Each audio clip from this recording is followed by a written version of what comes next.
Dracula. By Bram Stoker. Chapter 1. Jonathan Harker's Journal. Kept in shorthand. May 3rd. Bist Ritz, left Munich at 8:35 p.m., on May 1st, arriving at Vienna early next morning, should have arrived at 6:46, but train was an hour late. Budapest seems a wonderful place, from the glimpse which I got of it from the train and the little I could walk through the streets. I feared to go very far from the station, as we had arrived late and would start as near the correct time as possible. The impression I had was that we were leaving the west and entering the east. The most western of splendid bridges over the Danube, which is here of noble width and depth, took us among the traditions of Turkish rule. We left in pretty good time, and came after nightfall to Klausenberg. Here I stopped for the night at the Hotel Royal. I had for dinner, or rather supper, a chicken done up some way with red pepper, which was very good but thirsty. Get recipe for Mina. I asked the waiter, and he said it was called paprika Händel, and that, as it was a national dish, I should be able to get it anywhere along the Carpathians. I found my smattering of German very useful here. Indeed, I don't know how I should be able to get on without it. Having had some time at my disposal when in London, I had visited the British Museum, and made search among the books and maps in the library regarding Transylvania. It had struck me that some foreknowledge of the country could hardly fail to have some importance in dealing with a nobleman of that country.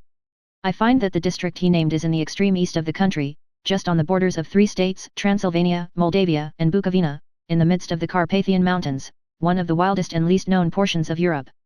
I was not able to light on any map or work giving the exact locality of the castle Dracula, as there are no maps of this country as yet to compare with our own Ordnance Survey maps, but I found that Bist Ritz, the post town named by Count Dracula, is a fairly well-known place. I shall enter here some of my notes, as they may refresh my memory when I talk over my travels with Mina. In the population of Transylvania there are 4 distinct nationalities: Saxons in the south, and mixed with them the Wallachs, who are the descendants of the Dacians, Magyars in the west, and Siklis in the east and north. I am going among the latter, who claim to be descended from Attila and the Huns. This may be so, for when the Magyars conquered the country in the 11th century they found the Huns settled in it. I read that every known superstition in the world is gathered into the horseshoe of the Carpathians, as if it were the center of some sort of imaginative whirlpool. If so, my stay may be very interesting. I must ask the Count all about them. I did not sleep well, though my bed was comfortable enough, for I had all sorts of queer dreams. There was a dog howling all night under my window, which may have had something to do with it, or it may have been the paprika, for I had to drink up all the water in my carafe, and was still thirsty. Towards morning I slept and was wakened by the continuous knocking at my door, so I guess I must have been sleeping soundly then. I had for breakfast more paprika, and a sort of porridge of maize flour which they said was mamaliga, an eggplant stuffed with forcemeat, a very excellent dish, which they call impaltada. Get recipe for this also. I had to hurry breakfast, for the train started a little before 8, or rather it ought to have done so, for after rushing to the station at 7:30 I had to sit in the carriage for more than an hour before we began to move. It seems to me that the further east you go the more unpunctual are the trains. What ought they to be in China? All day long we seemed to dawdle through a country which was full of beauty of every kind. Sometimes we saw little towns or castles on the top of steep hills such as we see in old missals. Sometimes we ran by rivers and streams which seemed from the wide stony margin on each side of them to be subject to great floods. It takes a lot of water, and running strong, to sweep the outside edge of a river clear. At every station there were groups of people, sometimes crowds, and in all sorts of attire. Some of them were just like the peasants at home or those I saw coming through France and Germany, with short jackets and round hats and homemade trousers, but others were very picturesque. The women looked pretty, except when you got near them, but they were very clumsy about the waist. They had all full white sleeves of some kind or other, and most of them had big belts with a lot of strips of something fluttering from them like the dresses in a ballet, but of course there were petticoats under them. The strangest figures we saw were the Slovaks, who were more barbarian than the rest, with their big cowboy hats, great baggy dirty white trousers, white linen shirts, and enormous heavy leather belts, nearly a foot wide, all studded over with brass nails. They wore high boots, with their trousers tucked into them, and had long black hair and heavy black mustaches. They are very picturesque, but do not look prepossessing. On the stage they would be set down at once as some old oriental band of brigands. They are, however, I am told, very harmless and rather wanting in natural self-assertion. It was on the dark side of twilight when we got to Bist Ritz, which is a very interesting old place. Being practically on the frontier, for the Borgo Pass leads from it into Bukovina, it has had a very stormy existence, and it certainly shows marks of it. 50 years ago a series of great fires took place, which made terrible havoc on 5 separate occasions. At the very beginning of the 17th century it underwent a siege of 3 weeks and lost 13,000 people, the casualties of war proper being assisted by famine and disease. Count Dracula had directed me to go to the Golden Krone Hotel, which I found, to my great delight, to be thoroughly old-fashioned, for of course I wanted to see all I could of the ways of the country. I was evidently expected, for when I got near the door I faced a cheery-looking elderly woman in the usual peasant dress, white undergarment with long double apron, front and back, of colored stuff fitting almost too tight for modesty. When I came close she bowed and said, "The Herr Englishman." "Yes," I said, "Jonathan Harker." She smiled, and gave some message to an elderly man in white shirt sleeves, who had followed her to the door. He went, but immediately returned with a letter. "My friend, welcome to the Carpathians. I am anxiously expecting you. Sleep well tonight. At 3 tomorrow the diligence will start for Bukovina, a place on it is kept for you. At the Borgo Pass my carriage will await you and will bring you to me. I trust that your journey from London has been a happy one, and that you will enjoy your stay in my beautiful land. Your friend, Dracula." For May, I found that my landlord had got a letter from the Count, directing him to secure the best place on the coach for me, but on making inquiries as to details he seemed somewhat reticent, and pretended that he could not understand my German. This could not be true, because up to then he had understood it perfectly, at least, he answered my questions exactly as if he did. He and his wife, the old lady who had received me, looked at each other in a frightened sort of way. He mumbled out that the money had been sent in a letter, and that was all he knew. When I asked him if he knew Count Dracula, and could tell me anything of his castle, both he and his wife crossed themselves, and, saying that they knew nothing at all, simply refused to speak further. It was so near the time of starting that I had no time to ask anyone else, for it was all very mysterious and not by any means comforting. Just before I was leaving, the old lady came up to my room and said in a very hysterical way, "Must you go? Oh! Young Herr, must you go?" She was in such an excited state that she seemed to have lost her grip of what German she knew, and mixed it all up with some other language which I did not know at all. I was just able to follow her by asking many questions. When I told her that I must go at once, and that I was engaged on important business, she asked again, "Do you know what day it is?" I answered that it was the 4th of May. She shook her head as she said again, "Oh, yes. I know that. I know that, but do you know what day it is?" On my saying that I did not understand, she went on, "It is the eve of St. George's Day. Do you not know that tonight, when the clock strikes midnight, all the evil things in the world will have full sway? Do you know where you are going, and what you are going to?" She was in such evident distress that I tried to comfort her, but without effect. Finally she went down on her knees and implored me not to go, at least to wait a day or two before starting. It was all very ridiculous, but I did not feel comfortable. However, there was business to be done, and I could allow nothing to interfere with it. I therefore tried to raise her up, and said, as gravely as I could, that I thanked her, but my duty was imperative, and that I must go. She then rose and dried her eyes, and taking a crucifix from her neck offered it to me. I did not know what to do, for, as an English churchman, I have been taught to regard such things as in some measure idolatrous, and yet it seemed so ungracious to refuse an old lady meaning so well and in such a state of mind. She saw, I suppose, the doubt in my face, for she put the rosary round my neck, and said, "For your mother's sake," and went out of the room. I am writing up this part of the diary whilst I am waiting for the coach, which is, of course, late, and the crucifix is still round my neck. Whether it is the old lady's fear, or the many ghostly traditions of this place, or the crucifix itself, I do not know, but I am not feeling nearly as easy in my mind as usual. If this book should ever reach Mina before I do, let it bring my goodbye. Here comes the coach. May 5th. The castle, the grey of the morning has passed, and the sun is high over the distant horizon, which seems jagged, whether with trees or hills I know not, for it is so far off that big things and little are mixed. I am not sleepy, and, as I am not to be called till I awake, naturally I write till sleep comes. There are many odd things to put down, and, lest who reads them may fancy that I dined too well before I left Bistiritz, let me put down my dinner exactly. I dined on what they called robber steak, bits of bacon, onion, and beef, seasoned with red pepper, and strung on sticks and roasted over the fire, in the simple style of the London cat's meat. The wine was golden mediash, which produces a queer sting on the tongue, which is, however, not disagreeable. I had only a couple of glasses of this, and nothing else. When I got on the coach the driver had not taken his seat, and I saw him talking with the landlady. They were evidently talking of me, for every now and then they looked at me, and some of the people who were sitting on the bench outside the door, which they called by a name meaning word bearer, came and listened, and then looked at me, most of them pityingly. I could hear a lot of words often repeated, queer words, for there were many nationalities in the crowd, so I quietly got my polyglot dictionary from my bag and looked them out. I must say they were not cheering to me, for amongst them were Ordog, Satan, Pokel, Hell, Stragoyaka, Witch, Verloc and Vielkosluk, both of which mean the same thing, one being Slovak and the other Servian for something that is either werewolf or vampire. I must ask the Count about these superstitions. When we started, the crowd round the inn door, which had by this time swelled to a considerable size, all made the sign of the cross and pointed 2 fingers towards me. With some difficulty I got a fellow passenger to tell me what they meant. He would not answer at first, but on learning that I was English, he explained that it was a charm or guard against the evil eye. This was not very pleasant for me, just starting for an unknown place to meet an unknown man, but everyone seemed so kind-hearted, and so sorrowful, and so sympathetic that I could not but be touched. I shall never forget the last glimpse which I had of the inn yard and its crowd of picturesque figures, all crossing themselves, as they stood round the wide archway, with its background of rich foliage of oleander and orange trees in green tubs clustered in the center of the yard. Then our driver, whose wide linen drawers covered the whole front of the box seat, Gotza they call them, cracked his big whip over his 4 small horses, which ran abreast, and we set off on our journey. I soon lost sight and recollection of ghostly fears in the beauty of the scene as we drove along, although had I known the language, or rather languages, which my fellow passengers were speaking, I might not have been able to throw them off so easily. Before us lay a green sloping land full of forests and woods, with here and there steep hills, crowned with clumps of trees or with farmhouses, the blank gable end to the road. There was everywhere a bewildering mass of fruit blossom, apple, plum, pear, cherry, and as we drove by I could see the green grass under the trees spangled with the fallen petals.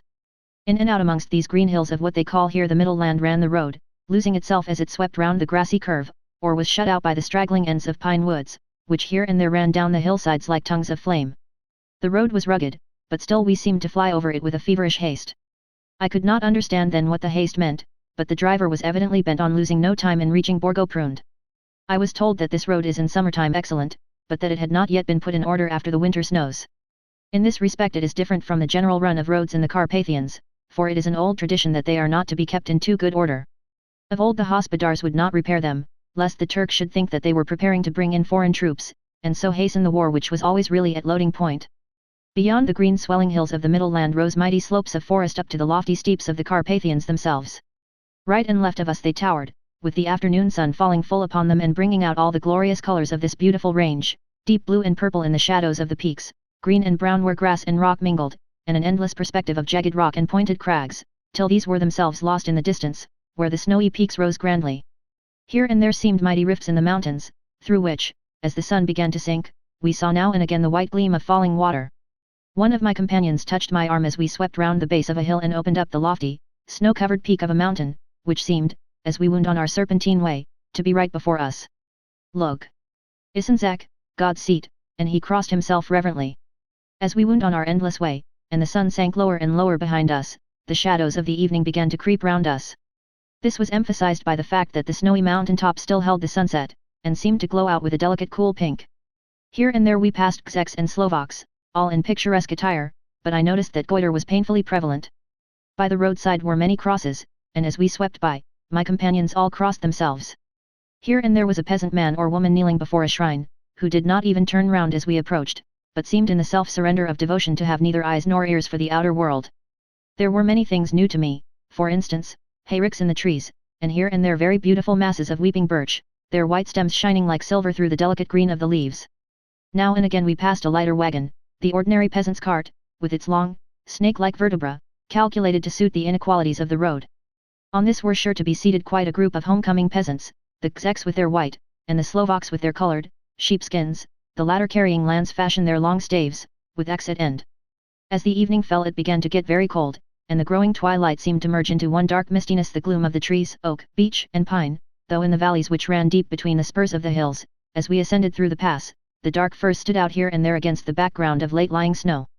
Sometimes, as the road was cut through the pine woods that seemed in the darkness to be closing down upon us, great masses of greyness, which here and there bestrewed the trees, produced a peculiarly weird and solemn effect, which carried on the thoughts and grim fancies engendered earlier in the evening, when the falling sunset threw into strange relief the ghost-like clouds which amongst the Carpathians seemed to wind ceaselessly through the valleys.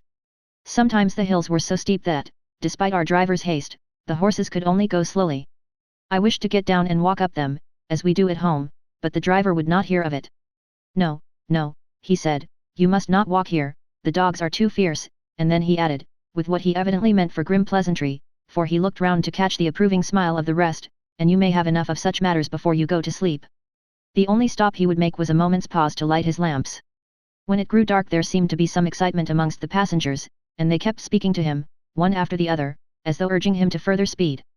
He lashed the horses unmercifully with his long whip, and with wild cries of encouragement urged them on to further exertions. Then through the darkness I could see a sort of patch of grey light ahead of us, as though there were a cleft in the hills. The excitement of the passengers grew greater, the crazy coach rocked on its great leather springs, and swayed like a boat tossed on a stormy sea. I had to hold on. The road grew more level, and we appeared to fly along. Then the mountains seemed to come nearer to us on each side and to frown down upon us. We were entering on the Borgo Pass. One by one several of the passengers offered me gifts, which they pressed upon me with an earnestness which would take no denial. These were certainly of an odd and varied kind, but each was given in simple good faith, with a kindly word, and a blessing, and that strange mixture of fear-meaning movements which I had seen outside the hotel at Bistiritz, the sign of the cross and the guard against the evil eye.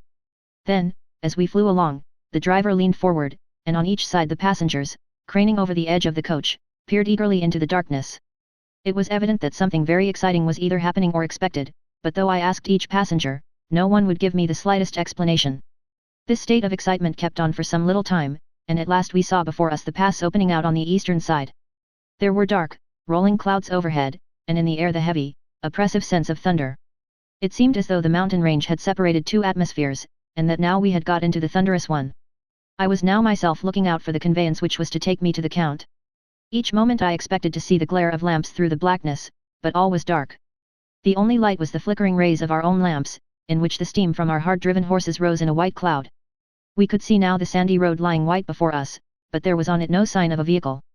The passengers drew back with a sigh of gladness, which seemed to mock my own disappointment. I was already thinking what I had best do, when the driver, looking at his watch, said to the others something which I could hardly hear. It was spoken so quietly and in so low a tone, I thought it was an hour less than the time. Then turning to me, he said in German worse than my own. There is no carriage here. The Herr is not expected after all. He will now come on to Bukovina, and return tomorrow or the next day, better the next day. Whilst he was speaking the horses began to neigh and snort and plunge wildly, so that the driver had to hold them up.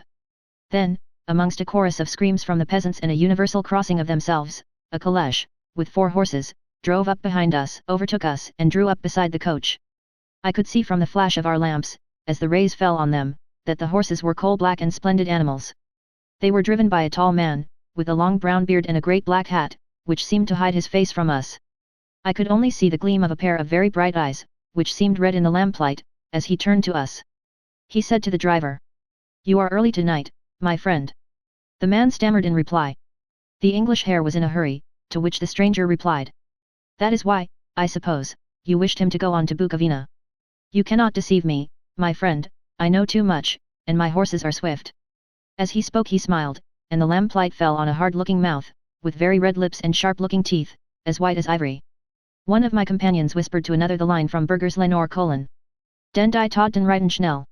For the dead travel fast. The strange driver evidently heard the words, for he looked up with a gleaming smile. The passenger turned his face away, at the same time putting out his 2 fingers and crossing himself. "Give me the Herr's luggage," said the driver, and with exceeding alacrity my bags were handed out and put in the caleche. Then I descended from the side of the coach, as the caleche was close alongside, the driver helping me with a hand which caught my arm in a grip of steel. His strength must have been prodigious. Without a word he shook his reins, the horses turned, and we swept into the darkness of the pass.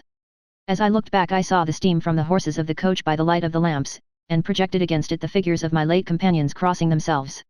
Then the driver cracked his whip and called to his horses, and off they swept on their way to Bukovina. As they sank into the darkness I felt a strange chill, and a lonely feeling came over me, but a cloak was thrown over my shoulders, and a rug across my knees, and the driver said in excellent German, "The night is chill, mein Herr, and my master the Count bade me take all care of you. There is a flask of Slivovitz, the plum brandy of the country, underneath the seat, if you should require it." I did not take any, but it was a comfort to know it was there all the same. I felt a little strangely, and not a little frightened. I think had there been any alternative I should have taken it, instead of prosecuting that unknown night journey. The carriage went at a hard pace straight along, then we made a complete turn and went along another straight road. It seemed to me that we were simply going over and over the same ground again, and so I took note of some salient point, and found that this was so.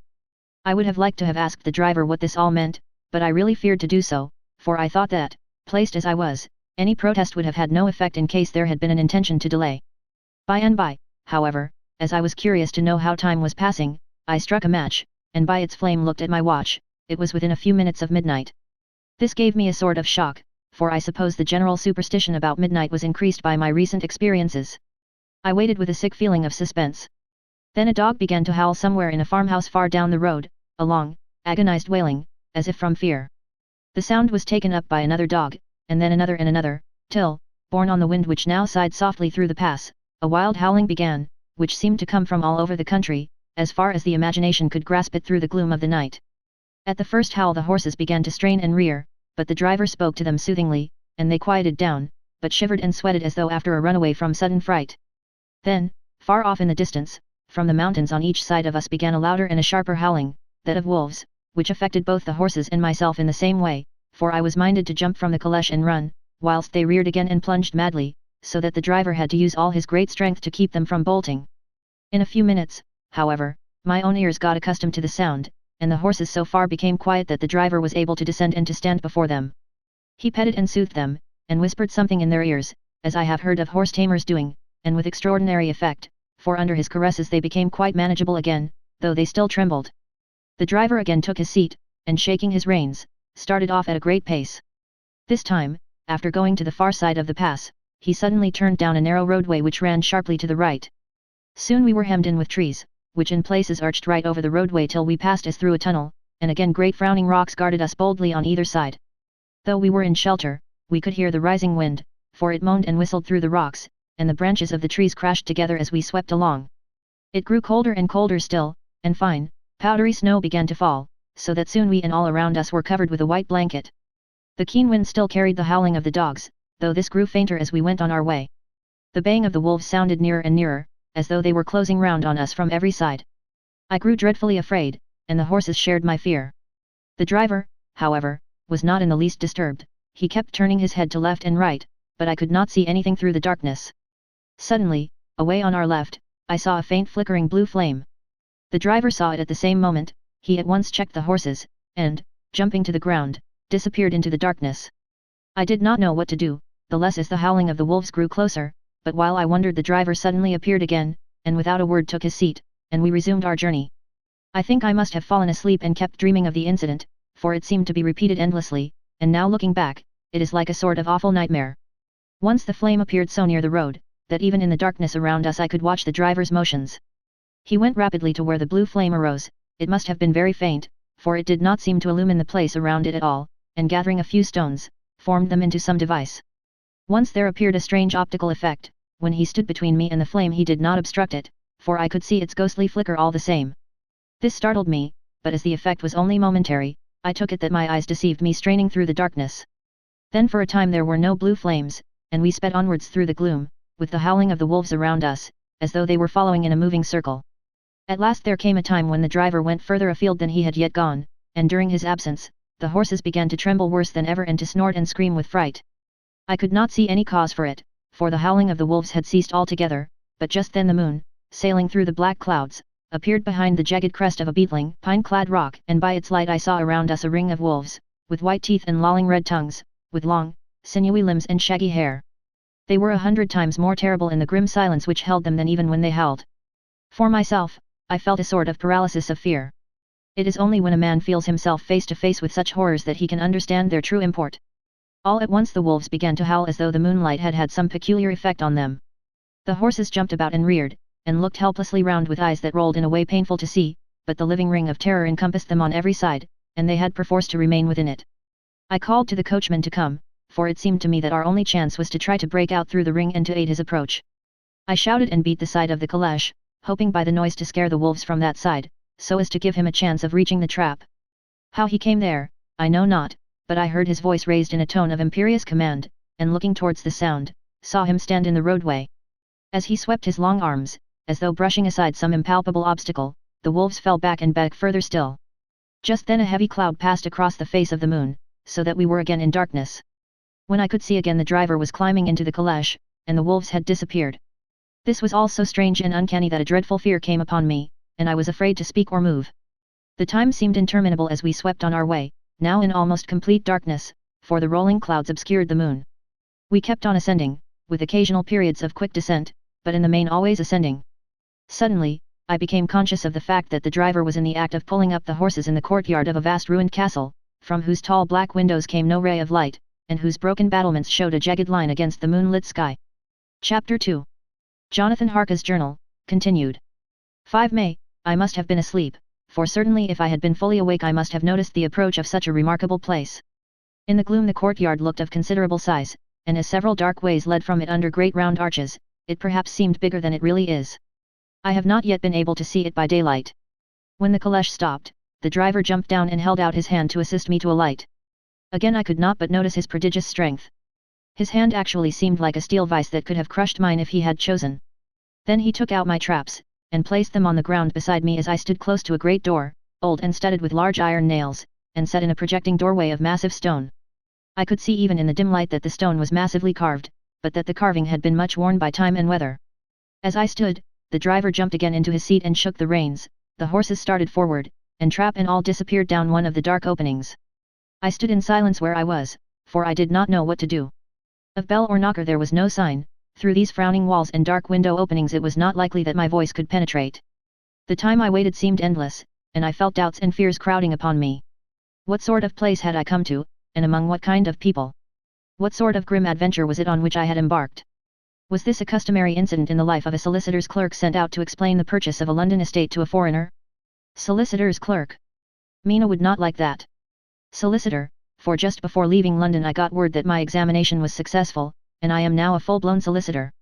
I began to rub my eyes and pinch myself to see if I were awake. It all seemed like a horrible nightmare to me, and I expected that I should suddenly awake, and find myself at home, with the dawn struggling in through the windows, as I had now and again felt in the morning after a day of overwork. But my flesh answered the pinching test, and my eyes were not to be deceived. I was indeed awake and among the Carpathians. All I could do now was to be patient, and to wait the coming of the morning. Just as I had come to this conclusion I heard a heavy step approaching behind the great door, and saw through the chinks the gleam of a coming light. Then there was the sound of rattling chains and the clanking of massive bolts drawn back. A key was turned with the loud grating noise of long disuse, and the great door swung back. Within, stood a tall old man, clean-shaven save for a long white mustache, and clad in black from head to foot, without a single speck of color about him anywhere. He held in his hand an antique silver lamp, in which the flame burned without chimney or globe of any kind, throwing long quivering shadows as it flickered in the draught of the open door. The old man motioned me in with his right hand with a courtly gesture, saying in excellent English, but with a strange intonation, "Welcome to my house. Enter freely and of your own will." He made no motion of stepping to meet me, but stood like a statue, as though his gesture of welcome had fixed him into stone. The instant, however, that I had stepped over the threshold, he moved impulsively forward, and holding out his hand grasped mine with a strength which made me wince, an effect which was not lessened by the fact that it seemed as cold as ice, more like the hand of a dead than a living man. Again he said, "Welcome to my house. Come freely. Go safely, and leave something of the happiness you bring." The strength of the handshake was so much akin to that which I had noticed in the driver, whose face I had not seen, that for a moment I doubted if it were not the same person to whom I was speaking, so to make sure, I said interrogatively, "Count Dracula?" He bowed in a courtly way as he replied, "I am Dracula, and I bid you welcome, Mr. Harker, to my house. Come in, the night air is chill, and you must need to eat and rest." As he was speaking, he put the lamp on a bracket on the wall, and stepping out, took my luggage. He had carried it in before I could forestall him. I protested but he insisted. "Nay, sir, you are my guest. It is late, and my people are not available. Let me see to your comfort myself." He insisted on carrying my traps along the passage, and then up a great winding stair, and along another great passage, on whose stone floor our steps rang heavily. At the end of this he threw open a heavy door, and I rejoiced to see within a well-lit room in which a table was spread for supper, and on whose mighty hearth a great fire of logs, freshly replenished, flamed and flared. The Count halted, putting down my bags, closed the door, and crossing the room, opened another door, which led into a small octagonal room lit by a single lamp, and seemingly without a window of any sort. Passing through this, he opened another door, and motioned me to enter. It was a welcome sight, for here was a great bedroom well lighted and warmed with another log fire, also added to but lately, for the top logs were fresh, which sent a hollow roar up the wide chimney. The Count himself left my luggage inside and withdrew, saying, before he closed the door, "You will need, after your journey, to refresh yourself by making your toilet. I trust you will find all you wish.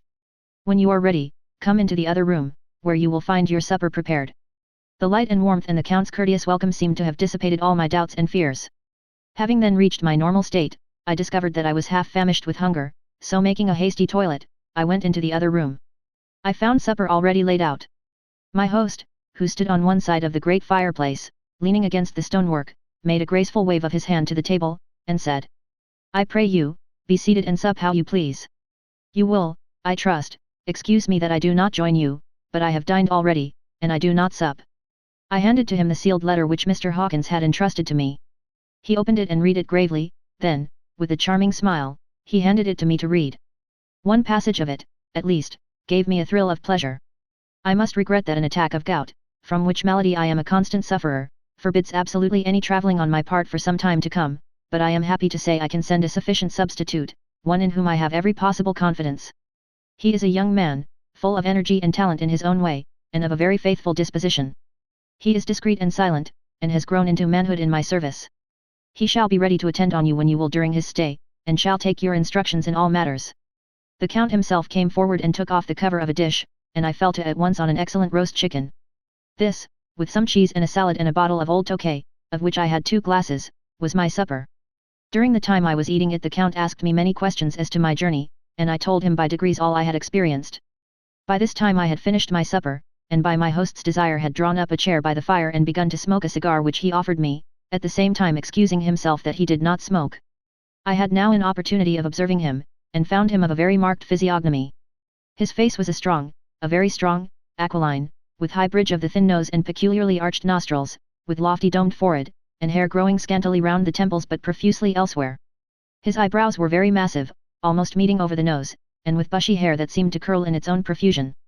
The mouth, so far as I could see it under the heavy moustache, was fixed and rather cruel looking, with peculiarly sharp white teeth, these protruded over the lips, whose remarkable ruddiness showed astonishing vitality in a man of his years.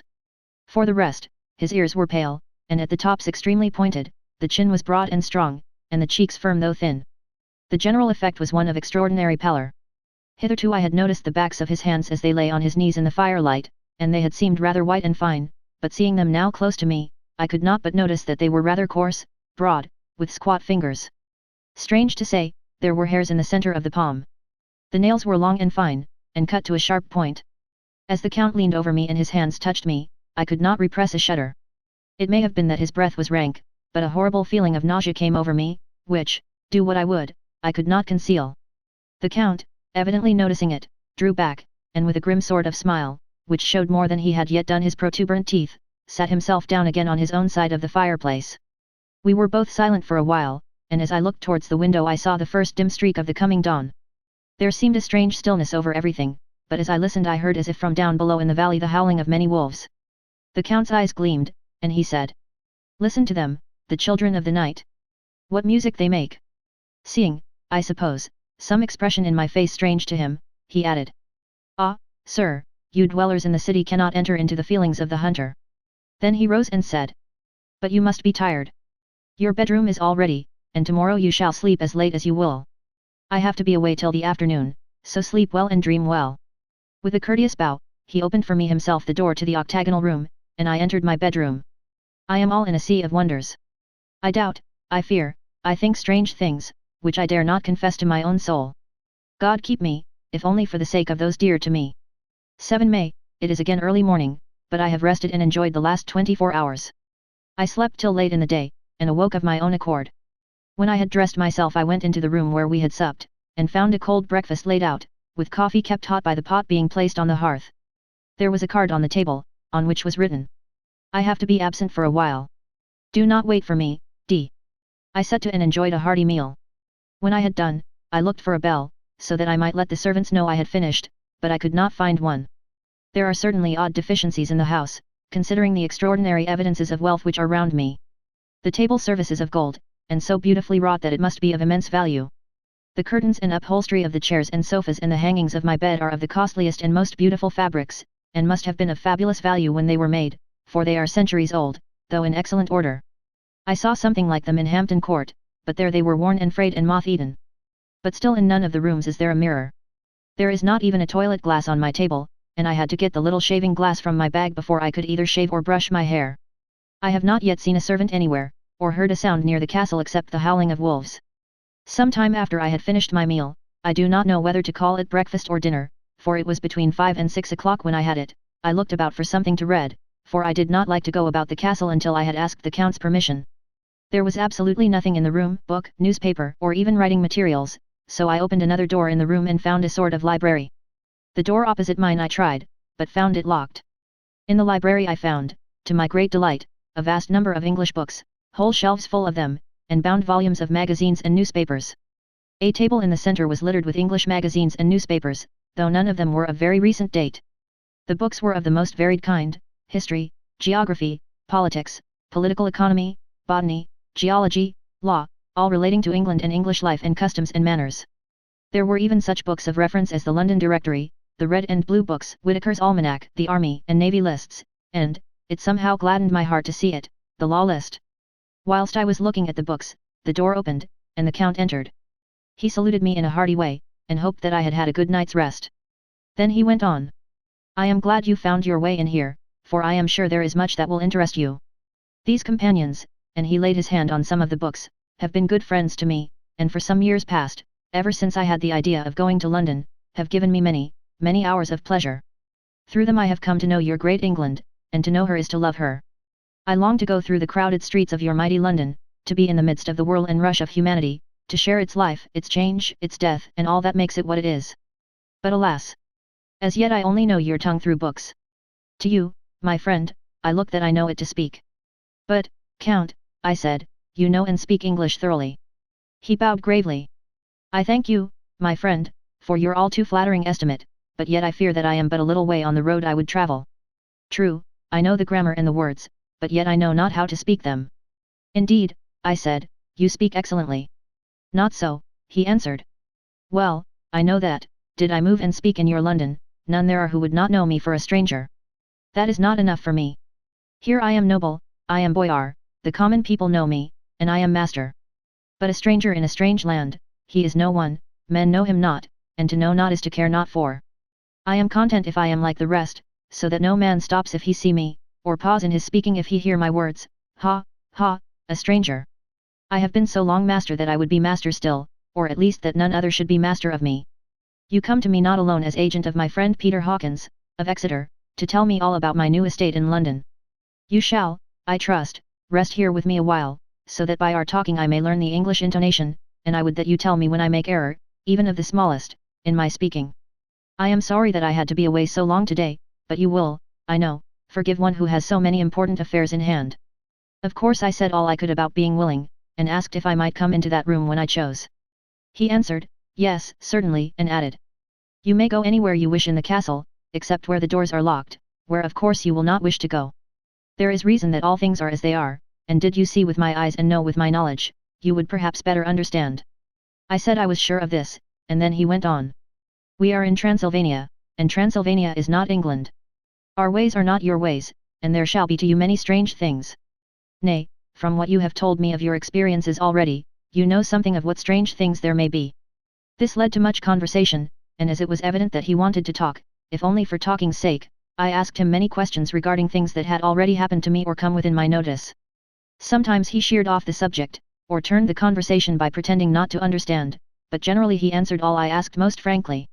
Then as time went on, and I had got somewhat bolder, I asked him of some of the strange things of the preceding night, as, for instance, why the coachman went to the places where he had seen the blue flames.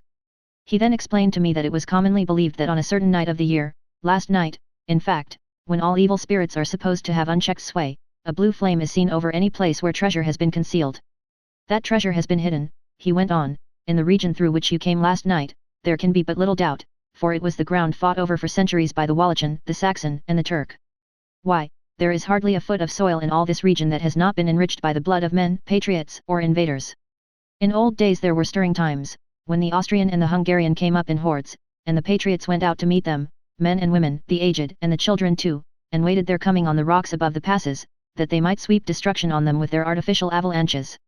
When the invader was triumphant he found but little, for whatever there was had been sheltered in the friendly soil. But how, said I, can it have remained so long undiscovered, when there is a sure index to it if men will but take the trouble to look? The Count smiled, and as his lips ran back over his gums, the long, sharp, canine teeth showed out strangely, he answered. Because your peasant is at heart a coward and a fool. Those flames only appear on one night, and on that night no man of this land will, if he can help it, stir without his doors. And, dear sir, even if he did he would not know what to do. Why, even the peasant that you tell me of who marked the place of the flame would not know where to look in daylight even for his own work. Even you would not, I dare be sworn, be able to find these places again. There you are right, I said. I know no more than the dead where even to look for them. Then we drifted into other matters. Come, he said at last, tell me of London and of the house which you have procured for me. With an apology for my remissness, I went into my own room to get the papers from my bag. Whilst I was placing them in order I heard a rattling of china and silver in the next room, and as I passed through, noticed that the table had been cleared and the lamp lit, for it was by this time deep into the dark. The lamps were also lit in the study or library, and I found the Count lying on the sofa, reading, of all things in the world, an English Bradshaw's Guide. When I came in he cleared the books and papers from the table, and with him I went into plans and deeds and figures of all sorts. He was interested in everything, and asked me a myriad questions about the place and its surroundings. He clearly had studied beforehand all he could get on the subject of the neighborhood, for he evidently at the end knew very much more than I did. When I remarked this, he answered. Well, but, my friend, is it not needful that I should? When I go there I shall be all alone, and my friend Harker Jonathan, nay, pardon me, I fall into my country's habit of putting your patronymic first, my friend Jonathan Harker will not be by my side to correct and aid me. He will be in Exeter, miles away, probably working at papers of the law with my other friend, Peter Hawkins. So, we went thoroughly into the business of the purchase of the estate at Purfleet. When I had told him the facts and got his signature to the necessary papers, and had written a letter with them ready to post to Mr. Hawkins, he began to ask me how I had come across so suitable a place. I read to him the notes which I had made at the time, and which I inscribe here. At Purfleet, on a by-road, I came across just such a place as seemed to be required, and where was displayed a dilapidated notice that the place was for sale. It is surrounded by a high wall, of ancient structure, built of heavy stones, and has not been repaired for a large number of years. The closed gates are of heavy old oak and iron, all eaten with rust. The estate is called Carfax, no doubt a corruption of the old Cotter face, as the house is four-sided, agreeing with the cardinal points of the compass. It contains in all some 20 acres, quite surrounded by the solid stone wall above mentioned. There are many trees on it, which make it in places gloomy, and there is a deep, dark-looking pond or small lake, evidently fed by some springs, as the water is clear and flows away in a fair-sized stream. The house is very large and of all periods back, I should say, to medieval times, for one part is of stone immensely thick, with only a few windows high up and heavily barred with iron. It looks like part of a keep, and is close to an old chapel or church. I could not enter it, as I had not the key of the door leading to it from the house, but I have taken with my Kodak views of it from various points. The house has been added to, but in a very straggling way, and I can only guess at the amount of ground it covers, which must be very great. There are but few houses close at hand, one being a very large house only recently added to and formed into a private lunatic asylum. It is not, however, visible from the grounds. When I had finished, he said, I am glad that it is old and big. I myself am of an old family, and to live in a new house would kill me. A house cannot be made habitable in a day, and, after all, how few days go to make up a century. I rejoice also that there is a chapel of old times. We Transylvanian nobles love not to think that our bones may lie amongst the common dead. I seek not gaiety nor mirth, not the bright voluptuousness of much sunshine and sparkling waters which please the young and gay. I am no longer young, and my heart, through weary years of mourning over the dead, is not attuned to mirth. Moreover, the walls of my castle are broken, the shadows are many, and the wind breathes cold through the broken battlements and casements. I love the shade and the shadow, and would be alone with my thoughts when I may. Somehow his words and his look did not seem to accord, or else it was that his cast of face made his smile look malignant and saturnine. Presently, with an excuse, he left me, asking me to put all my papers together. He was some little time away, and I began to look at some of the books around me. One was an atlas, which I found opened naturally at England, as if that map had been much used. On looking at it I found in certain places little rings marked, and on examining these I noticed that one was near London on the east side, manifestly where his new estate was situated, the other two were Exeter, and Whitby on the Yorkshire coast. It was the better part of an hour when the Count returned. Aha, he said, still at your books? Good. But you must not work always. Come, I am informed that your supper is ready. He took my arm, and we went into the next room, where I found an excellent supper ready on the table. The Count again excused himself, as he had dined out on his being away from home. But he sat as on the previous night, and chatted whilst I ate. After supper I smoked, as on the last evening, and the Count stayed with me, chatting and asking questions on every conceivable subject, hour after hour. I felt that it was getting very late indeed, but I did not say anything, for I felt under obligation to meet my host's wishes in every way. I was not sleepy, as the long sleep yesterday had fortified me, but I could not help experiencing that chill which comes over one at the coming of the dawn, which is like, in its way, the turn of the tide. They say that people who are near death die generally at the change to the dawn or at the turn of the tide. Anyone who has when tired, and tied as it were to his post, experienced this change in the atmosphere can well believe it. All at once we heard the crow of a cock coming up with preternatural shrillness through the clear morning air. Count Dracula, jumping to his feet, said, "Why, there is the morning again. How remiss I am to let you stay up so long. You must make your conversation regarding my dear new country of England less interesting, so that I may not forget how time flies by us," and, with a courtly bow, he quickly left me. I went into my own room and drew the curtains, but there was little to notice. My window opened into the courtyard, all I could see was the warm grey of quickening sky. So I pulled the curtains again, and have written of this day. 8 May, I began to fear as I wrote in this book that I was getting too diffuse, but now I am glad that I went into detail from the first, for there is something so strange about this place and all in it that I cannot but feel uneasy.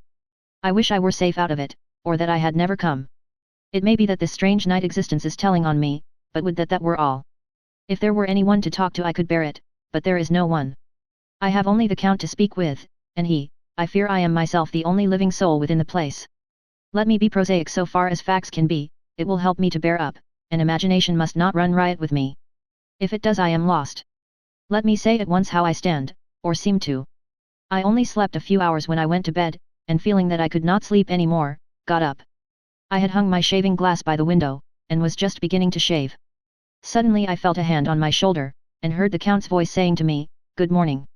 I started, for it amazed me that I had not seen him, since the reflection of the glass covered the whole room behind me. In starting I had cut myself slightly, but did not notice it at the moment. Having answered the Count's salutation, I turned to the glass again to see how I had been mistaken. This time there could be no error, for the man was close to me, and I could see him over my shoulder. But there was no reflection of him in the mirror. The whole room behind me was displayed, but there was no sign of a man in it, except myself. This was startling, and, coming on the top of so many strange things, was beginning to increase that vague feeling of uneasiness which I always have when the Count is near, but at the instant I saw that the cut had bled a little, and the blood was trickling over my chin. I laid down the razor, turning as I did so half round to look for some sticking plaster. When the Count saw my face, his eyes blazed with a sort of demoniac fury, and he suddenly made a grab at my throat. I drew away, and his hand touched the string of beads which held the crucifix. It made an instant change in him, for the fury passed so quickly that I could hardly believe that it was ever there. "Take care," he said, "take care how you cut yourself. It is more dangerous than you think in this country." Then seizing the shaving glass, he went on, "And this is the wretched thing that has done the mischief. It is a foul bauble of man's vanity.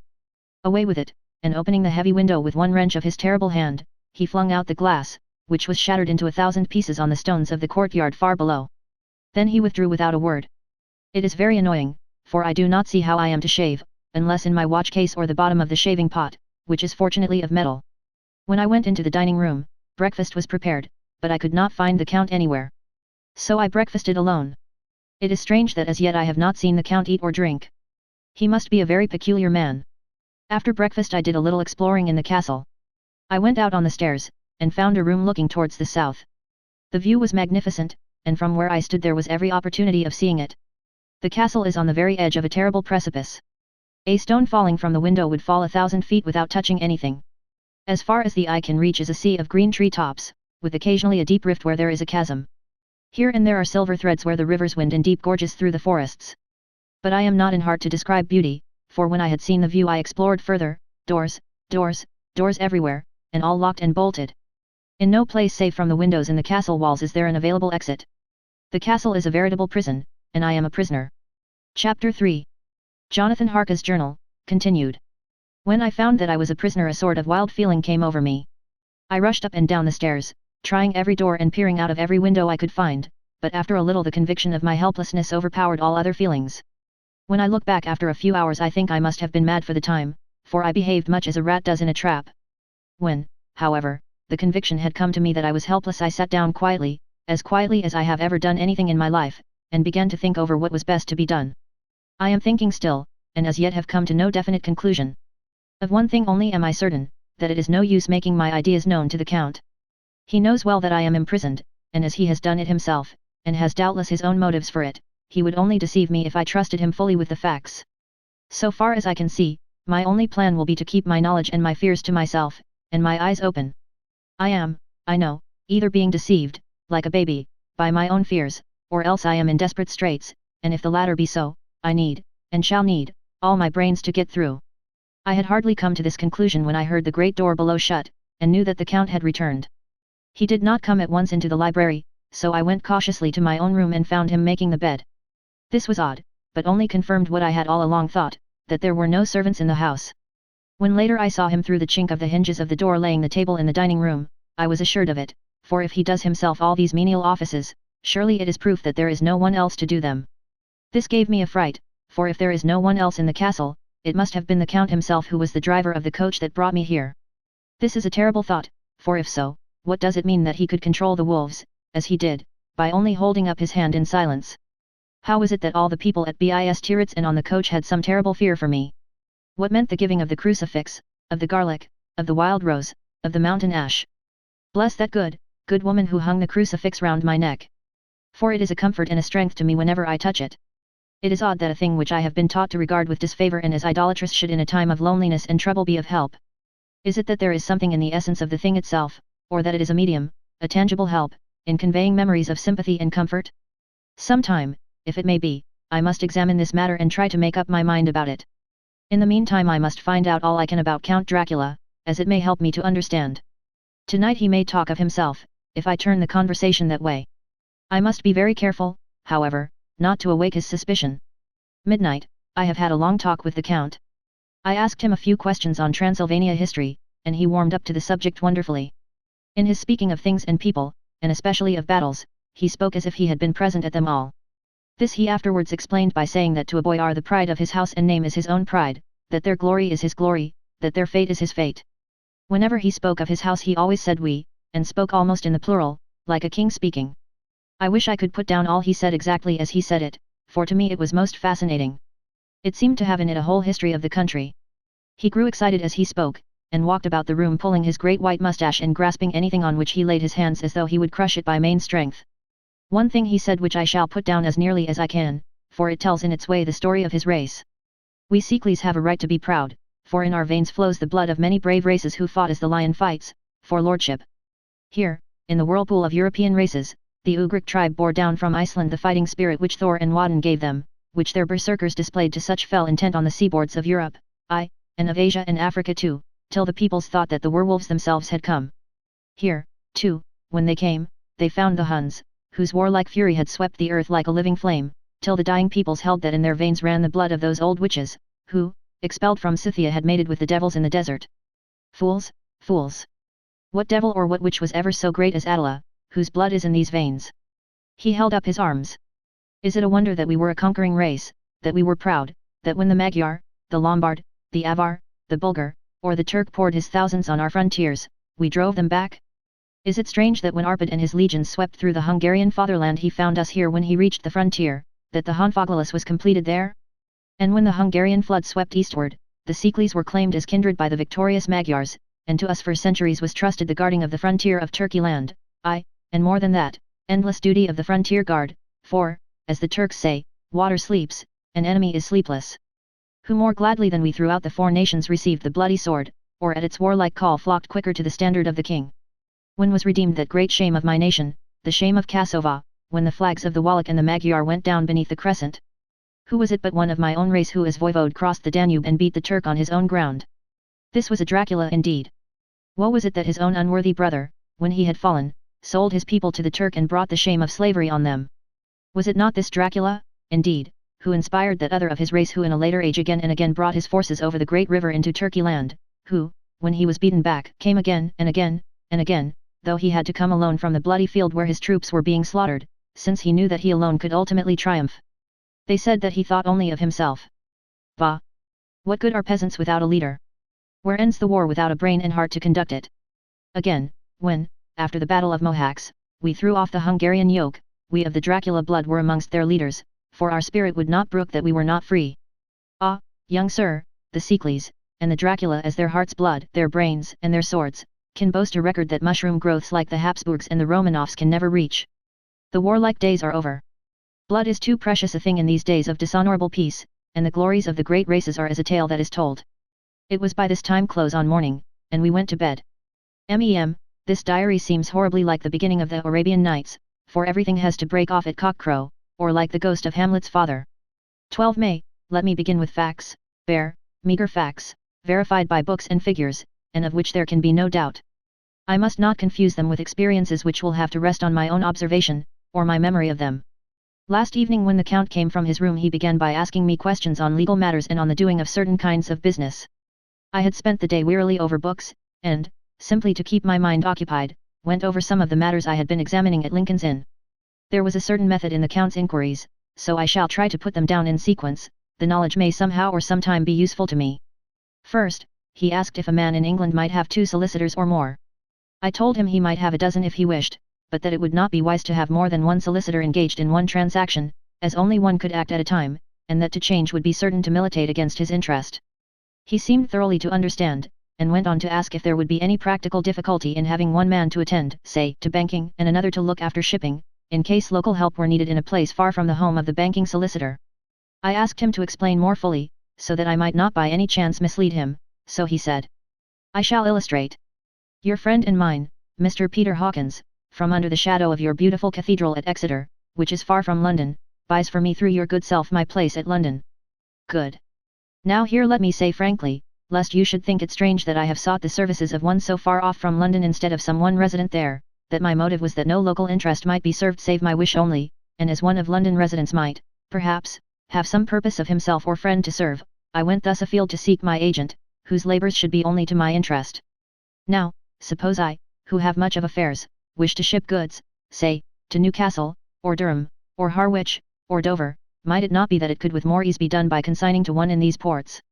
I answered that certainly it would be most easy, but that we solicitors had a system of agency one for the other, so that local work could be done locally on instruction from any solicitor, so that the client, simply placing himself in the hands of one man, could have his wishes carried out by him without further trouble. But, said he, I could be at liberty to direct myself. Is it not so?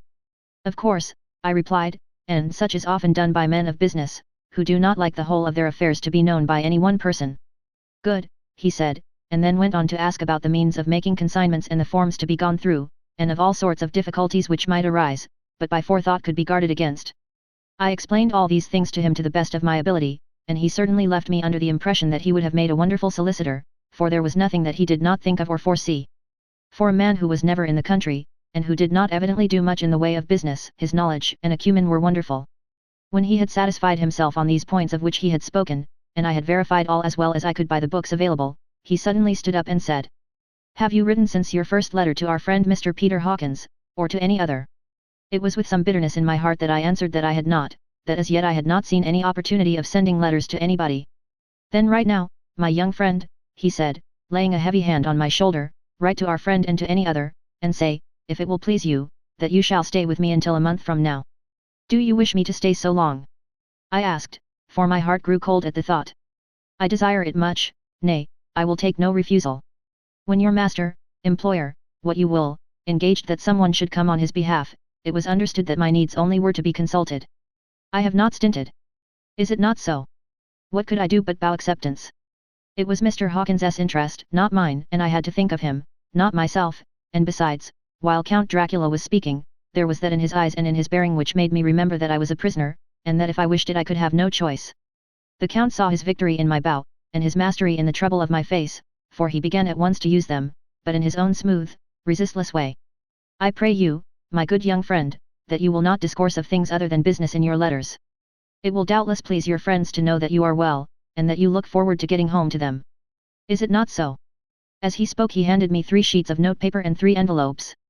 They were all of the thinnest foreign post, and looking at them, then at him, and noticing his quiet smile, with the sharp, canine teeth lying over the red underlip, I understood as well as if he had spoken that I should be careful what I wrote, for he would be able to read it.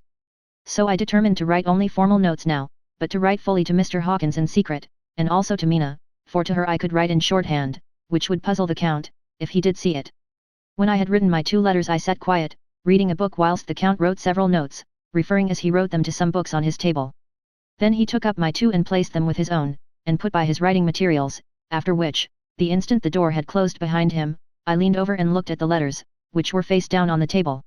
I felt no compunction in doing so, for under the circumstances I felt that I should protect myself in every way I could.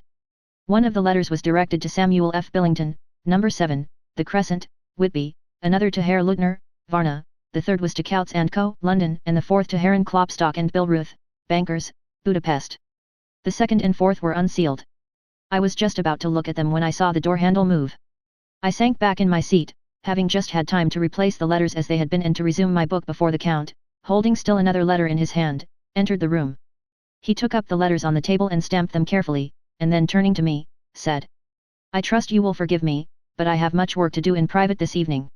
You will, I hope, find all things as you wish." At the door he turned, and after a moment's pause said, "Let me advise you, my dear young friend, nay, let me warn you with all seriousness, that should you leave these rooms you will not by any chance go to sleep in any other part of the castle. It is old, and has many memories, and there are bad dreams for those who sleep unwisely. Be warned. Should sleep now or ever overcome you, or be like to do, then haste to your own chamber or to these rooms, for your rest will then be safe.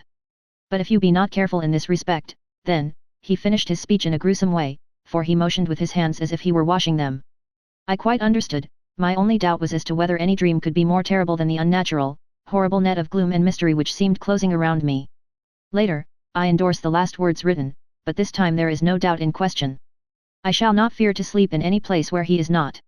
I have placed the crucifix over the head of my bed, I imagine that my rest is thus freer from dreams, and there it shall remain.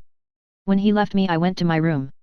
After a little while, not hearing any sound, I came out and went up the stone stair to where I could look out towards the south. There was some sense of freedom in the vast expanse, inaccessible though it was to me, as compared with the narrow darkness of the courtyard. Looking out on this, I felt that I was indeed in prison, and I seemed to want a breath of fresh air, though it were of the night. I am beginning to feel this nocturnal existence tell on me. It is destroying my nerve. I start at my own shadow, and am full of all sorts of horrible imaginings. God knows that there is ground for my terrible fear in this accursed place. I looked out over the beautiful expanse, bathed in soft yellow moonlight till it was almost as light as day. In the soft light the distant hills became melted, and the shadows in the valleys and gorges of velvety blackness. The mere beauty seemed to cheer me, there was peace and comfort in every breath I drew. As I leaned from the window my eye was caught by something moving a story below me, and somewhat to my left, where I imagined, from the order of the rooms, that the windows of the Count's own room would look out. The window at which I stood was tall and deep, stone-mullioned, and though weather-worn, was still complete, but it was evidently many a day since the case had been there. I drew back behind the stonework, and looked carefully out. What I saw was the Count's head coming out from the window. I did not see the face, but I knew the man by the neck and the movement of his back and arms. In any case I could not mistake the hands which I had had so many opportunities of studying. I was at first interested and somewhat amused, for it is wonderful how small a matter will interest and amuse a man when he is a prisoner. But my very feelings changed to repulsion and terror when I saw the whole man slowly emerge from the window and begin to crawl down the castle wall over that dreadful abyss, face down with his cloak spreading out around him like great wings. At first I could not believe my eyes. I thought it was some trick of the moonlight, some weird effect of shadow, but I kept looking, and it could be no delusion. I saw the fingers and toes grasp the corners of the stones, worn clear of the mortar by the stress of years, and by thus using every projection and inequality move downwards with considerable speed, just as a lizard moves along a wall. What manner of man is this, or what manner of creature is it in the semblance of man? I feel the dread of this horrible place overpowering me, I am in fear, in awful fear, and there is no escape for me, I am encompassed about with terrors that I dare not think of.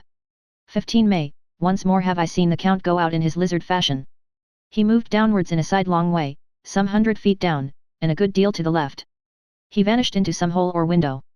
When his head had disappeared, I leaned out to try and see more, but without avail, the distance was too great to allow a proper angle of sight.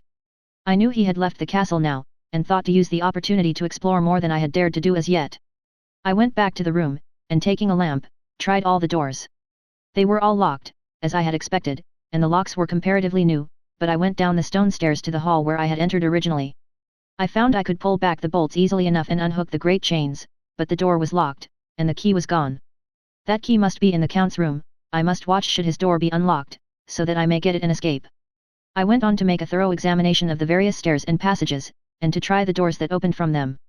1 or 2 small rooms near the hall were open, but there was nothing to see in them except old furniture, dusty with age and moth-eaten. At last, however, I found one door at the top of the stairway which, though it seemed to be locked, gave a little under pressure. I tried it harder, and found that it was not really locked, but that the resistance came from the fact that the hinges had fallen somewhat, and the heavy door rested on the floor.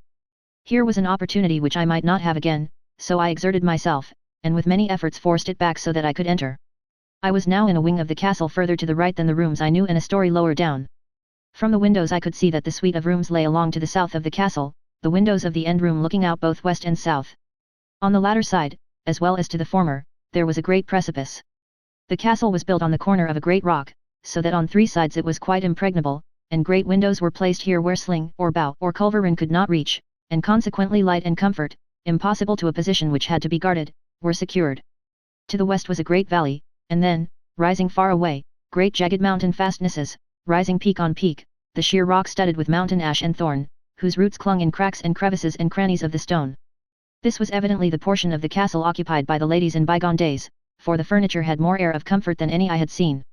The windows were curtainless, and the yellow moonlight, flooding in through the diamond panes, enabled one to see even colours, whilst it softened the wealth of dust which lay over all and disguised in some measure the ravages of time and the moth. My lamp seemed to be of little effect in the brilliant moonlight, but I was glad to have it with me, for there was a dread loneliness in the place which chilled my heart and made my nerves tremble. Still, it was better than living alone in the rooms which I had come to hate from the presence of the Count, and after trying a little to school my nerves, I found a soft quietude come over me. Here I am, sitting at a little oak table where in old times possibly some fair lady sat to pen, with much thought and many blushes, her ill-spelt love letter, and writing in my diary in shorthand all that has happened since I closed it last. It is 19th century up to date with a vengeance. And yet, unless my senses deceive me, the old centuries had, and have, powers of their own which mere modernity cannot kill. Later, the morning of 16 May, God preserve my sanity, for to this I am reduced. Safety and the assurance of safety are things of the past. Whilst I live on here there is but one thing to hope for, that I may not go mad, if, indeed, I be not mad already.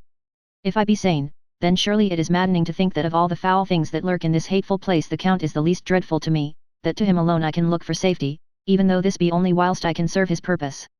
Great God! Merciful God! Let me be calm, for out of that way lies madness indeed. I begin to get new lights on certain things which have puzzled me. Up to now I never quite knew what Shakespeare meant when he made Hamlet say, "My tablets, quick, my tablets. 'Tis meet that I put it down," etc. For now, feeling as though my own brain were unhinged or as if the shock had come which must end in its undoing, I turned to my diary for repose. The habit of entering accurately must help to soothe me.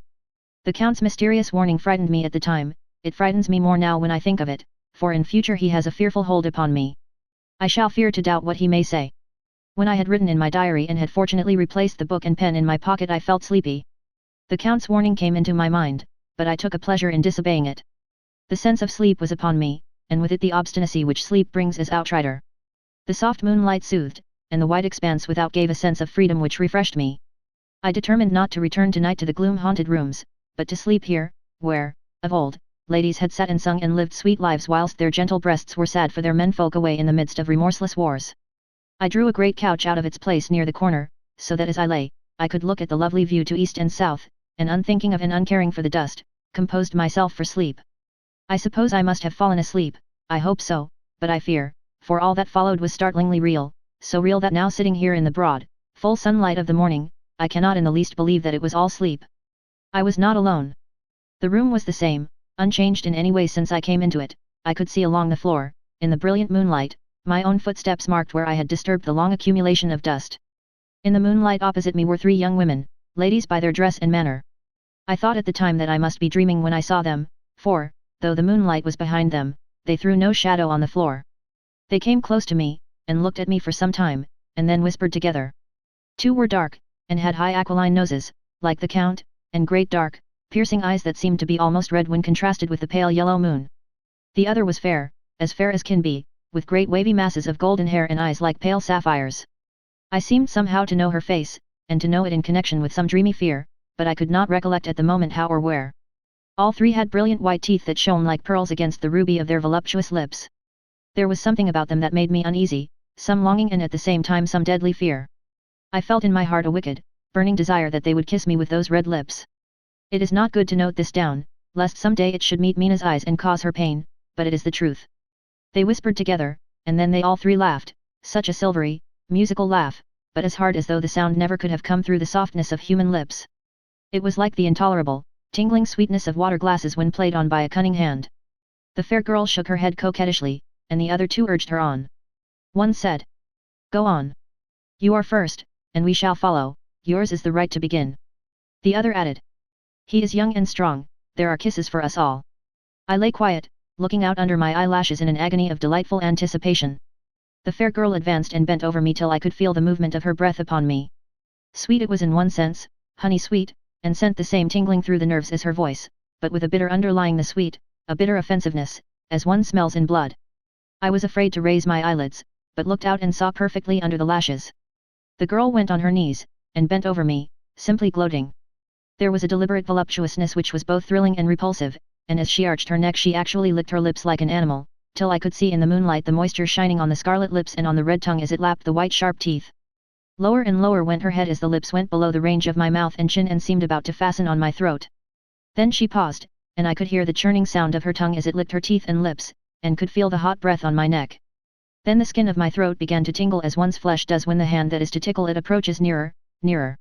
I could feel the soft, shivering touch of the lips on the supersensitive skin of my throat, and the hard dents of two sharp teeth, just touching and pausing there. I closed my eyes in a languorous ecstasy and waited with beating heart. But at that instant, another sensation swept through me as quick as lightning.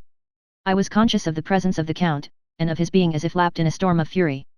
As my eyes opened involuntarily I saw his strong hand grasp the slender neck of the fair woman and with giant's power draw it back, the blue eyes transformed with fury, the white teeth champing with rage, and the fair cheeks blazing red with passion. But the Count? Never did I imagine such wrath and fury, even to the demons of the pit. His eyes were positively blazing.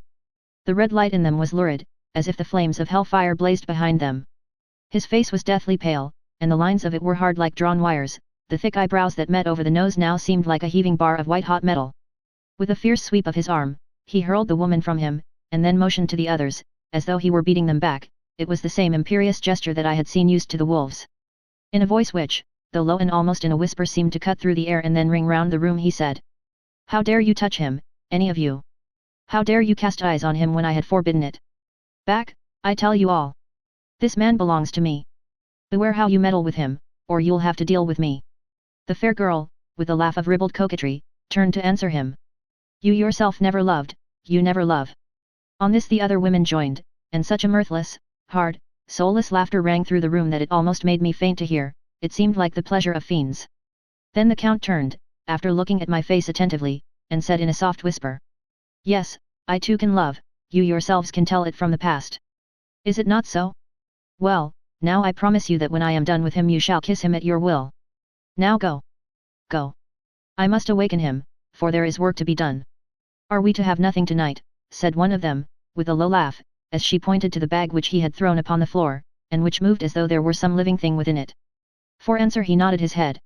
One of the women jumped forward and opened it. If my ears did not deceive me there was a gasp and a low wail, as of a half-smothered child. The women closed round, whilst I was aghast with horror, but as I looked they disappeared, and with them the dreadful bag. There was no door near them, and they could not have passed me without my noticing. They simply seemed to fade into the rays of the moonlight and pass out through the window, for I could see outside the dim, shadowy forms for a moment before they entirely faded away. Then the horror overcame me, and I sank down unconscious. Chapter 4. Jonathan Harker's Journal, continued. I awoke in my own bed. If it be that I had not dreamt, the Count must have carried me here. I tried to satisfy myself on the subject, but could not arrive at any unquestionable result. To be sure, there were certain small evidences, such as that my clothes were folded and laid by in a manner which was not my habit. My watch was still unwound, and I am rigorously accustomed to wind it the last thing before going to bed, and many such details. But these things are no proof, for they may have been evidences that my mind was not as usual, and, from some cause or another, I had certainly been much upset. I must watch for a proof. Of one thing I am glad, if it was that the Count carried me here and undressed me, he must have been hurried in his task, for my pockets are intact. I am sure this diary would have been a mystery to him which he would not have brooked. He would have taken or destroyed it.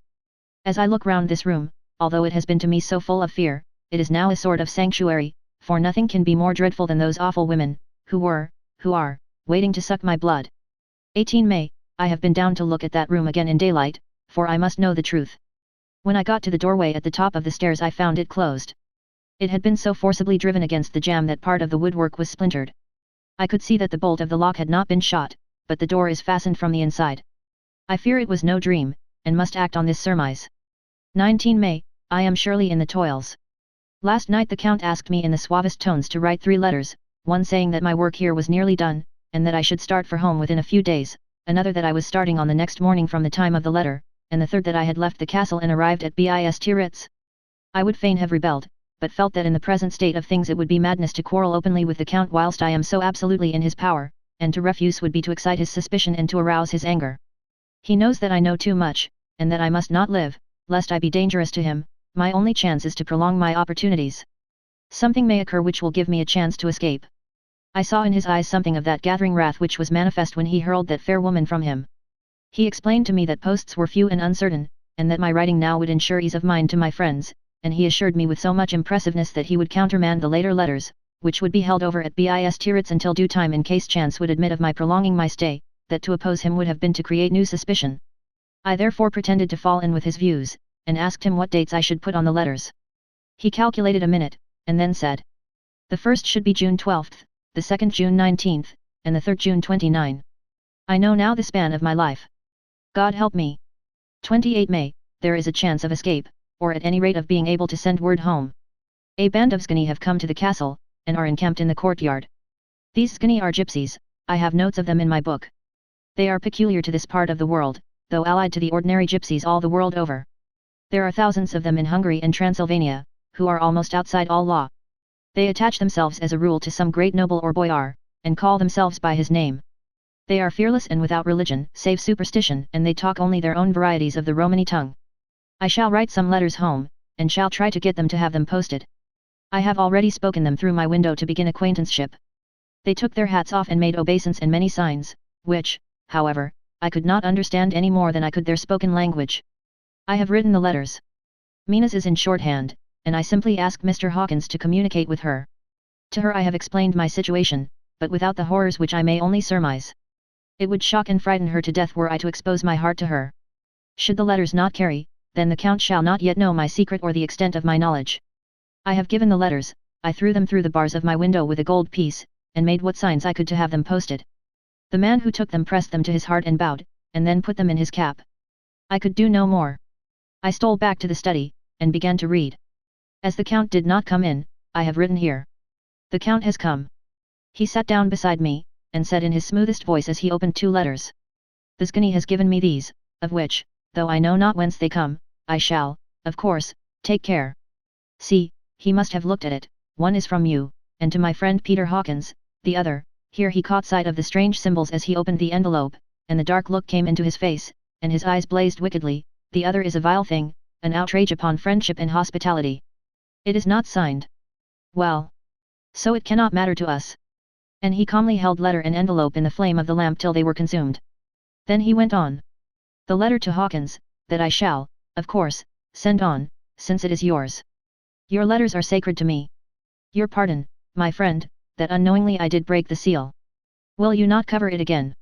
He held out the letter to me, and with a courteous bow handed me a clean envelope. I could only redirect it and hand it to him in silence. When he went out of the room I could hear the key turn softly. A minute later I went over and tried it, and the door was locked. When, an hour or two after, the Count came quietly into the room, his coming awakened me, for I had gone to sleep on the sofa. He was very courteous and very cheery in his manner, and seeing that I had been sleeping, he said, "So, my friend, you are tired? Get to bed. There is the surest rest. I may not have the pleasure to talk tonight, since there are many labors to me, but you will sleep, I pray." I passed to my room and went to bed, and, strange to say, slept without dreaming. Despair has its own calms. 31 May, this morning when I woke I thought I would provide myself with some paper and envelopes from my bag and keep them in my pocket, so that I might write in case I should get an opportunity, but again a surprise, again a shock. Every scrap of paper was gone, and with it all my notes, my memoranda, relating to railways and travel, my letter of credit, in fact all that might be useful to me were I once outside the castle. I sat and pondered a while, and then some thought occurred to me, and I made search of my portmanteau and in the wardrobe where I had placed my clothes. The suit in which I had travelled was gone, and also my overcoat and rug, I could find no trace of them anywhere. This looked like some new scheme of villainy. 17 June, this morning, as I was sitting on the edge of my bed cudgelling my brains, I heard without a cracking of whips and pounding and scraping of horses' feet up the rocky path beyond the courtyard. With joy I hurried to the window, and saw drive into the yard two great lighter wagons, each drawn by 8 sturdy horses, and at the head of each pair a Slovak, with his white hat, great nail-studded belt, dirty sheepskin and high boots. They had also their long staves in hand. I ran to the door, intending to descend and try and join them through the main hall, as I thought that way might be opened for them. Again a shock, my door was fastened on the outside. Then I ran to the window and cried to them. They looked up at me stupidly and pointed, but just then the headman of the Zguni came out, and seeing them pointing to my window, said something, at which they laughed. Henceforth no effort of mine, no piteous cry or agonized entreaty, would make them even look at me. They resolutely turned away. The lighter wagons contained great, square boxes, with handles of thick rope. These were evidently empty by the ease with which the Slovaks handled them, and by their resonance as they were roughly moved. When they were all unloaded and packed in a great heap in one corner of the yard, the Slovaks were given some money by the Zguni, and spitting on it for luck, lazily went each to his horse's head. Shortly afterwards, I heard the cracking of their whips die away in the distance. June 24th, before morning, last night the Count left me early, and locked himself into his own room. As soon as I dared I ran up the winding stair, and looked out of the window, which opened south. I thought I would watch for the Count, for there is something going on. The Zguni are quartered somewhere in the castle and are doing work of some kind.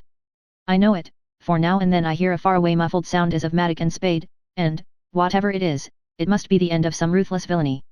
I had been at the window somewhat less than half an hour, when I saw something coming out of the Count's window. I drew back and watched carefully, and saw the whole man emerge.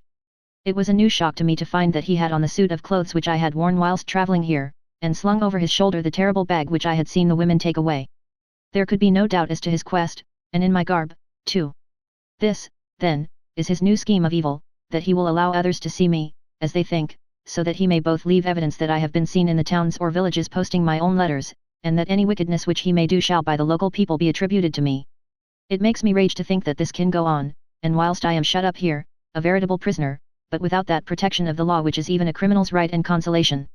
I thought I would watch for the Count's return, and for a long time sat doggedly at the window. Then I began to notice that there were some quaint little specks floating in the rays of the moonlight.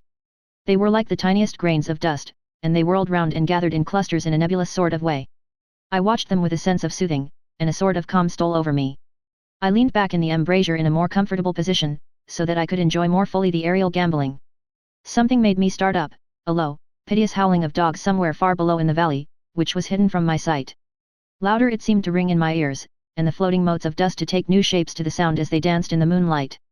I felt myself struggling to awake to some call of my instincts, nay, my very soul was struggling, and my half-remembered sensibilities were striving to answer the call. I was becoming hypnotized. Quicker and quicker danced the dust, the moonbeams seemed to quiver as they went by me into the mass of gloom beyond. More and more they gathered till they seemed to take dim phantom shapes. And then I started, broad awake and in full possession of my senses, and ran screaming from the place. The phantom shapes, which were becoming gradually materialized from the moonbeams, were those of the three ghostly women to whom I was doomed. I fled, and felt somewhat safer in my own room, where there was no moonlight and where the lamp was burning brightly. When a couple of hours had passed I heard something stirring in the Count's room, something like a sharp wail quickly suppressed, and then there was silence, deep, awful silence, which chilled me. With a beating heart, I tried the door, but I was locked in my prison, and could do nothing. I sat down and simply cried. As I sat I heard a sound in the courtyard without, the agonized cry of a woman. I rushed to the window, and throwing it up, peered out between the bars. There, indeed, was a woman with dishevelled hair, holding her hands over her heart as one distressed with running. She was leaning against a corner of the gateway. When she saw my face at the window she threw herself forward, and shouted in a voice laden with menace. "Monster, give me my child!" She threw herself on her knees, and raising up her hands, cried the same words in tones which wrung my heart. Then she tore her hair and beat her breast, and abandoned herself to all the violences of extravagant emotion. Finally, she threw herself forward, and, though I could not see her, I could hear the beating of her naked hands against the door. Somewhere high overhead, probably on the tower, I heard the voice of the Count calling in his harsh, metallic whisper. His call seemed to be answered from far and wide by the howling of wolves. Before many minutes had passed a pack of them poured, like a pent-up dam when liberated, through the wide entrance into the courtyard. There was no cry from the woman, and the howling of the wolves was but short. Before long they streamed away singly, licking their lips. I could not pity her, for I knew now what had become of her child, and she was better dead. What shall I do? What can I do? How can I escape from this dreadful thing of night and gloom and fear? June 25th, morning. No man knows till he has suffered from the night how sweet and how dear to his heart and eye the morning can be. When the sun grew so high this morning that it struck the top of the great gateway opposite my window, the high spot which it touched seemed to me as if the dove from the ark had lighted there. My fear fell from me as if it had been a vaporous garment which dissolved in the warmth. I must take action of some sort whilst the courage of the day is upon me. Last night one of my post-dated letters went to post, the first of that fatal series which is to blot out the very traces of my existence from the earth. Let me not think of it. Action. It has always been at night time that I have been molested or threatened, or in some way in danger or in fear. I have not yet seen the Count in the daylight. Can it be that he sleeps when others wake, that he may be awake whilst they sleep? If I could only get into his room. But there is no possible way. The door is always locked, no way for me. Yes, there is a way, if one dares to take it. Where his body has gone, why may not another body go? I have seen him myself crawl from his window. Why should not I imitate him, and go in by his window? The chances are desperate, but my need is more desperate still. I shall risk it. At the worst it can only be death, and a man's death is not a calf's, and the dreaded hereafter may still be open to me. God help me in my task. Goodbye, Mina, if I fail, goodbye, my faithful friend and second father, goodbye, all, and last of all Mina. Same day, later, I have made the effort, and God, helping me, have come safely back to this room. I must put down every detail in order. I went whilst my courage was fresh straight to the window on the south side, and at once got outside on the narrow ledge of stone which runs around the building on this side. The stones are big and roughly cut, and the mortar has by process of time been washed away between them. I took off my boots, and ventured out on the desperate way. I looked down once, so as to make sure that a sudden glimpse of the awful depth would not overcome me, but after that kept my eyes away from it. I knew pretty well the direction and distance of the Count's window, and made for it as well as I could, having regard to the opportunities available. I did not feel dizzy, I suppose I was too excited, and the time seemed ridiculously short till I found myself standing on the windowsill and trying to raise up the sash. I was filled with agitation, however, when I bent down and slid feet foremost in through the window. Then I looked around for the Count, but, with surprise and gladness, made a discovery. The room was empty. It was barely furnished with odd things, which seemed to have never been used. The furniture was something the same style as that in the south rooms, and was covered with dust. I looked for the key, but it was not in the lock, and I could not find it anywhere. The only thing I found was a great heap of gold in one corner, gold of all kinds, Roman and British, and Austrian, and Hungarian, and Greek and Turkish money, covered with a film of dust, as though it had lain long in the ground. None of it that I noticed was less than 300 years old. There were also chains and ornaments, some jeweled, but all of them old and stained. At one corner of the room was a heavy door. I tried it, for, since I could not find the key of the room or the key of the outer door, which was the main object of my search, I must make further examination, or all my efforts would be in vain. It was open, and led through a stone passage to a circular stairway, which went steeply down. I descended, minding carefully where I went, for the stairs were dark, being only lit by loopholes in the heavy masonry. At the bottom there was a dark, tunnel-like passage, through which came a deathly, sickly odor, the odor of old earth newly turned. As I went through the passage the smell grew closer and heavier. At last I pulled open a heavy door which stood ajar, and found myself in an old, ruined chapel, which had evidently been used as a graveyard. The roof was broken, and in two places were steps leading to vaults, but the ground had recently been dug over, and the earth placed in great wooden boxes, manifestly those which had been brought by the Slovaks. There was nobody about, and I made search for any further outlet, but there was none. Then I went over every inch of the ground, so as not to lose a chance. I went down even into the vaults, where the dim light struggled, although to do so was a dread to my very soul. Into two of these I went, but saw nothing except fragments of old coffins and piles of dust. In the third, however, I made a discovery. There, in one of the great boxes, of which there were 50 in all, on a pile of newly dug earth, lay the Count. He was either dead or asleep, I could not say which, for the eyes were open and stony, but without the glassiness of death, and the cheeks had the warmth of life through all their pallor, the lips were as red as ever. But there was no sign of movement, no pulse, no breath, no beating of the heart. I bent over him, and tried to find any sign of life, but in vain. He could not have lain there long, for the earthy smell would have passed away in a few hours. By the side of the box was its cover, pierced with holes here and there. I thought he might have the keys on him, but when I went to search I saw the dead eyes, and in them, dead though they were, such a look of hate, though unconscious of me or my presence, that I fled from the place, and leaving the Count's room by the window, crawled again up the castle wall. Regaining my room, I threw myself panting upon the bed and tried to think. 29 June, today is the date of my last letter, and the Count has taken steps to prove that it was genuine, for again I saw him leave the castle by the same window, and in my clothes. As he went down the wall, lizard fashion, I wished I had a gun or some lethal weapon, that I might destroy him, but I fear that no weapon wrought alone by man's hand would have any effect on him. I dared not wait to see him return, for I feared to see those weird sisters. I came back to the library, and read there till I fell asleep. I was awakened by the Count, who looked at me as grimly as a man can look as he said. Tomorrow, my friend, we must part. You return to your beautiful England, I to some work which may have such an end that we may never meet. Your letter home has been dispatched, tomorrow I shall not be here, but all shall be ready for your journey. In the morning come the Zgani, who have some labours of their own here, and also come some Slovaks. When they have gone, my carriage shall come for you, and shall bear you to the Borgo Pass to meet the diligence from Bukovina to Bistrica. But I am in hopes that I shall see more of you at Castle Dracula. I suspected him, and determined to test his sincerity. Sincerity. It seems like a profanation of the word to write it in connection with such a monster, so asked him point blank. Why may I not go tonight? Because, dear sir, my coachman and horses are away on a mission. But I would walk with pleasure. I want to get away at once. He smiled, such a soft, smooth, diabolical smile that I knew there was some trick behind his smoothness. He said. And your baggage? I do not care about it. I can send for it some other time.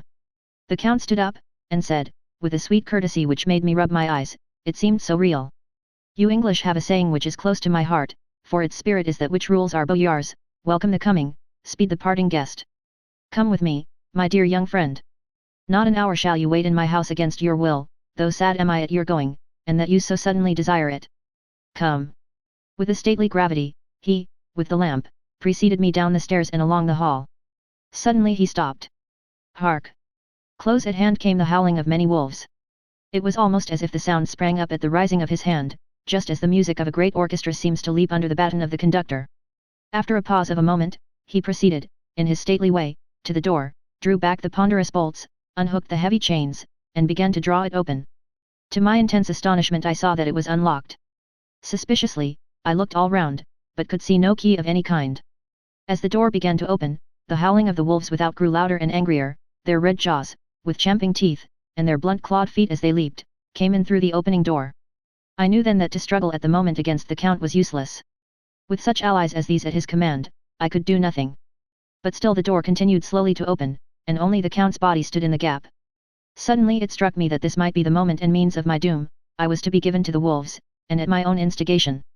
There was a diabolical wickedness in the idea great enough for the Count, and as a last chance I cried out. Shut the door, I shall wait till morning, and covered my face with my hands to hide my tears of bitter disappointment. With one sweep of his powerful arm, the Count threw the door shut, and the great bolts clanged and echoed through the hall as they shot back into their places. In silence we returned to the library, and after a minute or two I went to my own room. The last I saw of Count Dracula was his kissing his hand to me, with the red light of triumph in his eyes, and with a smile that Judas in hell might be proud of. When I was in my room and about to lie down, I thought I heard a whispering at my door. I went to it softly and listened. Unless my ears deceived me, I heard the voice of the Count. Back, back, to your own place. Your time is not yet come. Wait. Have patience. Tonight is mine. Tomorrow night is yours. There was a low, sweet ripple of laughter, and in a rage I threw open the door, and saw without the three terrible women licking their lips. As I appeared they all joined in a horrible laugh, and ran away. I came back to my room and threw myself on my knees. It is then so near the end? Tomorrow. Tomorrow. Lord, help me, and those to whom I am dear. June 30th, morning, these may be the last words I ever write in this diary. I slept till just before the dawn, and when I woke threw myself on my knees, for I determined that if death came he should find me ready. At last I felt that subtle change in the air, and knew that the morning had come. Then came the welcome cock crow, and I felt that I was safe. With a glad heart, I opened my door and ran down to the hall. I had seen that the door was unlocked, and now escape was before me. With hands that trembled with eagerness, I unhooked the chains and drew back the massive bolts. But the door would not move. Despair seized me. I pulled, and pulled, at the door, and shook it till, massive as it was, it rattled in its casement. I could see the bolt shot. It had been locked after I left the Count. Then a wild desire took me to obtain that key at any risk, and I determined then and there to scale the wall again and gain the Count's room. He might kill me, but death now seemed the happier choice of evils. Without a pause I rushed up to the east window, and scrambled down the wall, as before, into the Count's room. It was empty, but that was as I expected. I could not see a key anywhere, but the heap of gold remained. I went through the door in the corner and down the winding stair and along the dark passage to the old chapel. I knew now well enough where to find the monster I sought. The great box was in the same place, close against the wall, but the lid was laid on it, not fastened down, but with the nails ready in their places to be hammered home. I knew I must reach the body for the key, so I raised the lid, and laid it back against the wall, and then I saw something which filled my very soul with horror. There lay the Count, but looking as if his youth had been half renewed, for the white hair and mustache were changed to dark iron grey, the cheeks were fuller, and the white skin seemed ruby red underneath, the mouth was redder than ever, for on the lips were gouts of fresh blood, which trickled from the corners of the mouth and ran over the chin and neck. Even the deep, burning eyes seemed set amongst swollen flesh, for the lids and pouches underneath were bloated. It seemed as if the whole awful creature were simply gorged with blood. He lay like a filthy leech, exhausted with his repletion. I shuddered as I bent over to touch him, and every sense in me revolted at the contact, but I had to search, or I was lost. The coming night might see my own body a banquet in a similar way to those horrid three. I felt all over the body, but no sign could I find of the key. Then I stopped and looked at the Count. There was a mocking smile on the bloated face which seemed to drive me mad. This was the being I was helping to transfer to London, where, perhaps, for centuries to come he might, amongst its teeming millions, satiate his lust for blood, and create a new and ever-widening circle of semi-demons to batten on the helpless. The very thought drove me mad. A terrible desire came upon me to rid the world of such a monster. There was no lethal weapon at hand, but I seized a shovel which the workman had been using to fill the cases, and lifting it high, struck, with the edge downward, at the hateful face. But as I did so the head turned, and the eyes fell full upon me, with all their blaze of basilisk horror. The sight seemed to paralyze me, and the shovel turned in my hand and glanced from the face, merely making a deep gash above the forehead. The shovel fell from my hand across the box, and as I pulled it away the flange of the blade caught the edge of the lid which fell over again, and hid the horrid thing from my sight. The last glimpse I had was of the bloated face, blood-stained and fixed with a grin of malice which would have held its own in the nethermost hell. I thought and thought what should be my next move, but my brain seemed on fire, and I waited with a despairing feeling growing over me. As I waited I heard in the distance a gypsy song sung by merry voices coming closer, and through their song the rolling of heavy wheels and the cracking of whips, the Zgani and the Slovaks of whom the Count had spoken were coming. With a last look around and at the box which contained the vile body, I ran from the place and gained the Count's room, determined to rush out at the moment the door should be opened. With strained ears, I listened, and heard downstairs the grinding of the key in the great lock and the falling back of the heavy door. There must have been some other means of entry, or someone had a key for one of the locked doors. Then there came the sound of many feet tramping and dying away in some passage which sent up a clanging echo. I turned to run down again towards the vault, where I might find the new entrance, but at the moment there seemed to come a violent puff of wind, and the door to the winding stair blew to with a shock that set the dust from the lintels flying. When I ran to push it open, I found that it was hopelessly fast. I was again a prisoner, and the net of doom was closing round me more closely. As I write there is in the passage below a sound of many tramping feet and the crash of weights being set down heavily, doubtless the boxes, with their freight of earth. There is a sound of hammering, it is the box being nailed down. Now I can hear the heavy feet tramping again along the hall, with many other idle feet coming behind them. The door is shut, and the chains rattle, there is a grinding of the key in the lock, I can hear the key withdraw, then another door opens and shuts, I hear the creaking of lock and bolt. Hark! In the courtyard and down the rocky way the roll of heavy wheels, the crack of whips, and the chorus of the Zgani as they pass into the distance. I am alone in the castle with those awful women. Faugh! Mina is a woman, and there is naught in common. They are devils of the pit. I shall not remain alone with them, I shall try to scale the castle wall farther than I have yet attempted. I shall take some of the gold with me, lest I want it later. I may find a way from this dreadful place.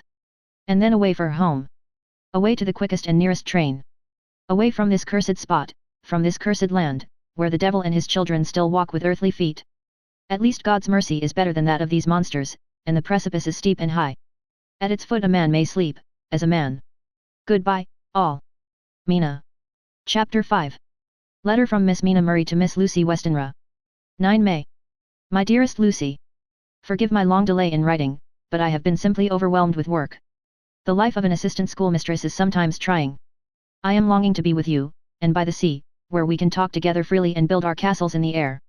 I have been working very hard lately, because I want to keep up with Jonathan's studies, and I have been practicing shorthand very assiduously. When we are married I shall be able to be useful to Jonathan, and if I can stenograph well enough I can take down what he wants to say in this way and write it out for him on the typewriter, at which also I am practicing very hard. He and I sometimes write letters in shorthand, and he is keeping a stenographic journal of his travels abroad. When I am with you I shall keep a diary in the same way. I don't mean one of those 2 pages to the week with Sunday squeezed in a corner diaries, but a sort of journal which I can write in whenever I feel inclined. I do not suppose there will be much of interest to other people, but it is not intended for them. I may show it to Jonathan someday if there is in it anything worth sharing, but it is really an exercise book. I shall try to do what I see lady journalists do, interviewing and writing descriptions and trying to remember conversations. I am told that, with a little practice, one can remember all that goes on or that one hears said during a day. However, we shall see. I will tell you of my little plans when we meet. I have just had a few hurried lines from Jonathan from Transylvania. He is well, and will be returning in about a week. I am longing to hear all his news. It must be so nice to see strange countries. I wonder if we, I mean Jonathan and I, shall ever see them together. There is the 10 o'clock bell ringing. Goodbye. Your loving Mina. Tell me all the news when you write. You have not told me anything for a long time.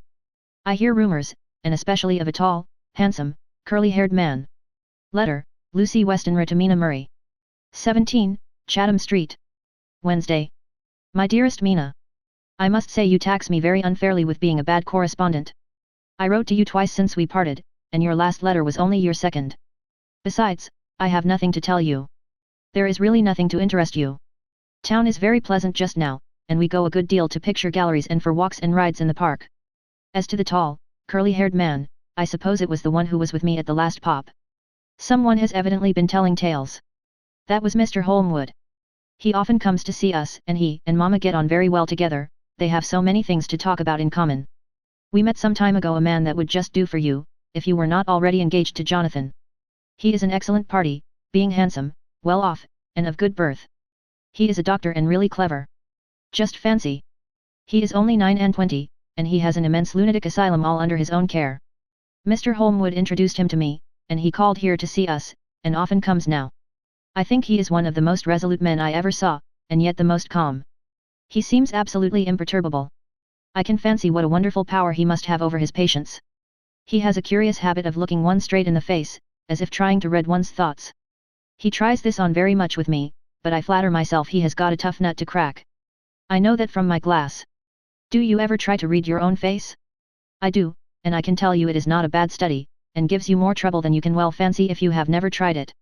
He says that I afford him a curious psychological study, and I humbly think I do. I do not, as you know, take sufficient interest in dress to be able to describe the new fashions. Dress is a bore. That is slang again, but never mind, Arthur says that every day. There, it is all out. Mina, we have told all our secrets to each other since we were children, we have slept together and eaten together, and laughed and cried together, and now, though I have spoken, I would like to speak more. Oh, Mina, couldn't you guess? I love him. I am blushing as I write, for although I think he loves me, he has not told me so in words. But oh, Mina, I love him, I love him, I love him. There, that does me good. I wish I were with you, dear, sitting by the fire undressing, as we used to sit, and I would try to tell you what I feel. I do not know how I am writing this even to you. I am afraid to stop, or I should tear up the letter, and I don't want to stop, for I do so want to tell you all. Let me hear from you at once, and tell me all that you think about it. Mina, I must stop. Good night. Bless me in your prayers, and, Mina, pray for my happiness. Lucy. P.S. I need not tell you this is a secret. Good night again. L. Letter, Lucy Westenra to Mina Murray. 24 May. My dearest Mina.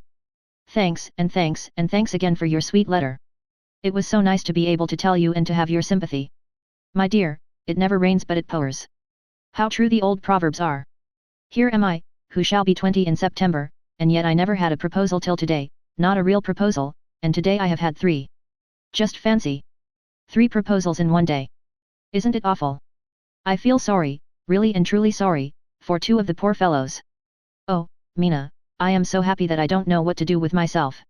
And 3 proposals. But, for goodness sake, don't tell any of the girls, or they would be getting all sorts of extravagant ideas and imagining themselves injured and slighted if in their very first day at home they did not get 6 at least. Some girls are so vain. You and I, Mina dear, who are engaged and are going to settle down soon soberly into old married women, can despise vanity. Well, I must tell you about the 3, but you must keep it a secret, dear, from everyone, except, of course, Jonathan. You will tell him, because I would, if I were in your place, certainly tell Arthur. A woman ought to tell her husband everything, don't you think so, dear, and I must be fair. Men like women, certainly their wives, to be quite as fair as they are, and women, I am afraid, are not always quite as fair as they should be. Well, My dear, number 1 came just before lunch. I told you of him, Dr. John Seward, the lunatic asylum man, with the strong jaw and the good forehead. He was very cool outwardly, but was nervous all the same. He had evidently been schooling himself as to all sorts of little things, and remembered them, but he almost managed to sit down on his silk hat, which men don't generally do when they are cool, and then when he wanted to appear at ease he kept playing with a lancet in a way that made me nearly scream. He spoke to me, Mina, very straightforwardly. He told me how dear I was to him, though he had known me so little, and what his life would be with me to help and cheer him. He was going to tell me how unhappy he would be if I did not care for him, but when he saw me cry he said that he was a brute and would not add to my present trouble. Then he broke off and asked if I could love him in time, and when I shook my head his hands trembled, and then with some hesitation he asked me if I cared already for anyone else. He put it very nicely, saying that he did not want to wring my confidence from me, but only to know, because if a woman's heart was free a man might have hope. And then, Mina, I felt a sort of duty to tell him that there was someone. I only told him that much, and then he stood up, and he looked very strong and very grave as he took both my hands in his and said he hoped I would be happy, and that if I ever wanted a friend I must count him one of my best. Oh, Mina dear, I can't help crying, and you must excuse this letter being all blotted. Being proposed to is all very nice and all that sort of thing, but it isn't at all a happy thing when you have to see a poor fellow, whom you know loves you honestly, going away and looking all broken-hearted, and to know that, no matter what he may say at the moment, you are passing quite out of his life. My dear, I must stop here at present, I feel so miserable, though I am so happy. Evening. Arthur has just gone, and I feel in better spirits than when I left off, so I can go on telling you about the day. Well, my dear, number 2 came after lunch. He is such a nice fellow, an American from Texas, and he looks so young and so fresh that it seems almost impossible that he has been to so many places and has had such adventures. I sympathize with poor Desdemona when she had such a dangerous stream poured in her ear, even by a black man. I suppose that we women are such cowards that we think a man will save us from fears, and we marry him. I know now what I would do if I were a man and wanted to make a girl love me. No, I don't, for there was Mr. Morris telling us his stories, and Arthur never told any, and yet, my dear, I am somewhat previous. Mr. Quincy P. Morris found me alone.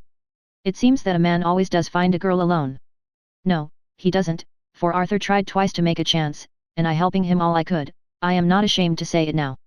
I must tell you beforehand that Mr. Morris doesn't always speak slang, that is to say, he never does so to strangers or before them, for he is really well educated and has exquisite manners, but he found out that it amused me to hear him talk American slang, and whenever I was present, and there was no one to be shocked, he said such funny things. I am afraid, my dear, he has to invent it all, for it fits exactly into whatever else he has to say. But this is a way slang has. I do not know myself if I shall ever speak slang, I do not know if Arthur likes it, as I have never heard him use any as yet. Well, Mr. Morris sat down beside me and looked as happy and jolly as he could, but I could see all the same that he was very nervous. He took my hand in his, and said ever so sweetly, Miss Lucy, I know I ain't good enough to regulate the fixins of your little shoes, but I guess if you wait till you find a man that is you will go join them 7 young women with the lamps when you quit. Won't you just hitch up alongside of me and let us go down the long road together, driving in double harness? Well, he did look so good-humoured and so jolly that it didn't seem half so hard to refuse him as it did poor Dr. Seward, so I said, as lightly as I could, that I did not know anything of hitching, and that I wasn't broken to harness at all yet. Then he said that he had spoken in a light manner, and he hoped that if he had made a mistake in doing so on so grave, so momentous, an occasion for him, I would forgive him. He really did look serious when he was saying it, and I couldn't help feeling a bit serious too. I know, Mina, you will think me a horrid flirt, though I couldn't help feeling a sort of exultation that he was number 2 in one day. And then, my dear, before I could say a word he began pouring out a perfect torrent of love-making, laying his very heart and soul at my feet. He looked so earnest over it that I shall never again think that a man must be playful always, and never earnest, because he is merry at times. I suppose he saw something in my face which checked him, for he suddenly stopped, and said with a sort of manly fervour that I could have loved him for if I had been free. Lucy, you are an honest-hearted girl, I know. I should not be here speaking to you as I am now if I did not believe you clean grit, right through to the very depths of your soul. Tell me, like one good fellow to another, is there anyone else that you care for? And if there is I'll never trouble you a hair's breadth again, but will be, if you will let me, a very faithful friend. My dear Mina, why are men so noble when we women are so little worthy of them? Here was I almost making fun of this great-hearted, true gentleman. I burst into tears. I am afraid, my dear, you will think this a very sloppy letter in more ways than one, and I really felt very badly. Why can't they let a girl marry 3 men, or as many as want her, and save all this trouble? But this is heresy, and I must not say it. I am glad to say that, though I was crying, I was able to look into Mr. Morris's brave eyes, and I told him out straight. Yes, there is someone I love, though he has not told me yet that he even loves me. I was right to speak to him so frankly, for quite a light came into his face, and he put out both his hands and took mine. I think I put them into his, and said in a hearty way. That's my brave girl. It's better worth being late for a chance of winning you than being in time for any other girl in the world. Don't cry, my dear. If it's for me, I'm a hard nut to crack, and I take it standing up. If that other fellow doesn't know his happiness, well, he'd better look for it soon, or he'll have to deal with me. Little girl, your honesty and pluck have made me a friend, and that's rarer than a lover, it's more unselfish anyhow. My dear, I'm going to have a pretty lonely walk between this and Kingdom Come. Won't you give me one kiss? It'll be something to keep off the darkness now and then. You can, you know, if you like, for that other good fellow, he must be a good fellow, my dear, and a fine fellow, or you could not love him, hasn't spoken yet. That quite won me, Mina, for it was brave and sweet of him, and noble, too, to a rival, wasn't it, and he's so sad, so I leant over and kissed him. He stood up with my two hands in his, and as he looked down into my face, I am afraid I was blushing very much, he said. Little girl, I hold your hand, and you've kissed me, and if these things don't make us friends nothing ever will. Thank you for your sweet honesty to me, and goodbye. He wrung my hand, and taking up his hat, went straight out of the room without looking back, without a tear or a quiver or a pause, and I am crying like a baby. Oh, why must a man like that be made unhappy when there are lots of girls about who would worship the very ground he trod on? I know I would if I were free, only I don't want to be free. My dear, this quite upset me, and I feel I cannot write of happiness just at once, after telling you of it, and I don't wish to tell of the number 3 until it can be all happy. Ever your loving, Lucy. P.S. Oh, about number 3, I needn't tell you of number 3, need I? Besides, it was all so confused, it seemed only a moment from his coming into the room till both his arms were round me, and he was kissing me.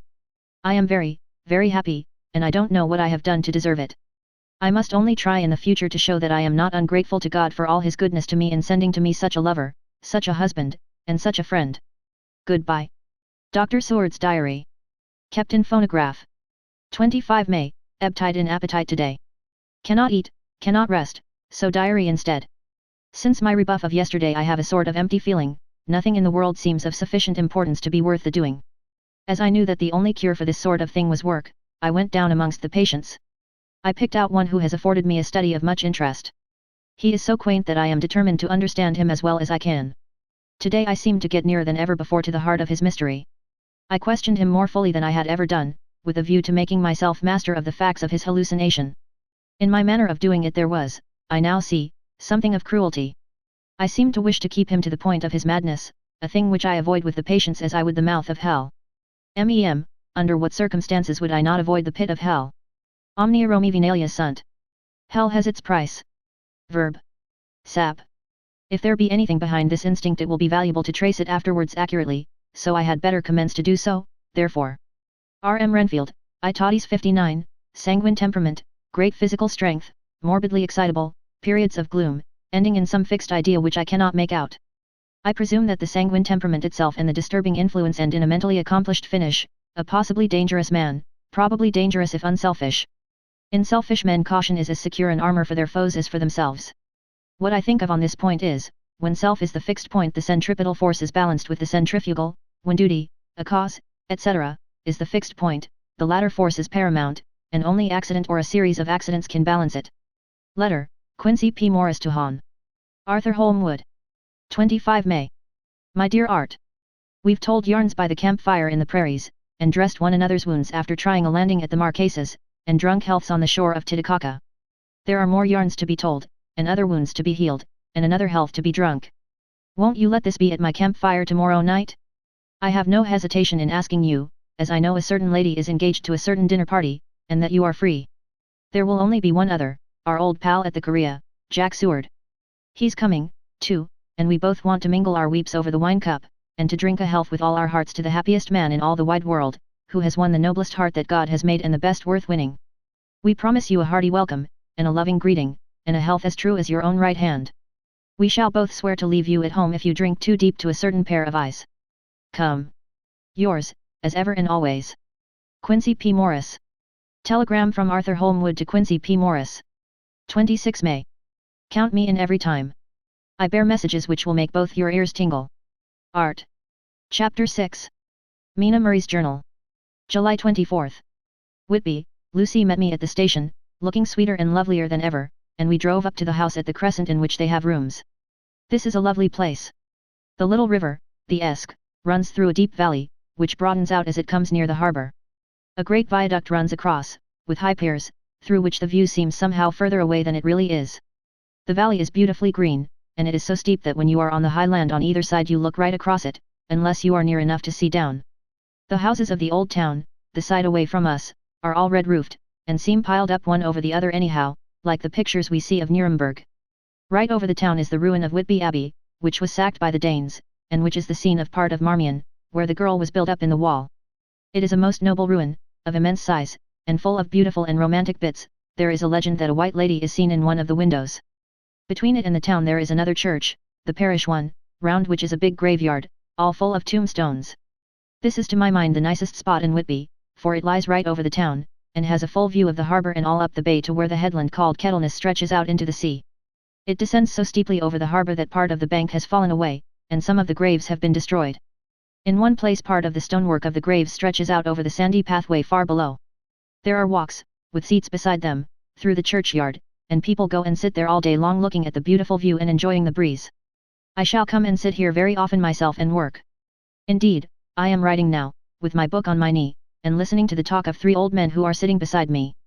They seem to do nothing all day but sit up here and talk. The harbour lies below me, with, on the far side, one long granite wall stretching out into the sea, with a curve outwards at the end of it, in the middle of which is a lighthouse.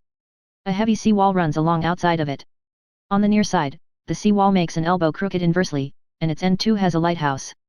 Between the 2 piers there is a narrow opening into the harbour, which then suddenly widens. It is nice at high water, but when the tide is out it shoals away to nothing, and there is merely the stream of the Esk, running between banks of sand, with rocks here and there. Outside the harbour on this side there rises for about half a mile a great reef, the sharp edge of which runs straight out from behind the south lighthouse. At the end of it is a buoy with a bell, which swings in bad weather, and sends in a mournful sound on the wind. They have a legend here that when a ship is lost bells are heard out at sea. I must ask the old man about this. He is coming this way. He is a funny old man. He must be awfully old, for his face is all gnarled and twisted like the bark of a tree. He tells me that he is nearly 100, and that he was a sailor in the Greenland fishing fleet when Waterloo was fought. He is, I am afraid, a very skeptical person, for when I asked him about the bells at sea and the white lady at the abbey he said very brusquely, "I wouldn't fash missile about them, miss. Them things be all wore out. Mind, I don't say that they never was, but I do say that they wasn't in my time. They be all very well for cummers and trippers, and the like, but not for a nice young lady like you. Them feet folks from York and Leeds that be always eatin' cured herrins and drinkin' tea and lookin' out to buy cheap jet would creed aught. I wonder missile who'd be bothered tellin' lies to them, even the newspapers, which is full of fool talk." I thought he would be a good person to learn interesting things from, so I asked him if he would mind telling me something about the whale fishing in the old days. He was just settling himself to begin when the clock struck 6, whereupon he laboured to get up, and said, "I must gang Agianwards home now, miss. My granddaughter doesn't like to be kept waitin' when the tea is ready, for it takes me time to cram labun the grease, for there be a many of 'em, and, miss, I lack belly timber set irely by the clock." He hobbled away, and I could see him hurrying, as well as he could, down the steps. The steps are a great feature on the place. They lead from the town up to the church. There are hundreds of them, I do not know how many, and they wind up in a delicate curve. The slope is so gentle that a horse could easily walk up and down them. I think they must originally have had something to do with the abbey. I shall go home too. Lucy went out visiting with her mother, and as they were only duty calls, I did not go. They will be home by this. 1 August, I came up here an hour ago with Lucy, and we had a most interesting talk with my old friend and the 2 others who always come and join him. He is evidently the Sir Oracle of them, and I should think must have been in his time a most dictatorial person. He will not admit anything, and down-faces everybody. If he can't out-argue them he bullies them, and then takes their silence for agreement with his views. Lucy was looking sweetly pretty in her white lawn frock. She has got a beautiful color since she has been here. I noticed that the old men did not lose any time in coming up and sitting near her when we sat down. She is so sweet with old people, I think they all fell in love with her on the spot. Even my old man succumbed and did not contradict her, but gave me double share instead. I got him on the subject of the legends, and he went off at once into a sort of sermon. I must try to remember it and put it down. It be all fool talk, Locke, stock, and barrel, that's what it be, and nowt else. These bands and wafts and bogosts and barguests and bogles and all anent them is only fit to set bairns and dizzy women a belderin. They be nowt but air blebs. They, and all grims and signs and warnin's, be all invented by parsons and ilsome buke bodies and railway touters to skeer and scunner halflins, and to get folks to do something that they don't other incline to. It makes me ireful to think o' them. Why, it's them that, not content with printin' lies on paper and preachin' them out of pulpits, does want to be cuttin' them on the tombstones. Look here all around you in whate'er ye will, all them steens, holdin' up their heads as well as they can out of their pride, is a cant, simply tumblin' down with the weight o' the lies wrote on them. Here lies the body or sacred to the memory wrote on all of them, and yet in nigh half of them there bean't no bodies at all, and the memories of them bean't cared a pinch of snuff about, much less sacred. Lies all of them, nothin' but lies of one kind or another. My gog, but it'll be a queer scouterment at the day of judgment when they come tumblin' up in their death sarks, all jowped together and tryin' to drag their tombsteens with them to prove how good they was, some of them trimlin' and ditherin', with their hands that doesn't and slippy from lyin' in the sea that they can't even keep their grup o' them. I could see from the old fellow's self-satisfied air and the way in which he looked round for the approval of his cronies that he was showing off, so I put in a word to keep him going. Oh, Mr. Swales, you can't be serious. Surely these tombstones are not all wrong. Ye blins. There may be a poorish few not wrong, savin' where they make out the people too good, for there be folk that do think a bombole be like the sea, if only it be their own. The whole thing be only lies. Now look you here, you come here a stranger, and you see this Kirkgarth. I nodded, for I thought it better to assent, though I did not quite understand his dialect. I knew it had something to do with the church. He went on, and you consate that all these steens be a bun folk that be happed here, snod and snog. I assented again. Then that be just where the lie comes in. Why, there be scores of these lay beds that be tomb as old Dunn's box on Friday night. He nudged one of his companions, and they all laughed. And my gog, how could they be otherwise? Look at that one, the aftest abaft the beer bank, read it. I went over and read. Edward Spencelak, Master Mariner, murdered by pirates off the coast of Andres, April, 1854, AET. 30. When I came back Mr. Swales went on. Who brought him home, I wonder, to hap him here? Murdered off the coast of Andres. And you constated his body lay under. Why, I could name ye a dozen whose bones lie in the Greenland seas above, he pointed northwards, or where the currents may have drifted them. There be the steens around yet. Ye can, with your young eyes, read the small print of the lies from here. This Braithwaite Lowry, I knew his father, lost in the lively off Greenland in 20, or Andrew Woodhouse, drowned in the same seas in 1777, or John Paxton, drowned off Cape Farewell a year later, or old John Rawlings, whose grandfather sailed with me, drowned in the Gulf of Finland in 50. Do ye think that all these men will have to make a rush to Whitby when the trumpet sounds? I have me anthems a boot it. I tell ye that when they got here they'd be jimlin' and jostlin' one another that way that it ud be like a fight up on the ice in the old days, when we'd be at one another from daylight to dark, and tryin' to tie up our cuts by the light of the aurora borealis. This was evidently local pleasantry, for the old man cackled over it, and his cronies joined in with gusto. But, I said, surely you are not quite correct, for you start on the assumption that all the poor people, or their spirits, will have to take their tombstones with them on the day of judgment. Do you think that will be really necessary? Well, what else be they tombstones for? Answer me that, miss. To please their relatives, I suppose. To please their relatives, you suppose. This he said with intense scorn. How will it pleasure their relatives to know that lies is wrote over them, and that everybody in the place knows that they be lies? He pointed to a stone at our feet which had been laid down as a slab, on which the seat was rested, close to the edge of the cliff. Read the lies on that Thrufstian, he said. The letters were upside down to me from where I sat, but Lucy was more opposite to them, so she leant over and read. Sacred to the memory of George Cannon, who died, in the hope of a glorious resurrection, on July 29, 1873, falling from the rocks at Kettleness. This tomb was erected by his sorrowing mother to her dearly beloved son. He was the only son of his mother, and she was a widow. Really, Mr. Swales, I don't see anything very funny in that. She spoke her comment very gravely and somewhat severely. Ya don't see aught funny. Ha. Ha. But that's because ya don't gone the sorrowin' mother was a hellcat that hated him because he was a crook d, a regular lamiter he was, and he hated her so that he committed suicide in order that she mightn't get an insurance she put on his life. He blew nigh the top of his head off with an old musket that they had for scarin' the crows with. Tworn tea for crows then, for it brought the clegs and the doups to him. That's the way he fell off the rocks. And, as to hopes of a glorious resurrection, I've often heard him say missile that he hoped he'd go to hell, for his mother was so pious that she'd be sure to go to heaven, and he didn't want to addle where she was. Now isn't that Stian at any rate, he hammered it with his stick as he spoke, a pack of lies, and won't it make Gabriel keckle when Geordie comes pantin' up the grease with the tombstone balanced on his hump, and asks it to be took as evidence. I did not know what to say, but Lucy turned the conversation as she said, rising up. Oh, why did you tell us of this? It is my favourite seat, and I cannot leave it, and now I find I must go on sitting over the grave of a suicide. That won't harm yet, my pretty, and it may make poor Geordie gladsome to have so trim a lass sittin' on his lap. That won't hurt yet. Why, I've sat here off and on for nigh 20 years past, and it hasn't done me no harm.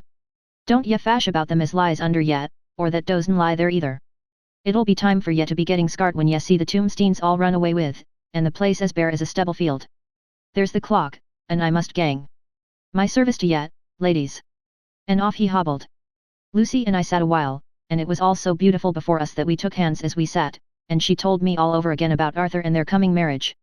That made me just a little heartsick, for I haven't heard from Jonathan for a whole month. The same day, I came up here alone, for I am very sad. There was no letter for me. I hope there cannot be anything the matter with Jonathan. The clock has just struck 9. I see the lights scattered all over the town, sometimes in rows where the streets are, and sometimes singly, they run right up the Esk and die away in the curve of the valley. To my left the view is cut off by a black line of roof of the old house next the abbey. The sheep and lambs are bleating in the fields away behind me, and there is a clatter of a donkey's hoofs up the paved road below. The band on the pier is playing a harsh waltz in good time, and further along the quay there is a Salvation Army meeting in a back street. Neither of the bands hears the other, but up here I hear and see them both. I wonder where Jonathan is and if he is thinking of me. I wish he were here. Dr. Seward's Diary. 5 June, the case of Renfield grows more interesting the more I get to understand the man. He has certain qualities very largely developed, selfishness, secrecy, and purpose. I wish I could get at what is the object of the latter. He seems to have some settled scheme of his own, but what it is I do not yet know.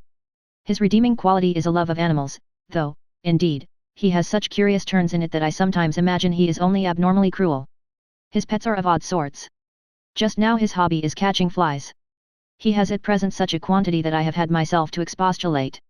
To my astonishment, he did not break out into a fury, as I expected, but took the matter in simple seriousness.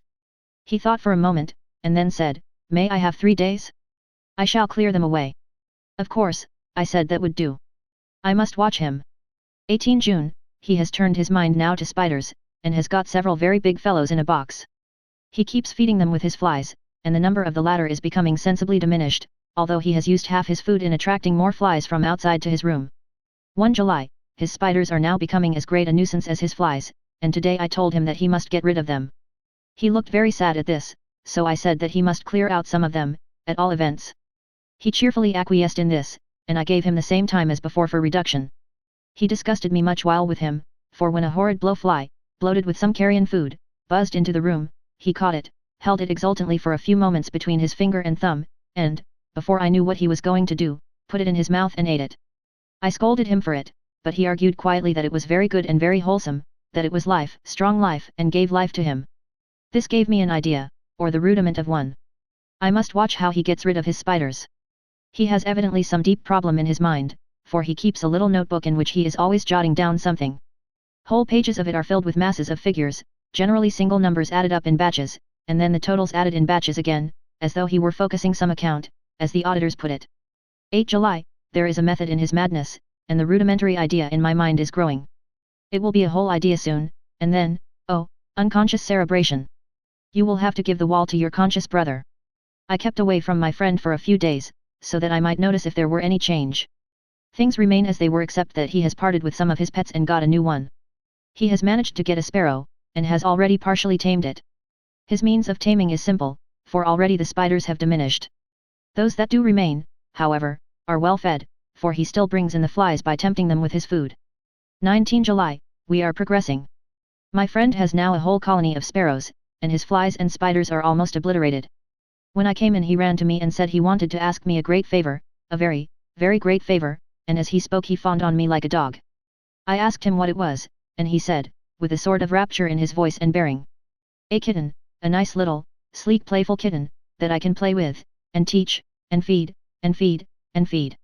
I was not unprepared for this request, for I had noticed how his pets went on increasing in size and vivacity, but I did not care that his pretty family of tame sparrows should be wiped out in the same manner as the flies and the spiders, so I said I would see about it, and asked him if he would not rather have a cat than a kitten. His eagerness betrayed him as he answered. Oh, yes, I would like a cat. I only asked for a kitten lest you should refuse me a cat. No one would refuse me a kitten, would they? I shook my head, and said that at present I feared it would not be possible, but that I would see about it. His face fell, and I could see a warning of danger in it, for there was a sudden fierce, sidelong look which meant killing. The man is an undeveloped homicidal maniac. I shall test him with his present craving and see how it will work out, then I shall know more. 10 p.m. I have visited him again and found him sitting in a corner brooding. When I came in he threw himself on his knees before me and implored me to let him have a cat, that his salvation depended upon it. I was firm, however, and told him that he could not have it, whereupon he went without a word, and sat down, gnawing his fingers, in the corner where I had found him. I shall see him in the morning early. 20 July, visited Renfield very early, before the attendant went his rounds. Found him up and humming a tune. He was spreading out his sugar, which he had saved, in the window, and was manifestly beginning his fly-catching again, and beginning it cheerfully and with a good grace. I looked around for his birds, and not seeing them, asked him where they were. He replied, without turning round, that they had all flown away. There were a few feathers about the room and on his pillow a drop of blood. I said nothing, but went and told the keeper to report to me if there were anything odd about him during the day. 11 a.m. The attendant has just been to me to say that Renfield has been very sick and has disgorged a whole lot of feathers. My belief is, doctor, he said, that he has eaten his birds, and that he just took and ate them raw. 11 p.m. I gave Renfield a strong opiate tonight, enough to make even him sleep, and took away his pocketbook to look at it. The thought that has been buzzing about my brain lately is complete, and the theory proved. My homicidal maniac is of a peculiar kind. I shall have to invent a new classification for him, and call him a zoophagus, life-eating, maniac. What he desires is to absorb as many lives as he can, and he has laid himself out to achieve it in a cumulative way. He gave many flies to one spider and many spiders to one bird, and then wanted a cat to eat the many birds. What would have been his later steps? It would almost be worthwhile to complete the experiment.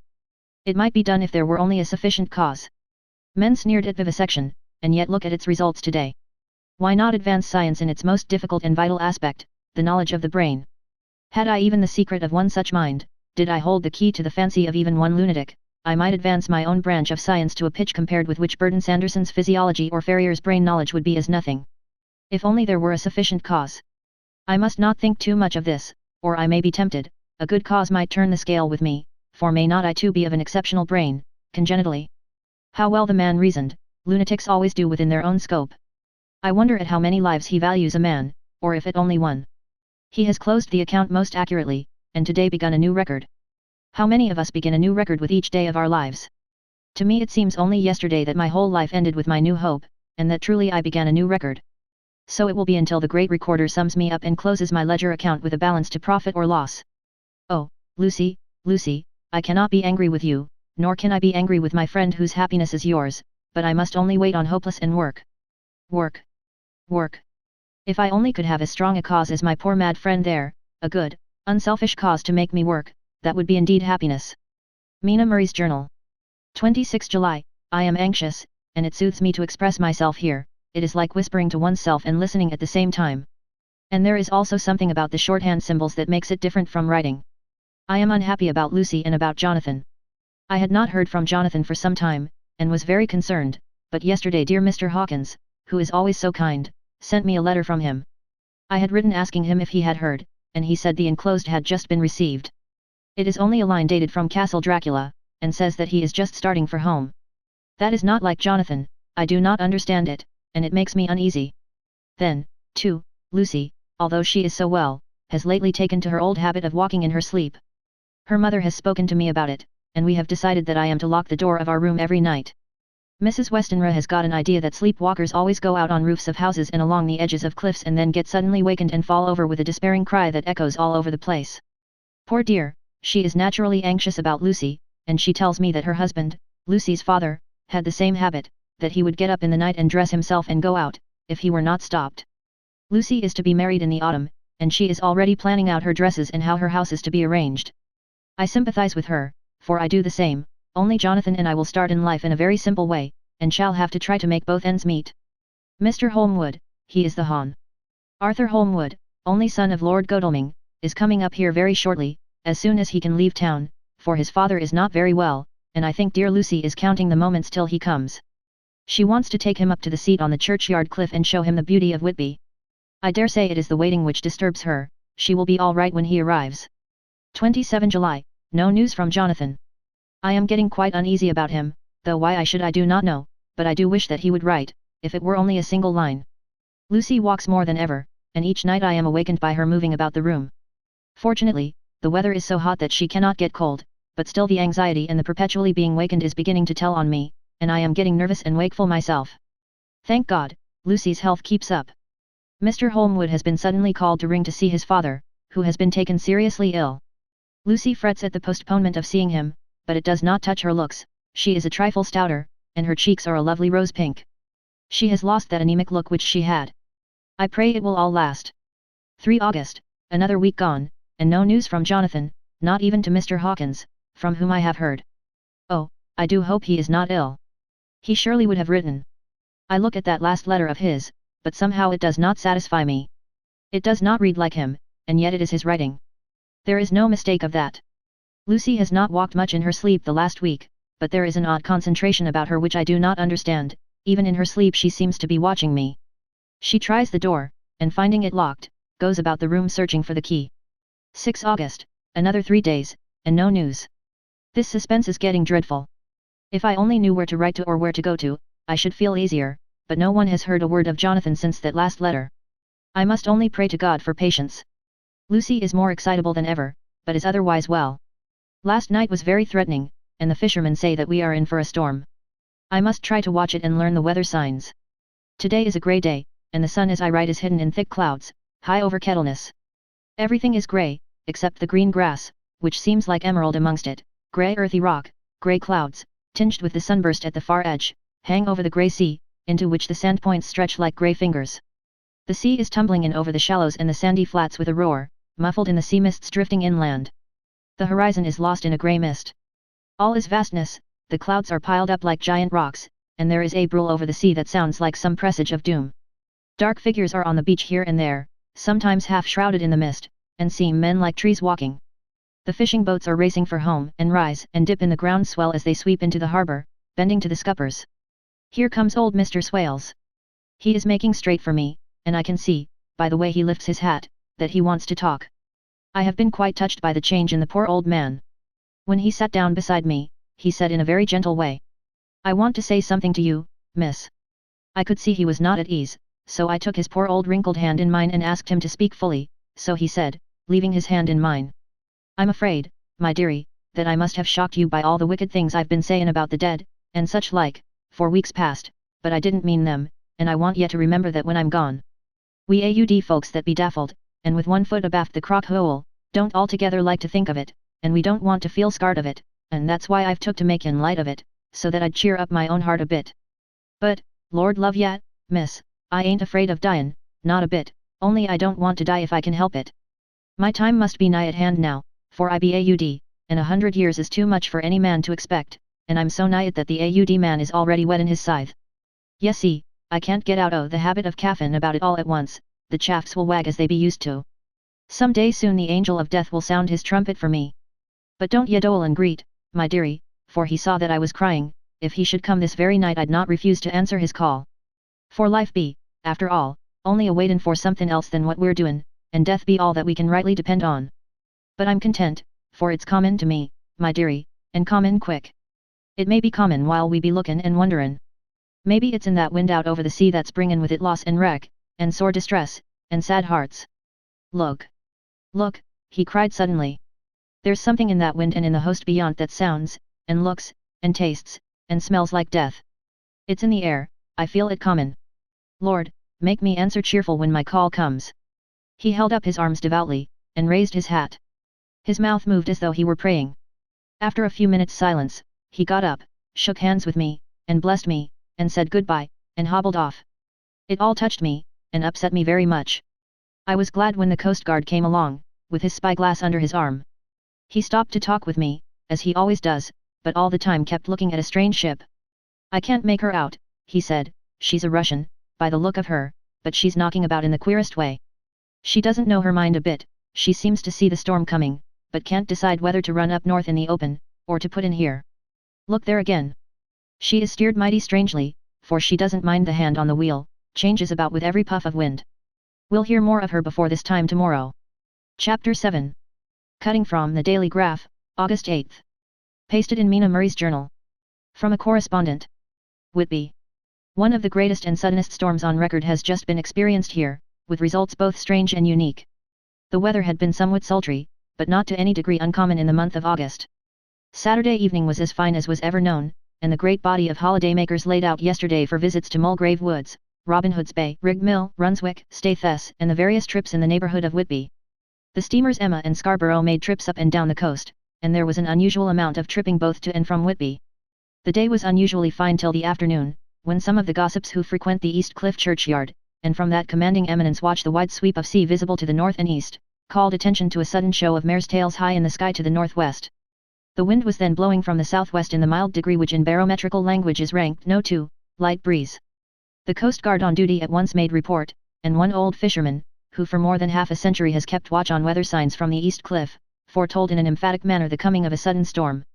The approach of sunset was so very beautiful, so grand in its masses of splendidly coloured clouds, that there was quite an assemblage on the walk along the cliff in the old churchyard to enjoy the beauty. Before the sun dipped below the black mass of Kettleness, standing boldly athwart the western sky, its downward way was marked by myriad clouds of every sunset colour, flame, purple, pink, green, violet, and all the tints of gold, with here and there masses not large, but of seemingly absolute blackness, in all sorts of shapes, as well outlined as colossal silhouettes. The experience was not lost on the painters, and doubtless some of the sketches of the prelude to the great storm will grace the RA&RI walls in May next. More than one captain made up his mind then and there that his cobble or his mule, as they term the different classes of boats, would remain in the harbour till the storm had passed. The wind fell away entirely during the evening, and at midnight there was a dead calm, a sultry heat, and that prevailing intensity which, on the approach of thunder, affects persons of a sensitive nature. There were but few lights in sight at sea, for even the coasting steamers, which usually hug the shore so closely, kept well to seaward, and but few fishing boats were in sight. The only sail noticeable was a foreign schooner with all sails set, which was seemingly going westwards. The foolhardiness or ignorance of her officers was a prolific theme for comment whilst she remained in sight, and efforts were made to signal her to reduce sail in face of her danger. Before the night shut down she was seen with sails idly flapping as she gently rolled on the undulating swell of the sea. As idle as a painted ship upon a painted ocean. Shortly before 10 o'clock the stillness of the air grew quite oppressive, and the silence was so marked that the bleating of a sheep inland or the barking of a dog in the town was distinctly heard, and the band on the pier, with its lively French air, was like a discord in the great harmony of nature's silence. A little after midnight came a strange sound from over the sea, and high overhead the air began to carry a strange, faint, hollow booming. Then without warning the tempest broke.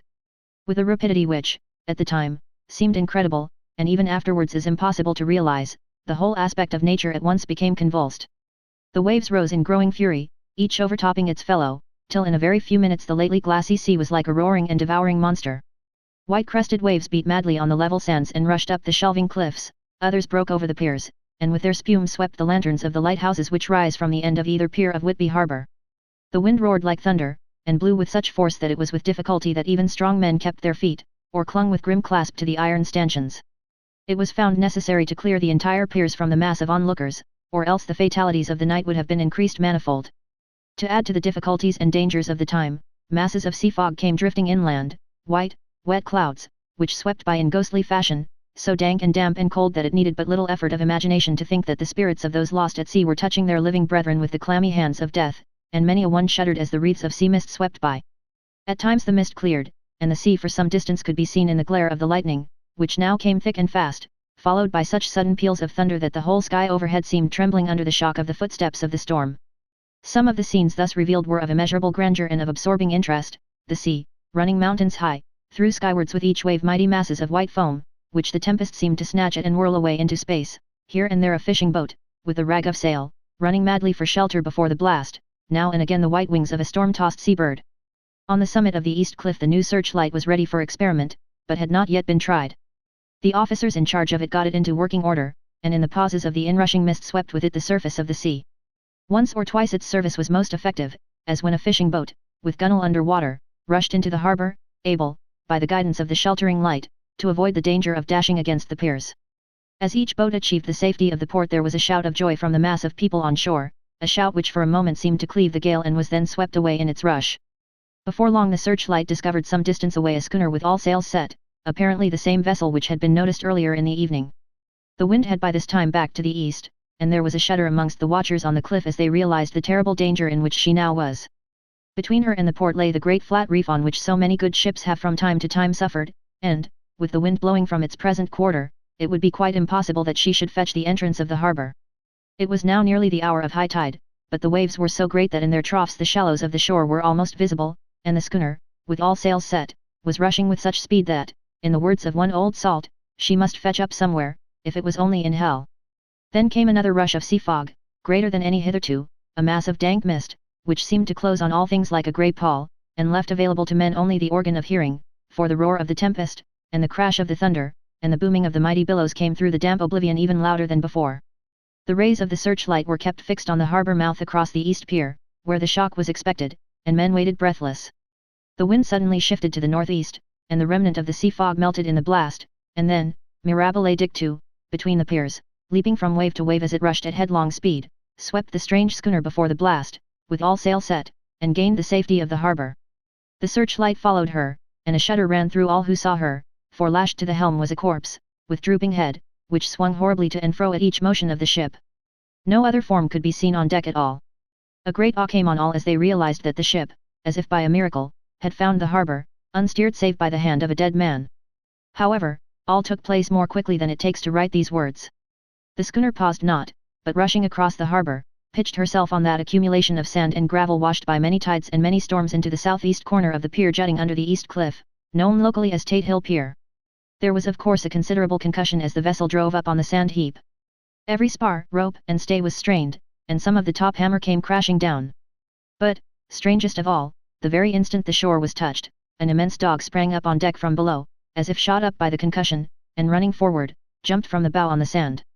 Making straight for the steep cliff, where the churchyard hangs over the laneway to the east pier so steeply that some of the flat tombstones, thruffsteins or through stones, as they call them in the Whitby vernacular, actually project over where the sustaining cliff has fallen away, it disappeared in the darkness, which seemed intensified just beyond the focus of the searchlight. It so happened that there was no one at the moment on Tate Hill Pier, as all those whose houses are in close proximity were either in bed or were out on the heights above. Thus the coast guard on duty on the eastern side of the harbour, who at once ran down to the little pier, was the first to climb on board. The men working the searchlight, after scouring the entrance of the harbour without seeing anything, then turned the light on the derelict and kept it there. The coast guard ran aft, and when he came beside the wheel, bent over to examine it, and recoiled at once as though under some sudden emotion. This seemed to pique general curiosity, and quite a number of people began to run. It is a good way round from the west cliff by the drawbridge to Tate Hill Pier, but your correspondent is a fairly good runner, and came well ahead of the crowd. When I arrived, however, I found already assembled on the pier a crowd, whom the coast guard and police refused to allow to come on board. By the courtesy of the chief boatman, I was, as your correspondent, permitted to climb on deck, and was one of a small group who saw the dead seaman whilst actually lashed to the wheel. It was no wonder that the coast guard was surprised, or even awed, for not often can such a sight have been seen. The man was simply fastened by his hands, tied one over the other, to a spoke of the wheel. Between the inner hand and the wood was a crucifix, the set of beads on which it was fastened being around both wrists and wheel, and all kept fast by the binding cords. The poor fellow may have been seated at one time, but the flapping and buffeting of the sails had worked through the rudder of the wheel and dragged him to and fro, so that the cords with which he was tied had cut the flesh to the bone. Accurate note was made of the state of things, and a doctor, Surgeon J. M. Caffin, of 33, East Elliot Place, who came immediately after me, declared, after making examination, that the man must have been dead for quite 2 days. In his pocket was a bottle, carefully corked, empty save for a little roll of paper, which proved to be the addendum to the log. The coast guard said the man must have tied up his own hands, fastening the knots with his teeth. The fact that a coast guard was the first on board may save some complications, later on, in the Admiralty Court, for coast guards cannot claim the salvage which is the right of the first civilian entering on a derelict. Already, however, the legal tongues are wagging, and one young law student is loudly asserting that the rights of the owner are already completely sacrificed, his property being held in contravention of the statutes of mortmain, since the tiller, as emblemship, if not proof, of delegated possession, is held in a dead hand. It is needless to say that the dead steersman has been reverently removed from the place where he held his honourable watch and ward till death, a steadfastness as noble as that of the young Casabianca, and placed in the mortuary to await inquest. Already the sudden storm is passing, and its fierceness is abating, crowds are scattering homeward, and the sky is beginning to redden over the Yorkshire wolds. I shall send, in time for your next issue, further details of the derelict ship which found her way so miraculously into harbour in the storm. Whitby. 9 August, the sequel to the strange arrival of the derelict in the storm last night is almost more startling than the thing itself.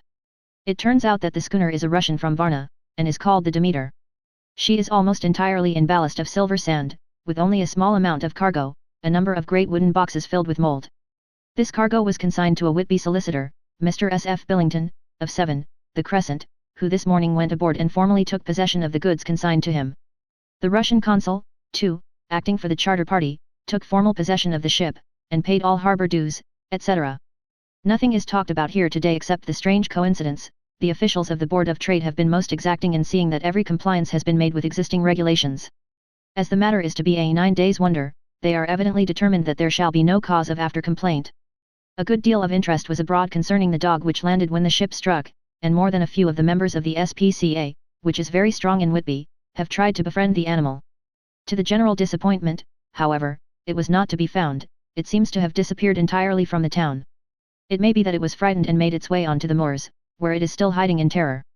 There are some who look with dread on such a possibility, lest later on it should in itself become a danger, for it is evidently a fierce brute. Early this morning a large dog, a half-bred mastiff belonging to a coal merchant close to Tate Hill Pier, was found dead in the roadway opposite to its master's yard. It had been fighting, and manifestly had had a savage opponent, for its throat was torn away, and its belly was slit open as if with a savage claw. Later, by the kindness of the Board of Trade Inspector, I have been permitted to look over the logbook of the Demeter, which was in order up to within 3 days, but contained nothing of special interest except as to facts of missing men. The greatest interest, however, is with regard to the paper found in the bottle, which was today produced at the inquest, and a more strange narrative than the two between them unfold it has not been my lot to come across. As there is no motive for concealment, I am permitted to use them, and accordingly send you a rescript, simply omitting technical details of seamanship and supercargo. It almost seems as though the captain had been seized with some kind of mania before he had got well into blue water, and that this had developed persistently throughout the voyage. Of course my statement must be taken cum grano, since I am writing from the dictation of a clerk of the Russian consul, who kindly translated for me, time being short. Log of the Demeter. Varna to Whitby. Written July 18th, things so strange happening, that I shall keep accurate note henceforth till we land. On July 6th we finished taking in cargo, silver sand, and boxes of earth. At noon set sail. East wind, fresh. Crew, 5 hands, 2 mates, cook, and myself, captain. On July 11th at dawn entered Bosphorus. Boarded by Turkish customs officers. Bakshish. All correct. Underway at 4 p.m. On July 12th through Dardanelles. More customs officers and flagboat of guarding squadron. Bakshish again. Work of officers thorough, but quick. Want us off soon. At dark passed into archipelago. On 13 July past Cape Matapan. Crew dissatisfied about something. Seemed scared, but would not speak out. On July 14th was somewhat anxious about crew. Men all steady fellows, who sailed with me before. Mate could not make out what was wrong, they only told him there was something, and crossed themselves. Mate lost temper with one of them that day and struck him. Expected fierce quarrel, but all was quiet. On July 16th mate reported in the morning that one of crew, Petrovsky, was missing. Could not account for it. Took larboard watch 8 bells last night, was relieved by Abramov, but did not go to bunk. Men more downcast than ever. All said they expected something of the kind, but would not say more than there was something aboard. Mate getting very impatient with them, feared some trouble ahead. On July 17th, yesterday, one of the men, Algarin, came to my cabin, and in an awestruck way confided to me that he thought there was a strange man aboard the ship.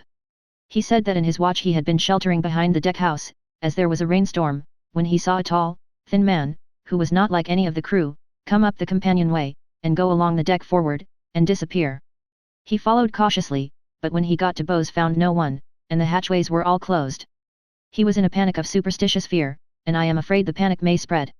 To allay it, I shall today search entire ship carefully from stem to stern. Later in the day I got together the whole crew, and told them, as they evidently thought there was someone in the ship, we would search from stem to stern. First mate angry, said it was folly, and to yield to such foolish ideas would demoralize the men, said he would engage to keep them out of trouble with a handspike.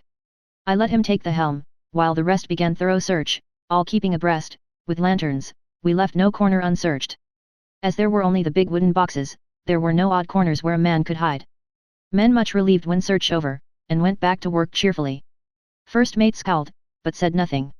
22 July, rough weather last 3 days, and all hands busy with sails, no time to be frightened. Men seem to have forgotten their dread. Mate cheerful again, and all on good terms.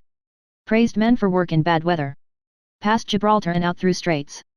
All well. 24 July, there seems some doom over this ship. Already a hand short, and entering on the Bay of Biscay with wild weather ahead, and yet last night another man lost, disappeared. Like the first, he came off his watch and was not seen again. Men all in a panic of fear, sent a round robin, asking to have double watch, as they fear to be alone. Mate angry. Fear there will be some trouble, as either he or the men will do some violence. 28 July, 4 days in hell, knocking about in a sort of maelstrom, and the wind a tempest. No sleep for anyone. Men all worn out. Hardly know how to set a watch, since no one fit to go on. Second mate volunteered to steer and watch, and let men snatch a few hours sleep. Wind abating, seas still terrific, but feel them less, as ship is steadier. 29 July, another tragedy. Had single watch tonight, as crew too tired to double. When morning watch came on deck could find no one except steersman. Raised outcry, and all came on deck. Thorough search, but no one found. Are now without second mate, and crew in a panic. Mate and I agreed to go armed henceforth and wait for any sign of cause. 30 July, last night. Rejoiced we are nearing England. Weather fine, all sails set. Retired worn out, slept soundly, awaked by mate telling me that both man of watch and steersman missing. Only self and mate and 2 hands left to work ship. 1 August, 2 days of fog, and not a sail sighted. Had hoped when in the English Channel to be able to signal for help or get in somewhere. Not having power to work sails, have to run before wind. Dare not lower, as could not raise them again. We seem to be drifting to some terrible doom. Mate now more demoralized than either of men. His stronger nature seems to have worked inwardly against himself. Men are beyond fear, working stolidly and patiently, with minds made up to worst. They are Russian, he Romanian. August 2nd, midnight, woke up from few minutes sleep by hearing a cry, seemingly outside my port. Could see nothing in fog. Rushed on deck, and ran against mate. Tells me heard cry and ran, but no sign of man on watch. One more gone. Lord, help us. Mate says we must be past Straits of Dover, as in a moment of fog lifting he saw North Foreland, just as he heard the man cry out.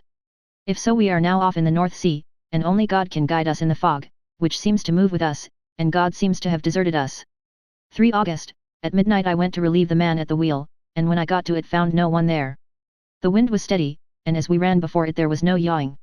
I dared not leave it, so shouted for the mate. After a few seconds he rushed up on deck in his flannels. He looked wild-eyed and haggard, and I greatly fear his reason has given way. He came close to me and whispered hoarsely, with his mouth to my ear, as though fearing the very air might hear, "It is here, I know it, now. On the watch last night I saw it, like a man, tall and thin, and ghastly pale. It was in the bows, and looking out. I crept behind it, and gave it my knife, but the knife went through it, empty as the air." And as he spoke he took his knife and drove it savagely into space. Then he went on, "But it is here, and I'll find it. It is in the hold, perhaps in one of those boxes. I'll unscrew them one by one and see. You work the helm." And, with a warning look and his finger on his lip, he went below. There was springing up a choppy wind, and I could not leave the helm. I saw him come out on deck again with a tool chest and a lantern, and go down the forward hatchway. He is mad, stark, raving mad, and it's no use my trying to stop him. He can't hurt those big boxes, they are invoiced as clay, and to pull them about is as harmless a thing as he can do. So here I stay, and mind the helm, and write these notes. I can only trust in God and wait till the fog clears. Then, if I can't steer to any harbour with the wind that is, I shall cut down sails and lie by, and signal for help. It is nearly all over now. Just as I was beginning to hope that the mate would come out calmer, for I heard him knocking away at something in the hold, and work is good for him, there came up the hatchway a sudden, startled scream, which made my blood run cold, and up on the deck he came as if shot from a gun, a raging madman, with his eyes rolling and his face convulsed with fear. Save me, he cried, and then looked round on the blanket of fog. His horror turned to despair, and in a steady voice he said, "You had better come too, Captain, before it is too late. He is there. I know the secret now. The sea will save me from him, and it is all that is left." Before I could say a word, or move forward to seize him, he sprang on the bulwark and deliberately threw himself into the sea. I suppose I know the secret too, now. It was this madman who had got rid of the men one by one, and now he has followed them himself. God help me! How am I to account for all these horrors when I get to port? When I get to port. Will that ever be? 4 August, still fog, which the sunrise cannot pierce. I know there is sunrise because I am a sailor, why else I know not. I dared not go below, I dared not leave the helm, so here all night I stayed, and in the dimness of the night I saw it, him. God forgive me, but the mate was right to jump overboard. It was better to die like a man, to die like a sailor in blue water no man can object. But I am captain, and I must not leave my ship. But I shall baffle this fiend or monster, for I shall tie my hands to the wheel when my strength begins to fail, and along with them I shall tie that which it, dare not touch, and then, come good wind or foul, I shall save my soul, and my honor as a captain. I am growing weaker, and the night is coming on. If he can look me in the face again, I may not have time to act. If we are wrecked, mayhap this bottle may be found, and those who find it may understand, if not, well, then all men shall know that I have been true to my trust. God and the Blessed Virgin and the saints help a poor ignorant soul trying to do his duty. Of course the verdict was an open one. There is no evidence to adduce, and whether or not the man himself committed the murders there is now none to say. The folk here hold almost universally that the captain is simply a hero, and he is to be given a public funeral. Already it is arranged that his body is to be taken with a train of boats up the Esk for a piece and then brought back to Tate Hill Pier and up the Abbey steps, for he is to be buried in the churchyard on the cliff. The owners of more than 100 boats have already given in their names as wishing to follow him to the grave. No trace has ever been found of the great dog, at which there is much mourning, for, with public opinion in its present state, he would, I believe, be adopted by the town. Tomorrow will see the funeral, and so will end this one more mystery of the sea. Mina Murray's Journal. 8 August. Lucy was very restless all night, and I, too, could not sleep. The storm was fearful, and as it boomed loudly among the chimney pots, it made me shudder. When a sharp puff came it seemed to be like a distant gun. Strangely enough, Lucy did not wake, but she got up twice and dressed herself. Fortunately, each time I awoke in time and managed to undress her without waking her, and got her back to bed.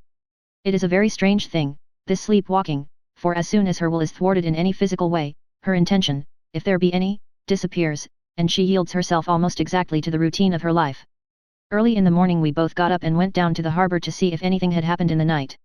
There were very few people about, and though the sun was bright, and the air clear and fresh, the big, grim-looking waves, that seemed dark themselves because the foam that topped them was like snow, forced themselves in through the narrow mouth of the harbour, like a bullying man going through a crowd. Somehow I felt glad that Jonathan was not on the sea last night, but on land. But, oh, is he on land or sea? Where is he, and how? I am getting fearfully anxious about him. If I only knew what to do, and could do anything. 10 August, the funeral of the poor sea captain today was most touching. Every boat in the harbour seemed to be there, and the coffin was carried by captains all the way from Tate Hill Pier up to the churchyard. Lucy came with me, and we went early to our old seat, whilst the cortege of boats went up the river to the viaduct and came down again. We had a lovely view, and saw the procession nearly all the way. The poor fellow was laid to rest quite near our seat so that we stood on it when the time came and saw everything. Poor Lucy seemed much upset. She was restless and uneasy all the time, and I cannot but think that her dreaming at night is telling on her. She is quite odd in one thing, she will not admit to me that there is any cause for restlessness, or if there be, she does not understand it herself. There is an additional cause in that poor old Mr. Swales was found dead this morning on our seat, his neck being broken. He had evidently, as the doctor said, fallen back in the seat in some sort of fright, for there was a look of fear and horror on his face that the men said made them shudder. Poor dear old man! Perhaps he had seen death with his dying eyes. Lucy is so sweet and sensitive that she feels influences more acutely than other people do. Just now she was quite upset by a little thing which I did not much heed, though I am myself very fond of animals. One of the men who came up here often to look for the boats was followed by his dog. The dog is always with him. They are both quiet persons, and I never saw the man angry, nor heard the dog bark. During the service the dog would not come to its master, who was on the seat with us, but kept a few yards off, barking and howling. Its master spoke to it gently, and then harshly, and then angrily, but it would neither come nor cease to make a noise. It was in a sort of fury, with its eyes savage, and all its hairs bristling out like a cat's tail when puss is on the warpath. Finally the man, too, got angry, and jumped down and kicked the dog, and then took it by the scruff of the neck and half dragged and half threw it on the tombstone on which the seat is fixed. The moment it touched the stone the poor thing became quiet and fell all into a tremble. It did not try to get away, but crouched down, quivering and cowering, and was in such a pitiable state of terror that I tried, though without effect, to comfort it. Lucy was full of pity, too, but she did not attempt to touch the dog, but looked at it in an agonized sort of way. I greatly fear that she is of too supersensitive a nature to go through the world without trouble. She will be dreaming of this tonight, I am sure. The whole agglomeration of things, the ship steered into port by a dead man, his attitude, tied to the wheel with a crucifix and beads, the touching funeral, the dog, now furious and now in terror, will all afford material for her dreams. I think it will be best for her to go to bed tired out physically, so I shall take her for a long walk by the cliffs to Robin Hood's Bay and back. She ought not to have much inclination for sleepwalking then. Chapter 8. Mina Murray's Journal. Same day, 11 o'clock p.m. Oh, but I am tired. If it were not that I had made my diary a duty I should not open it tonight. We had a lovely walk. Lucy, after a while, was in gay spirits, owing, I think, to some dear cows who came nosing towards us in a field close to the lighthouse, and frightened the wits out of us. I believe we forgot everything except, of course, personal fear, and it seemed to wipe the slate clean and give us a fresh start. We had a capital severe tea at Robin Hood's Bay in a sweet little old-fashioned inn, with a bow window right over the seaweed-covered rocks of the strand. I believe we should have shocked the new woman with our appetites. Men are more tolerant, bless them. Then we walked home with some, or rather many, stoppages to rest, and with our hearts full of a constant dread of wild bulls. Lucy was really tired, and we intended to creep off to bed as soon as we could. The young curate came in, however, and Mrs. Westenra asked him to stay for supper. Lucy and I had both a fight for it with the dusty miller. I know it was a hard fight on my part, and I am quite heroic. I think that some day the bishops must get together and see about breeding up a new class of curates, who don't take supper, no matter how they may be pressed to, and who will know when girls are tired. Lucy is asleep and breathing softly. She has more color in her cheeks than usual, and looks, oh, so sweet. If Mr. Holmwood fell in love with her seeing her only in the drawing-room, I wonder what he would say if he saw her now. Some of the new women writers will someday start an idea that men and women should be allowed to see each other asleep before proposing or accepting. But I suppose the new woman won't condescend in future to accept, she will do the proposing herself. And a nice job she will make of it, too. There's some consolation in that. I am so happy tonight, because dear Lucy seems better. I really believe she has turned the corner, and that we are over her troubles with dreaming. I should be quite happy if I only knew if Jonathan. God bless and keep him. August 11th, 3 a.m., diary again. No sleep now, so I may as well write. I am too agitated to sleep. We have had such an adventure, such an agonizing experience. I fell asleep as soon as I had closed my diary. Suddenly I became broad awake, and sat up, with a horrible sense of fear upon me, and of some feeling of emptiness around me. The room was dark, so I could not see Lucy's bed. I stole across and felt for her. The bed was empty. I lit a match and found that she was not in the room. The door was shut, but not locked, as I had left it. I feared to wake her mother, who has been more than usually ill lately, so threw on some clothes and got ready to look for her. As I was leaving the room it struck me that the clothes she wore might give me some clue to her dreaming intention. Dressing gown would mean house, dress, outside. Dressing gown and dress were both in their places. Thank God, I said to myself, she cannot be far, as she is only in her nightdress. I ran downstairs and looked in the sitting room. Not there. Then I looked in all the other open rooms of the house, with an ever-growing fear chilling my heart. Finally I came to the hall door and found it open. It was not wide open, but the catch of the lock had not caught. The people of the house are careful to lock the door every night, so I feared that Lucy must have gone out as she was. There was no time to think of what might happen, a vague, overmastering fear obscured all details. I took a big, heavy shawl and ran out. The clock was striking 1 as I was in the crescent, and there was not a soul in sight. I ran along the north terrace, but could see no sign of the white figure which I expected. At the edge of the west cliff above the pier I looked across the harbour to the east cliff, in the hope or fear, I don't know which, of seeing Lucy in our favourite seat. There was a bright full moon, with heavy black, driving clouds, which threw the whole scene into a fleeting diorama of light and shade as they sailed across. For a moment or two I could see nothing, as the shadow of a cloud obscured St. Mary's Church and all around it.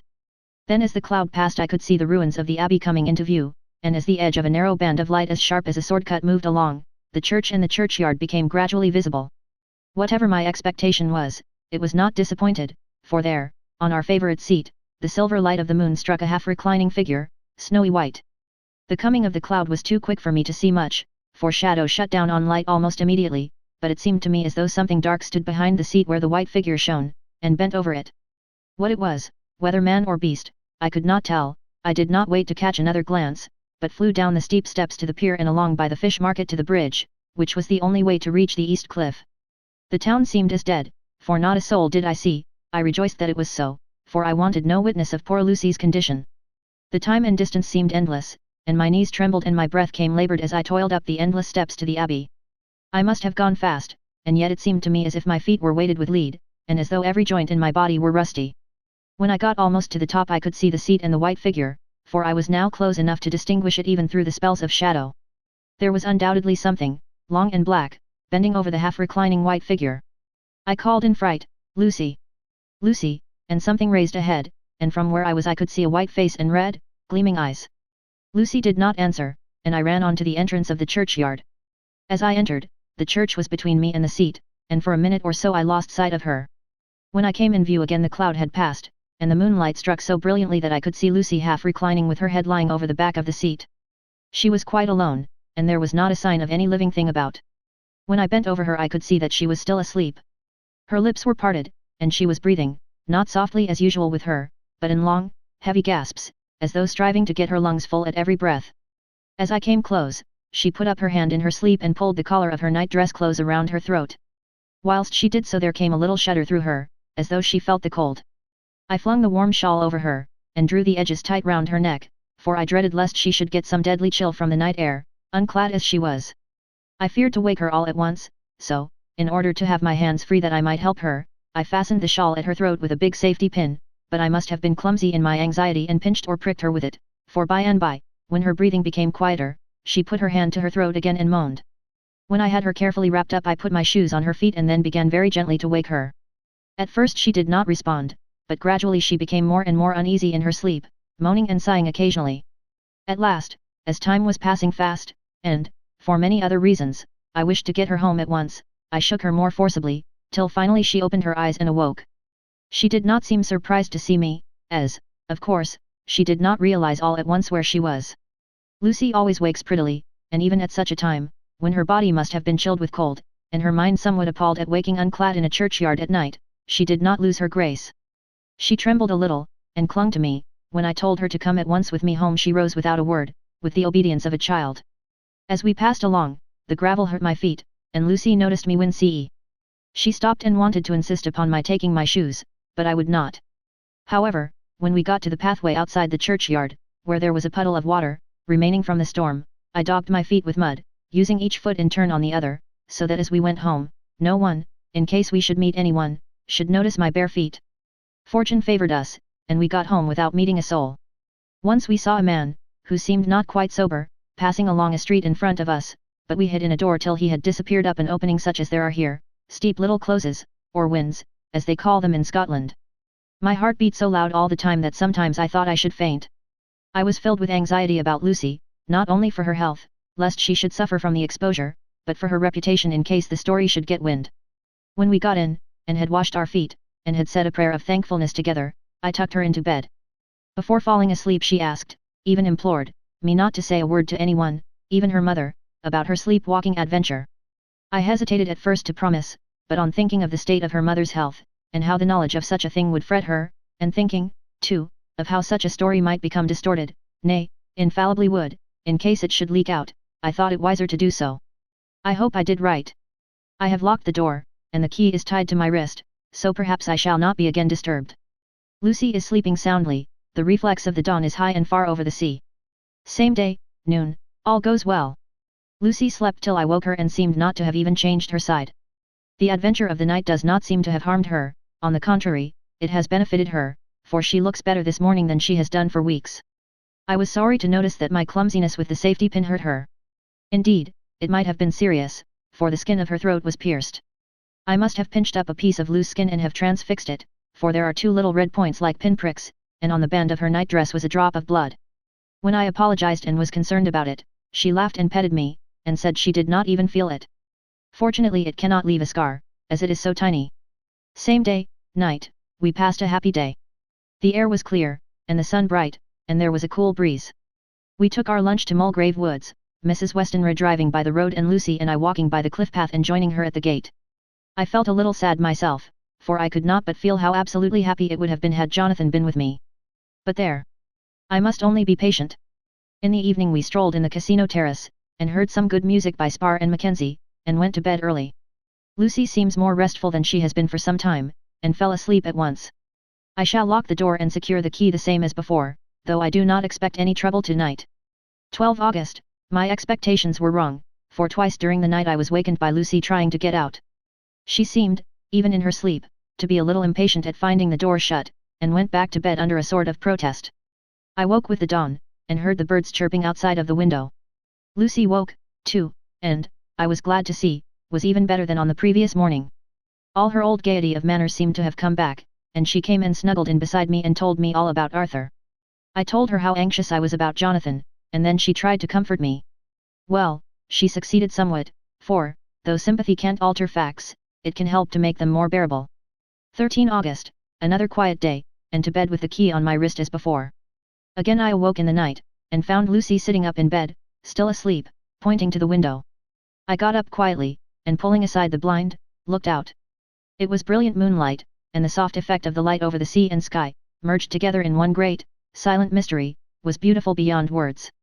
Between me and the moonlight flitted a great bat, coming and going in great whirling circles. Once or twice it came quite close, but was, I suppose, frightened at seeing me, and flitted away across the harbour towards the abbey. When I came back from the window Lucy had lain down again, and was sleeping peacefully. She did not stir again all night. 14 August, on the East Cliff, reading and writing all day. Lucy seems to have become as much in love with the spot as I am, and it is hard to get her away from it when it is time to come home for lunch or tea or dinner. This afternoon she made a funny remark. We were coming home for dinner, and had come to the top of the steps up from the West Pier and stopped to look at the view, as we generally do. The setting sun, low down in the sky, was just dropping behind Kettleness, the red light was thrown over on the East Cliff and the old abbey, and seemed to bathe everything in a beautiful rosy glow. We were silent for a while, and suddenly Lucy murmured as if to herself. His red eyes again. They are just the same. It was such an odd expression, coming apropos of nothing, that it quite startled me. I slid round a little, so as to see Lucy well without seeming to stare at her, and saw that she was in a half-dreamy state, with an odd look on her face that I could not quite make out, so I said nothing, but followed her eyes. She appeared to be looking over at our own seat, whereon was a dark figure seated alone. I was a little startled myself, for it seemed for an instant as if the stranger had great eyes like burning flames, but a second look dispelled the illusion. The red sunlight was shining on the windows of St. Mary's Church behind our seat, and as the sun dipped there was just sufficient change in the refraction and reflection to make it appear as if the light moved. I called Lucy's attention to the peculiar effect, and she became herself with a start, but she looked sad all the same. It may have been that she was thinking of that terrible night up there. We never refer to it, so I said nothing, and we went home to dinner. Lucy had a headache and went early to bed. I saw her asleep, and went out for a little stroll myself. I walked along the cliffs to the westward, and was full of sweet sadness, for I was thinking of Jonathan.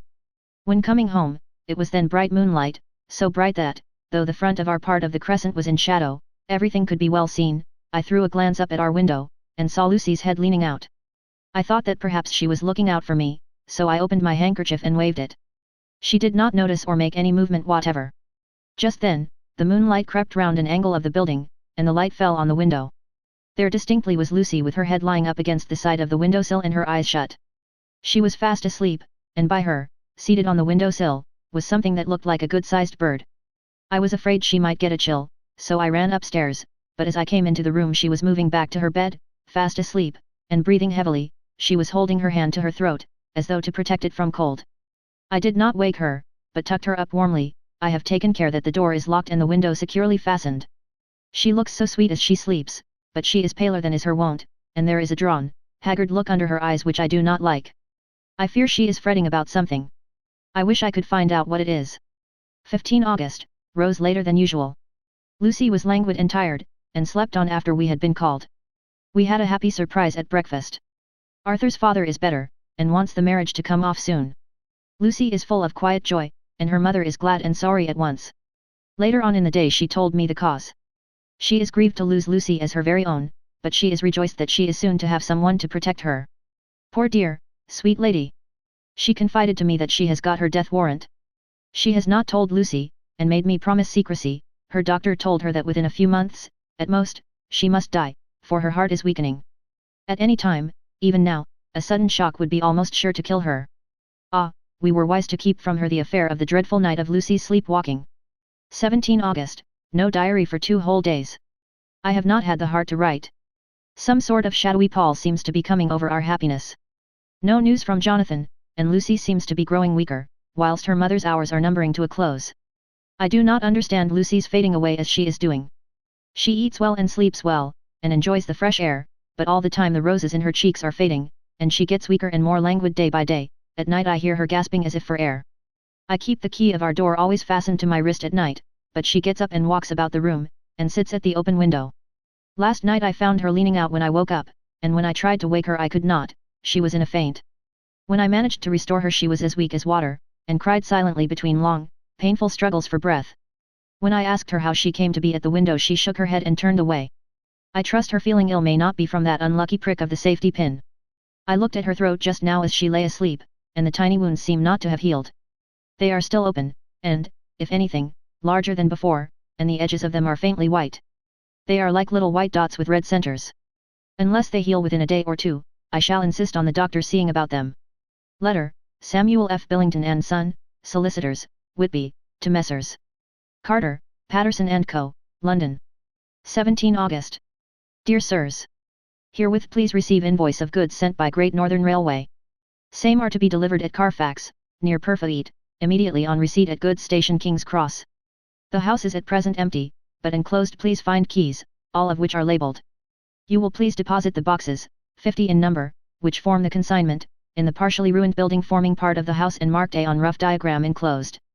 Your agent will easily recognize the locality, as it is the ancient chapel of the mansion. The goods leave by the train at 9:30 tonight, and will be due at King's Cross at 4:30 tomorrow afternoon.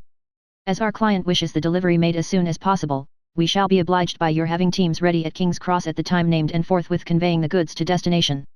In order to obviate any delays possible through any routine requirements as to payment in your departments, we enclose check herewith for £10, receipt of which please acknowledge. Should the charge be less than this amount, you can return balance. If greater, we shall at once send check for difference on hearing from you. You are to leave the keys on coming away in the main hall of the house, where the proprietor may get them on his entering the house by means of his duplicate key. Pray do not take us as exceeding the bounds of business courtesy in pressing you in all ways to use the utmost expedition. We are, dear sirs, faithfully yours, Samuel F. Billington and Son. Letter, Messrs. Carter, Patterson & Co., London, to Messrs. Billington and Son, Whitby. 21 August. Dear Sirs. We beg to acknowledge £10 received and to return cheque £1.17.9d, amount of overplus, as shown in receipted account herewith. Goods are delivered in exact accordance with instructions, and keys left in parcel in main hall, as directed. We are, dear Sirs, yours respectfully, Pro Carter, Patterson & Co. Mina Murray's Journal.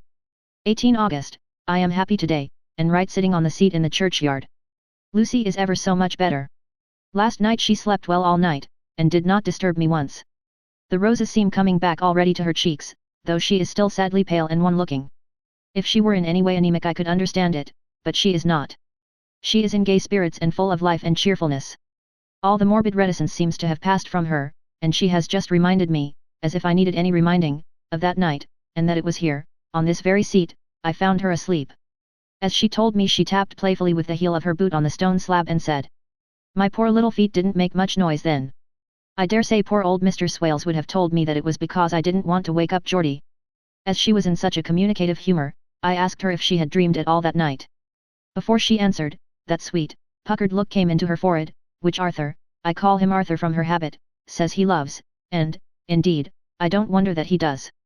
Then she went on in a half-dreaming kind of way, as if trying to recall it to herself. I didn't quite dream, but it all seemed to be real. I only wanted to be here in this spot, I don't know why, for I was afraid of something, I don't know what. I remember, though I suppose I was asleep, passing through the streets and over the bridge. A fish leaped as I went by, and I leaned over to look at it, and I heard a lot of dogs howling. The whole town seemed as if it must be full of dogs all howling at once, as I went up the steps. Then I had a vague memory of something long and dark with red eyes, just as we saw in the sunset, and something very sweet and very bitter all around me at once, and then I seemed sinking into deep green water, and there was a singing in my ears, as I have heard there is to drowning men, and then everything seemed passing away from me, my soul seemed to go out from my body and float about the air. I seem to remember that once the West Lighthouse was right under me, and then there was a sort of agonizing feeling, as if I were in an earthquake, and I came back and found you shaking my body. I saw you do it before I felt you. Then she began to laugh. It seemed a little uncanny to me, and I listened to her breathlessly.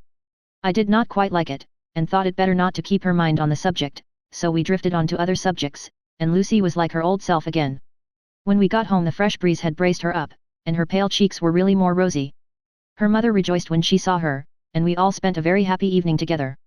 19 August, joy, joy, joy. Although not all joy. At last, news of Jonathan. The dear fellow has been ill, that is why he did not write. I am not afraid to think it or say it, now that I know. Mr. Hawkins sent me on the letter, and wrote himself, oh, so kindly. I am to leave in the morning and go over to Jonathan, and to help to nurse him if necessary, and to bring him home. Mr. Hawkins says it would not be a bad thing if we were to be married out there. I have cried over the good sister's letter till I can feel it wet against my bosom, where it lies. It is of Jonathan, and must be next my heart, for he is in my heart. My journey is all mapped out, and my luggage ready. I am only taking one change of dress. Lucy will bring my trunk to London and keep it till I send for it, for it may be that I must write no more. I must keep it to say to Jonathan, my husband. The letter that he has seen and touched must comfort me till we meet. Letter, Sister Agatha, Hospital of St. Joseph and St. Mary, Budapest, to Miss Wilhelmina Murray. 12 August. Dear Madam. I write by desire of Mr. Jonathan Harker, who is himself not strong enough to write, though progressing well, thanks to God and St. Joseph and St. Mary. He has been under our care for nearly 6 weeks, suffering from a violent brain fever. He wishes me to convey his love, and to say that by this post I write for him to Mr. Peter Hawkins, Exeter, to say, with his dutiful respects, that he is sorry for his delay, and that all of his work is completed. He will require some few weeks' rest in our sanatorium in the hills, but will then return. He wishes me to say that he has not sufficient money with him, and that he would like to pay for his staying here, so that others who need shall not be wanting for help. Believe me. Yours, with sympathy and all blessings. Sister Agatha. P.S. My patient being asleep, I open this to let you know something more. He has told me all about you, and that you are shortly to be his wife. All blessings to you both. He has had some fearful shock, so says our doctor, and in his delirium his ravings have been dreadful, of wolves and poison and blood, of ghosts and demons, and I fear to say of what. Be careful with him always that there may be nothing to excite him of this kind for a long time to come. The traces of such an illness as his do not lightly die away. We should have written long ago, but we knew nothing of his friends, and there was on him nothing that anyone could understand. He came in the train from Klausenburg, and the guard was told by the station master there that he rushed into the station shouting for a ticket for home. Seeing from his violent demeanor that he was English, they gave him a ticket for the furthest station on the way thither that the train reached. Be assured that he is well cared for. He has won all hearts by his sweetness and gentleness. He is truly getting on well, and I have no doubt will in a few weeks be all himself. But be careful of him for safety's sake. There are, I pray God and Saint Joseph and St. Mary, many, many, happy years for you both. Dr. Seward's Diary. 19 August, strange and sudden change in Renfield last night. About 8 o'clock he began to get excited and sniff about as a dog does when setting. The attendant was struck by his manner, and knowing my interest in him, encouraged him to talk. He is usually respectful to the attendant and at times servile, but tonight, the man tells me, he was quite haughty. Would not condescend to talk with him at all. All he would say was, I don't want to talk to you, you don't count now, the master is at hand. The attendant thinks it is some sudden form of religious mania which has seized him. If so, we must look out for squalls, for a strong man with homicidal and religious mania at once might be dangerous. The combination is a dreadful one. At 9 o'clock I visited him myself. His attitude to me was the same as that to the attendant, in his sublime self feeling the difference between myself and attendant seemed to him as nothing. It looks like religious mania, and he will soon think that he himself is God. These infinitesimal distinctions between man and man are too paltry for an omnipotent being. How these madmen give themselves away! The real God taketh heed lest a sparrow fall, but the God created from human vanity sees no difference between an eagle and a sparrow. Oh, if men only knew! For half an hour or more Renfield kept getting excited in greater and greater degree. I did not pretend to be watching him, but I kept strict observation all the same. All at once that shifty look came into his eyes which we always see when a madman has seized an idea, and with it the shifty movement of the head and back which asylum attendants come to know so well. He became quite quiet, and went and sat on the edge of his bed resignedly, and looked into space with lackluster eyes.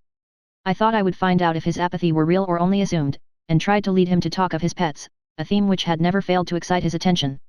At first he made no reply, but at length said testily, "Bother them all. I don't care a pin about them." "What?" I said. "You don't mean to tell me you don't care about spiders?" Spiders at present are his hobby and the notebook is filling up with columns of small figures.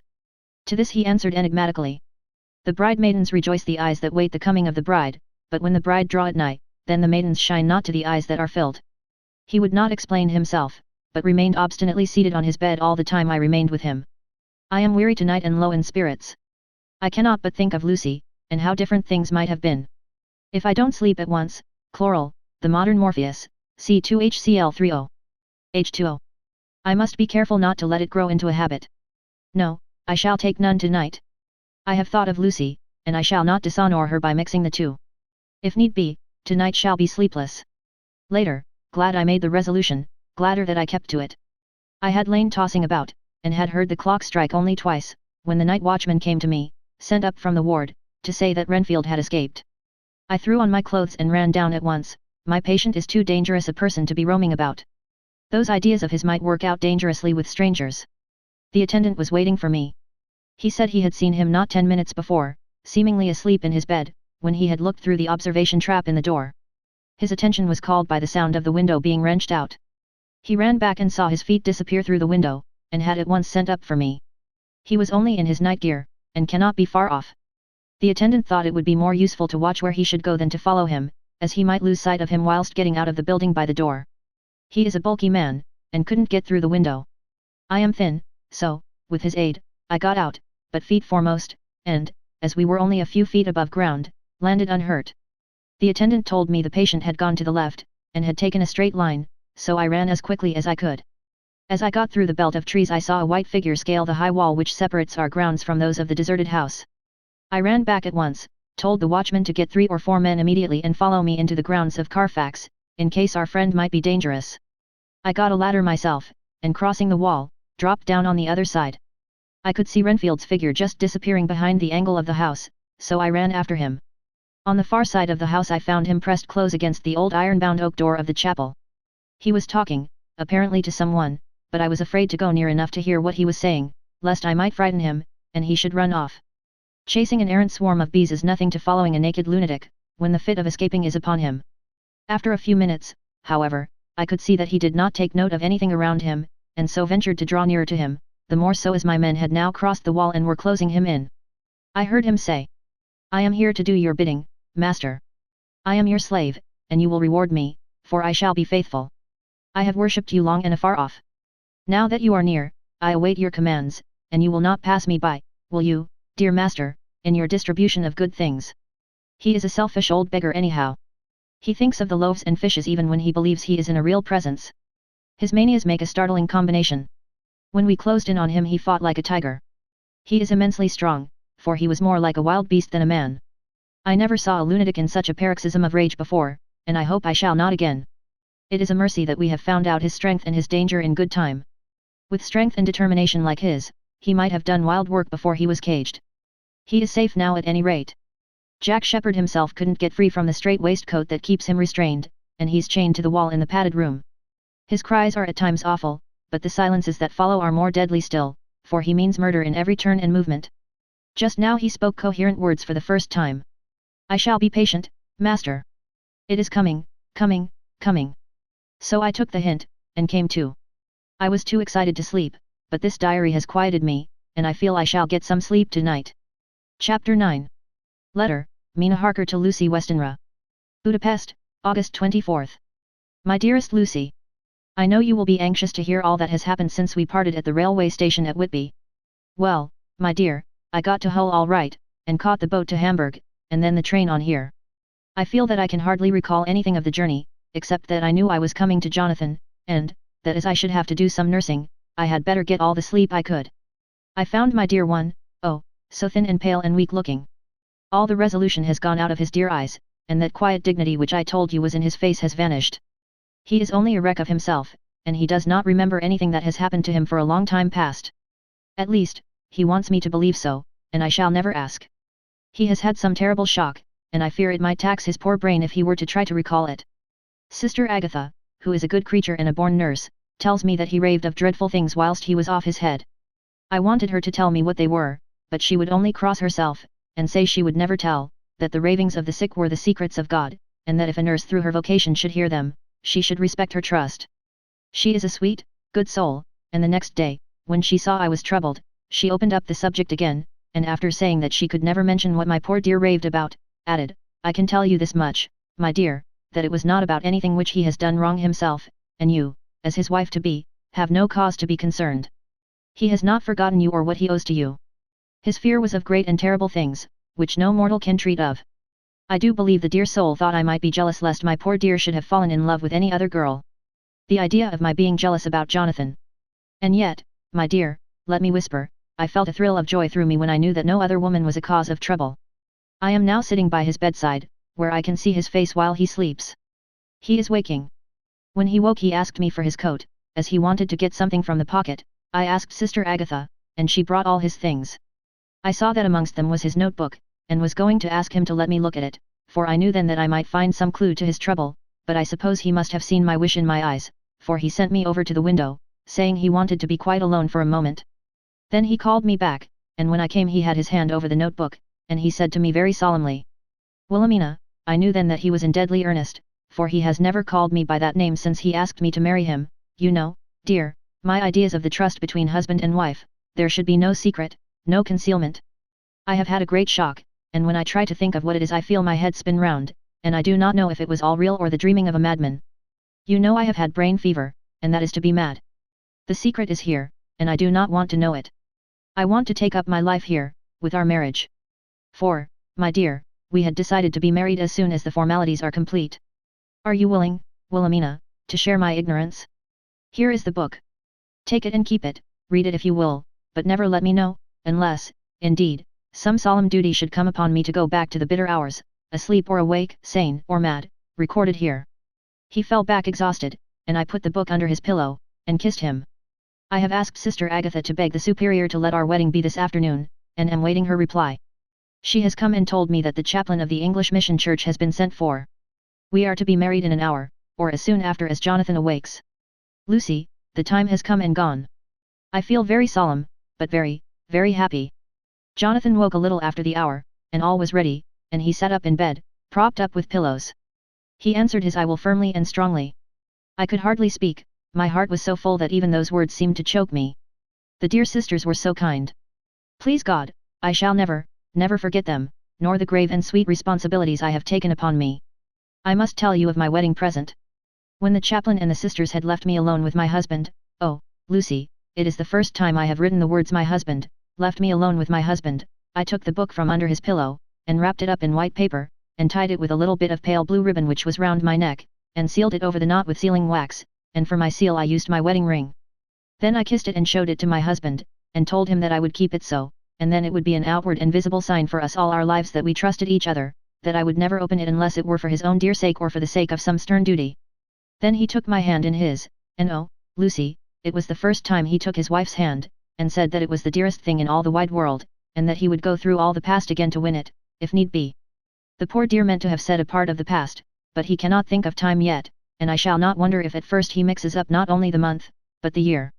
Well, my dear, what could I say? I could only tell him that I was the happiest woman in all the wide world, and that I had nothing to give him except myself, my life, and my trust, and that with these went my love and duty for all the days of my life. And, my dear, when he kissed me, and drew me to him with his poor weak hands, it was like a very solemn pledge between us. Lucy dear, do you know why I tell you all this? It is not only because it is all sweet to me, but because you have been, and are, very dear to me. It was my privilege to be your friend and guide when you came from the schoolroom to prepare for the world of life. I want you to see now, and with the eyes of a very happy wife, whither duty has led me, so that in your own married life you too may be all happy as I am. My dear, please Almighty God, your life may be all it promises, a long day of sunshine, with no harsh wind, no forgetting duty, no distrust. I must not wish you no pain, for that can never be, but I do hope you will be always as happy as I am now. Goodbye, my dear. I shall post this at once, and, perhaps, write you very soon again. I must stop, for Jonathan is waking, I must attend to my husband. Your ever loving Mina Harker. Letter, Lucy Westenra to Mina Harker. Whitby, August 30th. My dearest Mina. Oceans of love and millions of kisses, and may you soon be in your own home with your husband. I wish you could be coming home soon enough to stay with us here. The strong air would soon restore Jonathan, it has quite restored me. I have an appetite like a cormorant, am full of life, and sleep well. You will be glad to know that I have quite given up walking in my sleep. I think I have not stirred out of my bed for a week, that is when I once got into it at night. Arthur says I am getting fat. By the way, I forgot to tell you that Arthur is here. We have such walks and drives, and rides, and rowing, and tennis, and fishing together, and I love him more than ever. He tells me that he loves me more, but I doubt that, for at first he told me that he couldn't love me more than he did then. But this is nonsense. There he is, calling to me.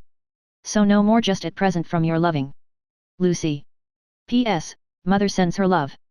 She seems better, poor dear. P.P.S. We are to be married on 28 September. Dr. Seward's diary. 20 August, the case of Renfield grows even more interesting. He has now so far quieted that there are spells of cessation from his passion. For the first week after his attack he was perpetually violent. Then one night, just as the moon rose, he grew quiet, and kept murmuring to himself, "Now I can wait, now I can wait." The attendant came to tell me, so I ran down at once to have a look at him. He was still in the straight waistcoat and in the padded room, but the suffused look had gone from his face, and his eyes had something of their old pleading, I might almost say, cringing, softness. I was satisfied with his present condition, and directed him to be relieved. The attendants hesitated, but finally carried out my wishes without protest.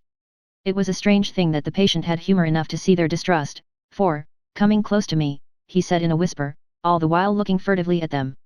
"They think I could hurt you. Fancy me hurting you. The fools." It was soothing, somehow, to the feelings to find myself dissociated even in the mind of this poor madman from the others, but all the same I do not follow his thought. Am I to take it that I have anything in common with him, so that we are, as it were, to stand together, or has he to gain from me some good so stupendous that my well-being is needful to him? I must find out later on. Tonight he will not speak. Even the offer of a kitten or even a full-grown cat will not tempt him. He will only say, "I don't take any stock in cats. I have more to think of now, and I can wait, I can wait." After a while I left him. The attendant tells me that he was quiet until just before dawn, and that then he began to get uneasy, and at length violent, until at last he fell into a paroxysm which exhausted him so that he swooned into a sort of coma. 3 nights has the same thing happened, violent all day then quiet from moonrise to sunrise. I wish I could get some clue to the cause. It would almost seem as if there was some influence which came and went. Happy thought. We shall tonight play sane wits against mad ones. He escaped before without our help, tonight he shall escape with it. We shall give him a chance, and have the men ready to follow in case they are required. 23 August, the unexpected always happens. How well Disraeli knew life. Our bird when he found the cage open would not fly, so all our subtle arrangements were for naught. At any rate, we have proved one thing, that the spells of quietness last a reasonable time. We shall in future be able to ease his bonds for a few hours each day. I have given orders to the night attendant merely to shut him in the padded room, when once he is quiet, until an hour before sunrise. The poor soul's body will enjoy the relief even if his mind cannot appreciate it. Hark! The unexpected again. I am called, the patient has once more escaped. Later, another night adventure.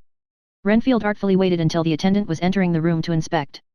Then he dashed out past him and flew down the passage. I sent word for the attendants to follow. Again he went into the grounds of the deserted house, and we found him in the same place, pressed against the old chapel door.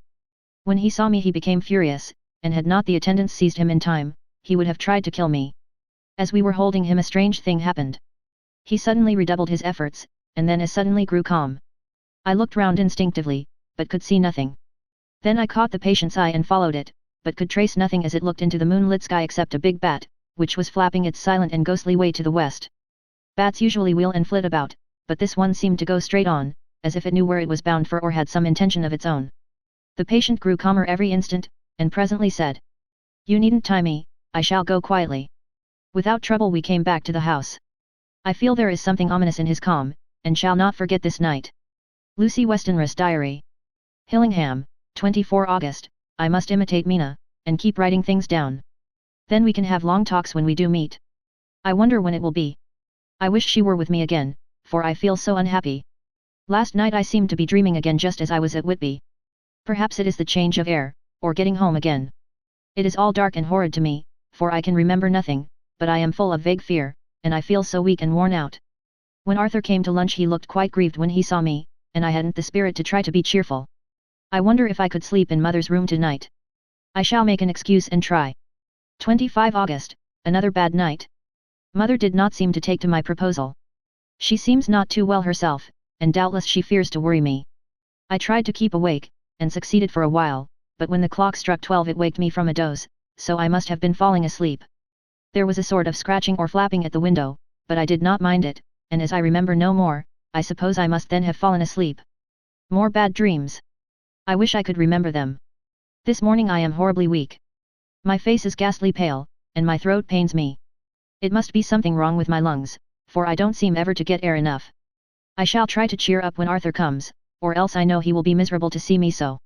Letter, Arthur Holmwood to Dr. Seward. Albemarle Hotel, August 31st. My dear Jack.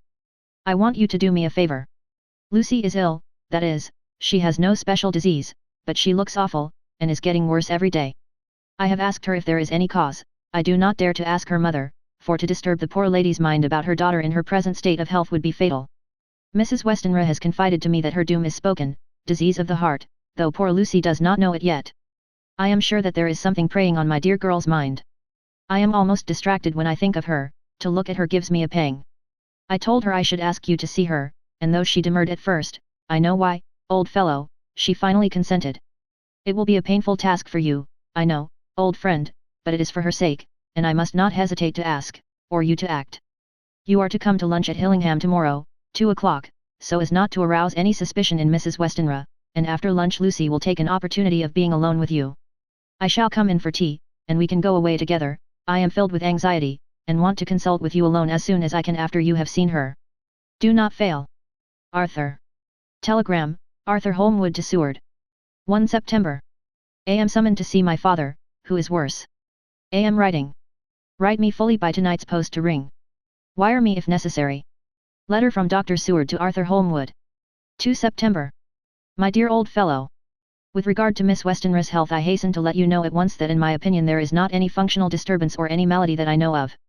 At the same time, I am not by any means satisfied with her appearance. She is woefully different from what she was when I saw her last. Of course you must bear in mind that I did not have full opportunity of examination such as I should wish. Our very friendship makes a little difficulty which not even medical science or custom can bridge over. I had better tell you exactly what happened, leaving you to draw, in a measure, your own conclusions. I shall then say what I have done and propose doing. I found Miss Westenra in seemingly gay spirits. Her mother was present, and in a few seconds I made up my mind that she was trying all she knew to mislead her mother and prevent her from being anxious. I have no doubt she guesses, if she does not know, what need of caution there is. We lunched alone, and as we all exerted ourselves to be cheerful, we got, as some kind of reward for our labors, some real cheerfulness amongst us. Then Mrs. Westenra went to lie down, and Lucy was left with me. We went into her boudoir. Until we got there her gaiety remained, for the servants were coming and going. As soon as the door was closed, however, the mask fell from her face, and she sank down into a chair with a great sigh, and hid her eyes with her hand. When I saw that her high spirits had failed, I at once took advantage of her reaction to make a diagnosis.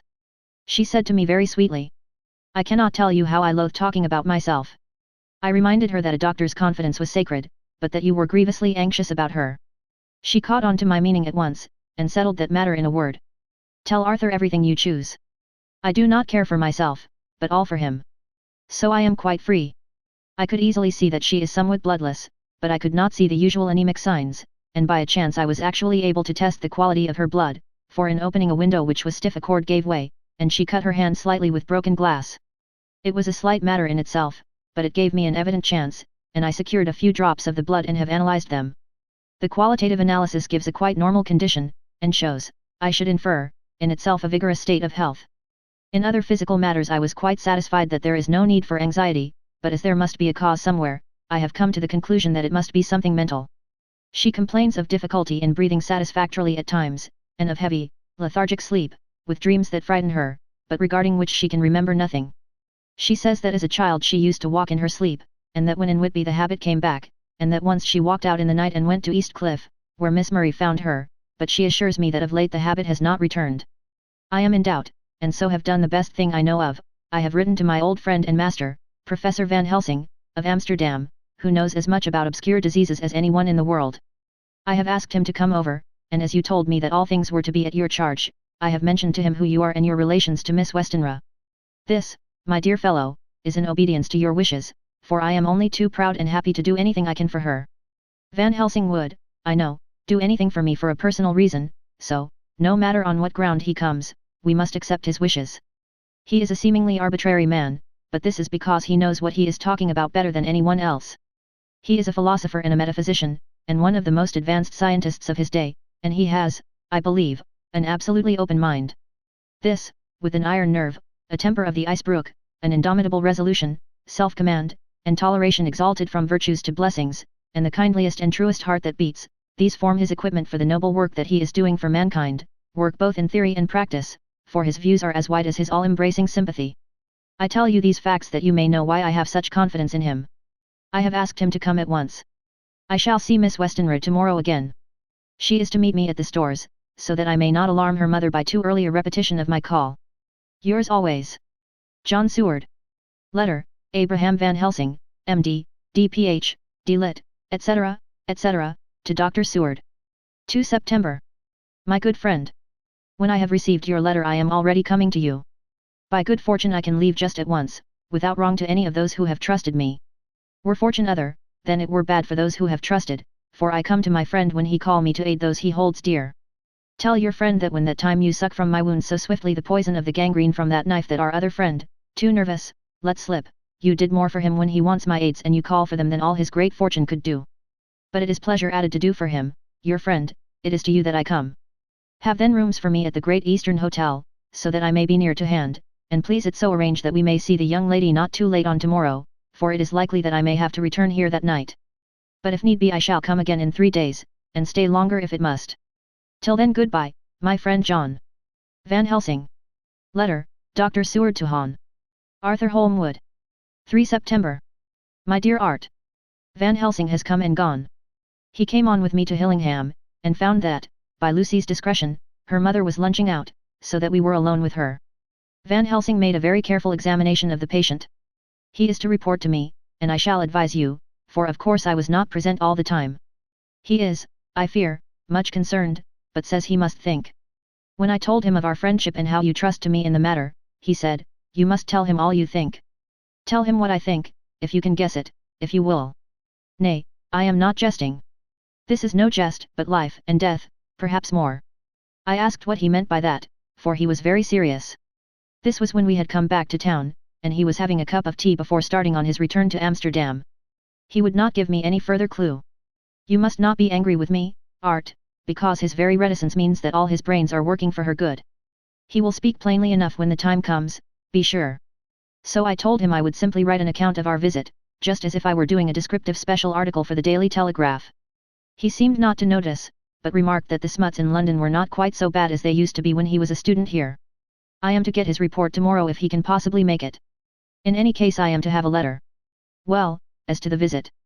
Lucy was more cheerful than on the day I first saw her, and certainly looked better.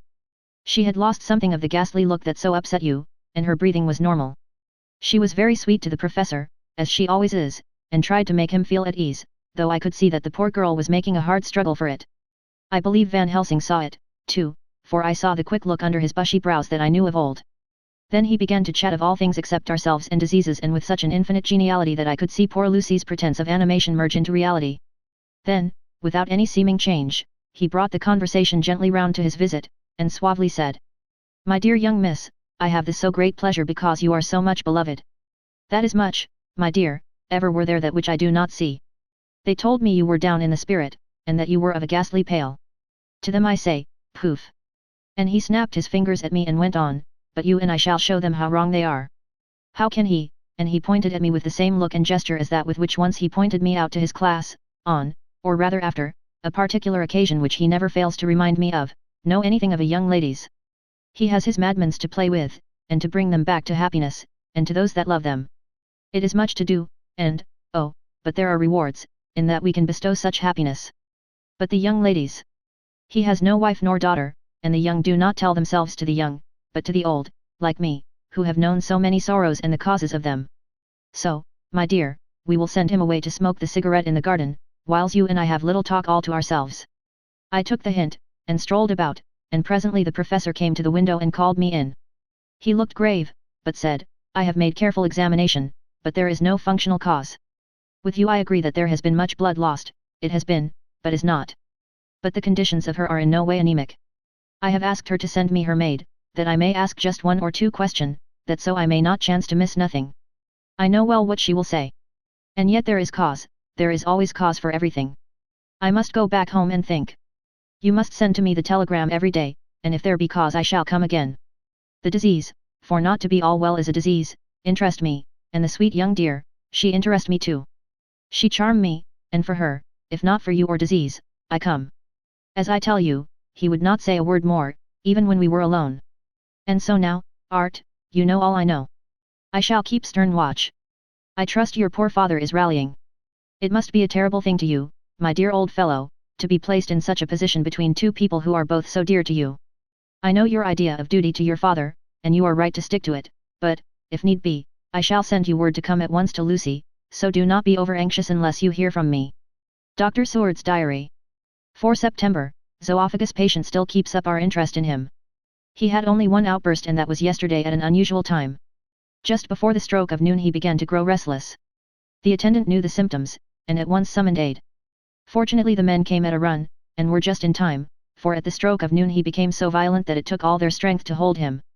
In about 5 minutes, however, he began to get more and more quiet, and finally sank into a sort of melancholy, in which state he has remained up to now. The attendant tells me that his screams whilst in the paroxysm were really appalling. I found my hands full when I got in, attending to some of the other patients who were frightened by him. Indeed, I can quite understand the effect, for the sounds disturbed even me, though I was some distance away. It is now after the dinner hour of the asylum, and as yet my patient sits in a corner brooding, with a dull, sullen, woebegone look in his face, which seems rather to indicate than to show something directly. I cannot quite understand it. Later, another change in my patient. At 5 o'clock I looked in on him, and found him seemingly as happy and contented as he used to be.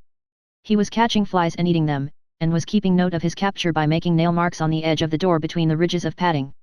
When he saw me, he came over and apologized for his bad conduct, and asked me in a very humble, cringing way to be led back to his own room and to have his notebook again. I thought it well to humor him, so he is back in his room with the window open. He has the sugar of his tea spread out on the window sill, and is reaping quite a harvest of flies. He is not now eating them, but putting them into a box, as of old, and is already examining the corners of his room to find a spider. I tried to get him to talk about the past few days, for any clue to his thoughts would be of immense help to me, but he would not rise. For a moment or two he looked very sad, and said in a sort of faraway voice, as though saying it rather to himself than to me. All over, all over. He has deserted me. No hope for me now unless I do it for myself. Then suddenly turning to me in a resolute way, he said, Doctor, won't you be very good to me and let me have a little more sugar? I think it would be good for me. And the flies? I said. Yes. The flies like it, too, and I like the flies, therefore I like it. And there are people who know so little as to think that madmen do not argue. I procured him a double supply, and left him as happy a man as, I suppose, any in the world. I wish I could fathom his mind. Midnight, another change in him. I had been to see Miss Westenra, whom I found much better, and had just returned, and was standing at our own gate looking at the sunset, when once more I heard him yelling. As his room is on this side of the house, I could hear it better than in the morning. It was a shock to me to turn from the wonderful smoky beauty of a sunset over London, with its lurid lights and inky shadows and all the marvellous tints that come on foul clouds even as on foul water, and to realize all the grim sternness of my own cold stone building, with its wealth of breathing misery, and my own desolate heart to endure it all. I reached him just as the sun was going down, and from his window saw the red disk sink. As it sank he became less and less frenzied, and just as it dipped he slid from the hands that held him, an inert mass, on the floor. It is wonderful, however, what intellectual recuperative power lunatics have, for within a few minutes he stood up quite calmly and looked around him. I signalled to the attendants not to hold him, for I was anxious to see what he would do. He went straight over to the window and brushed out the crumbs of sugar, then he took his fly box, and emptied it outside, and threw away the box, then he shut the window, and crossing over, sat down on his bed. All this surprised me, so I asked him, Are you not going to keep flies any more? No, said he, I am sick of all that rubbish. He certainly is a wonderfully interesting study. I wish I could get some glimpse of his mind or of the cause of his sudden passion. Stop, there may be a clue after all, if we can find why today his paroxysms came on at high noon and at sunset.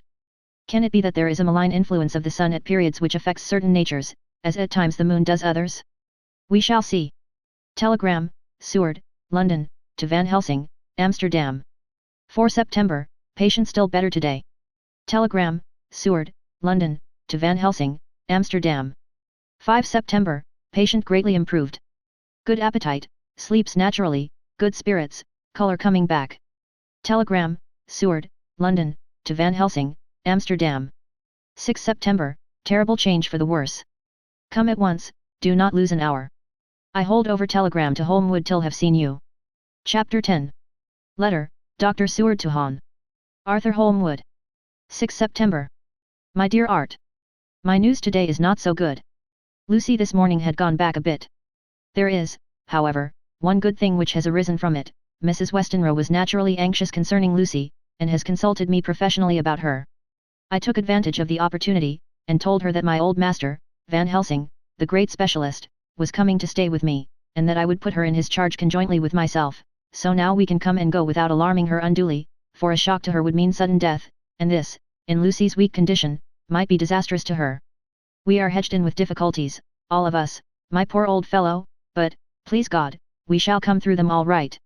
If any need I shall write, so that, if you do not hear from me, take it for granted that I am simply waiting for news. In haste. Yours ever. John Seward. Dr. Seward's Diary. 7 September, the first thing Van Helsing said to me when we met at Liverpool Street was, "Have you said anything to our young friend the lover of her?" "No," I said. "I waited till I had seen you, as I said in my telegram. I wrote him a letter simply telling him that you were coming, as Miss Westenra was not so well, and that I should let him know if need be." "Right, my friend," he said, "quite right. Better he not know as yet, perhaps he shall never know. I pray so, but if it be needed, then he shall know all. And, my good friend John, let me caution you. You deal with the madman.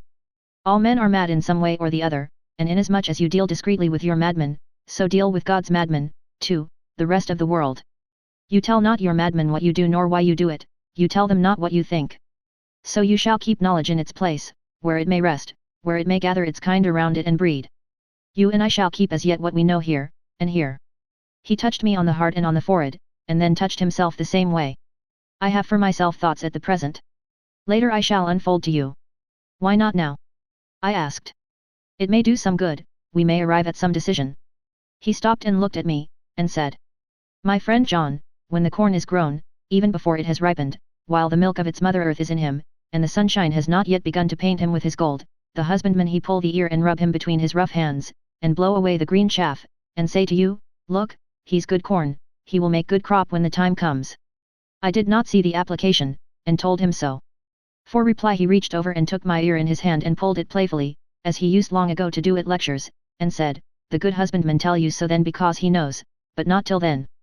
But you do not find the good husbandman dig up his planted corn to see if he grow, that is for the children who play at husbandry, and not for those who take it as of the work of their life. See you now, friend John? I have sown my corn, and nature has her work to do in making it sprout, if he sprout at all, there's some promise, and I wait till the ear begins to swell." He broke off, for he evidently saw that I understood. Then he went on, and very gravely. "You were always a careful student, and your casebook was ever more full than the rest. You were only student then, now you are master, and I trust that good habit have not fail. Remember, my friend, that knowledge is stronger than memory, and we should not trust the weaker. Even if you have not kept the good practice, let me tell you that this case of our dear Miss is one that may be, mind, I say may be, of such interest to us and others that all the rest may not make him kick the beam, as your people say. Take then good note of it. Nothing is too small. I counsel you, put down in record even your doubts and surmises. Hereafter it may be of interest to you to see how true you guess. We learn from failure, not from success." When I described Lucy's symptoms, the same as before, but infinitely more marked, he looked very grave, but said nothing.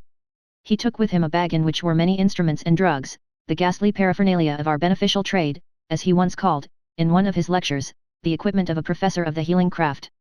When we were shown in, Mrs. Westenra met us. She was alarmed, but not nearly so much as I expected to find her. Nature in one of her beneficent moods has ordained that even death has some antidote to its own terrors. Here, in a case where any shock may prove fatal, matters are so ordered that, from some cause or other, the things not personal, even the terrible change in her daughter to whom she is so attached, do not seem to reach her. It is something like the way Dame Nature gathers round a foreign body an envelope of some insensitive tissue which can protect from evil that which it would otherwise harm by contact. If this be an ordered selfishness, then we should pause before we condemn anyone for the vice of egoism, for there may be deeper root for its causes than we have knowledge of.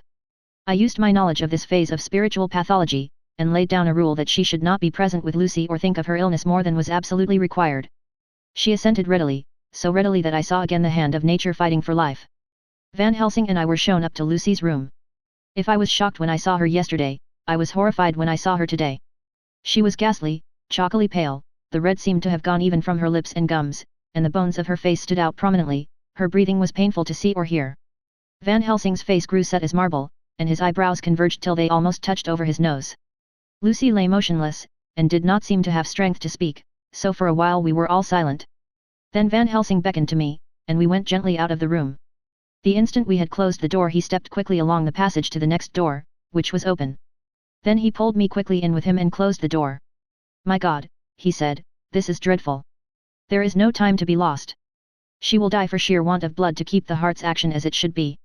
There must be transfusion of blood at once. Is it you or me? I am younger and stronger, Professor. It must be me. Then get ready at once. I will bring up my bag. I am prepared." I went downstairs with him, and as we were going there was a knock at the hall door. When we reached the hall the maid had just opened the door, and Arthur was stepping quickly in. He rushed up to me, saying in an eager whisper, "Jack, I was so anxious. I read between the lines of your letter, and have been in an agony. The dad was better, so I ran down here to see for myself. Is not that gentleman Dr. Van Helsing? I am so thankful to you, sir, for coming." When first the professor's eye had lit upon him he had been angry at his interruption at such a time, but now, as he took in his stalwart proportions and recognized the strong young manhood which seemed to emanate from him, his eyes gleamed. Without a pause he said to him gravely as he held out his hand, "Sir, you have come in time. You are the lover of our dear miss. She is bad, very, very bad. Nay, my child, do not go like that." For he suddenly grew pale and sat down in a chair almost fainting. "You are to help her. You can do more than any that live, and your courage is your best help." "What can I do?" asked Arthur hoarsely. "Tell me, and I shall do it. My life is hers, and I would give the last drop of blood in my body for her." The professor has a strongly humorous side, and I could from old knowledge detect a trace of its origin in his answer. "My young sir, I do not ask so much as that, not the last. What shall I do?" There was fire in his eyes, and his open nostril quivered with intent. Van Helsing slapped him on the shoulder. "Come," he said. "You are a man, and it is a man we want. You are better than me, better than my friend John." Arthur looked bewildered, and the professor went on by explaining in a kindly way. "Young Miss is bad, very bad. She wants blood, and blood she must have or die. My friend John and I have consulted, and we are about to perform what we call transfusion of blood, to transfer from full veins of one to the empty veins which pine for him. John was to give his blood, as he is the more young and strong than me." Here Arthur took my hand and wrung it hard in silence. "But, now you are here, you are more good than us, old or young, who toil much in the world of thought. Our nerves are not so calm and our blood not so bright than yours." Arthur turned to him and said, "If you only knew how gladly I would die for her you would understand." He stopped, with a sort of choke in his voice. "Good boy," said Van Helsing. "In the not so far off you will be happy that you have done all for her you love. Come now and be silent. You shall kiss her once before it is done, but then you must go, and you must leave at my sign. Say no word to madam, you know how it is with her. There must be no shock, any knowledge of this would be one. Come." We all went up to Lucy's room. Arthur by direction remained outside. Lucy turned her head and looked at us, but said nothing. She was not asleep, but she was simply too weak to make the effort. Her eyes spoke to us, that was all. Van Helsing took some things from his bag and laid them on a little table out of sight. Then he mixed a narcotic, and coming over to the bed, said cheerily, "Now, little miss, here is your medicine. Drink it off, like a good child. See, I lift you so that to swallow is easy." Yes. She had made the effort with success. It astonished me how long the drug took to act. This, in fact, marked the extent of her weakness. The time seemed endless until sleep began to flicker in her eyelids. At last, however, the narcotic began to manifest its potency, and she fell into a deep sleep. When the professor was satisfied he called Arthur into the room, and bade him strip off his coat. Then he added, "You may take that one little kiss whilst I bring over the table. Friend John, help to me." So neither of us looked whilst he bent over her. Van Helsing turning to me, said, "He is so young and strong and of blood so pure that we need not defibrinate it." Then with swiftness, but with absolute method, Van Helsing performed the operation. As the transfusion went on something like life seemed to come back to poor Lucy's cheeks, and through Arthur's growing pallor the joy of his face seemed absolutely to shine. After a bit I began to grow anxious, for the loss of blood was telling on Arthur, strong man as he was. It gave me an idea of what a terrible strain Lucy's system must have undergone that what weakened Arthur only partially restored her. But the professor's face was set, and he stood watch in hand and with his eyes fixed now on the patient and now on Arthur. I could hear my own heart beat. Presently he said in a soft voice, do not stir an instant. It is enough. You attend him, I will look to her. When all was over I could see how much Arthur was weakened. I dressed the wound and took his arm to bring him away. When Van Helsing spoke without turning round, the man seems to have eyes in the back of his head. The brave lover, I think, deserve another kiss, which he shall have presently. And as he had now finished his operation, he adjusted the pillow to the patient's head. As he did so the narrow black velvet band which she seems always to wear round her throat, buckled with an old diamond buckle which her lover had given her, was dragged a little up, and showed a red mark on her throat. Arthur did not notice it, but I could hear the deep hiss of indrawn breath which is one of Van Helsing's ways of betraying emotion. He said nothing at the moment, but turned to me, saying, "Now take down our brave young lover, give him of the port wine, and let him lie down a while. He must then go home and rest, sleep much and eat much, that he may be recruited of what he has so given to his love. He must not stay here." "Hold a moment. I may take it, sir, that you are anxious of result. Then bring it with you that in all ways the operation is successful. You have saved her life this time, and you can go home and rest easy in mind that all that can be is. I shall tell her all when she is well, she shall love you none the less for what you have done. Goodbye." When Arthur had gone I went back to the room. Lucy was sleeping gently, but her breathing was stronger. I could see the counterpane move as her breast heaved. By the bedside sat Van Helsing, looking at her intently. The velvet band again covered the red mark. I asked the professor in a whisper. "What do you make of that mark on her throat? What do you make of it?" "I have not examined it yet," I answered, and then and there proceeded to loose the band. Just over the external jugular vein there were 2 punctures, not large, but not wholesome looking. There was no sign of disease, but the edges were white and worn looking, as if by some trituration. It at once occurred to me that this wound, or whatever it was, might be the means of that manifest loss of blood, but I abandoned the idea as soon as formed, for such a thing could not be. The whole bed would have been drenched to a scarlet with the blood which the girl must have lost to leave such a pallor as she had before the transfusion. "Well," said Van Helsing. "Well," said I can make nothing of it." The professor stood up. "I must go back to Amsterdam tonight," he said. "There are books and things there which I want. You must remain here all the night, and you must not let your sight pass from her." "Shall I have a nurse?" I asked. "We are the best nurses, you and I. You keep watch all night, see that she is well fed, and that nothing disturbs her. You must not sleep all the night. Later on we can sleep, you and I. I shall be back as soon as possible. And then we may begin." "May begin?" I said. "What on earth do you mean?" "We shall see," he answered, as he hurried out. He came back a moment later and put his head inside the door and said with warning finger held up. "Remember, she is your charge. If you leave her, and harm befall, you shall not sleep easy hereafter." Dr. Seward's diary, continued. 8 September, I sat up all night with Lucy. The opiate worked itself off towards dusk, and she waked naturally. She looked a different being from what she had been before the operation. Her spirits even were good, and she was full of a happy vivacity, but I could see evidences of the absolute prostration which she had undergone. When I told Mrs. Westenra that Dr. Van Helsing had directed that I should sit up with her she almost pooh-poohed the idea, pointing out her daughter's renewed strength and excellent spirits. I was firm, however, and made preparations for my long vigil. When her maid had prepared her for the night I came in, having in the meantime had supper, and took a seat by the bedside. She did not in any way make objection, but looked at me gratefully whenever I caught her eye.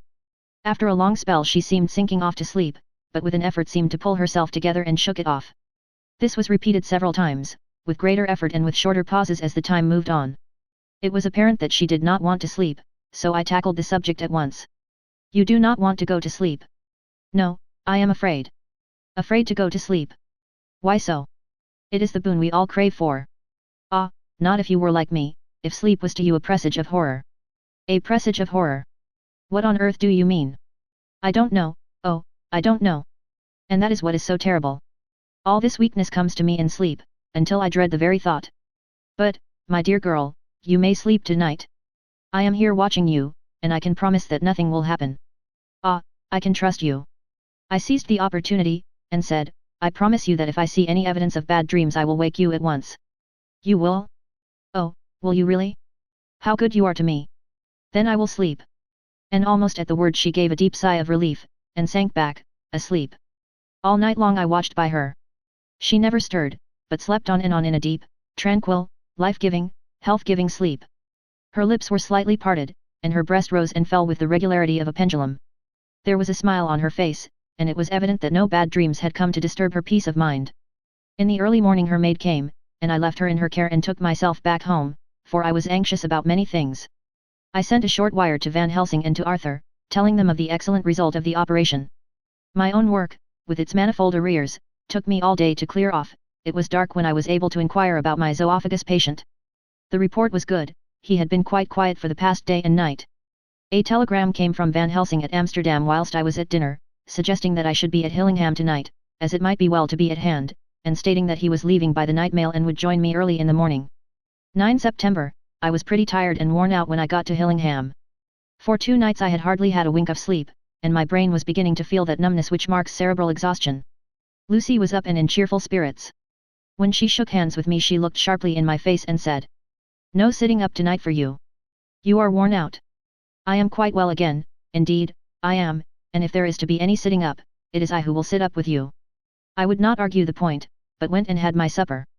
Lucy came with me, and, enlivened by her charming presence, I made an excellent meal, and had a couple of glasses of the more than excellent port. Then Lucy took me upstairs, and showed me a room next her own, where a cosy fire was burning. "Now," she said, "you must stay here. I shall leave this door open and my door too. You can lie on the sofa for I know that nothing would induce any of you doctors to go to bed whilst there is a patient above the horizon. If I want anything I shall call out, and you can come to me at once." I could not but acquiesce, for I was dog-tired, and could not have sat up had I tried. So, on her renewing her promise to call me if she should want anything, I lay on the sofa, and forgot all about everything. Lucy Westenra's Diary. 9 September, I feel so happy tonight. I have been so miserably weak, that to be able to think and move about is like feeling sunshine after a long spell of east wind out of a steel sky. Somehow Arthur feels very, very close to me. I seem to feel his presence warm about me. I suppose it is that sickness and weakness are selfish things and turn our inner eyes and sympathy on ourselves, whilst health and strength give love rein, and in thought and feeling he can wander where he wills.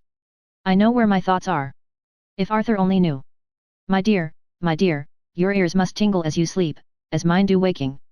Oh, the blissful rest of last night!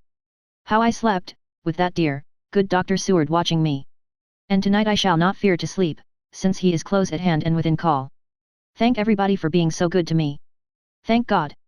Good night, Arthur. Dr. Seward's Diary. 10 September, I was conscious of the professor's hand on my head, and started awake all in a second. That is one of the things that we learn in an asylum, at any rate. And how is our patient? Well, when I left her, or rather when she left me, I answered. "Come, let us see," he said. And together we went into the room. The blind was down, and I went over to raise it gently, whilst Van Helsing stepped, with his soft, cat-like tread, over to the bed. As I raised the blind, and the morning sunlight flooded the room, I heard the professor's low hiss of inspiration, and knowing its rarity, a deadly fear shot through my heart. As I passed over he moved back, and his exclamation of horror, "God in Himmel," needed no enforcement from his agonized face. He raised his hand and pointed to the bed, and his iron face was drawn and ashen white. I felt my knees begin to tremble. There on the bed, seemingly in a swoon, lay poor Lucy, more horribly white and wan-looking than ever. Even the lips were white, and the gums seemed to have shrunken back from the teeth, as we sometimes see in a corpse after a prolonged illness. Van Helsing raised his foot to stamp in anger, but the instinct of his life and all the long years of habit stood to him, and he put it down again softly. "Quick," he said. "Bring the brandy." I flew to the dining room, and returned with the decanter. He wetted the poor white lips with it, and together we rubbed palm and wrist and heart. He felt her heart, and after a few moments of agonizing suspense said, "It is not too late. It beats, though but feebly. All our work is undone, we must begin again. There is no young Arthur here now, I have to call on you yourself this time, friend John." As he spoke, he was dipping into his bag and producing the instruments for transfusion. I had taken off my coat and rolled up my shirt sleeve. There was no possibility of an opiate just at present, and no need of one, and so, without a moment's delay, we began the operation. After a time, it did not seem a short time either, for the draining away of one's blood, no matter how willingly it be given, is a terrible feeling. Van Helsing held up a warning finger. "Do not stir," he said, "but I fear that with growing strength she may wake, and that would make danger, oh, so much danger. But I shall precaution take. I shall give hypodermic injection of morphia." He proceeded then, swiftly and deftly, to carry out his intent. The effect on Lucy was not bad, for the faint seemed to merge subtly into the narcotic sleep. It was with a feeling of personal pride that I could see a faint tinge of color steal back into the pallid cheeks and lips. No man knows, till he experiences it, what it is to feel his own life blood drawn away into the veins of the woman he loves. The professor watched me critically. That will do, he said. Already? I remonstrated. You took a great deal more from art. To which he smiled a sad sort of smile as he replied. He is her lover, her fiancé. You have work, much work, to do for her and for others, and the present will suffice. When we stopped the operation, he attended to Lucy, whilst I applied digital pressure to my own incision. I laid down, whilst I waited his leisure to attend to me, for I felt faint and a little sick. By and by he bound up my wound, and sent me downstairs to get a glass of wine for myself. As I was leaving the room, he came after me, and half whispered. Mind, nothing must be said of this. If our young lover should turn up unexpected, as before, no word to him. It would at once frighten him and enjealous him, too. There must be none. So. When I came back he looked at me carefully, and then said. You are not much the worse. Go into the room, and lie on your sofa, and rest a while, then have much breakfast, and come here to me. I followed out his orders, for I knew how right and wise they were. I had done my part, and now my next duty was to keep up my strength. I felt very weak, and in the weakness lost something of the amazement at what had occurred. I fell asleep on the sofa, however, wondering over and over again how Lucy had made such a retrograde movement, and how she could have been drained of so much blood with no sign anywhere to show for it. I think I must have continued my wonder in my dreams, for, sleeping and waking, my thoughts always came back to the little punctures in her throat and the ragged, exhausted appearance of their edges, tiny though they were. Lucy slept well into the day, and when she woke she was fairly well and strong, though not nearly so much so as the day before. When Van Helsing had seen her, he went out for a walk, leaving me in charge, with strict injunctions that I was not to leave her for a moment. I could hear his voice in the hall, asking the way to the nearest telegraph office. Lucy chatted with me freely, and seemed quite unconscious that anything had happened. I tried to keep her amused and interested. When her mother came up to see her, she did not seem to notice any change whatever, but said to me gratefully. We owe you so much, Dr. Seward, for all you have done, but you really must now take care not to overwork yourself. You are looking pale yourself. You want a wife to nurse and look after you a bit, that you do. As she spoke, Lucy turned crimson, though it was only momentarily, for her poor wasted veins could not stand for long such an unwanted drain to the head. The reaction came in excessive pallor as she turned imploring eyes on me. I smiled and nodded, and laid my finger on my lips. With a sigh, she sank back amid her pillows. Van Helsing returned in a couple of hours, and presently said to me, Now you go home, and eat much and drink enough. Make yourself strong. I stay here tonight, and I shall sit up with little miss myself. You and I must watch the case, and we must have none other to know. I have grave reasons. No, do not ask them, think what you will. Do not fear to think even the most not probable. Good night. In the hall 2 of the maids came to me, and asked if they or either of them might not sit up with Miss Lucy. They implored me to let them, and when I said it was Dr. Van Helsing's wish that either he or I should sit up, they asked me quite piteously to intercede with the foreign gentleman. I was much touched by their kindness. Perhaps it is because I am weak at present, and perhaps because it was on Lucy's account, that their devotion was manifested, for over and over again have I seen similar instances of woman's kindness. I got back here in time for a late dinner, went my rounds, all well, and set this down whilst waiting for sleep. It is coming. 11 September, this afternoon I went over to Hillingham. Found Van Helsing in excellent spirits, and Lucy much better. Shortly after I had arrived, a big parcel from abroad came for the professor. He opened it with much impressment, assumed, of course, and showed a great bundle of white flowers. These are for you, Miss Lucy, he said. For me?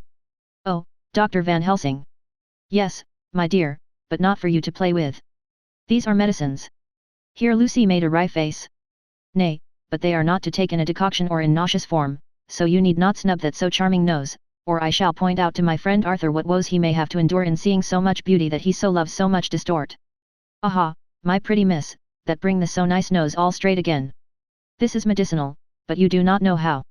I put him in your window, I make pretty wreath, and hang him round your neck, so that you sleep well. Oh yes. They, like the lotus flower, make your trouble forgotten. It smells so like the waters of Lethe, and of that fountain of youth that the conquistadores sought for in the Floridas, and find him all too late. Whilst he was speaking, Lucy had been examining the flowers and smelling them. Now she threw them down, saying, with half laughter, and half disgust. Oh, Professor, I believe you are only putting up a joke on me. Why, these flowers are only common garlic. To my surprise, Van Helsing rose up and said with all his sternness, his iron jaw set and his bushy eyebrows meeting. No trifling with me. I never jest. There is grim purpose in all I do, and I warn you that you do not thwart me, Take care, for the sake of others if not for your own. Then seeing poor Lucy scared, as she might well be, he went on more gently, oh, little miss, my dear, do not fear me. I only do for your good, but there is much virtue to you in those so common flowers. See, I place them myself in your room. I make myself the wreath that you are to wear. But hush! No telling to others that make so inquisitive questions. We must obey, and silence is a part of obedience, and obedience is to bring you strong and well into loving arms that wait for you. Now sit still a while. Come with me, friend John, and you shall help me deck the room with my garlic, which is all the way from Haarlem, where my friend Vanderpoel raise herb in his glass houses all the year. I had to telegraph yesterday, or they would not have been here. We went into the room, taking the flowers with us. The professor's actions were certainly odd and not to be found in any pharmacopoeia that I ever heard of. First he fastened up the windows and latched them securely, next, taking a handful of the flowers, he rubbed them all over the sashes, as though to ensure that every whiff of air that might get in would be laden with the garlic smell. Then with the wisp he rubbed all over the jamb of the door, above, below, and at each side, and round the fireplace in the same way. It all seemed grotesque to me, and presently I said, "Well, Professor, I know you always have a reason for what you do, but this certainly puzzles me. It is well we have no skeptic here, or he would say that you were working some spell to keep out an evil spirit." "Perhaps I am," he answered quietly as he began to make the wreath which Lucy was to wear round her neck. We then waited whilst Lucy made her toilet for the night, and when she was in bed he came and himself fixed the wreath of garlic round her neck. The last words he said to her were, "Take care you do not disturb it, and even if the room feel close, do not tonight open the window or the door." "I promise," said Lucy, "and thank you both 1,000 times for all your kindness to me. Oh, what have I done to be blessed with such friends?" As we left the house in my fly, which was waiting, Van Helsing said, "Tonight I can sleep in peace, and sleep I want, 2 nights of travel, much reading in the day between, and much anxiety on the day to follow, and a night to sit up, without to wink. Tomorrow in the morning early you call for me, and we come together to see our pretty miss, so much more strong for my spell which I have work." "Ho! Ho!" He seemed so confident that I, remembering my own confidence 2 nights before and with the baneful result, felt awe and vague terror. It must have been my weakness that made me hesitate to tell it to my friend, but I felt it all the more, like unshed tears. Chapter 11. Lucy Westenra's Diary. 12 September, how good they all are to me. I quite love that dear Dr. Van Helsing. I wonder why he was so anxious about these flowers. He positively frightened me, he was so fierce. And yet he must have been right, for I feel comfort from them already. Somehow, I do not dread being alone tonight, and I can go to sleep without fear. I shall not mind any flapping outside the window. Oh, the terrible struggle that I have had against sleep so often of late, the pain of the sleeplessness, or the pain of the fear of sleep, with such unknown horrors as it has for me. How blessed are some people, whose lives have no fears, no dreads, to whom sleep is a blessing that comes nightly, and brings nothing but sweet dreams. Well, here I am tonight, hoping for sleep, and lying like Ophelia in the play, with virgin krantz and maiden struments. I never liked garlic before, but tonight it is delightful. There is peace in its smell, I feel sleep coming already. Good night, everybody. Dr. Seward's Diary. 13 September, called at the Berkeley and found Van Helsing, as usual, up to time. The carriage ordered from the hotel was waiting. The professor took his bag, which he always brings with him now. Let all be put down exactly. Van Helsing and I arrived at Hillingham at 8 o'clock. It was a lovely morning, the bright sunshine and all the fresh feeling of early autumn seemed like the completion of nature's annual work. The leaves were turning to all kinds of beautiful colors, but had not yet begun to drop from the trees. When we entered we met Mrs. Westenra coming out of the morning room. She is always an early riser. She greeted us warmly and said, "You will be glad to know that Lucy is better. The dear child is still asleep." I looked into her room and saw her, but did not go in, lest I should disturb her. The professor smiled, and looked quite jubilant. He rubbed his hands together, and said, "Aha! I thought I had diagnosed the case.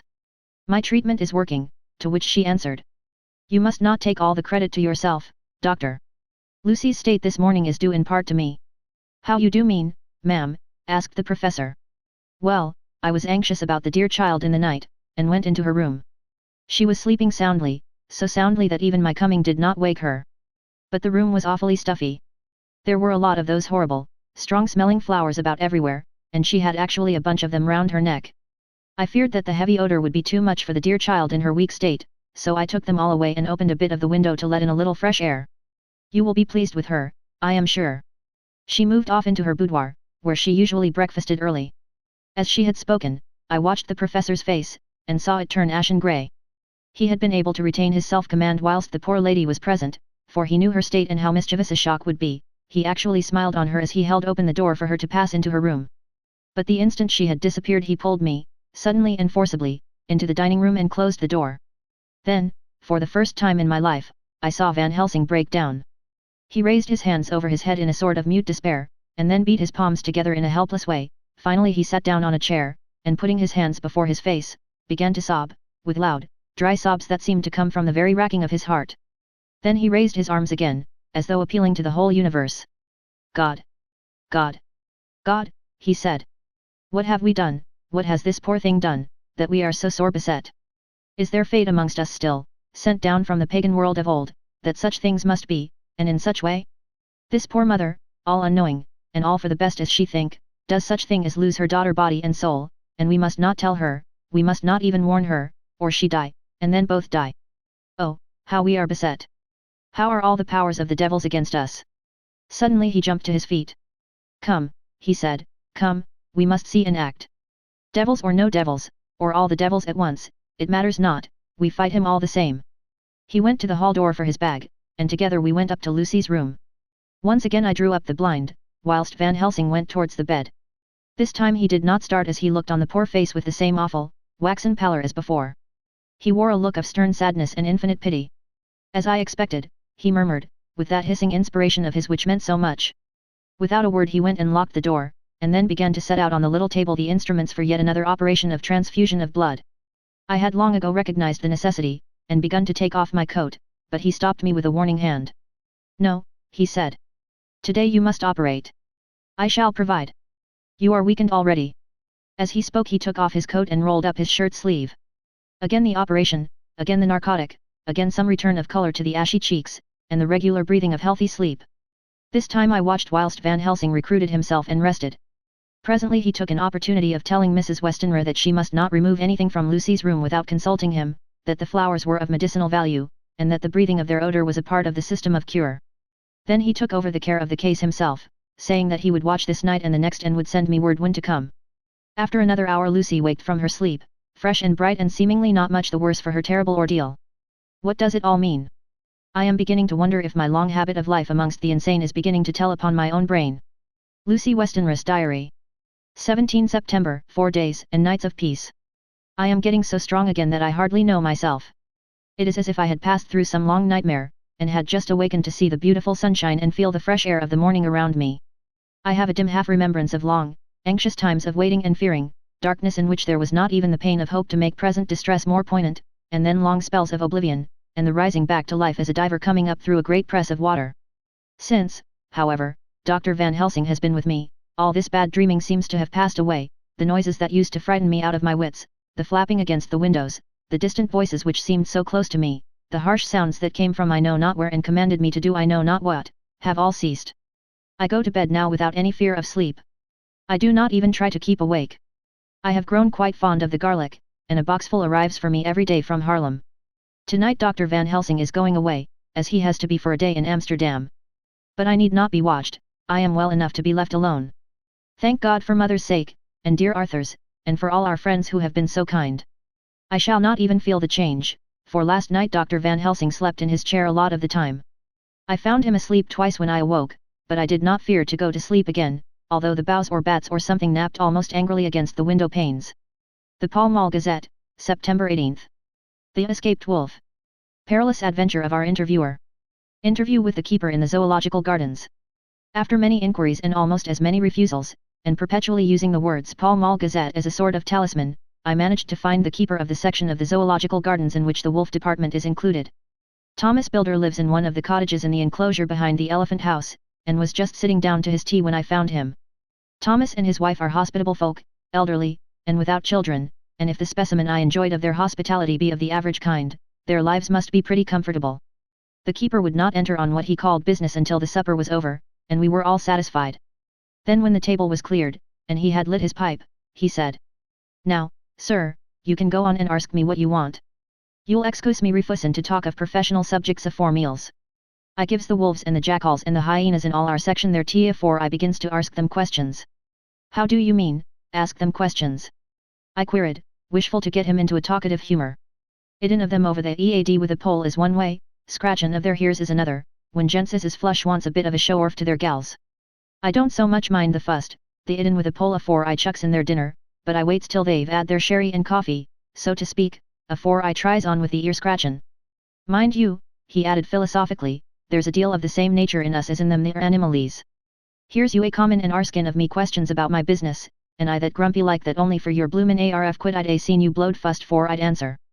Not even when you asked me sarcastic like if I'd like you to ask the superintendent if you might ask me questions. Without offense did I tell you to go to L. You did. And when you said you'd report me for usin' of obscene language that was it in me over the EAD, but the ARF quid made that all right.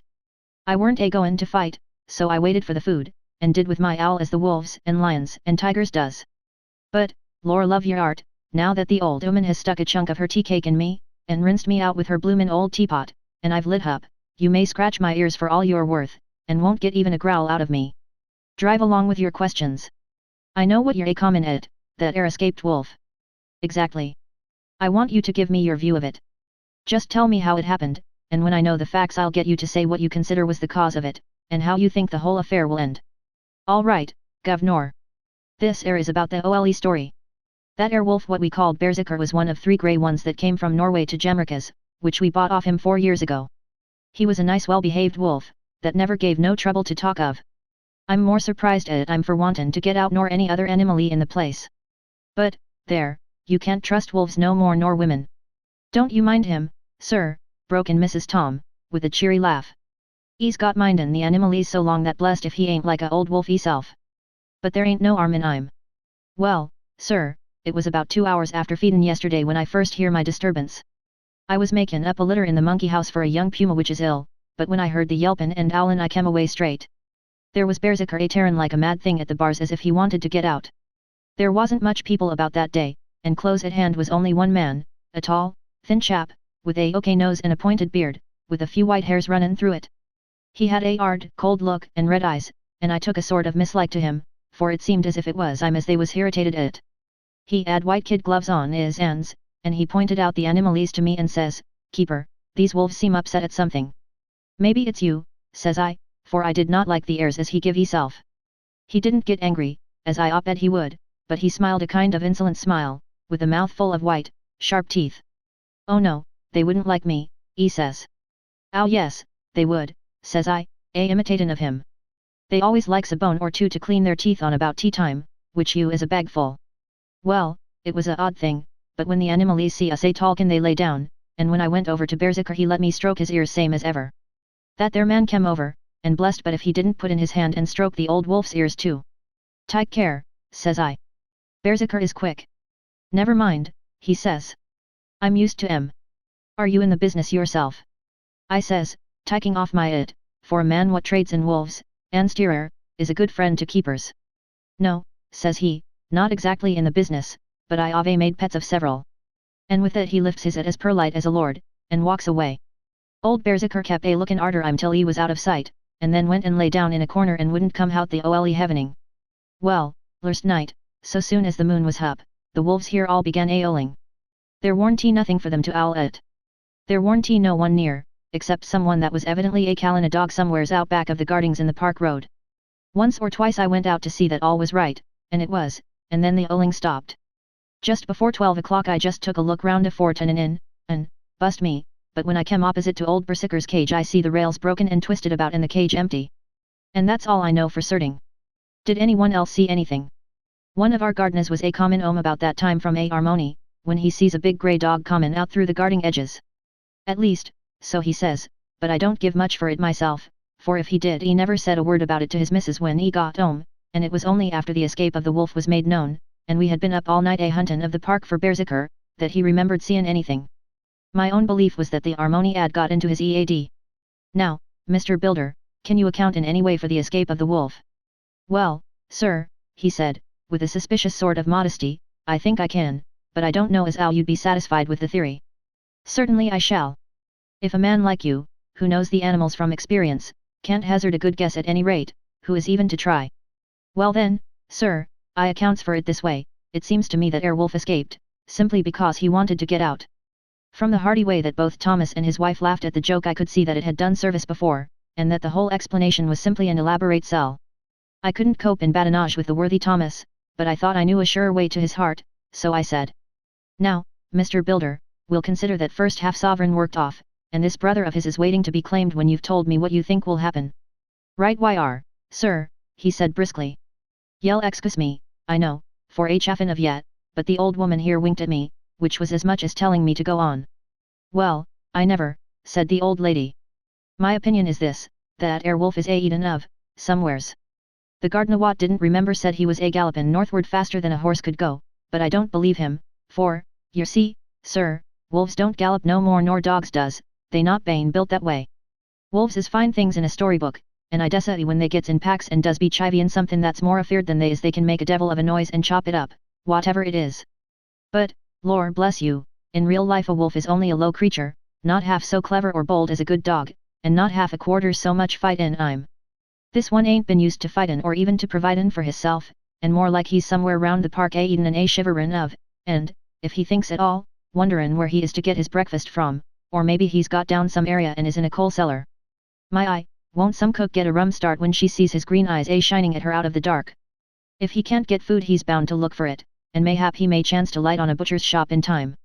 If he doesn't, and some nursemaid goes a walkin' orf with a soldier, leavin' of the hinfant in the perambulator, well, then I shouldn't be surprised if the census is one babby the less. That's all.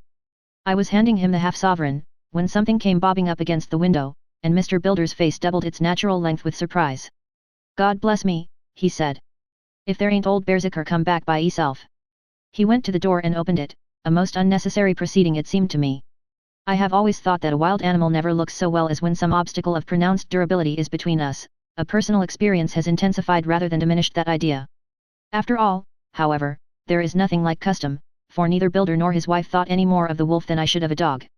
The animal itself was as peaceful and well behaved as that father of all picture wolves, Red Riding Hood's quondam friend, whilst moving her confidence in masquerade. The whole scene was an unutterable mixture of comedy and pathos. The wicked wolf that for half a day had paralyzed London and set all the children in the town shivering in their shoes, was there in a sort of penitent mood, and was received and petted like a sort of vulpine prodigal son. Old Builder examined him all over with most tender solicitude, and when he had finished with his penitent said, There, I knew the poor old chap would get into some kind of trouble, didn't I say it all along? Here's his head all cut and full of broken glass. 'E's been a gettin' over some bloomin' wall or other. It's a shame that people are allowed to top their walls with broken bottles. This air's what comes of it.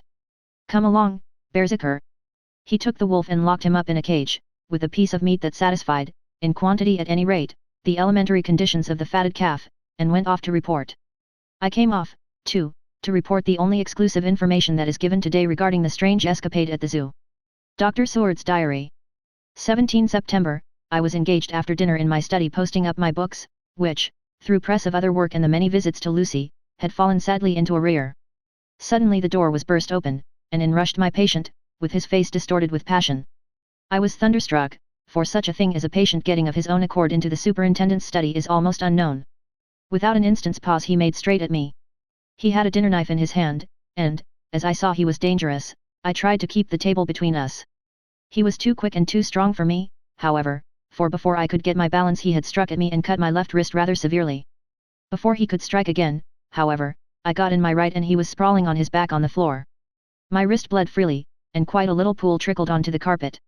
I saw that my friend was not intent on further effort, and occupied myself binding up my wrist, keeping a wary eye on the prostrate figure all the time. When the attendants rushed in, and we turned our attention to him, his employment positively sickened me. He was lying on his belly on the floor licking up, like a dog, the blood which had fallen from my wounded wrist. He was easily secured, and, to my surprise, went with the attendants quite placidly, simply repeating over and over again, "The blood is the life. The blood is the life. I cannot afford to lose blood just at present, I have lost too much of late for my physical good, and then the prolonged strain of Lucy's illness and its horrible phases is telling on me. I am overexcited and weary, and I need rest, rest, rest. Happily Van Helsing has not summoned me, so I need not forego my sleep, tonight I could not well do without it. Telegram, Van Helsing, Antwerp, to Seward, Carfax. Sent to Carfax, Sussex, as no county given, delivered late by 22 hours. 17 September, do not fail to be at Hillingham tonight. If not watching all the time frequently, visit and see that flowers are as placed, very important, do not fail. Shall be with you as soon as possible after arrival. Dr. Seward's Diary. 18 September, just off for train to London. The arrival of Van Helsing's telegram filled me with dismay. A whole night lost, and I know by bitter experience what may happen in a night. Of course it is possible that all may be well, but what may have happened? Surely there is some horrible doom hanging over us that every possible accident should thwart us in all we try to do. I shall take this cylinder with me, and then I can complete my entry on Lucy's phonograph. Memorandum left by Lucy Westenra. September 17th. Night, I write this and leave it to be seen, so that no one may by any chance get into trouble through me. This is an exact record of what took place tonight. I feel I am dying of weakness, and have barely strength to write, but it must be done if I die in the doing. I went to bed as usual, taking care that the flowers were placed as Dr. Van Helsing directed, and soon fell asleep. I was waked by the flapping at the window, which had begun after that sleepwalking on the cliff at Whitby when Mina saved me, and which now I know so well. I was not afraid, but I did wish that Dr. Seward was in the next room, as Dr. Van Helsing said he would be, so that I might have called him.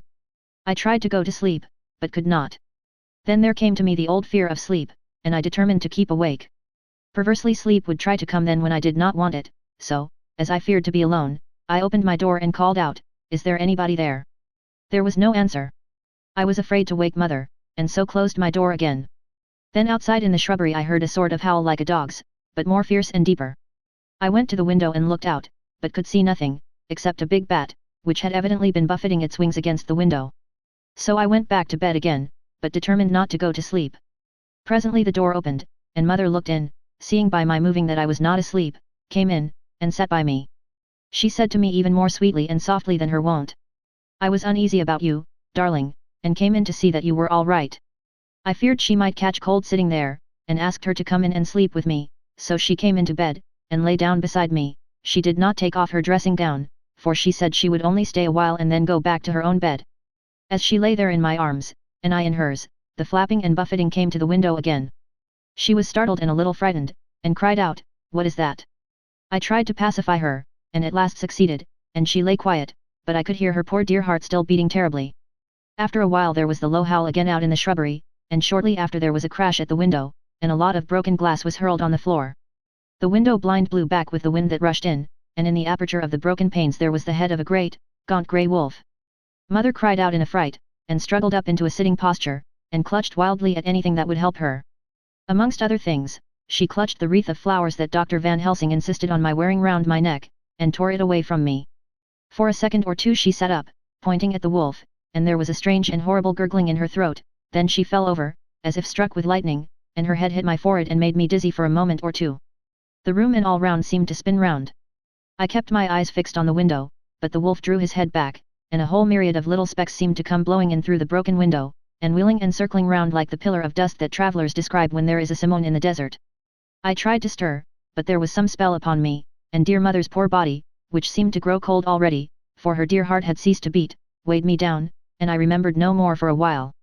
The time did not seem long, but very, very awful, till I recovered consciousness again.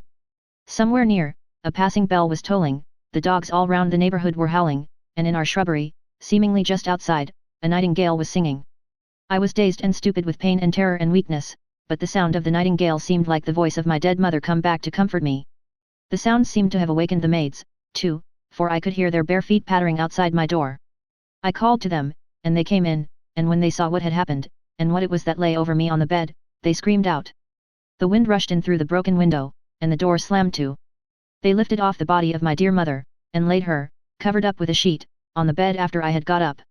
They were all so frightened and nervous that I directed them to go to the dining room and have each a glass of wine. The door flew open for an instant and closed again. The maid shrieked, and then went in a body to the dining room, and I laid what flowers I had on my dear mother's breast.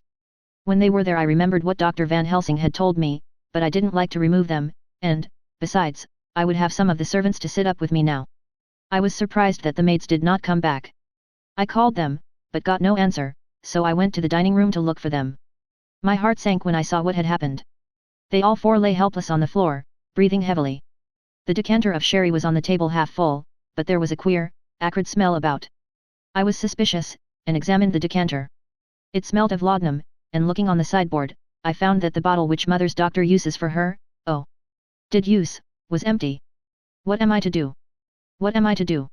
I am back in the room with mother. I cannot leave her, and I am alone, save for the sleeping servants, whom someone has drugged. Alone with the dead. I dare not go out, for I can hear the low howl of the wolf through the broken window. The air seems full of specks, floating and circling in the draught from the window, and the lights burn blue and dim. What am I to do? God shield me from harm this night. I shall hide this paper in my breast, where they shall find it when they come to lay me out. My dear mother gone. It is time that I go too. Goodbye, dear Arthur, if I should not survive this night. God keep you, dear, and God help me. Chapter 12. Dr. Seward's Diary. 18 September, I drove at once to Hillingham and arrived early. Keeping my cab at the gate, I went up the avenue alone. I knocked gently and rang as quietly as possible, for I feared to disturb Lucy or her mother, and hoped to only bring a servant to the door. After a while, finding no response, I knocked and rang again, still no answer.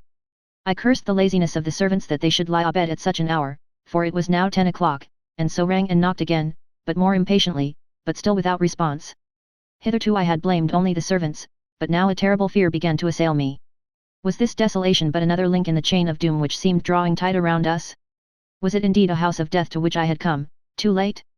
I knew that minutes, even seconds of delay, might mean hours of danger to Lucy, if she had had again one of those frightful relapses, and I went round the house to try if I could find by chance an entry anywhere. I could find no means of ingress. Every window and door was fastened and locked, and I returned baffled to the porch. As I did so, I heard the rapid pit-pat of a swiftly driven horse's feet. They stopped at the gate, and a few seconds later I met Van Helsing running up the avenue. When he saw me, he gasped out. Then it was you, and just arrived. How is she? Are we too late? Did you not get my telegram? I answered as quickly and coherently as I could that I had only got his telegram early in the morning, and had not lost a minute in coming here, and that I could not make anyone in the house hear me. He paused and raised his hat as he said solemnly. Then I fear we are too late. God's will be done. With his usual recuperative energy, he went on, come.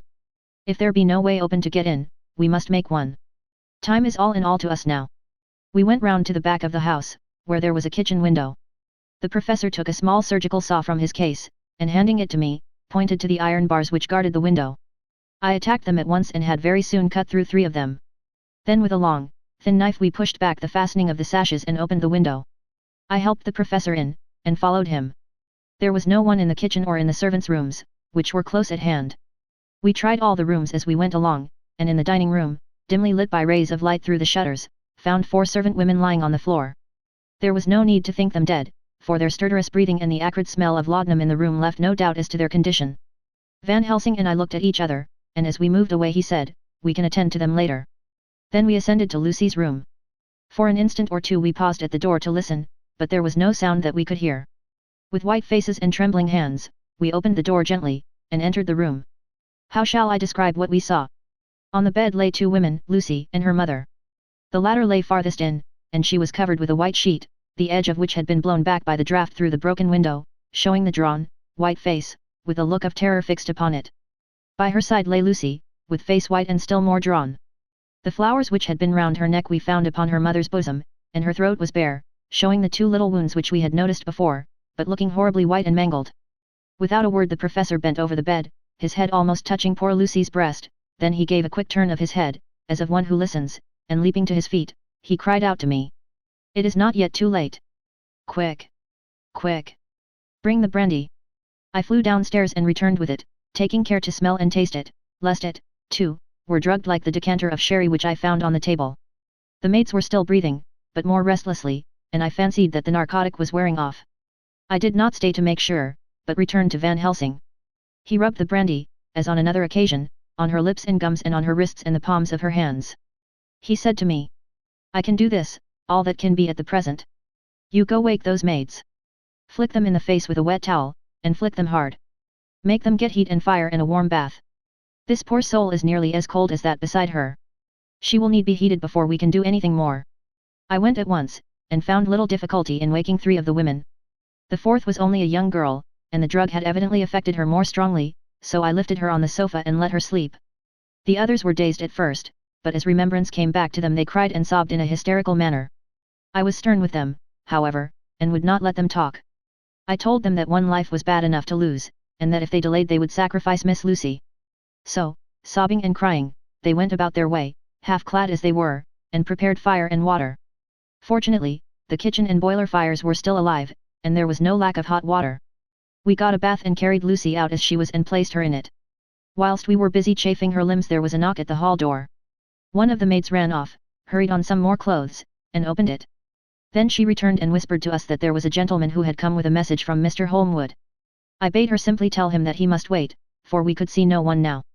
She went away with the message, and, engrossed with our work, I clean forgot all about him. I never saw in all my experience the professor work in such deadly earnest. I knew, as he knew, that it was a stand-up fight with death, and in a pause told him so. He answered me in a way that I did not understand, but with the sternest look that his face could wear. If that were all, I would stop here where we are now, and let her fade away into peace, for I see no light in life over her horizon. He went on with his work with, if possible, renewed and more frenzied vigor. Presently we both began to be conscious that the heat was beginning to be of some effect. Lucy's heart beat a trifle more audibly to the stethoscope, and her lungs had a perceptible movement.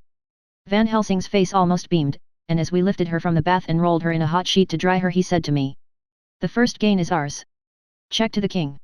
We took Lucy into another room, which had by now been prepared, and laid her in bed and forced a few drops of brandy down her throat. I noticed that Van Helsing tied a soft silk handkerchief round her throat. She was still unconscious, and was quite as bad as, if not worse than, we had ever seen her. Van Helsing called in one of the women, and told her to stay with her and not to take her eyes off her till we returned, and then beckoned me out of the room. "We must consult as to what is to be done," he said as we descended the stairs. In the hall he opened the dining room door, and we passed in, he closing the door carefully behind him. The shutters had been opened, but the blinds were already down, with that obedience to the etiquette of death which the British woman of the lower classes always rigidly observes. The room was, therefore, dimly dark. It was, however, light enough for our purposes. Van Helsing's sternness was somewhat relieved by a look of perplexity. He was evidently torturing his mind about something, so I waited for an instant, and he spoke. "What are we to do now? Where are we to turn for help? We must have another transfusion of blood, and that soon, or that poor girl's life won't be worth an hour's purchase. You are exhausted already, I am exhausted too. I fear to trust those women, even if they would have courage to submit. What are we to do for someone who will open his veins for her? What's the matter with me, anyhow?" The voice came from the sofa across the room, and its tones brought relief and joy to my heart, for they were those of Quincy Morris. Van Helsing started angrily at the first sound, but his face softened and a glad look came into his eyes as I cried out, "Quincy Morris," and rushed towards him with outstretched hands. "What brought you here?" I cried as our hands met. "I guess art is the cause." He handed me a telegram. "Have not heard from Seward for 3 days, and am terribly anxious. Cannot leave. Father still in same condition. Send me word how Lucy is. Do not delay, Holmwood. I think I came just in the nick of time. You know you have only to tell me what to do." Van Helsing strode forward, and took his hand, looking him straight in the eyes as he said, "A brave man's blood is the best thing on this earth when a woman is in trouble. You're a man and no mistake. Well, the devil may work against us for all he's worth, but God sends us men when we want them." Once again we went through that ghastly operation. I have not the heart to go through with the details. Lucy had got a terrible shock and it told on her more than before, for though plenty of blood went into her veins, her body did not respond to the treatment as well as on the other occasions. Her struggle back into life was something frightful to see and hear. However, the action of both heart and lungs improved, and Van Helsing made a subcutaneous injection of morphia, as before, and with good effect. Her faint became a profound slumber. The professor watched whilst I went downstairs with Quincy Morris, and sent one of the maids to pay off one of the cabmen who were waiting. I left Quincy lying down after having a glass of wine, and told the cook to get ready a good breakfast. Then a thought struck me, and I went back to the room where Lucy now was. When I came softly in, I found Van Helsing with a sheet or two of notepaper in his hand. He had evidently read it, and was thinking it over as he sat with his hand to his brow. There was a look of grim satisfaction in his face, as of one who has had a doubt solved. He handed me the paper saying only, "It dropped from Lucy's breast when we carried her to the bath." When I had read it, I stood looking at the professor, and after a pause asked him, "In God's name, what does it all mean? Was she, or is she, mad, or what sort of horrible danger is it?" I was so bewildered that I did not know what to say more. Van Helsing put out his hand and took the paper, saying, "Do not trouble about it now. Forget it for the present. You shall know and understand it all in good time, but it will be later.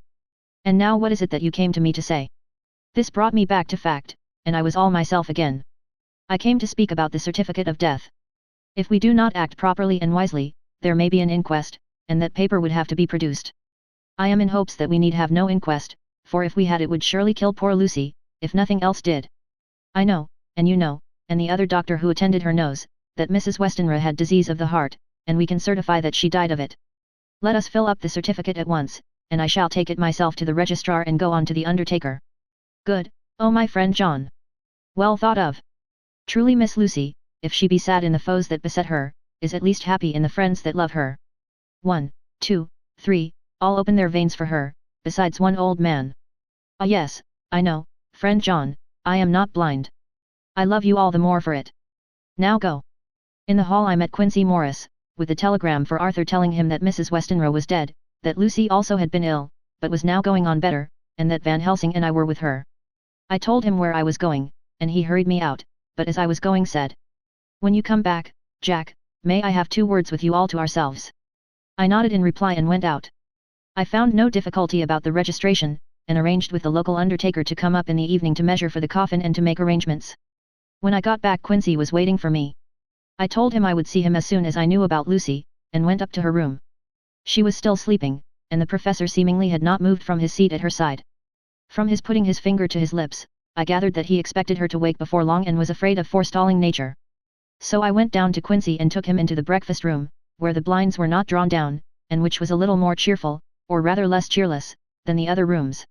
When we were alone, he said to me, "Jack Seward, I don't want to shove myself in anywhere where I've no right to be, but this is no ordinary case. You know I loved that girl and wanted to marry her, but, although that's all past and gone, I can't help feeling anxious about her all the same. What is it that's wrong with her?" The Dutchman, and a fine old fellow he is, I can see that, said, "that time you 2 came into the room, that you must have another transfusion of blood, and that both you and he were exhausted. Now I know well that you medical men speak in camera, and that a man must not expect to know what they consult about in private. But this is no common matter, and, whatever it is, I have done my part. Is not that so?" "That's so," I said, and he went on. "I take it that both you and Van Helsing had done already what I did today. Is not that so?" "That's so. And I guess Art was in it too. When I saw him 4 days ago down at his own place he looked queer. I have not seen anything pulled down so quick since I was on the pampas and had a mare that I was fond of go to grass all in a night. One of those big bats that they call vampires had got at her in the night, and what with his gorge and the vein left open, there wasn't enough blood in her to let her stand up, and I had to put a bullet through her as she lay. Jack, if you may tell me without betraying confidence, Arthur was the first, is not that so?" As he spoke the poor fellow looked terribly anxious.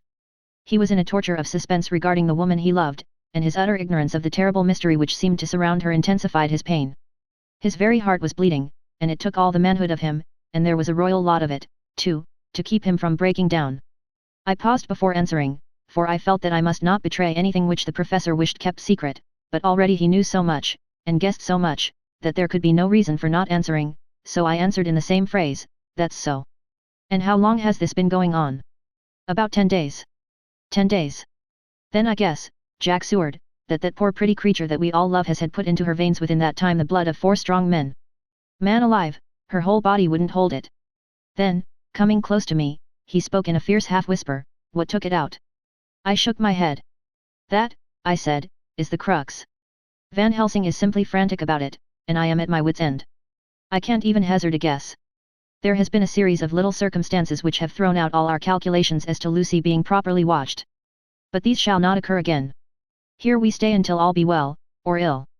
Quincy held out his hand. "Count me in," he said. "You and the Dutchman will tell me what to do, and I'll do it." When she woke late in the afternoon, Lucy's first movement was to feel in her breast, and, to my surprise, produced the paper which Van Helsing had given me to read.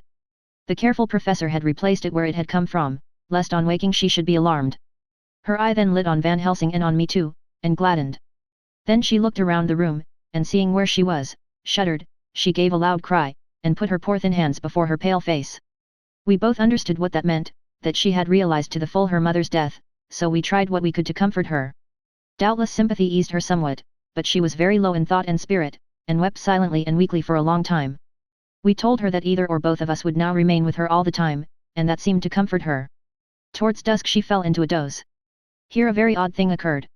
Whilst still asleep she took the paper from her breast and tore it in two. Van Helsing stepped over and took the pieces from her. All the same, however, she went on with the action of tearing, as though the material were still in her hands. Finally she lifted her hands and opened them as though scattering the fragments. Van Helsing seemed surprised, and his brows gathered as if in thought, but he said nothing.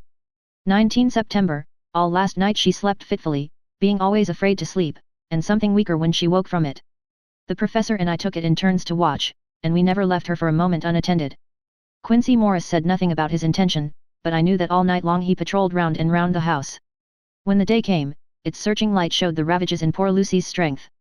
She was hardly able to turn her head, and the little nourishment which she could take seemed to do her no good. At times she slept, and both Van Helsing and I noticed the difference in her, between sleeping and waking. Whilst asleep she looked stronger, although more haggard, and her breathing was softer. Her open mouth showed the pale gums drawn back from the teeth, which thus looked positively longer and sharper than usual. When she woke the softness of her eyes evidently changed the expression, for she looked her own self, although a dying one. In the afternoon she asked for Arthur, and we telegraphed for him. Quincy went off to meet him at the station. When he arrived it was nearly 6 o'clock, and the sun was setting full and warm, and the red light streamed in through the window and gave more color to the pale cheeks. When he saw her, Arthur was simply choking with emotion, and none of us could speak. In the hours that had passed, the fits of sleep, or the comatose condition that passed for it, had grown more frequent, so that the pauses when conversation was possible were shortened. Arthur's presence, however, seemed to act as a stimulant. She rallied a little, and spoke to him more brightly than she had done since we arrived. He too pulled himself together, and spoke as cheerily as he could, so that the best was made of everything. It was now nearly 1 o'clock, and he and Van Helsing are sitting with her. I am to relieve them in a quarter of an hour, and I am entering this on Lucy's phonograph. Until 6 o'clock they are to try to rest. I fear that tomorrow will end our watching, for the shock has been too great. The poor child cannot rally. God help us all. Letter, Mina Harker to Lucy Westenra. Unopened by her. 17 September. My dearest Lucy. It seems an age since I heard from you, or indeed since I wrote. You will pardon me, I know, for all my faults when you have read all my budget of news. Well, I got my husband back all right. When we arrived at Exeter there was a carriage waiting for us, and in it, though he had an attack of gout, Mr. Hawkins. He took us to his house, where there were rooms for us all nice and comfortable, and we dined together.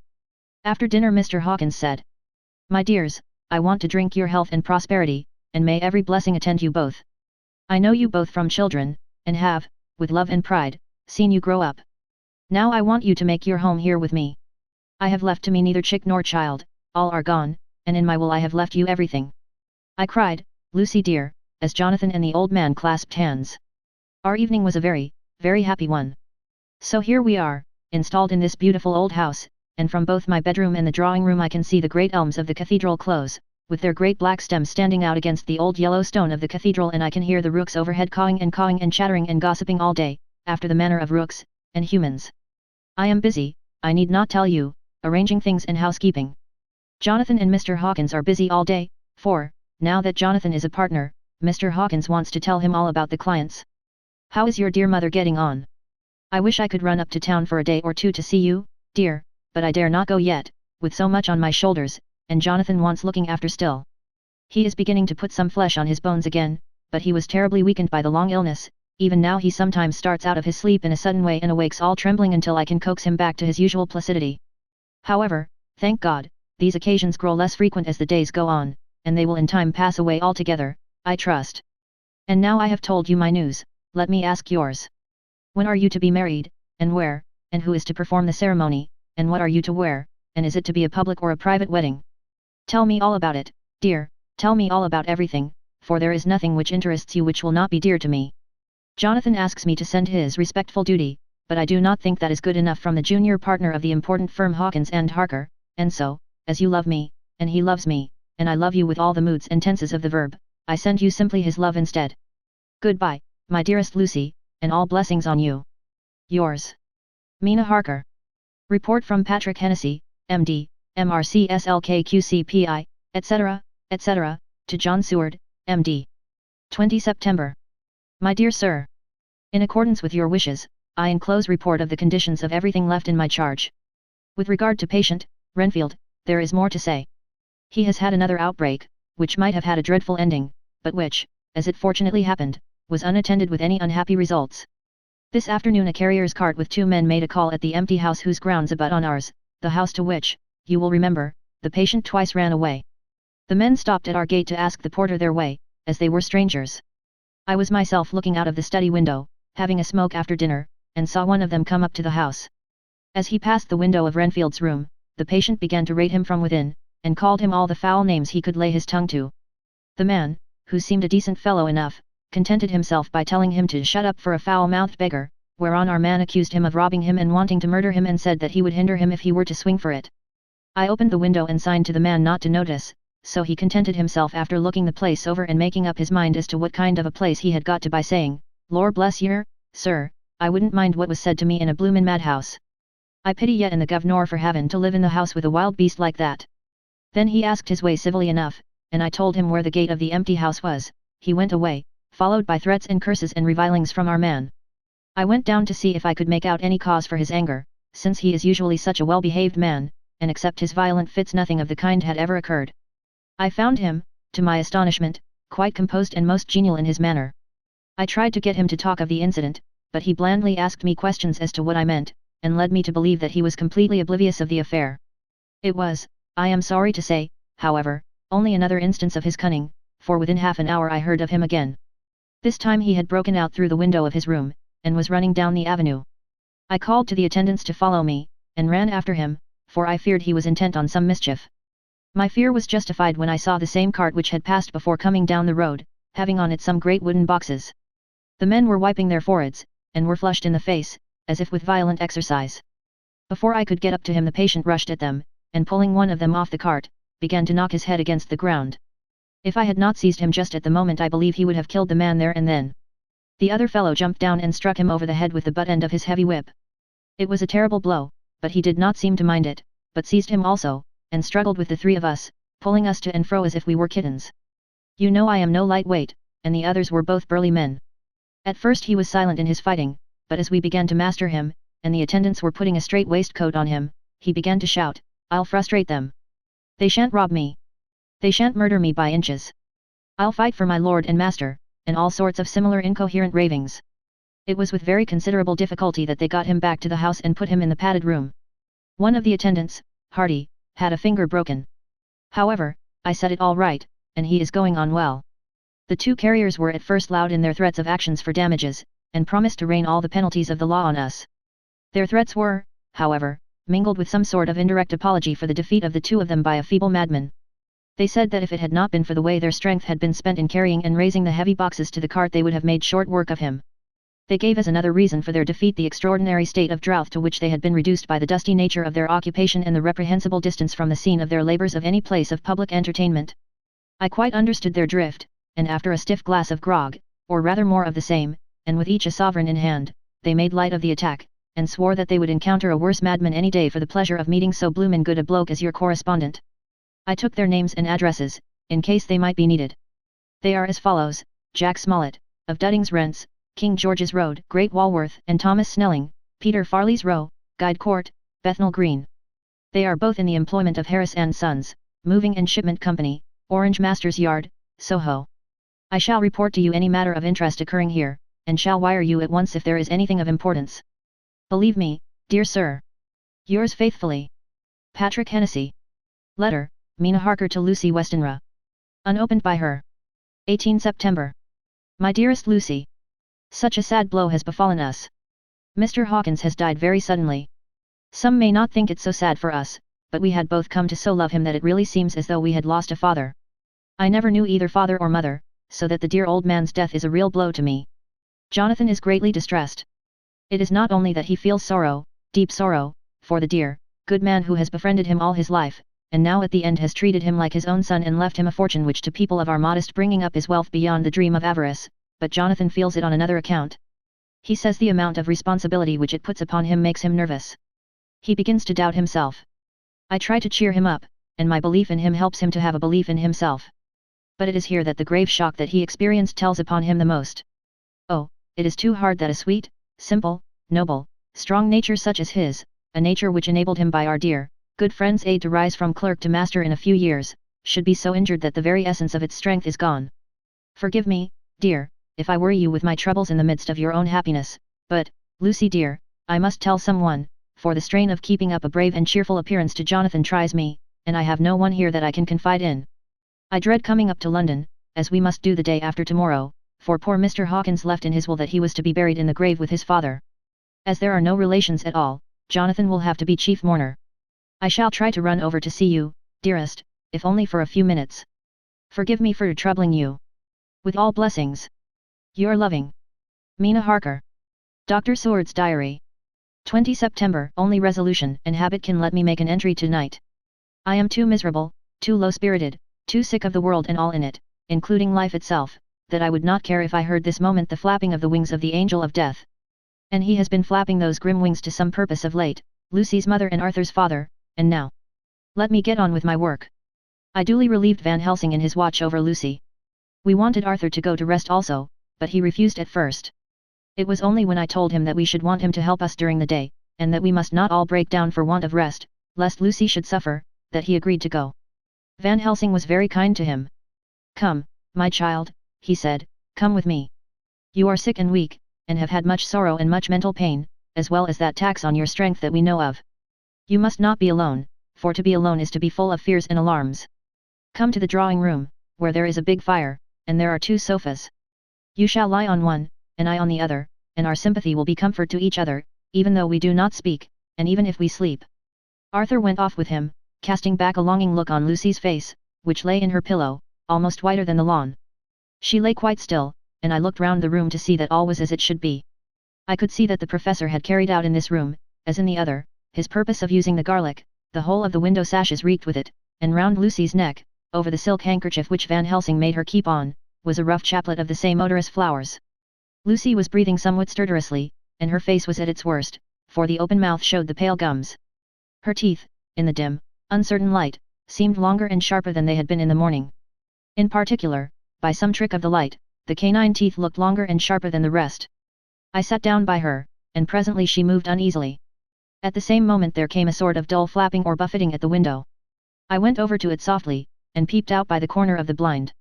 There was a full moonlight, and I could see that the noise was made by a great bat, which wheeled round, doubtless attracted by the light, although so dim, and every now and again struck the window with its wings. When I came back to my seat, I found that Lucy had moved slightly, and had torn away the garlic flowers from her throat. I replaced them as well as I could, and sat watching her. Presently she woke, and I gave her food, as Van Helsing had prescribed. She took but a little, and that languidly. There did not seem to be with her now the unconscious struggle for life and strength that had hitherto so marked her illness. It struck me as curious that the moment she became conscious she pressed the garlic flowers close to her. It was certainly odd that whenever she got into that lethargic state, with the stertorous breathing, she put the flowers from her, but that when she waked she clutched them close. There was no possibility of making any mistake about this, for in the long hours that followed, she had many spells of sleeping and waking and repeated both actions many times. At 6 o'clock Van Helsing came to relieve me. Arthur had then fallen into a doze, and he mercifully let him sleep on. When he saw Lucy's face I could hear the sissing in-draw of his breath, and he said to me in a sharp whisper, "Draw up the blind, I want light." Then he bent down, and, with his face almost touching Lucy's, examined her carefully. He removed the flowers and lifted the silk handkerchief from her throat. As he did so he started back, and I could hear his ejaculation, "Mein Gott," as it was smothered in his throat. I bent over and looked, too, and as I noticed some queer chill came over me. The wounds on the throat had absolutely disappeared. For fully 5 minutes Van Helsing stood looking at her, with his face at its sternest. Then he turned to me and said calmly, "She is dying. It will not be long now. It will be much difference, mark me, whether she dies conscious or in her sleep. Wake that poor boy, and let him come and see the last, he trusts us, and we have promised him." I went to the dining room and waked him. He was dazed for a moment, but when he saw the sunlight streaming in through the edges of the shutters he thought he was late, and expressed his fear. I assured him that Lucy was still asleep, but told him as gently as I could that both Van Helsing and I feared that the end was near. He covered his face with his hands, and slid down on his knees by the sofa, where he remained, perhaps a minute, with his head buried, praying, whilst his shoulders shook with grief. I took him by the hand and raised him up. "Come," I said, "my dear old fellow, summon all your fortitude, it will be best and easiest for her." When we came into Lucy's room I could see that Van Helsing had, with his usual forethought, been putting matters straight and making everything look as pleasing as possible. He had even brushed Lucy's hair, so that it lay on the pillow in its usual sunny ripples. When we came into the room she opened her eyes, and seeing him, whispered softly, "Arthur! Oh, my love, I am so glad you have come." He was stooping to kiss her, when Van Helsing motioned him back. No, he whispered, not yet. Hold her hand, it will comfort her more. So Arthur took her hand and knelt beside her, and she looked her best, with all the soft lines matching the angelic beauty of her eyes. Then gradually her eyes closed, and she sank to sleep. For a little bit her breast heaved softly, and her breath came and went like a tired child's. And then insensibly there came the strange change which I had noticed in the night. Her breathing grew stertorous, the mouth opened, and the pale gums, drawn back, made the teeth look longer and sharper than ever. In a sort of sleep-waking, vague, unconscious way she opened her eyes, which were now dull and hard at once, and said in a soft, voluptuous voice, such as I had never heard from her lips. Arthur! Oh, my love, I am so glad you have come. Kiss me. Arthur bent eagerly over to kiss her, but at that instant Van Helsing, who, like me, had been startled by her voice, swooped upon him, and catching him by the neck with both hands, dragged him back with a fury of strength which I never thought he could have possessed, and actually hurled him almost across the room. Not for your life, he said, not for your living soul and hers. And he stood between them like a lion at bay. Arthur was so taken aback that he did not for a moment know what to do or say, and before any impulse of violence could seize him he realized the place and the occasion, and stood silent, waiting. I kept my eyes fixed on Lucy, as did Van Helsing, and we saw a spasm as of rage flit like a shadow over her face, the sharp teeth champed together. Then her eyes closed, and she breathed heavily. Very shortly after she opened her eyes in all their softness, and putting out her poor, pale, thin hand, took Van Helsing's great brown one, drawing it to her, she kissed it. My true friend, she said, in a faint voice, but with untellable pathos, my true friend, and his. Oh, guard him, and give me peace. I swear it, he said solemnly, kneeling beside her and holding up his hand, as one who registers an oath.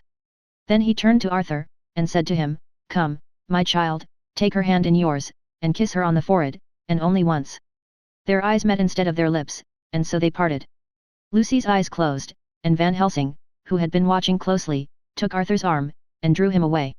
And then Lucy's breathing became stertorous again, and all at once it ceased. It is all over, said Van Helsing. She is dead. I took Arthur by the arm, and led him away to the drawing room, where he sat down, and covered his face with his hands, sobbing in a way that nearly broke me down to see. I went back to the room, and found Van Helsing looking at poor Lucy, and his face was sterner than ever. Some change had come over her body. Death had given back part of her beauty, for her brow and cheeks had recovered some of their flowing lines, even the lips had lost their deadly pallor. It was as if the blood, no longer needed for the working of the heart, had gone to make the harshness of death as little rude as might be. We thought her dying whilst she slept. And sleeping when she died. I stood beside Van Helsing, and said. Ah, well, poor girl, there is peace for her at last. It is the end. He turned to me, and said with grave solemnity. Not so, alas, not so. It is only the beginning. When I asked him what he meant, he only shook his head and answered. We can do nothing as yet. Wait and see. Chapter 13. Dr. Sword's Diary, continued. The funeral was arranged for the next succeeding day, so that Lucy and her mother might be buried together. I attended to all the ghastly formalities, and the urbane undertaker proved that his staff were afflicted, or blessed, with something of his own obsequious suavity.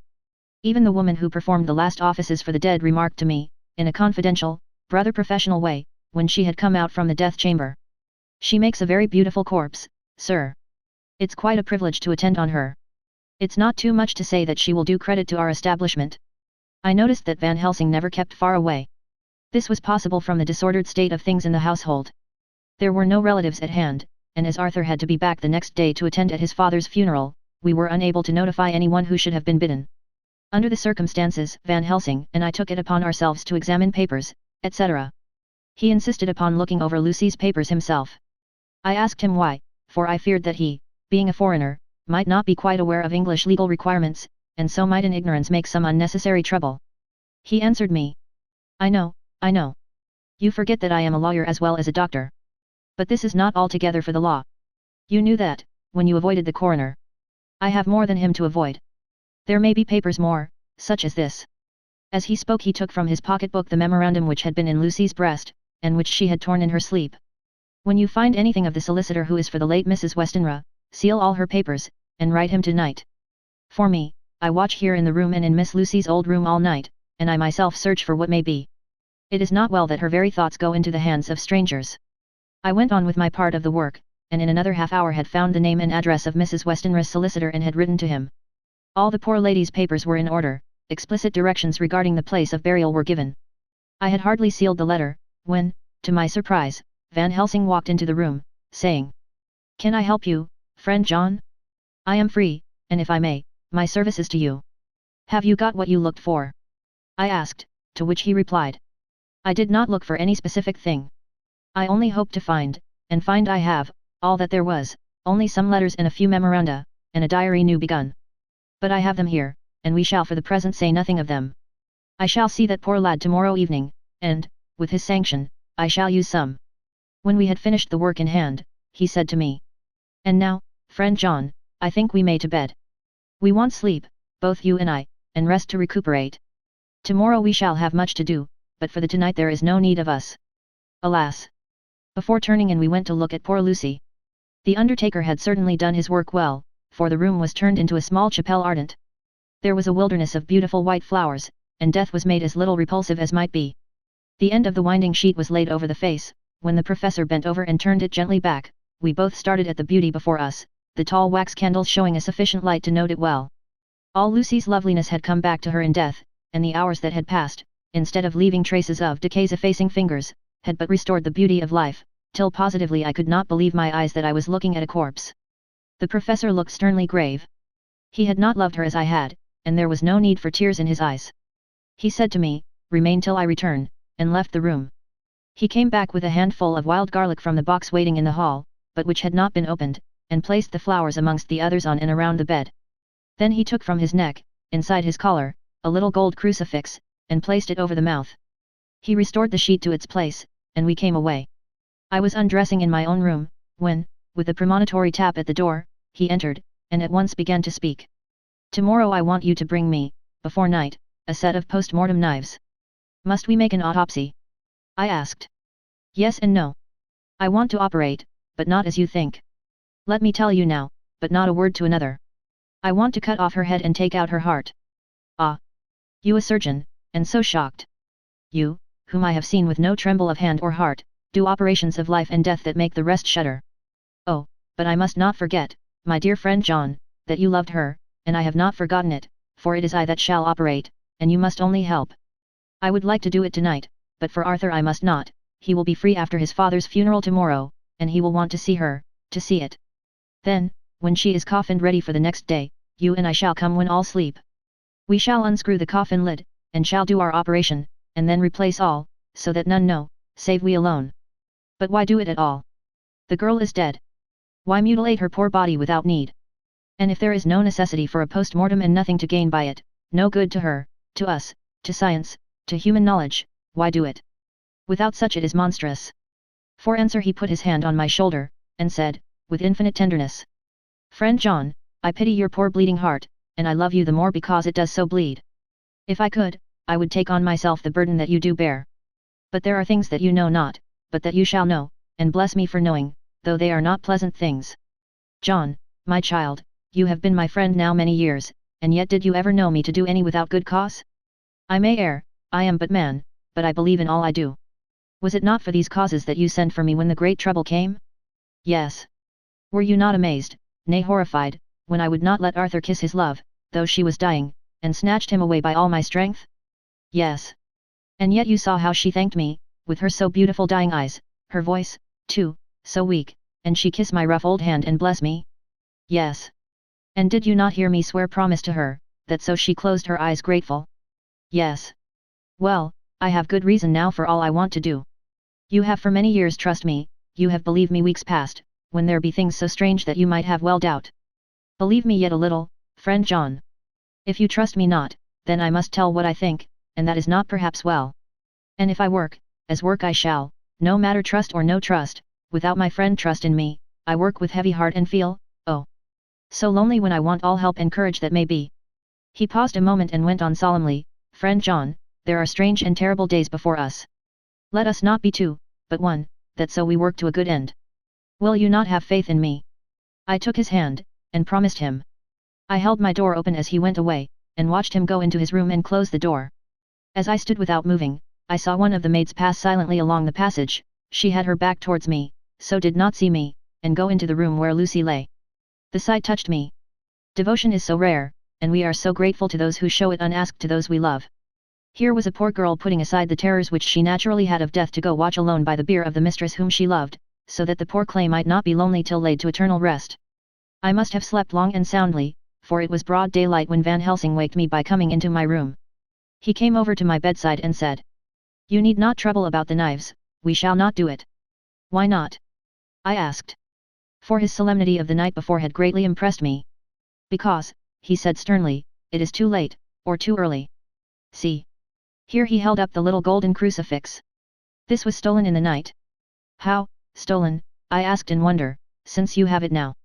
"Because I get it back from the worthless wretch who stole it, from the woman who robbed the dead and the living. Her punishment will surely come, but not through me, she knew not altogether what she did and thus unknowing, she only stole. Now we must wait." He went away on the word, leaving me with a new mystery to think of, a new puzzle to grapple with. The forenoon was a dreary time, but at noon the solicitor came, Mr. Marquand, of Woolleman, Sons, Marquand and Lidderdale. He was very genial and very appreciative of what we had done, and took off our hands all cares as to details. During lunch he told us that Mrs. Westenra had for some time expected sudden death from her heart, and had put her affairs in absolute order. He informed us that, with the exception of a certain entailed property of Lucy's father's which now, in default of direct issue, went back to a distant branch of the family, the whole estate, real and personal, was left absolutely to Arthur Holmwood. When he had told us so much he went on. "Frankly we did our best to prevent such a testamentary disposition, and pointed out certain contingencies that might leave her daughter either penniless or not so free as she should be to act regarding a matrimonial alliance. Indeed, we pressed the matter so far that we almost came into collision, for she asked us if we were or were not prepared to carry out her wishes. Of course, we had then no alternative but to accept.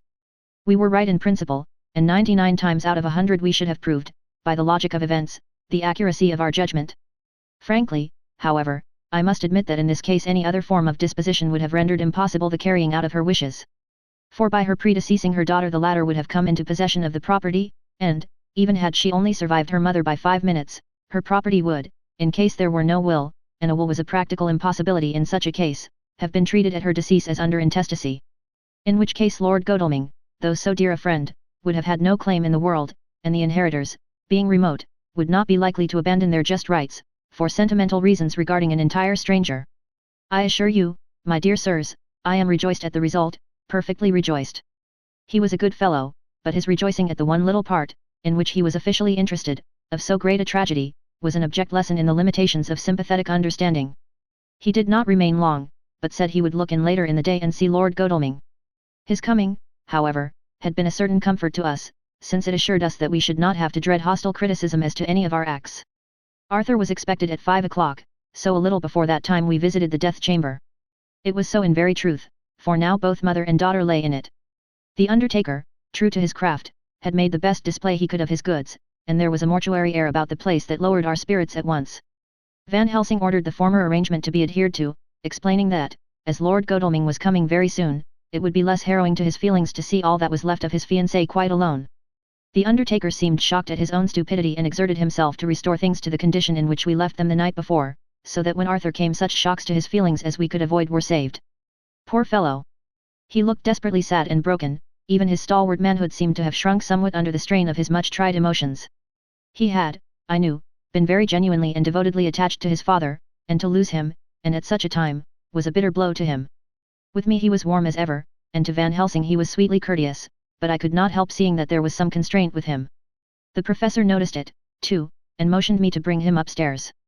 I did so, and left him at the door of the room, as I felt he would like to be quite alone with her, but he took my arm and led me in, saying huskily, "You loved her too, old fellow, she told me all about it, and there was no friend had a closer place in her heart than you. I don't know how to thank you for all you have done for her. I can't think yet." Here he suddenly broke down, and threw his arms round my shoulders and laid his head on my breast, crying, "Oh, Jack! Jack! What shall I do? The whole of life seems gone from me all at once, and there is nothing in the wide world for me to live for." I comforted him as well as I could. In such cases men do not need much expression. A grip of the hand, the tightening of an arm over the shoulder, a sob in unison, are expressions of sympathy dear to a man's heart. I stood still and silent till his sobs died away, and then I said softly to him, "Come and look at her." Together we moved over to the bed, and I lifted the lawn from her face. God! How beautiful she was! Every hour seemed to be enhancing her loveliness. It frightened and amazed me somewhat, and as for Arthur, he fell a trembling, and finally was shaken with doubt as with an ague. At last, after a long pause, he said to me in a faint whisper, "Jack, is she really dead?" I assured him sadly that it was so, and went on to suggest, for I felt that such a horrible doubt should not have life for a moment longer than I could help, that it often happened that after death faces became softened and even resolved into their youthful beauty, that this was especially so when death had been preceded by any acute or prolonged suffering. It seemed to quite do away with any doubt, and, after kneeling beside the couch for a while and looking at her lovingly and long, he turned aside. I told him that that must be goodbye, as the coffin had to be prepared, so he went back and took her dead hand in his and kissed it, and bent over and kissed her forehead. He came away, fondly looking back over his shoulder at her as he came. I left him in the drawing room, and told Van Helsing that he had said goodbye, so the latter went to the kitchen to tell the undertaker's men to proceed with the preparations and to screw up the coffin. When he came out of the room again I told him of Arthur's question, and he replied, "I am not surprised. Just now I doubted for a moment myself." We all dined together, and I could see that poor Art was trying to make the best of things. Van Helsing had been silent all dinner time, but when we had lit our cigars he said, "Lord," but Arthur interrupted him. "No, no, not that, for God's sake, not yet at any rate. Forgive me, sir, I did not mean to speak offensively, it is only because my loss is so recent." The professor answered very sweetly. "I only used that name because I was in doubt. I must not call you Mr., and I have grown to love you, yes, my dear boy, to love you, as Arthur." Arthur held out his hand, and took the old man's warmly. "Call me what you will," he said. "I hope I may always have the title of a friend. And let me say that I am at a loss for words to thank you for your goodness to my poor dear." He paused a moment, and went on, "I know that she understood your goodness even better than I do, and if I was rude or in any way wanting at that time you acted so, you remember," the professor nodded, "you must forgive me." He answered with a grave kindness. "I know it was hard for you to quite trust me then, for to trust such violence needs to understand, and I take it that you do not, that you cannot, trust me now, for you do not yet understand. And there may be more times when I shall want you to trust when you cannot, and may not, and must not yet understand. But the time will come when your trust shall be whole and complete in me, and when you shall understand as though the sunlight himself shone through. Then you shall bless me from first to last for your own sake, and for the sake of others and for her dear sake to whom I swore to protect. And, indeed, sir," said Arthur warmly, "I shall in all ways trust you. I know and believe you have a very noble heart, and you are Jack's friend, and you were hers. You shall do what you like." The professor cleared his throat a couple of times, as though about to speak, and finally said, "May I ask you something now?" "Certainly." "You know that Mrs. Westenra left you all her property?" "No, poor dear, I never thought of it. And as it is all yours, you have a right to deal with it as you will. I want you to give me permission to read all Miss Lucy's papers and letters. Believe me, it is no idle curiosity. I have a motive of which, be sure, she would have approved. I have them all here. I took them before we knew that all was yours, so that no strange hand might touch them, no strange eye look through words into her soul. I shall keep them, if I may, even you may not see them yet, but I shall keep them safe. No word shall be lost, and in the good time I shall give them back to you. It's a hard thing I ask, but you will do it, will you not, for Lucy's sake?" Arthur spoke out heartily, like his old self. "Dr. Van Helsing, you may do what you will. I feel that in saying this I am doing what my dear one would have approved. I shall not trouble you with questions till the time comes." The old professor stood up as he said solemnly, "And you are right. There will be pain for us all, but it will not be all pain, nor will this pain be the last. We and you too, you most of all, my dear boy, will have to pass through the bitter water before we reach the sweet. But we must be brave of heart and unselfish, and do our duty, and all will be well." I slept on a sofa in Arthur's room that night. Van Helsing did not go to bed at all. He went to and fro, as if patrolling the house, and was never out of sight of the room where Lucy lay in her coffin, strewn with the wild garlic flowers, which sent, through the odor of lily and rose, a heavy, overpowering smell into the night. Mina Harker's Journal. 22 September, in the train to Exeter. Jonathan sleeping. It seems only yesterday that the last entry was made, and yet how much between then, in Whitby and all the world before me, Jonathan away and no news of him, and now, married to Jonathan, Jonathan a solicitor, a partner, rich, master of his business, Mr. Hawkins dead and buried, and Jonathan with another attack that may harm him. Some day he may ask me about it. Down it all goes. I am rusty in my shorthand, see what unexpected prosperity does for us, so it may be as well to freshen it up again with an exercise anyhow. The service was very simple and very solemn. There were only ourselves and the servants there, one or two old friends of his from Exeter, his London agent, and a gentleman representing Sir John Paxton, the president of the Incorporated Law Society. Jonathan and I stood hand in hand, and we felt that our best and dearest friend was gone from us. We came back to town quietly, taking a bus to Hyde Park Corner. Jonathan thought it would interest me to go into the Row for a while, so we sat down, but there were very few people there, and it was sad looking and desolate to see so many empty chairs. It made us think of the empty chair at home, so we got up and walked down Piccadilly. Jonathan was holding me by the arm, the way he used to in old days before I went to school. I felt it very improper, for you can't go on for some years teaching etiquette and decorum to other girls without the pedantry of it biting into yourself a bit, but it was Jonathan, and he was my husband, and we didn't know anybody who saw us, and we didn't care if they did, so on we walked. I was looking at a very beautiful girl, in a big cartwheel hat, sitting in a Victoria outside Giuliano's, when I felt Jonathan clutch my arm so tight that he hurt me, and he said under his breath, "My God." I am always anxious about Jonathan, for I fear that some nervous fit may upset him again, so I turned to him quickly, and asked him what it was that disturbed him. He was very pale, and his eyes seemed bulging out as, half in terror and half in amazement, he gazed at a tall, thin man, with a beaky nose and black mustache and pointed beard, who was also observing the pretty girl. He was looking at her so hard that he did not see either of us, and so I had a good view of him. His face was not a good face, it was hard, and cruel, and sensual, and his big white teeth, that looked all the whiter because his lips were so red, were pointed like an animal's. Jonathan kept staring at him, till I was afraid he would notice. I feared he might take it ill, he looked so fierce and nasty. I asked Jonathan why he was disturbed, and he answered, evidently thinking that I knew as much about it as he did, "Do you see who it is?" "No, dear," I said, "I don't know him. Who is it?" His answer seemed to shock and thrill me, for it was said as if he did not know that it was to me, Mina, to whom he was speaking. "It is the man himself."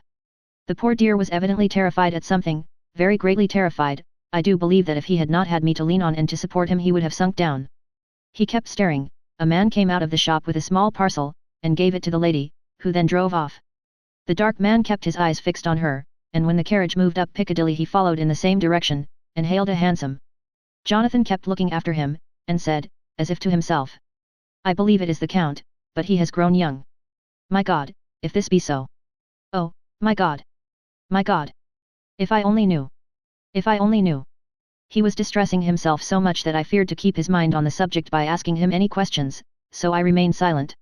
I drew him away quietly, and he, holding my arm, came easily. We walked a little further, and then went in and sat for a while in the Green Park. It was a hot day for autumn, and there was a comfortable seat in a shady place. After a few minutes staring at nothing, Jonathan's eyes closed, and he went quietly into a sleep, with his head on my shoulder. I thought it was the best thing for him, so did not disturb him. In about 20 minutes he woke up, and said to me quite cheerfully, "Why, Mina, have I been asleep? Oh, do forgive me for being so rude. Come, and we'll have a cup of tea somewhere." He had evidently forgotten all about the dark stranger, as in his illness he had forgotten all that this episode had reminded him of. I don't like this lapsing into forgetfulness, it may make or continue some injury to the brain. I must not ask him, for fear I shall do more harm than good, but I must somehow learn the facts of his journey abroad. The time is come, I fear, when I must open that parcel, and know what is written. Oh, Jonathan, you will, I know, forgive me if I do wrong, but it is for your own dear sake. Later, a sad homecoming in every way, the house empty of the dear soul who was so good to us, Jonathan still pale and dizzy under a slight relapse of his malady, and now a telegram from Van Helsing, whoever he may be. "You will be grieved to hear that Mrs. Westenra died 5 days ago, and that Lucy died the day before yesterday. They were both buried today. Oh, what a wealth of sorrow in a few words. Poor Mrs. Westenra. Poor Lucy. Gone, gone, never to return to us. And poor Arthur, to have lost such sweetness out of his life. God help us all to bear our troubles." Dr. Seward's Diary. 22 September, it is all over. Arthur has gone back to Ring, and has taken Quincy Morris with him. What a fine fellow is Quincy. I believe in my heart of hearts that he suffered as much about Lucy's death as any of us, but he bore himself through it like a moral Viking. If America can go on breeding men like that, she will be a power in the world indeed. Van Helsing is lying down, having a rest preparatory to his journey. He goes over to Amsterdam tonight, but says he returns tomorrow night, that he only wants to make some arrangements which can only be made personally. He is to stop with me then, if he can. He says he has work to do in London which may take him some time. Poor old fellow. I fear that the strain of the past week has broken down even his iron strength. All the time of the burial he was, I could see, putting some terrible restraint on himself. When it was all over, we were standing beside Arthur, who, poor fellow, was speaking of his part in the operation where his blood had been transfused to his Lucy's veins. I could see Van Helsing's face grow white and purple by turns. Arthur was saying that he felt since then as if they two had been really married and that she was his wife in the sight of God. None of us said a word of the other operations, and none of us ever shall. Arthur and Quincy went away together to the station, and Van Helsing and I came on here. The moment we were alone in the carriage he gave way to a regular fit of hysterics. He has denied to me since that it was hysterics, and insisted that it was only his sense of humor asserting itself under very terrible conditions. He laughed till he cried, and I had to draw down the blinds lest anyone should see us and misjudge, and then he cried, till he laughed again, and cried together, just as a woman does. I tried to be stern with him, as one is to a woman under the circumstances, but it had no effect. Men and women are so different in manifestations of nervous strength or weakness. Then when his face grew grave and stern again I asked him why his mirth, and why at such a time. His reply was in a way characteristic of him, for it was logical and forceful and mysterious. He said, "Ah, you don't comprehend, friend John. Do not think that I am not sad, though I laugh. See, I have cried even when the laugh did choke me. But no more think that I am all sorry when I cry, for the laugh he come just the same. Keep it always with you that laughter who knock at your door and say, 'May I come in,' is not the true laughter. No. He is a king, and he come when and how he like. He ask no person, he choose no time of suitability. He say, 'I am here.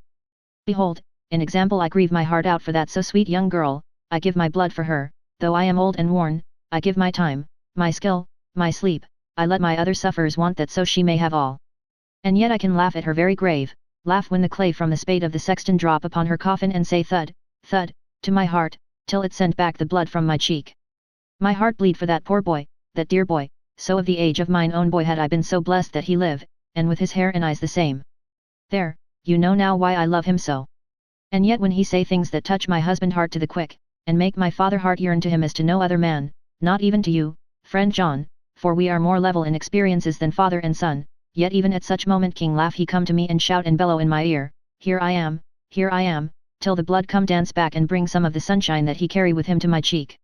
Oh, friend John, it is a strange world, a sad world, a world full of miseries and woes and troubles, and yet when king laugh come he make them all dance to the tune he play.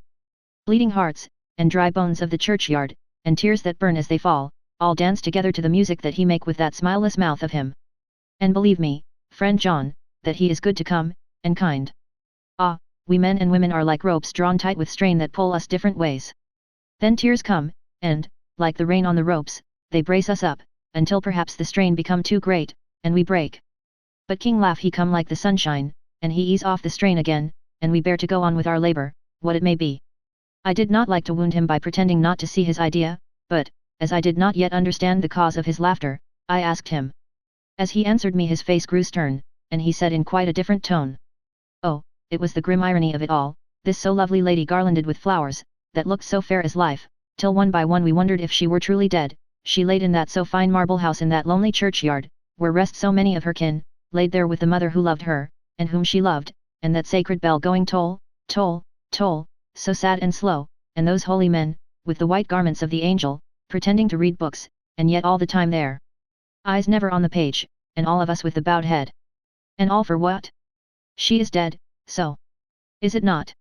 Well, for the life of me, Professor, I said, I can't see anything to laugh at in all that. Why, your explanation makes it a harder puzzle than before. But even if the burial service was comic, what about poor Art and his trouble? Why, his heart was simply breaking. Just so. Said he not that the transfusion of his blood to her veins had made her truly his bride? Yes, and it was a sweet and comforting idea for him. Quite so. But there was a difficulty, friend John. If so that, then what about the others? Ho, ho. Then this so sweet maid is a polyandrist, and me, with my poor wife dead to me, but alive by church's law, though no wits, all gone, even I, who am faithful husband to this now no wife, am bigamist. I don't see where the joke comes in there either. I said, and I did not feel particularly pleased with him for saying such things. He laid his hand on my arm, and said, Friend John, forgive me if I pain. I showed not my feeling to others when it would wound, but only to you, my old friend, whom I can trust.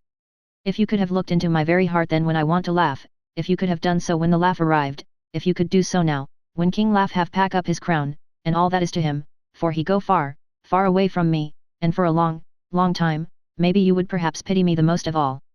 I was touched by the tenderness of his tone, and asked why. Because I know. And now we are all scattered, and for many a long day loneliness will sit over our roofs with brooding wings. Lucy lies in the tomb of her kin, a lordly death house in a lonely churchyard, away from teeming London, where the air is fresh, and the sun rises over Hampstead Hill, and where wild flowers grow of their own accord. So I can finish this diary, and God only knows if I shall ever begin another. If I do, or if I even open this again, it will be to deal with different people and different themes, for here at the end, where the romance of my life is told, ere I go back to take up the thread of my life work, I say sadly and without hope. Finesse. The Westminster Gazette, September 25. A Hampstead Mystery. The neighbourhood of Hampstead is just at present exercised with a series of events which seem to run on lines parallel to those of what was known to the writers of headlines as the Kensington Horror, or the Stabbing Woman, or the Woman in Black. During the past 2 or 3 days several cases have occurred of young children straying from home or neglecting to return from their playing on the heath. In all these cases the children were too young to give any properly intelligible account of themselves, but the consensus of their excuses is that they had been with a bluffer lady. It has always been late in the evening when they have been missed, and on 2 occasions the children have not been found until early in the following morning. It is generally supposed in the neighbourhood that, as the first child missed gave as his reason for being away that a bluffer lady had asked him to come for a walk, the others had picked up the phrase and used it as occasion served. This is the more natural as the favourite game of the little ones at present is luring each other away by wiles. A correspondent writes us that to see some of the tiny tots pretending to be the bluffer lady is supremely funny. Some of our caricaturists might, he says, take a lesson in the irony of grotesque by comparing the reality and the picture. It is only in accordance with general principles of human nature that the bluffer lady should be the popular role at these al fresco performances. Our correspondent naively says that even Ellen Terry could not be so winningly attractive as some of these grubby-faced little children pretend, and even imagine themselves, to be. There is, however, possibly a serious side to the question, for some of the children, indeed all who have been missed at night, have been slightly torn or wounded in the throat. The wounds seem such as might be made by a rat or a small dog, and although of not much importance individually, would tend to show that whatever animal inflicts them has a system or method of its own. The police of the division have been instructed to keep a sharp lookout for straying children, especially when very young, in and around Hampstead Heath, and for any stray dog which may be about. The Westminster Gazette, September 25. Extra Special. The Hampstead Horror. Another child injured. The bluffer lady. We have just received intelligence that another child, missed last night, was only discovered late in the morning under a furze bush at the Shooters' Hill side of Hampstead Heath, which is, perhaps, less frequented than the other parts. It has the same tiny wound in the throat as has been noticed in other cases. It was terribly weak, and looked quite emaciated. It too, when partially restored, had the common story to tell of being lured away by the bluffer lady. Chapter 14. Mina Harka's Journal. 23 September, Jonathan is better after a bad night. I am so glad that he has plenty of work to do, for that keeps his mind off the terrible things, and oh, I am rejoiced that he is not now weighed down with the responsibility of his new position.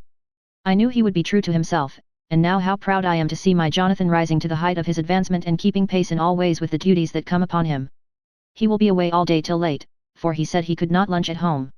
My household work is done, so I shall take his foreign journal, and lock myself up in my room and read it. 24 September, I hadn't the heart to write last night, that terrible record of Jonathan's upset me so. Poor dear! How he must have suffered, whether it be true or only imagination. I wonder if there is any truth in it at all. Did he get his brain fever, and then write all those terrible things, or had he some cause for it all? I suppose I shall never know, for I dare not open the subject to him. And yet that man we saw yesterday. He seemed quite certain of him. Poor fellow! I suppose it was the funeral upset him and sent his mind back on some train of thought. He believes it all himself. I remember how on our wedding day he said, unless some solemn duty come upon me to go back to the bitter hours, asleep or awake, mad or sane. There seems to be through it all some thread of continuity. That fearful Count was coming to London. If it should be, and he came to London, with his teeming millions.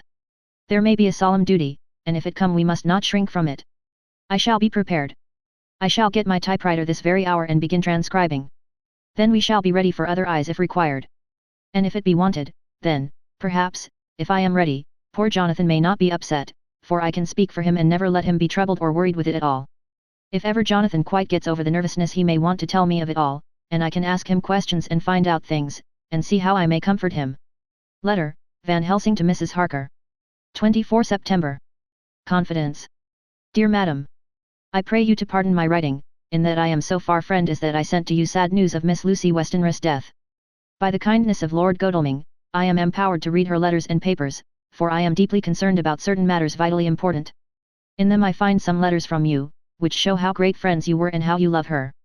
Oh, Madam Mina, by that love, I implore you, help me. It is for others' good that I ask, to redress great wrong, and to lift much and terrible troubles, that may be more great than you can know. May it be that I see you? You can trust me. I am friend of Dr. John Seward and of Lord Godalming, that was Arthur of Miss Lucy. I must keep it private for the present from all. I should come to Exeter to see you at once if you tell me I am privileged to come, and where and when. I implore your pardon, madam. I have read your letters to poor Lucy, and know how good you are and how your husband suffer, so I pray you, if it may be, enlighten him not, lest it may harm. Again your pardon, and forgive me. Van Helsing. Telegram, Mrs. Harker to Van Helsing. 25 September, come today by 10:15 train if you can catch it. Can see you any time you call. Wilhelmina Harker. Mina Harker's Journal. 25 September, I cannot help feeling terribly excited as the time draws near for the visit of Dr. Van Helsing, for somehow I expect that it will throw some light upon Jonathan's sad experience, and as he attended poor dear Lucy in her last illness, he can tell me all about her. That is the reason of his coming, it is concerning Lucy and her sleepwalking, and not about Jonathan. Then I shall never know the real truth now. How silly I am! That awful journal gets hold of my imagination and tinges everything with something of its own color. Of course it is about Lucy. That habit came back to the poor dear, and that awful night on the cliff must have made her ill. I had almost forgotten in my own affairs how ill she was afterwards. She must have told him of her sleepwalking adventure on the cliff, and that I knew all about it, and now he wants me to tell him what she knows, so that he may understand. I hope I did right in not saying anything of it to Mrs. Westenra. I should never forgive myself if any act of mine, were it even a negative one, brought harm on poor dear Lucy. I hope, too, Dr. Van Helsing will not blame me. I have had so much trouble and anxiety of late that I feel I cannot bear more just at present. I suppose a cry does us all good at times, clears the air as other rain does. Perhaps it was reading the journal yesterday that upset me, and then Jonathan went away this morning to stay away from me a whole day and night, the first time we have been parted since our marriage. I do hope the dear fellow will take care of himself, and that nothing will occur to upset him. It is 2 o'clock, and the doctor will be here soon now. I shall say nothing of Jonathan's journal unless he asks me. I am so glad I have typewritten out my own journal, so that, in case he asks about Lucy, I can hand it to him. It will save much questioning. Later, he has come and gone. Oh, what a strange meeting, and how it all makes my head whirl round. I feel like one in a dream. Can it be all possible, or even a part of it? If I had not read Jonathan's journal first, I should never have accepted even a possibility. Poor, dear Jonathan. How he must have suffered. Please the good God, all this may not upset him again. I shall try to save him from it, but it may be even a consolation and a help to him, terrible though it be and awful in its consequences, to know for certain that his eyes and ears and brain did not deceive him, and that it is all true. It may be that it is the doubt which haunts him, that when the doubt is removed, no matter which, waking or dreaming, may prove the truth, he will be more satisfied and better able to bear the shock. Dr. Van Helsing must be a good man as well as a clever one if he is Arthur's friend and Dr. Seward's, and if they brought him all the way from Holland to look after Lucy. I feel from having seen him that he is good and kind and of a noble nature. When he comes tomorrow I shall ask him about Jonathan, and then, please God, all this sorrow and anxiety may lead to a good end.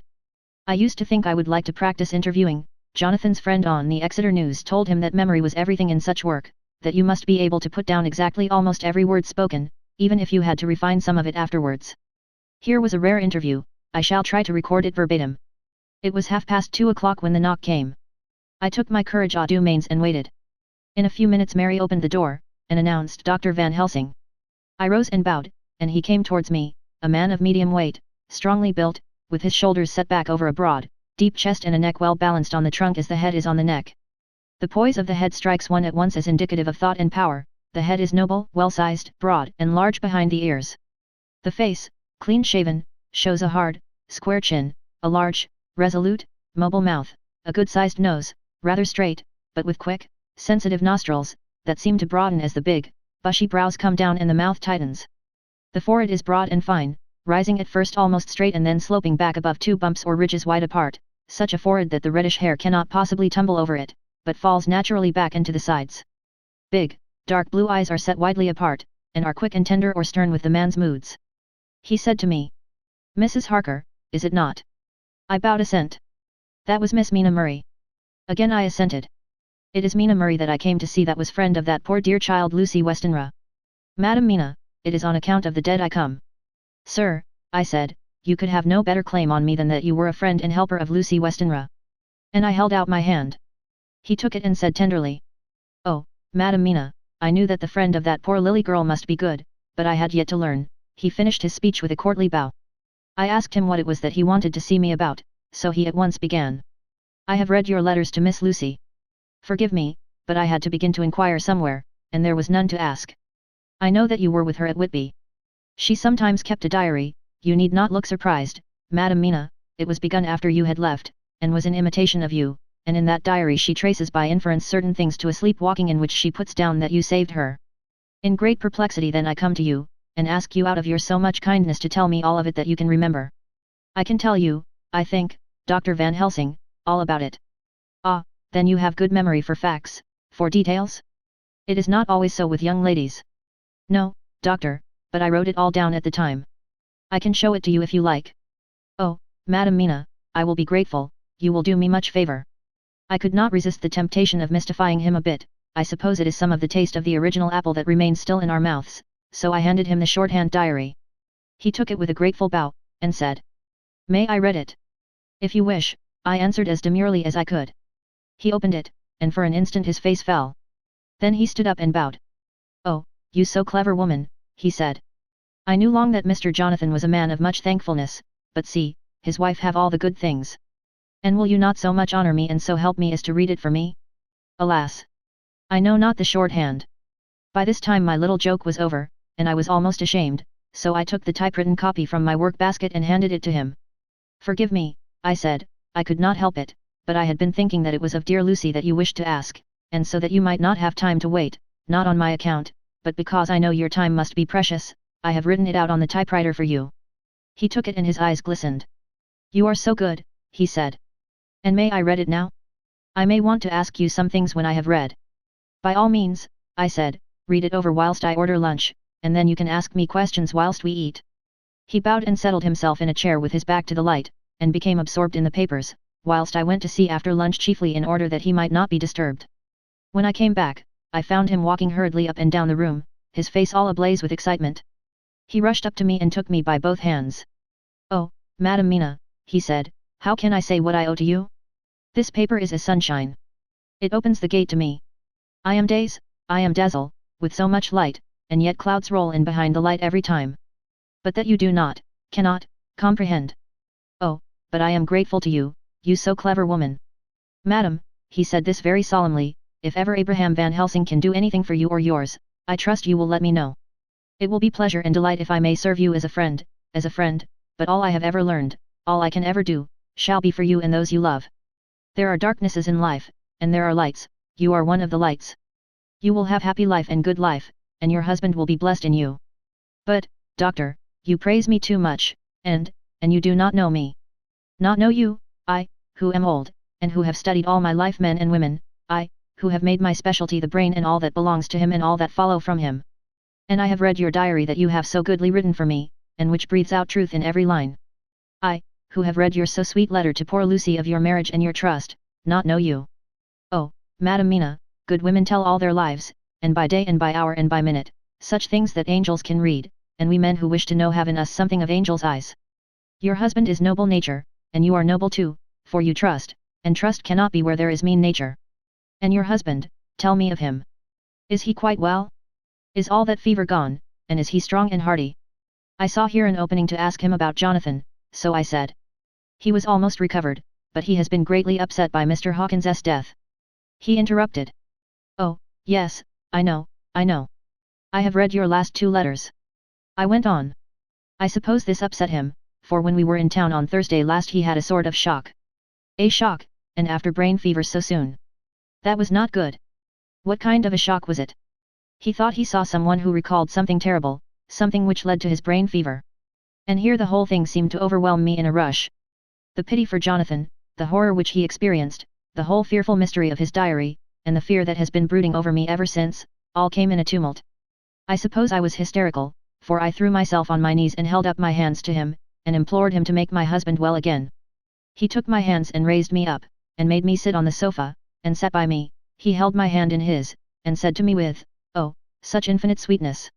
My life is a barren and lonely one, and so full of work that I have not had much time for friendships, but since I have been summoned to here by my friend John Seward I have known so many good people and seen such nobility that I feel more than ever, and it has grown with my advancing years, the loneliness of my life.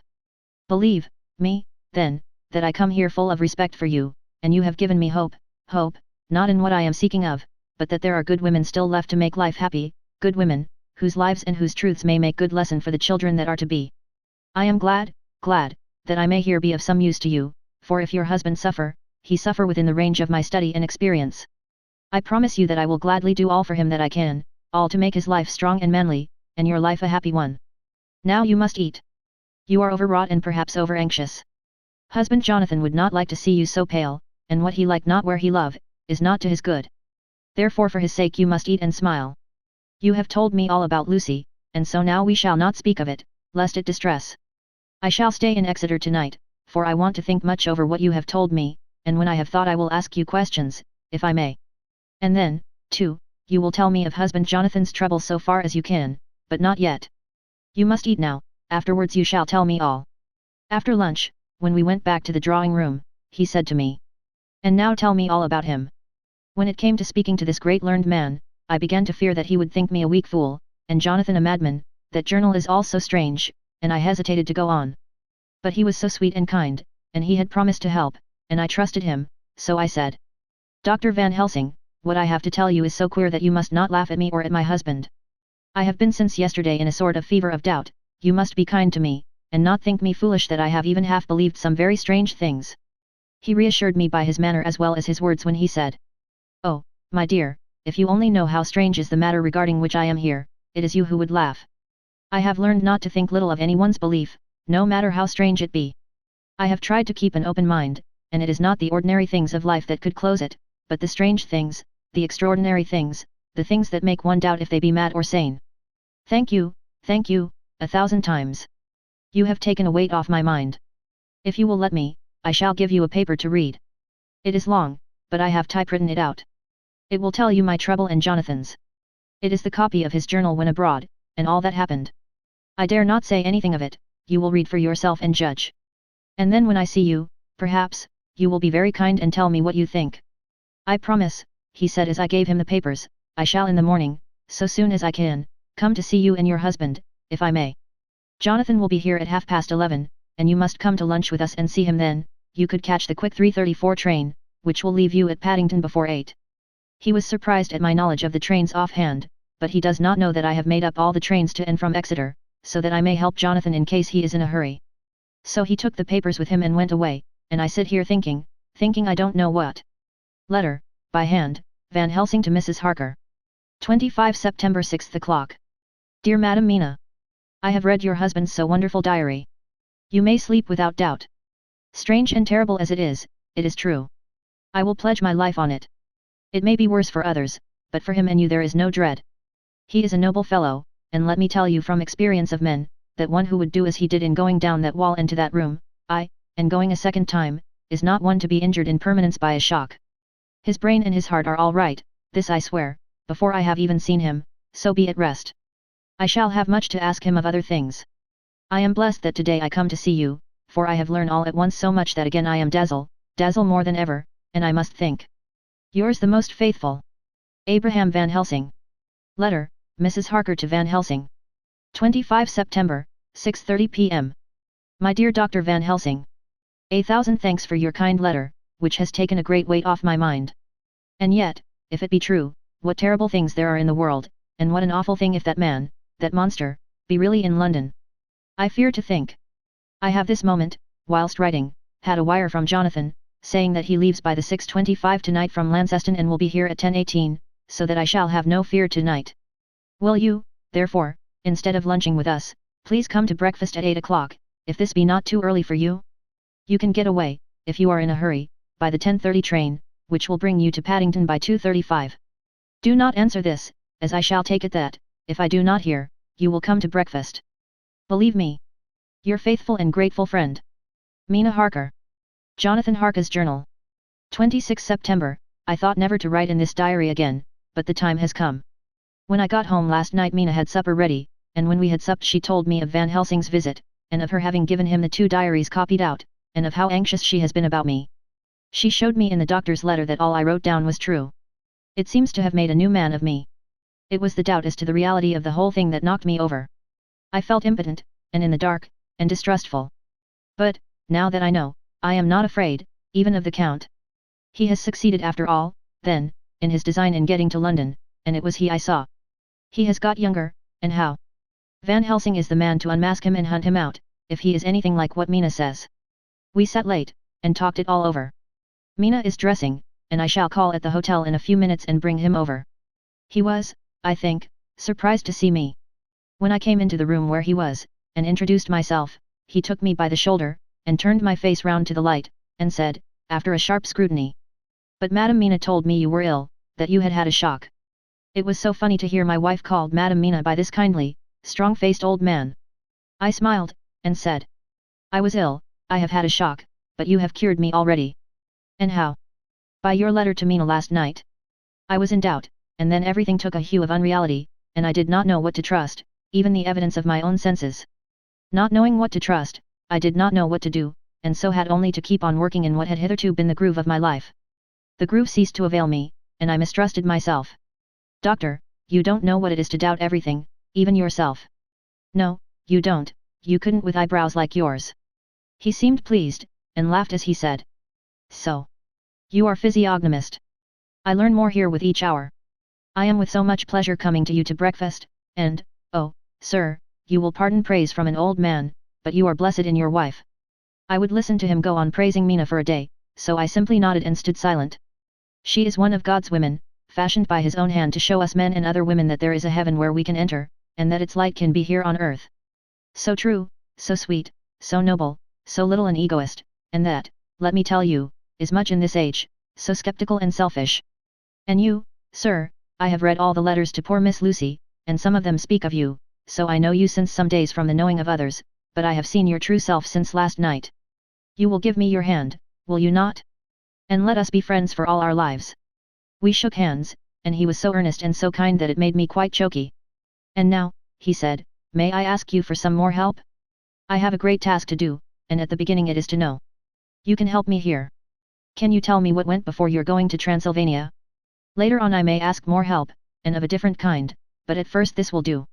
Look here, sir, I said, does what you have to do concern the Count? It does, he said solemnly. Then I am with you heart and soul. As you go by the 10:30 train, you will not have time to read them, but I shall get the bundle of papers. You can take them with you and read them in the train. After breakfast I saw him to the station. When we were parting he said, perhaps you will come to town if I send to you, and take Madame Mina too. We shall both come when you will, I said. I had got him the morning papers and the London papers of the previous night, and while we were talking at the carriage window, waiting for the train to start, he was turning them over. His eyes suddenly seemed to catch something in one of them, the Westminster Gazette, I knew it by the colour, and he grew quite white. He read something intently, groaning to himself, Mein Gott. Mein Gott. So soon. So soon. I do not think he remembered me at the moment. Just then the whistle blew, and the train moved off. This recalled him to himself, and he leaned out of the window and waved his hand, calling out, love to Madame Mina, I shall write so soon as ever I can. Dr. Seward's Diary. 26 September, truly there is no such thing as finality. Not a week since I said finus, and yet here I am starting fresh again, or rather going on with the same record. Until this afternoon I had no cause to think of what is done. Renfield had become, to all intents, as sane as he ever was. He was already well ahead with his fly business, and he had just started in the spider line also, so he had not been of any trouble to me. I had a letter from Arthur, written on Sunday, and from it I gather that he is bearing up wonderfully well. Quincy Morris is with him, and that is much of a help, for he himself is a bubbling well of good spirits. Quincy wrote me a line too, and from him I hear that Arthur is beginning to recover something of his old buoyancy, so as to them all my mind is at rest. As for myself, I was settling down to my work with the enthusiasm which I used to have for it, so that I might fairly have said that the wound which poor Lucy left on me was becoming cicatrized. Everything is, however, now reopened, and what is to be the end God only knows. I have an idea that Van Helsing thinks he knows, too, but he will only let out enough at a time to whet curiosity. He went to Exeter yesterday, and stayed there all night. Today he came back, and almost bounded into the room at about 5:30 o'clock, and thrust last night's Westminster Gazette into my hand. What do you think of that, he asked as he stood back and folded his arms. I looked over the paper, for I really did not know what he meant, but he took it from me and pointed out a paragraph about children being decoyed away at Hampstead. It did not convey much to me, until I reached a passage where it described small punctured wounds on their throats. An idea struck me, and I looked up. Well, he said. It is like poor Lucy's. And what do you make of it? Simply that there is some cause in common. Whatever it was that injured her has injured them. I did not quite understand his answer. That is true indirectly, but not directly. How do you mean, Professor? I asked. I was a little inclined to take his seriousness lightly, for, after all, 4 days of rest and freedom from burning, harrowing anxiety does help to restore one's spirits, but when I saw his face, it sobered me. Never, even in the midst of our despair about poor Lucy, had he looked more stern. Tell me. I said. I can hazard no opinion. I do not know what to think, and I have no data on which to found a conjecture. Do you mean to tell me, friend John, that you have no suspicion as to what poor Lucy died of, not after all the hints given, not only by events, but by me? Of nervous prostration following on great loss or waste of blood. And how the blood lost or waste? I shook my head. He stepped over and sat down beside me, and went on. You are clever man, friend John, you reason well, and your wit is bold, but you are too prejudiced. You do not let your eyes see nor your ears hear, and that which is outside your daily life is not of account to you. Do you not think that there are things which you cannot understand, and yet which are, that some people see things that others cannot? But there are things old and new which must not be contemplated by men's eyes, because they know, or think they know, some things which other men have told them. Ah, it is the fault of our science that it wants to explain all, and if it explain not, then it says there is nothing to explain. But yet we see around us every day the growth of new beliefs, which think themselves new, and which are yet but the old, which pretend to be young, like the fine ladies at the opera. I suppose now you do not believe in corporeal transference? No? Nor in materialization? No? Nor in astral bodies? No? Nor in the reading of thought? No? Nor in hypnotism? Yes, I said. Charcot has proved that pretty well. He smiled as he went on. Then you are satisfied as to it? Yes? And of course then you understand how it act, and can follow the mind of the great Charcot, alas that he is no more, into the very soul of the patient that he influence. No? Then, friend John, am I to take it that you simply accept fact, and are satisfied to let from premise to conclusion be a blank? No? Then tell me, for I am student of the brain, how you accept the hypnotism and reject the thought reading. Let me tell you, my friend, that there are things done today in electrical science which would have been deemed unholy by the very men who discovered electricity, who would themselves not so long before have been burned as wizards. There are always mysteries in life. Why was it that Methuselah lived 900 years, and old Parr 169, and yet that poor Lucy, with 4 men's blood in her poor veins, could not live even 1 day? For, had she lived 1 more day, we could have saved her. Do you know all the mystery of life and death? Do you know the altogether of comparative anatomy and can say wherefore the qualities of brutes are in some men, and not in others? Can you tell me why, when other spiders die small and soon, that one great spider lived for centuries in the tower of the old Spanish church and grew, till, on descending, he could drink the oil of all the church lamps? Can you tell me why in the pampas, and elsewhere, there are bats that come at night and open the veins of cattle and horses and suck dry their veins, how in some islands of the western seas there are bats which hang on the trees all day, and those who have seen describe as like giant nuts or pods, and that when the sailors sleep on the deck, because that it is hot, flit down on them, and then in the morning are found dead men, white as even Miss Lucy was. Good God, Professor! I said, starting up. Do you mean to tell me that Lucy was bitten by such a bat, and that such a thing is here in London in the 19th century? He waved his hand for silence, and went on. Can you tell me why the tortoise lives more long than generations of men, why the elephant goes on and on till he have seen dynasties, and why the parrot never die only of bite of cat or dog or other complaint? Can you tell me why men believe in all ages and places that there are some few who live on always if they be permit, that there are men and women who cannot die? We all know, because science has vouched for the fact, that there have been toads shut up in rocks for thousands of years, shut in one so small hole that only hold him since the youth of the world.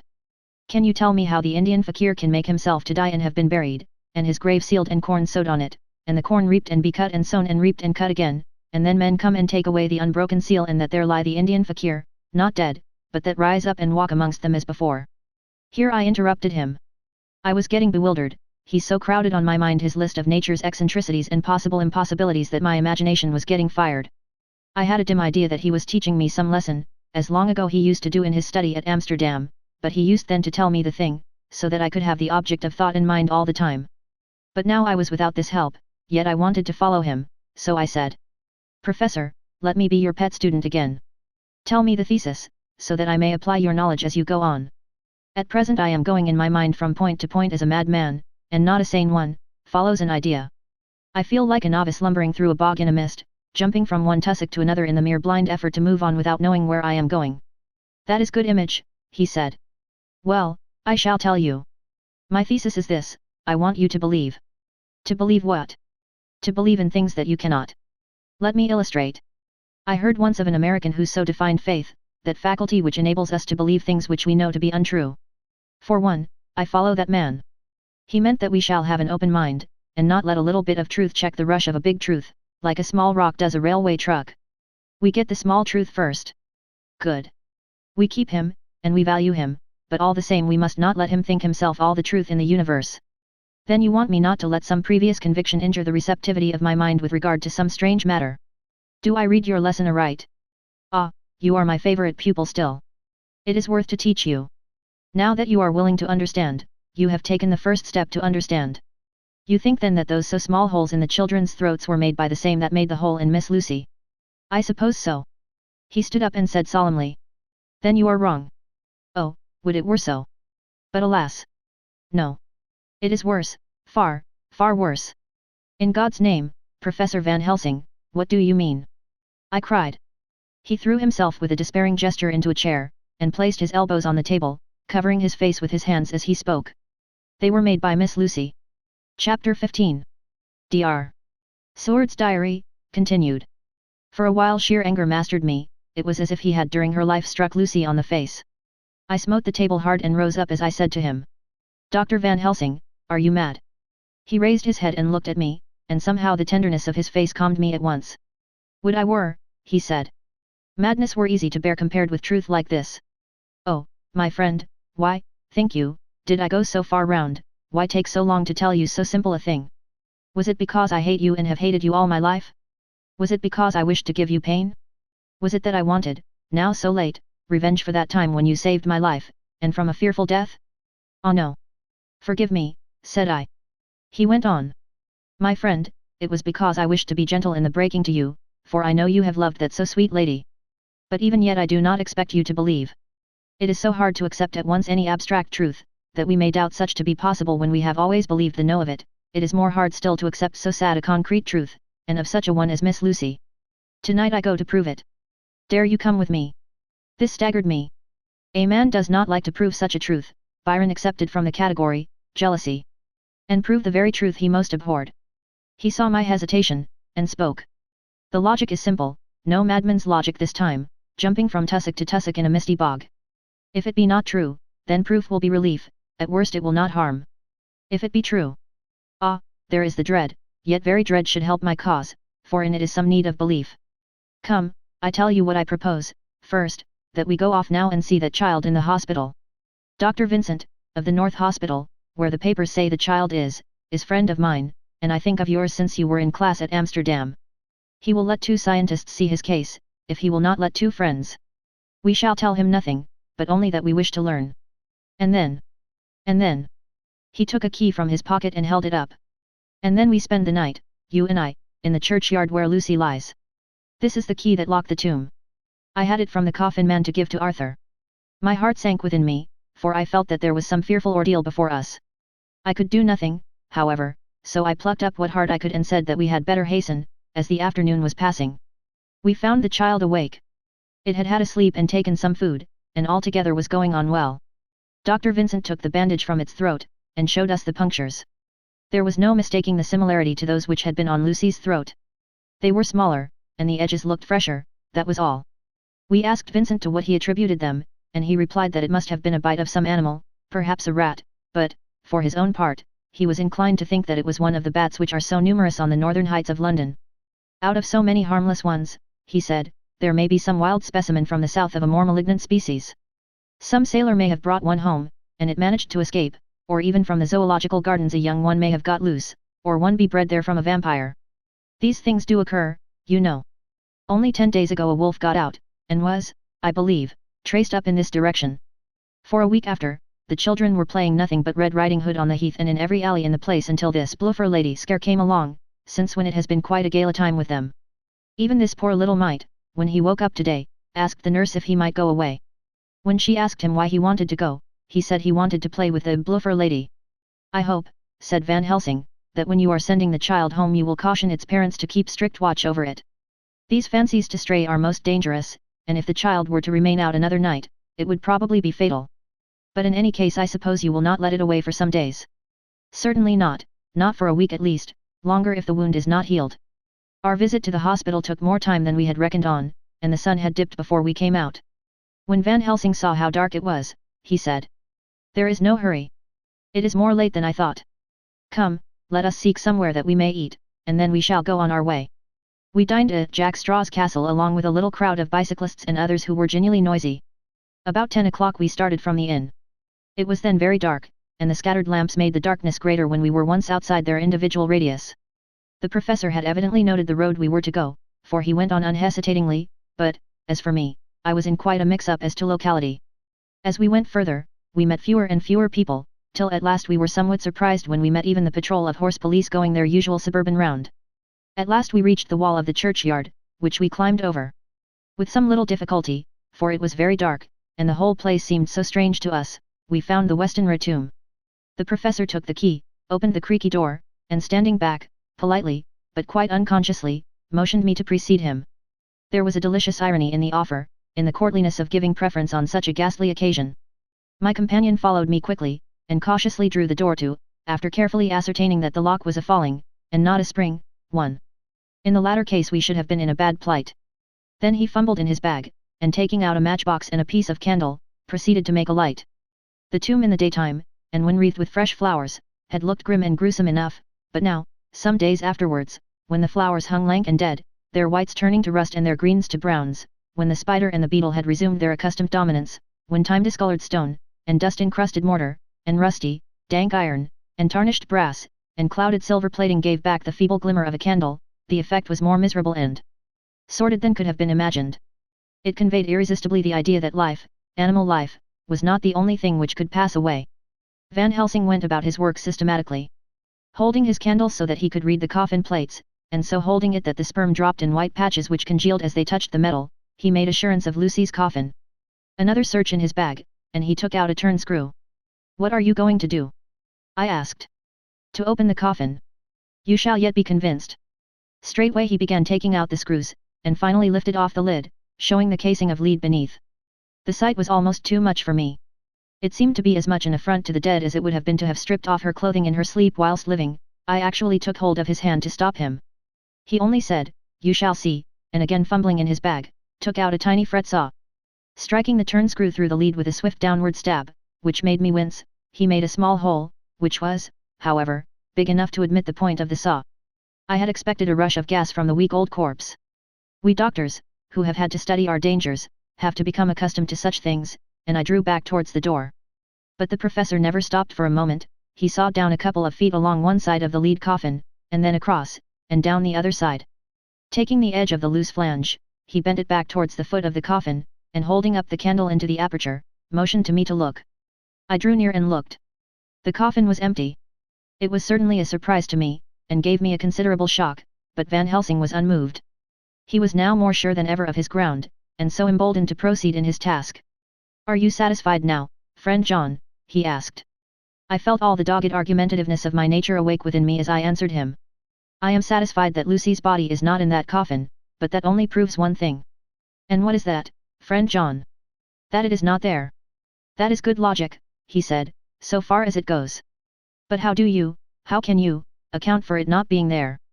"Perhaps a body snatcher," I suggested. "Some of the undertaker's people may have stolen it."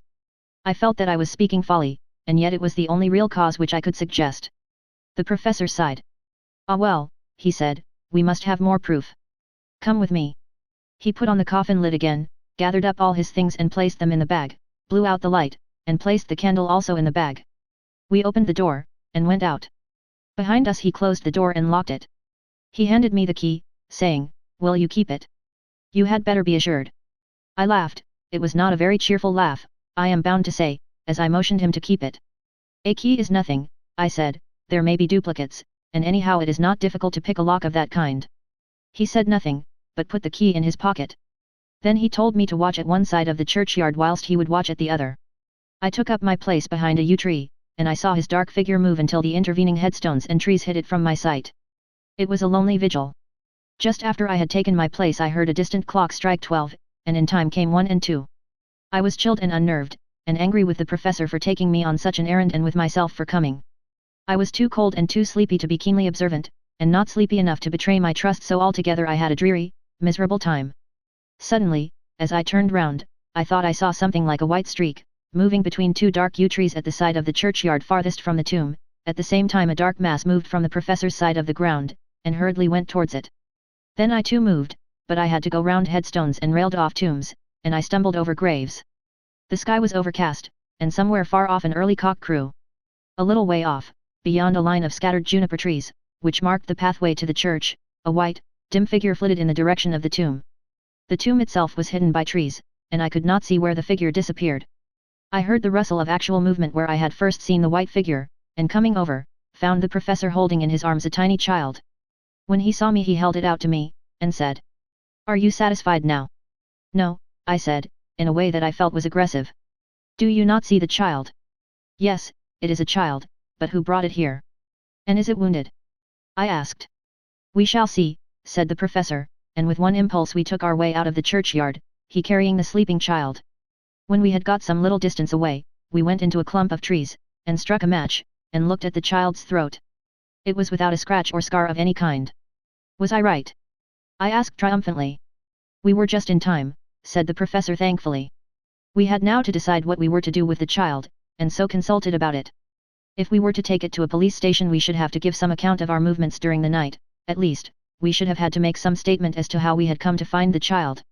So finally we decided that we would take it to the heath, and when we heard a policeman coming, would leave it where he could not fail to find it. We would then seek our way home as quickly as we could. All fell out well. At the edge of Hampstead Heath we heard a policeman's heavy tramp, and laying the child on the pathway, we waited and watched until he saw it as he flashed his lantern to and fro. We heard his exclamation of astonishment, and then we went away silently. By good chance we got a cab near the Spaniards, and drove to town. I cannot sleep, so I make this entry. But I must try to get a few hours sleep, as Van Helsing is to call for me at noon. He insists that I shall go with him on another expedition. 27 September, it was 2 o'clock before we found a suitable opportunity for our attempt. The funeral held at noon was all completed, and the last stragglers of the mourners had taken themselves lazily away, when, looking carefully from behind a clump of alder trees, we saw the sexton lock the gate after him. We knew then that we were safe till morning did we desire it, but the professor told me that we should not want more than an hour at most. Again I felt that horrid sense of the reality of things, in which any effort of imagination seemed out of place, and I realized distinctly the perils of the law which we were incurring in our unhallowed work. Besides, I felt it was all so useless. Outrageous as it was to open a leaden coffin, to see if a woman dead nearly a week were really dead, it now seemed the height of folly to open the tomb again, when we knew, from the evidence of our own eyesight, that the coffin was empty. I shrugged my shoulders, however, and rested silent, for Van Helsing had a way of going on his own road, no matter who remonstrated. He took the key, opened the vault, and again courteously motioned me to precede. The place was not so gruesome as last night, but oh, how unutterably mean-looking when the sunshine streamed in. Van Helsing walked over to Lucy's coffin, and I followed. He bent over and again forced back the leaden flange, and then a shock of surprise and dismay shot through me. There lay Lucy, seemingly just as we had seen her the night before her funeral. She was, if possible, more radiantly beautiful than ever, and I could not believe that she was dead. The lips were red, nay redder than before, and on the cheeks was a delicate bloom. "Is this a juggle?" I said to him. "Are you convinced now?" said the professor in response, and as he spoke he put over his hand, and in a way that made me shudder, pulled back the dead lips and showed the white teeth. "See," he went on, "see, they are even sharper than before. With this, and he touched one of the canine teeth and that below it, the little children can be bitten. Are you of belief now, friend John?" Once more, argumentative hostility woke within me. I could not accept such an overwhelming idea as he suggested, so, with an attempt to argue of which I was even at the moment ashamed, I said, "She may have been placed here since last night." "Indeed? That is so, and by whom?" "I do not know. Someone has done it. And yet she has been dead 1 week. Most peoples in that time would not look so." I had no answer for this, so was silent. Van Helsing did not seem to notice my silence, At any rate, he showed neither chagrin nor triumph. He was looking intently at the face of the dead woman, raising the eyelids and looking at the eyes, and once more opening the lips and examining the teeth. Then he turned to me and said, "Here, there is one thing which is different from all recorded, here is some dual life that is not as the common. She was bitten by the vampire when she was in a trance, sleepwalking. Oh, you do not know that, friend John, but you shall know it all later, and in trance could he best come to take more blood.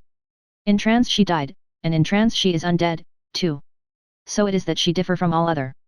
Usually when the undead sleep at home," as he spoke he made a comprehensive sweep of his arm to designate what to a vampire was home, "their face show what they are, but this so sweet that was when she not undead she go back to the nothings of the common dead. There is no malign there, see, and so it make hard that I must kill her in her sleep." This turned my blood cold, and it began to dawn upon me that I was accepting Van Helsing's theories, but if she were really dead, what was there of terror in the idea of killing her? He looked up at me, and evidently saw the change in my face, for he said almost joyously, "Ah, you believe now." I answered, "Do not press me too hard all at once. I am willing to accept. How will you do this bloody work?" "I shall cut off her head and fill her mouth with garlic, and I shall drive a stake through her body." It made me shudder to think of so mutilating the body of the woman whom I had loved. And yet the feeling was not so strong as I had expected. I was, in fact, beginning to shudder at the presence of this being, this undead, as Van Helsing called it, and to loathe it. Is it possible that love is all subjective, or all objective? I waited a considerable time for Van Helsing to begin, but he stood as if wrapped in thought. Presently he closed the catch of his bag with a snap, and said, "I have been thinking, and have made up my mind as to what is best. If I did simply follow my inclining I would do now, at this moment, what is to be done, but there are other things to follow, and things that are 1,000 times more difficult in that than we do not know. This is simple. She have yet no life taken, though that is of time, and to act now would be to take danger from her forever. But then we may have to want Arthur, and how shall we tell him of this? If you, who saw the wounds on Lucy's throat, and saw the wounds so similar on the child's at the hospital, if you, who saw the coffin empty last night and full today with a woman who have not changed only to be more rose and more beautiful in a whole week, after she die, if you know of this and know of the white figure last night that brought the child to the churchyard, and yet of your own senses you did not believe, how, then, can I expect Arthur, who know none of those things, to believe? He doubted me when I took him from her kiss when she was dying. I know he has forgiven me because in some mistaken idea I have done things that prevent him say goodbye as he ought, and he may think that in some more mistaken idea this woman was buried alive, and that in most mistake of all we have killed her. He will then argue back that it is we, mistaken ones, that have killed her by our ideas, and so he will be much unhappy always. Yet he never can be sure, and that is the worst of all.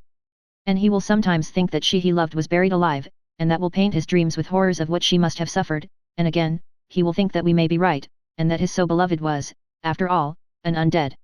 No. I told him once, and since then I learn much. Now, since I know it is all true, 100,000 times more do I know that he must pass through the bitter waters to reach the sweet. He, poor fellow, must have 1 hour that will make the very face of heaven grow black to him, then we can act for good all round and send him peace. My mind is made up. Let us go. You return home for tonight to your asylum, and see that all be well. As for me, I shall spend the night here in this churchyard in my own way.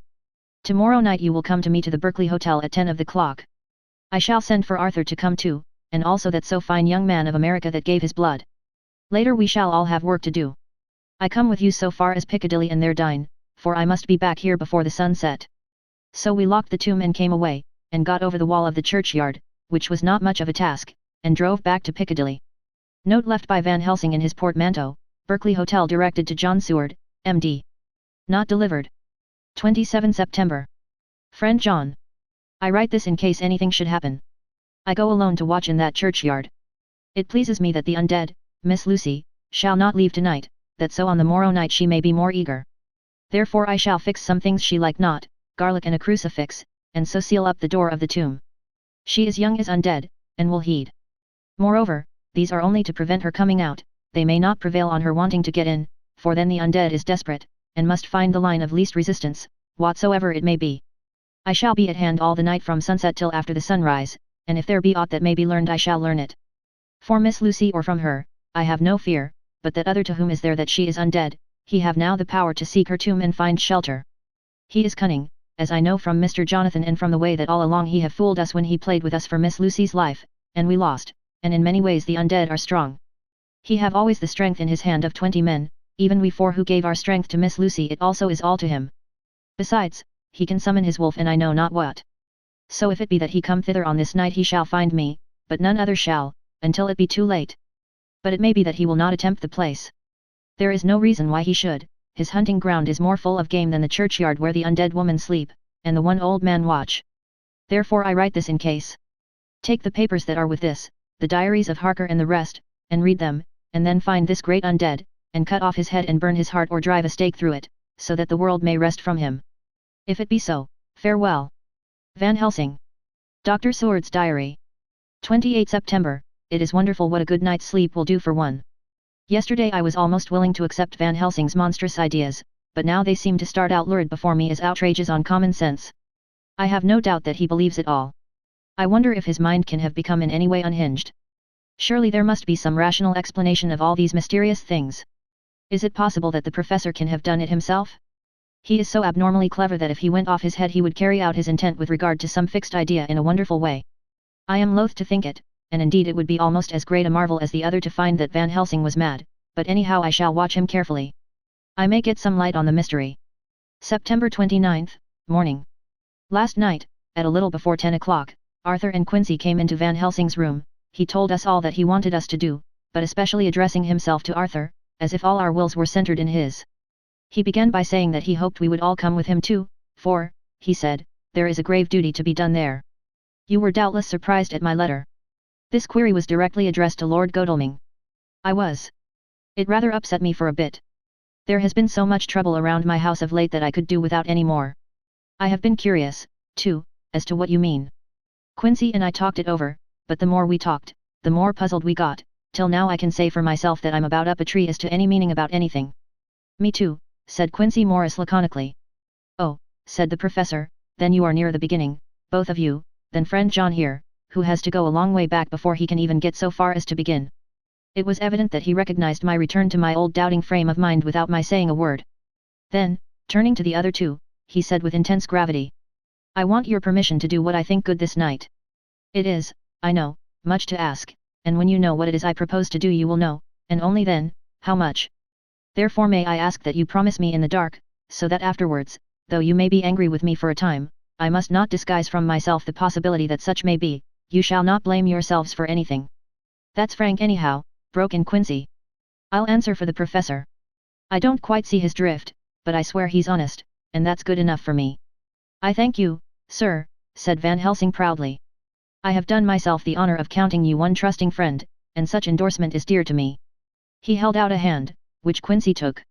Then Arthur spoke out. Dr. Van Helsing, I don't quite like to buy a pig in a poke, as they say in Scotland, and if it be anything in which my honor as a gentleman or my faith as a Christian is concerned, I cannot make such a promise.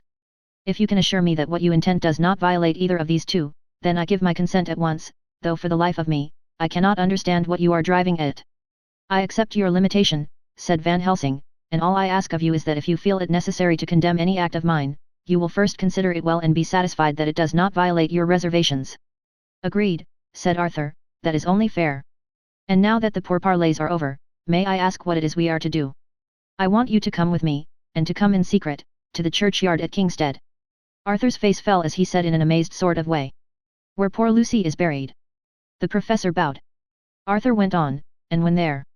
To enter the tomb. Arthur stood up. Professor, are you in earnest, or it is some monstrous joke? Pardon me, I see that you are in earnest. He sat down again, but I could see that he sat firmly and proudly, as one who is on his dignity. There was silence until he asked again. And when in the tomb? To open the coffin. This is too much, he said, angrily rising again.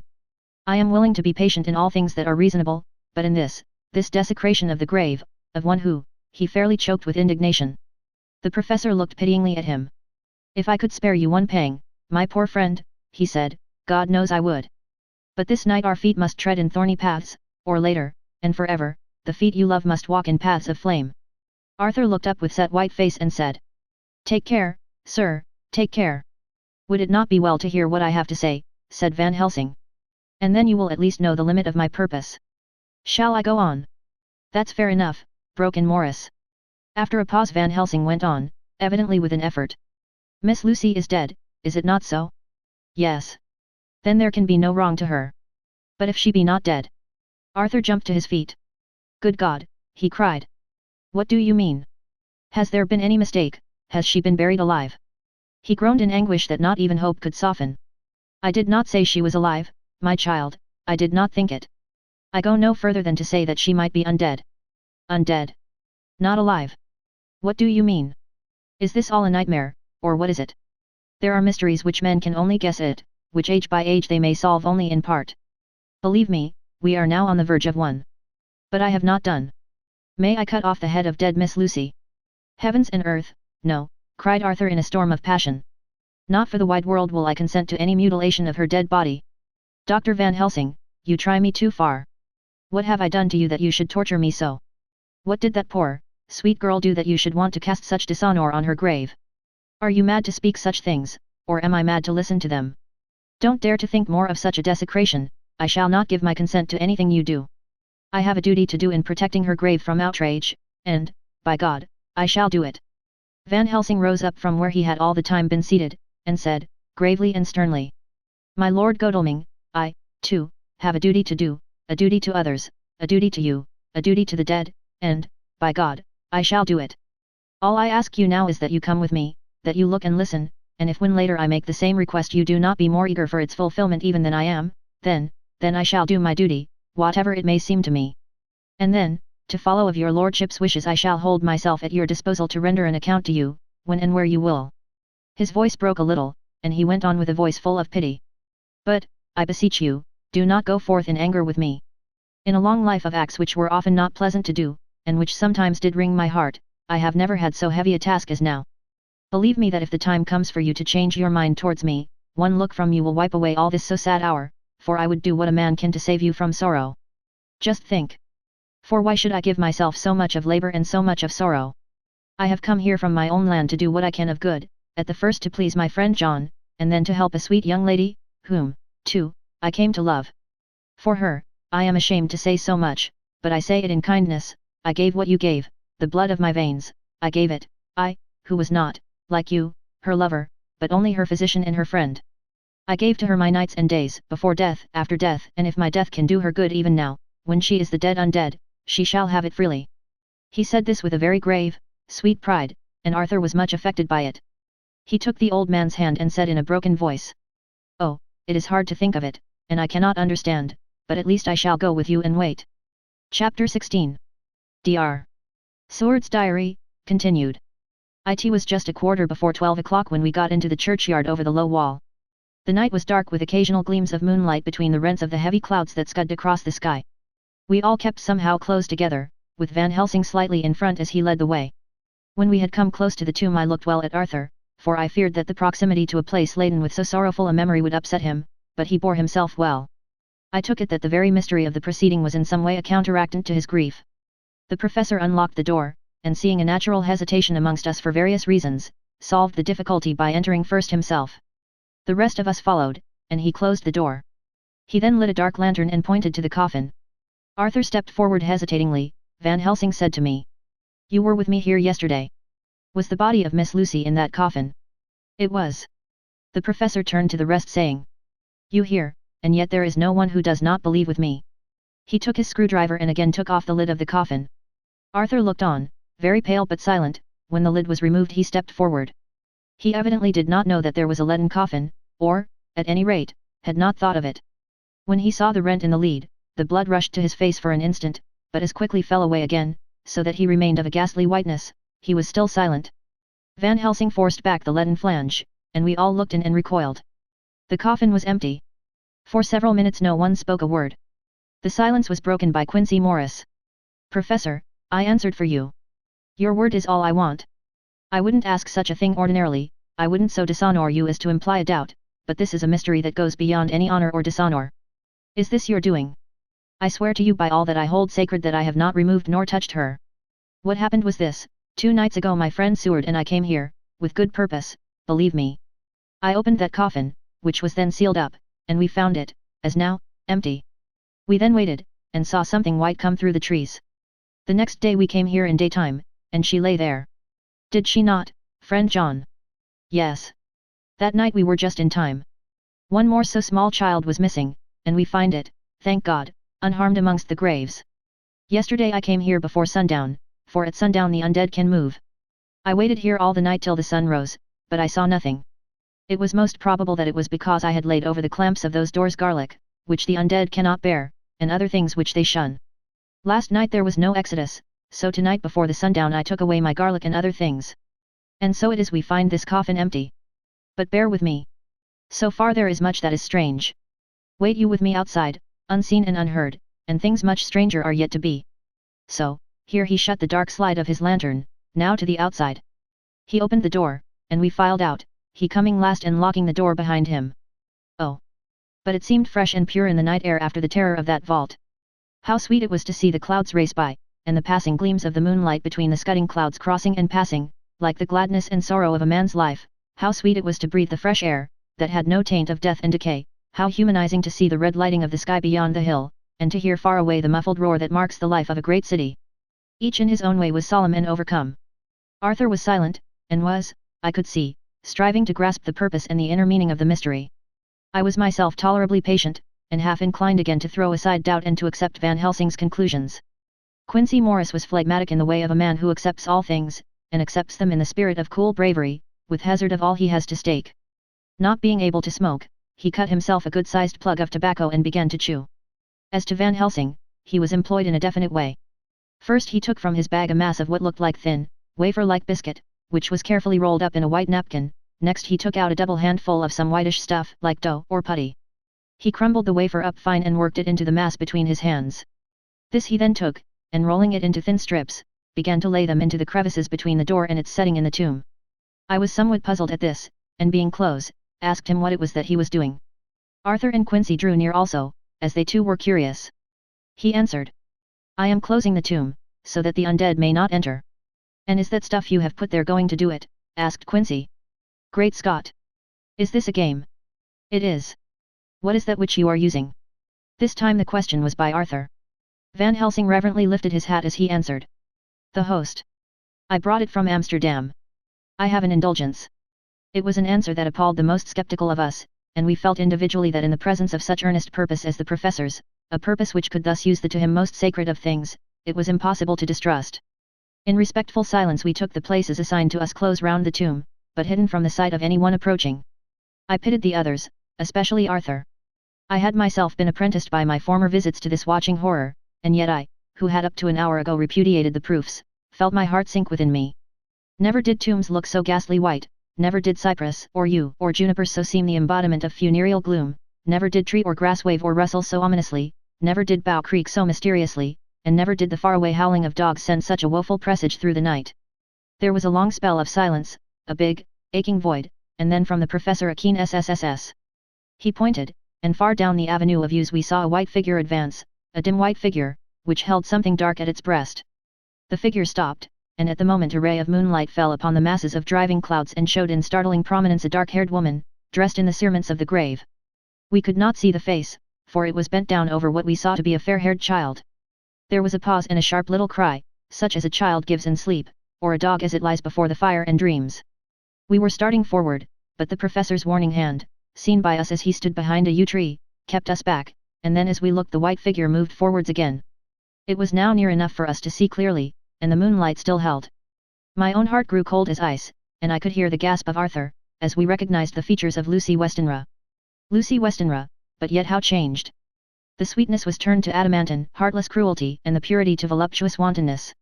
Van Helsing stepped out, and, obedient to his gesture, we all advanced too, the four of us ranged in a line before the door of the tomb. Van Helsing raised his lantern and drew the slide. By the concentrated light that fell on Lucy's face we could see that the lips were crimson with fresh blood, and that the stream had trickled over her chin and stained the purity of her lawn death robe. We shuddered with horror. I could see by the tremulous light that even Van Helsing's iron nerve had failed. Arthur was next to me, and if I had not seized his arm and held him up, he would have fallen. When Lucy, I call the thing that was before us Lucy because it bore her shape, saw us she drew back with an angry snarl, such as a cat gives when taken unawares, then her eyes ranged over us. Lucy's eyes in form and color, but Lucy's eyes unclean and full of hell-fire, instead of the pure, gentle orbs we knew. At that moment the remnant of my love passed into hate and loathing. Had she then to be killed, I could have done it with savage delight. As she looked, her eyes blazed with unholy light, and the face became wreathed with a voluptuous smile. Oh, God, how it made me shudder to see it. With a careless motion, she flung to the ground, callous as a devil, the child that up to now she had clutched strenuously to her breast, growling over it as a dog growls over a bone. The child gave a sharp cry, and lay there moaning. There was a cold-bloodedness in the act which wrung a groan from Arthur. When she advanced to him with outstretched arms and a wanton smile, he fell back and hid his face in his hands. She still advanced, however, and with a languorous, voluptuous grace, said, "Come to me, Arthur. Leave these others and come to me. My arms are hungry for you. Come, and we can rest together. Come, my husband, come." There was something diabolically sweet in her tones, something of the tingling of glass when struck, which rang through the brains even of us who heard the words addressed to another. As for Arthur, he seemed under a spell, moving his hands from his face, he opened wide his arms. She was leaping for them, when Van Helsing sprang forward and held between them his little golden crucifix. She recoiled from it, and, with a suddenly distorted face, full of rage, dashed past him as if to enter the tomb. When within a foot or two of the door, however, she stopped, as if arrested by some irresistible force. Then she turned, and her face was shown in the clear burst of moonlight and by the lamp, which had now no quiver from Van Helsing's iron nerves. Never did I see such baffled malice on a face, and never, I trust, shall such ever be seen again by mortal eyes. The beautiful color became livid, the eyes seemed to throw out sparks of hellfire, the brows were wrinkled as though the folds of the flesh were the coils of Medusa's snakes, and the lovely, blood-stained mouth grew to an open square, as in the passion masks of the Greeks and Japanese. If ever a face meant death, if looks could kill, we saw it at that moment. And so for full half a minute, which seemed an eternity, she remained between the lifted crucifix and the sacred closing of her means of entry. Van Helsing broke the silence by asking Arthur, "Answer me, oh my friend. Am I to proceed in my work?" Arthur threw himself on his knees, and hid his face in his hands, as he answered, "Do as you will, friend, do as you will. There can be no horror like this ever any more," and he groaned in spirit. Quincy and I simultaneously moved towards him, and took his arms. We could hear the click of the closing lantern as Van Helsing held it down. Coming close to the tomb, he began to remove from the chinks some of the sacred emblem which he had placed there. We all looked on in horrified amazement as we saw, when he stood back, the woman, with a corporeal body as real at that moment as our own, passing through the interstice where scarce a knife blade could have gone. We all felt a glad sense of relief when we saw the professor calmly restoring the strings of putty to the edges of the door. When this was done, he lifted the child and said, "Come now, my friends, we can do no more till tomorrow. There is a funeral at noon, so here we shall all come before long after that. The friends of the dead will all be gone by 2, and when the sexton lock the gate we shall remain. Then there is more to do, but not like this of tonight. As for this little one, he is not much harm, and by tomorrow night he shall be well. We shall leave him where the police will find him, as on the other night, and then to home." Coming close to Arthur, he said, "My friend Arthur, you have had a sore trial, but after, when you look back, you will see how it was necessary. You are now in the bitter waters, my child. By this time tomorrow you will, please God, have passed them, and have drunk of the sweet waters, so do not mourn overmuch. Till then I shall not ask you to forgive me." Arthur and Quincy came home with me, and we tried to cheer each other on the way. We had left the child in safety, and were tired, so we all slept with more or less reality of sleep. September 29th, night, a little before 12 o'clock we three, Arthur, Quincy Morris, and myself, called for the professor. It was odd to notice that by common consent we had all put on black clothes. Of course, Arthur wore black, for he was in deep mourning, but the rest of us wore it by instinct. We got to the churchyard by 1:30, and strolled about, keeping out of official observation, so that when the grave diggers had completed their task and the sexton, under the belief that everyone had gone, had locked the gate, we had the place all to ourselves. Van Helsing, instead of his little black bag, had with him a long leather one, something like a cricketing bag. It was manifestly of fair weight. When we were alone and had heard the last of the footsteps die out up the road, we silently, and as if by ordered intention, followed the professor to the tomb. He unlocked the door, and we entered, closing it behind us. Then he took from his bag the lantern, which he lit, and also 2 wax candles, which, when lighted, he stuck, by melting their own ends, on other coffins, so that they might give light sufficient to work by. When he again lifted the lid off Lucy's coffin we all looked, Arthur trembling like an aspen, and saw that the body lay there in all its death beauty. But there was no love in my own heart, nothing but loathing for the foul thing which had taken Lucy's shape without her soul. I could see even Arthur's face grow hard as he looked. Presently he said to Van Helsing, "Is this really Lucy's body, or only a demon in her shape? It is her body, and yet not it. But wait a while, and you all see her as she was, and is." She seemed like a nightmare of Lucy as she lay there, the pointed teeth, the blood-stained, voluptuous mouth, which it made one shudder to see, the whole carnal and unspiritual appearance, seeming like a devilish mockery of Lucy's sweet purity. Van Helsing, with his usual methodicalness, began taking the various contents from his bag and placing them ready for use.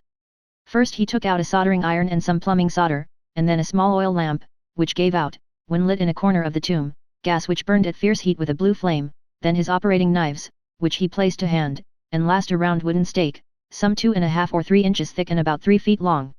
One end of it was hardened by charring in the fire, and was sharpened to a fine point. With this stake came a heavy hammer, such as in households is used in the coal cellar for breaking the lumps.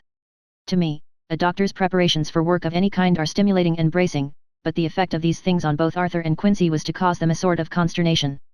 They both, however, kept their courage, and remained silent and quiet.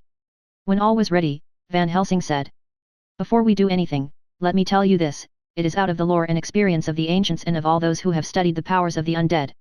When they become such, there comes with the change the curse of immortality, they cannot die, but must go on age after age adding new victims and multiplying the evils of the world, for all that die from the preying of the undead becomes themselves undead, and prey on their kind. And so the circle goes on ever widening, like as the ripples from a stone thrown in the water. Friend Arthur, if you had met that kiss which you know of before poor Lucy died, or again, last night when you opened your arms to her, you would in time, when you had died, have become Nosferatu, as they call it in Eastern Europe, and would all time make more of those undeads that so have fill us with horror. The career of this so unhappy dear lady is but just begun. Those children whose blood she suck are not as yet so much the worse, but if she live on, undead, more and more they lose their blood and by her power over them they come to her, and so she draw their blood with that so wicked mouth.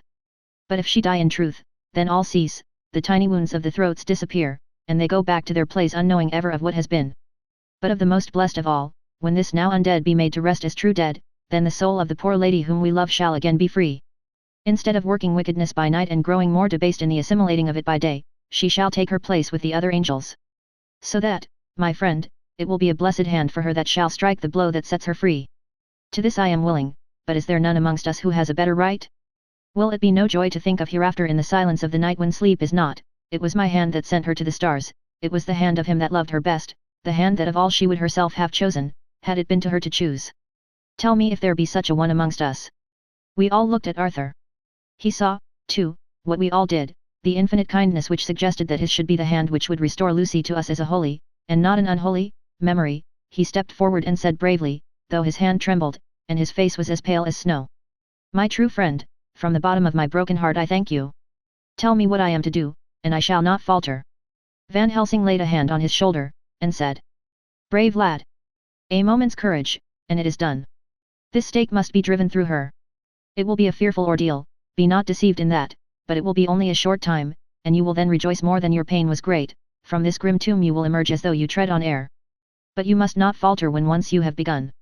Only think that we, your true friends, are round you, and that we pray for you all the time." "Go on," said Arthur hoarsely. "Tell me what I am to do." "Take this stake in your left hand, ready to place the point over the heart, and the hammer in your right.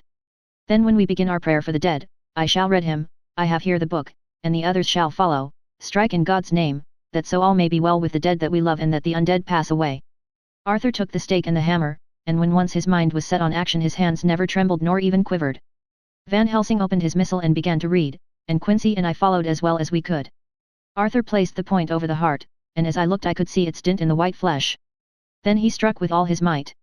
The thing in the coffin writhed, and a hideous, blood-curdling screech came from the opened red lips. The body shook and quivered and twisted in wild contortions, the sharp white teeth champed together till the lips were cut, and the mouth was smeared with a crimson foam. But Arthur never faltered. He looked like a figure of Thor as his untrembling arm rose and fell, driving deeper and deeper the mercy-bearing stake, whilst the blood from the pierced heart welled and spurted up around it. His face was set, and high duty seemed to shine through it. The sight of it gave us courage so that our voices seemed to ring through the little vault. And then the writhing and quivering of the body became less, and the teeth seemed to champ, and the face to quiver. Finally it lay still. The terrible task was over. The hammer fell from Arthur's hand. He reeled and would have fallen had we not caught him. The great drops of sweat sprang from his forehead, and his breath came in broken gasps. It had indeed been an awful strain on him, and had he not been forced to his task by more than human considerations he could never have gone through with it. For a few minutes we were so taken up with him that we did not look towards the coffin. When we did, however, a murmur of startled surprise ran from one to the other of us. We gazed so eagerly that Arthur rose, for he had been seated on the ground, and came and looked too, and then a glad, strange light broke over his face and dispelled altogether the gloom of horror that lay upon it.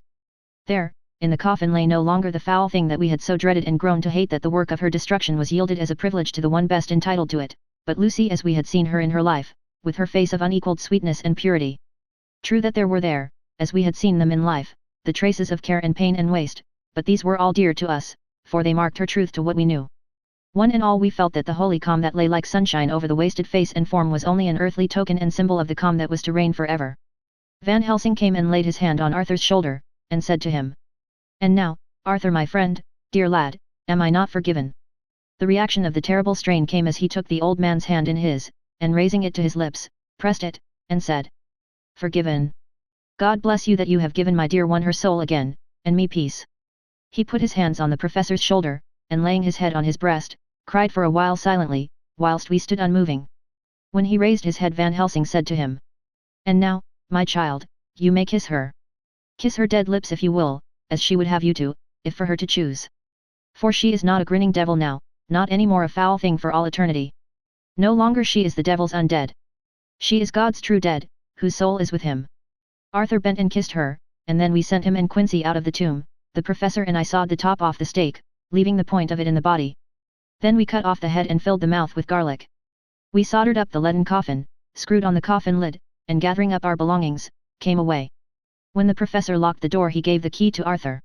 Outside the air was sweet, the sun shone, and the birds sang, and it seemed as if all nature were tuned to a different pitch. There was gladness and mirth and peace everywhere, for we were at rest ourselves on one account, and we were glad, though it was with a tempered joy. Before we moved away, Van Helsing said, "Now, my friends, one step of our work is done, one the most harrowing to ourselves. But there remains a greater task, to find out the author of all this our sorrow and to stamp him out. I have clues which we can follow, but it is a long task, and a difficult, and there is danger in it, and pain. Shall you not all help me? We have learned to believe, all of us, is it not so? And since so, do we not see our duty? Yes. And do we not promise to go on to the bitter end?" Each in turn, we took his hand, and the promise was made. Then said the professor as we moved off, "2 nights hence you shall meet with me and dine together at 7 of the clock with friend John. I shall entreat 2 others, 2 that you know not as yet, and I shall be ready to all our work show and our plans unfold. Friend John, you come with me home, for I have much to consult about, and you can help me. Tonight I leave for Amsterdam, but shall return tomorrow night. And then begins our great quest. But first I shall have much to say, so that you may know what is to do and to dread. Then our promise shall be made to each other anew, for there is a terrible task before us, and once our feet are on the plowshare we must not draw back." Chapter 17. Dr. Seward's Diary, continued. When we arrived at the Berkeley Hotel, Van Helsing found a telegram waiting for him. "I am coming up by train. Jonathan at Whitby. Important news, Mina Harker." The professor was delighted. "Ah, that wonderful Madam Mina," he said, "pearl among women. She arrive, but I cannot stay. She must go to your house, friend John. You must meet her at the station. Telegraph her en route, so that she may be prepared." When the wire was dispatched he had a cup of tea, over it he told me of a diary kept by Jonathan Harker when abroad, and gave me a typewritten copy of it, as also of Mrs. Harker's diary at Whitby. "Take these," he said, "and study them well. When I have returned you will be master of all the facts, and we can then better enter on our inquisition. Keep them safe, for there is in them much of treasure. You will need all your faith, even you who have had such an experience as that of today. What is here told," he laid his hand heavily and gravely on the packet of papers as he spoke, "may be the beginning of the end to you and me and many another, or it may sound the knell of the undead who walk the earth. Read all, I pray you, with the open mind, and if you can add in any way to the story here told do so, for it is all important. You have kept diary of all these so strange things, is it not so?" "Yes. Then we shall go through all these together when we meet." He then made ready for his departure, and shortly after drove off to Liverpool Street. I took my way to Paddington, where I arrived about 15 minutes before the train came in. The crowd melted away, after the bustling fashion common to arrival platforms, and I was beginning to feel uneasy, lest I might miss my guest, when a sweet-faced, dainty-looking girl stepped up to me, and, after a quick glance, said, "Dr. Seward, is it not? And you are Mrs. Harker?" I answered at once, whereupon she held out her hand. "I knew you from the description of poor dear Lucy, but," she stopped suddenly, and a quick blush overspread her face. The blush that rose to my own cheeks somehow set us both at ease, for it was a tacit answer to her own. I got her luggage, which included a typewriter, and we took the underground to Fenchurch Street, after I had sent a wire to my housekeeper to have a sitting room and bedroom prepared at once for Mrs. Harker. In due time we arrived. She knew, of course, that the place was a lunatic asylum, but I could see that she was unable to repress a shudder when we entered. She told me that, if she might, she would come presently to my study, as she had much to say. So here I am finishing my entry in my phonograph diary whilst I await her. As yet I have not had the chance of looking at the papers which Van Helsing left with me, though they lie open before me. I must get her interested in something, so that I may have an opportunity of reading them. She does not know how precious time is, or what a task we have in hand. I must be careful not to frighten her. Here she is. Mina Harker's journal. 29 September, after I had tidied myself, I went down to Dr. Seward's study. At the door I paused a moment, for I thought I heard him talking with someone. As, however, he had pressed me to be quick, I knocked at the door, and on his calling out, "Come in," I entered. To my intense surprise, there was no one with him. He was quite alone, and on the table opposite him was what I knew at once from the description to be a phonograph. I had never seen one, and was much interested. "I hope I did not keep you waiting," I said, "but I stayed at the door as I heard you talking, and thought there was someone with you." "Oh," he replied with a smile, "I was only entering my diary." "Your diary?" I asked him in surprise. "Yes," he answered. "I keep it in this." As he spoke he laid his hand on the phonograph. I felt quite excited over it, and blurted out, "Why, this beats even shorthand. May I hear it say something?" "Certainly," he replied with alacrity, and stood up to put it in train for speaking. Then he paused, and a troubled look overspread his face.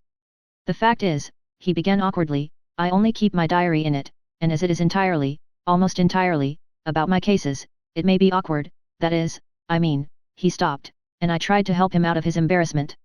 "You helped to attend dear Lucy at the end. Let me hear how she died, for all that I know of her, I shall be very grateful. She was very, very dear to me." To my surprise, he answered, with a horror-struck look in his face. "Tell you of her death? Not for the wide world." "Why not?" I asked, for some grave, terrible feeling was coming over me. Again he paused, and I could see that he was trying to invent an excuse. At length he stammered out, "You see, I do not know how to pick out any particular part of the diary." Even while he was speaking an idea dawned upon him, and he said with unconscious simplicity, in a different voice, and with the naivete of a child, "That's quite true, upon my honor. Honest Indian." I could not but smile, at which he grimaced. "I gave myself away that time," he said. "But do you know that, although I have kept the diary for months past, it never once struck me how I was going to find any particular part of it in case I wanted to look it up. By this time my mind was made up that the diary of a doctor who attended Lucy might have something to add to the sum of our knowledge of that terrible being, and I said boldly, 'Then, Dr. Seward, you had better let me copy it out for you on my typewriter.' He grew to a positively deathly pallor as he said, 'No, no, no. For all the world, I wouldn't let you know that terrible story.' Then it was terrible, my intuition was right. For a moment I thought, and as my eyes ranged the room, unconsciously looking for something or some opportunity to aid me, they lit on a great batch of typewriting on the table. His eyes caught the look in mine, and, without his thinking, followed their direction. As they saw the parcel he realized my meaning. "You do not know me," I said. "When you have read those papers, my own diary and my husband's also, which I have typed, you will know me better. I have not faltered in giving every thought of my own heart in this cause, but, of course, you do not know me, yet, and I must not expect you to trust me so far. He is certainly a man of noble nature, poor dear Lucy was right about him." He stood up and opened a large drawer, in which were arranged in order a number of hollow cylinders of metal covered with dark wax, and said, "You are quite right. I did not trust you because I did not know you. But I know you now, and let me say that I should have known you long ago. I know that Lucy told you of me, she told me of you too. May I make the only atonement in my power? Take the cylinders and hear them, the first half-dozen of them are personal to me, and they will not horrify you, then you will know me better. Dinner will by then be ready. In the meantime I shall read over some of these documents, and shall be better able to understand certain things." He carried the phonograph himself up to my sitting room and adjusted it for me. "Now I shall learn something pleasant, I am sure, for it will tell me the other side of a true love episode of which I know one side already." Dr. Seward's Diary. 29 September, I was so absorbed in that wonderful diary of Jonathan Harker and that other of his wife that I let the time run on without thinking. Mrs. Harker was not down when the maid came to announce dinner, so I said, "She is possibly tired, let dinner wait an hour," and I went on with my work. I had just finished Mrs. Harker's diary, when she came in. She looked sweetly pretty, but very sad, and her eyes were flushed with crying. This somehow moved me much. Of late I have had cause for tears, God knows. But the relief of them was denied me, and now the sight of those sweet eyes, brightened with recent tears, went straight to my heart. So I said as gently as I could. I greatly fear I have distressed you. Oh, no, not distressed me, she replied, but I have been more touched than I can say by your grief. That is a wonderful machine, but it is cruelly true. It told me, in its very tones, the anguish of your heart. It was like a soul crying out to Almighty God. No one must hear them spoken ever again. See, I have tried to be useful. I have copied out the words on my typewriter, and none other need now hear your heart beat, as I did. No one need ever know, shall ever know, I said in a low voice. She laid her hand on mine and said very gravely. Ah, but they must. Must. But why? I asked. Because it is a part of the terrible story, a part of poor dear Lucy's death and all that led to it, because in the struggle which we have before us to rid the earth of this terrible monster we must have all the knowledge and all the help which we can get. I think that the cylinders which you gave me contained more than you intended me to know, but I can see that there are in your record many lights to this dark mystery. You will let me help, will you not? I know all up to a certain point, and I see already, though your diary only took me to September 7th, how poor Lucy was beset, and how her terrible doom was being wrought out. Jonathan and I have been working day and night since Professor Van Helsing saw us. He is gone to Whitby to get more information, and he will be here tomorrow to help us. We need have no secrets amongst us, working together and with absolute trust, we can surely be stronger than if some of us were in the dark. She looked at me so appealingly, and at the same time manifested such courage and resolution in her bearing, that I gave in at once to her wishes. You shall, I said, do as you like in the matter. God forgive me if I do wrong. There are terrible things yet to learn of, but if you have so far travelled on the road to poor Lucy's death, you will not be content, I know, to remain in the dark. Nay, the end, the very end, may give you a gleam of peace. Come, there is dinner. We must keep one another strong for what is before us, we have a cruel and dreadful task.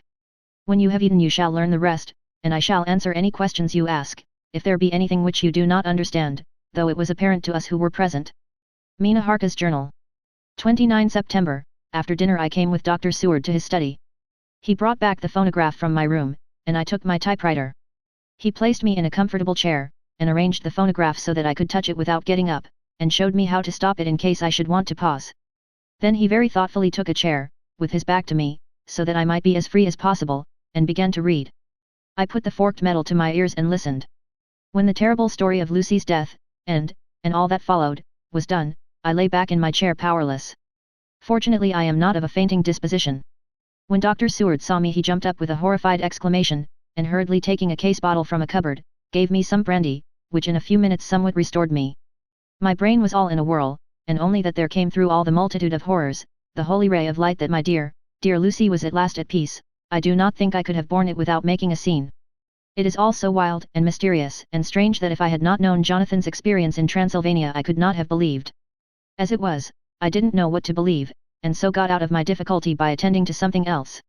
I took the cover off my typewriter, and said to Dr. Seward, "Let me write this all out now. We must be ready for Dr. Van Helsing when he comes. I have sent a telegram to Jonathan to come on here when he arrives in London from Whitby. In this matter dates are everything, and I think that if we get all our material ready, and have every item put in chronological order, we shall have done much. You tell me that Lord Godalming and Mr. Morris are coming too. Let us be able to tell him when they come." He accordingly set the phonograph at a slow pace, and I began to typewrite from the beginning of the 7th cylinder. I used manifold, and so took 3 copies of the diary, just as I had done with all the rest. It was late when I got through, but Dr. Seward went about his work of going his round of the patients. When he had finished he came back and sat near me, reading, so that I did not feel too lonely whilst I worked. How good and thoughtful he is, the world seems full of good men, even if there are monsters in it. Before I left him I remembered what Jonathan put in his diary of the professor's perturbation at reading something in an evening paper at the station at Exeter, so, seeing that Dr. Seward keeps his newspapers, I borrowed the files of the Westminster Gazette and the Pall Mall Gazette, and took them to my room. I remember how much the Daily Graph and the Whitby Gazette, of which I had made cuttings, helped us to understand the terrible events at Whitby when Count Dracula landed, so I shall look through the evening papers since then, and perhaps I shall get some new light. I am not sleepy, and the work will help to keep me quiet. Dr. Seward's Diary. 30 September, Mr. Harker arrived at 9 o'clock. He had got his wife's wire just before starting. He is uncommonly clever, if one can judge from his face, and full of energy. If this journal be true, and judging by one's own wonderful experiences, it must be, he is also a man of great nerve. That going down to the vault a second time was a remarkable piece of daring. After reading his account of it I was prepared to meet a good specimen of manhood, but hardly the quiet, business-like gentleman who came here today. Later, after lunch Harker and his wife went back to their own room, and as I passed a while ago I heard the click of the typewriter. They are hard at it. Mrs. Harker says that they are knitting together in chronological order every scrap of evidence they have. Harker has got the letters between the consignee of the boxes at Whitby and the carriers in London who took charge of them. He is now reading his wife's typescript of my diary. I wonder what they make out of it. Here it is. Strange that it never struck me that the very next house might be the Count's hiding place. Goodness knows that we had enough clues from the conduct of the patient Renfield. The bundle of letters relating to the purchase of the house were with the typescript. Oh, if we had only had them earlier we might have saved poor Lucy. Stop, that way madness lies. Harker has gone back, and is again collating his material. He says that by dinner time they will be able to show a whole connected narrative. He thinks that in the meantime I should see Renfield, as hitherto he has been a sort of index to the coming and going of the Count. I hardly see this yet, but when I get at the dates I suppose I shall. What a good thing that Mrs. Harker put my cylinders into type. We never could have found the dates otherwise. I found Renfield sitting placidly in his room with his hands folded, smiling benignly. At the moment he seemed as sane as anyone I ever saw. I sat down and talked with him on a lot of subjects, all of which he treated naturally. He then, of his own accord, spoke of going home, a subject he has never mentioned to my knowledge during his sojourn here. In fact, he spoke quite confidently of getting his discharge at once. I believe that, had I not had the chat with Harker and read the letters and the dates of his outbursts, I should have been prepared to sign for him after a brief time of observation. As it is, I am darkly suspicious. All those outbreaks were in some way linked with the proximity of the Count. What then does this absolute content mean? Can it be that his instinct is satisfied as to the vampire's ultimate triumph? Stay, he is himself zoophagous, and in his wild ravings outside the chapel door of the deserted house he always spoke of master. This all seems confirmation of our idea. However, after a while I came away. My friend is just a little too sane at present to make it safe to probe him too deep with questions. He might begin to think, and then. So I came away. I mistrust these quiet moods of his, so I have given the attendant a hint to look closely after him, and to have a straight waistcoat ready in case of need. Jonathan Harker's Journal. September 29th, in train to London, when I received Mr. Billington's courteous message that he would give me any information in his power I thought it best to go down to Whitby and make, on the spot, such inquiries as I wanted. It was now my object to trace that horrid cargo of the Count's to its place in London. Later, we may be able to deal with it. Billington Jr., a nice lad, met me at the station, and brought me to his father's house, where they had decided that I must stay the night. They are hospitable, with true Yorkshire hospitality, give a guest everything, and leave him free to do as he likes. They all knew that I was busy, and that my stay was short, and Mr. Billington had ready in his office all the papers concerning the consignment of boxes. It gave me almost a turn to see again one of the letters which I had seen on the Count's table before I knew of his diabolical plans. Everything had been carefully thought out, and done systematically and with precision. He seemed to have been prepared for every obstacle which might be placed by accident in the way of his intentions being carried out. To use an Americanism, he had taken no chances, and the absolute accuracy with which his instructions were fulfilled, was simply the logical result of his care. I saw the invoice, and took note of it, 50 cases of common earth, to be used for experimental purposes. Also the copy of letter to Carter Patterson, and their reply. Of both of these I got copies. This was all the information Mr. Billington could give me, so I went down to the port and saw the coast guards, the customs officers and the harbour master. They had all something to say of the strange entry of the ship, which is already taking its place in local tradition, but no one could add to the simple description 50 cases of common earth. I then saw the station master, who kindly put me in communication with the men who had actually received the boxes. Their tally was exact with the list, and they had nothing to add except that the boxes were main and mortal heavy, and that shifting them was dry work. One of them added that it was hard lines that there wasn't any gentleman such like as yourself, squire, to show some sort of appreciation of their efforts in a liquid form. Another put in a writer that the thirst then generated was such that even the time which had elapsed had not completely allayed it. Needless to add, I took care before leaving to lift, forever and adequately, this source of reproach. 30 September, the station master was good enough to give me a line to his old companion the station master at King's Cross, so that when I arrived there in the morning I was able to ask him about the arrival of the boxes. He, too, put me at once in communication with the proper officials, and I saw that their tally was correct with the original invoice. The opportunities of acquiring an abnormal thirst had been here limited, a noble use of them had, however, been made, and again I was compelled to deal with the result in an ex post facto manner. From thence I went on to Carter Patterson's central office, where I met with the utmost courtesy. They looked up the transaction in their daybook and letterbook, and at once telephoned to their King's Cross office for more details. By good fortune, the men who did the teaming were waiting for work, and the official at once sent them over, sending also by one of them the waybill and all the papers connected with the delivery of the boxes at Carfax. Here again I found the tally agreeing exactly. The carrier's men were able to supplement the paucity of the written words with a few details. These were, I shortly found, connected almost solely with the dusty nature of the job, and of the consequent thirst engendered in the operators. On my affording an opportunity, through the medium of the currency of the realm, of the allaying, at a later period, this beneficial evil, one of the men remarked. That Eruz, governor, is the rummiest I ever was in. Bleem. But it ain't been touched since 100 years. There was dust that thick in the place that you might have slap on it without hurtin' of your bones, and the place was that neglected that you might ave smelled ole Jerusalem in it. But the ole chapel, that took the psych, that did. Me and my mate, we thort we wouldn't never get out quick enough. Lor, I wouldn't take less nor a quid a moment to stay there arter dark. Having been in the house, I could well believe him, but if he knew what I know, he would, I think, have raised his terms. Of one thing I am now satisfied, that all the boxes which arrived at Whitby from Varna in the Demeter were safely deposited in the old chapel at Carfax. There should be 50 of them there, unless any have since been removed, as from Dr. Seward's diary I fear.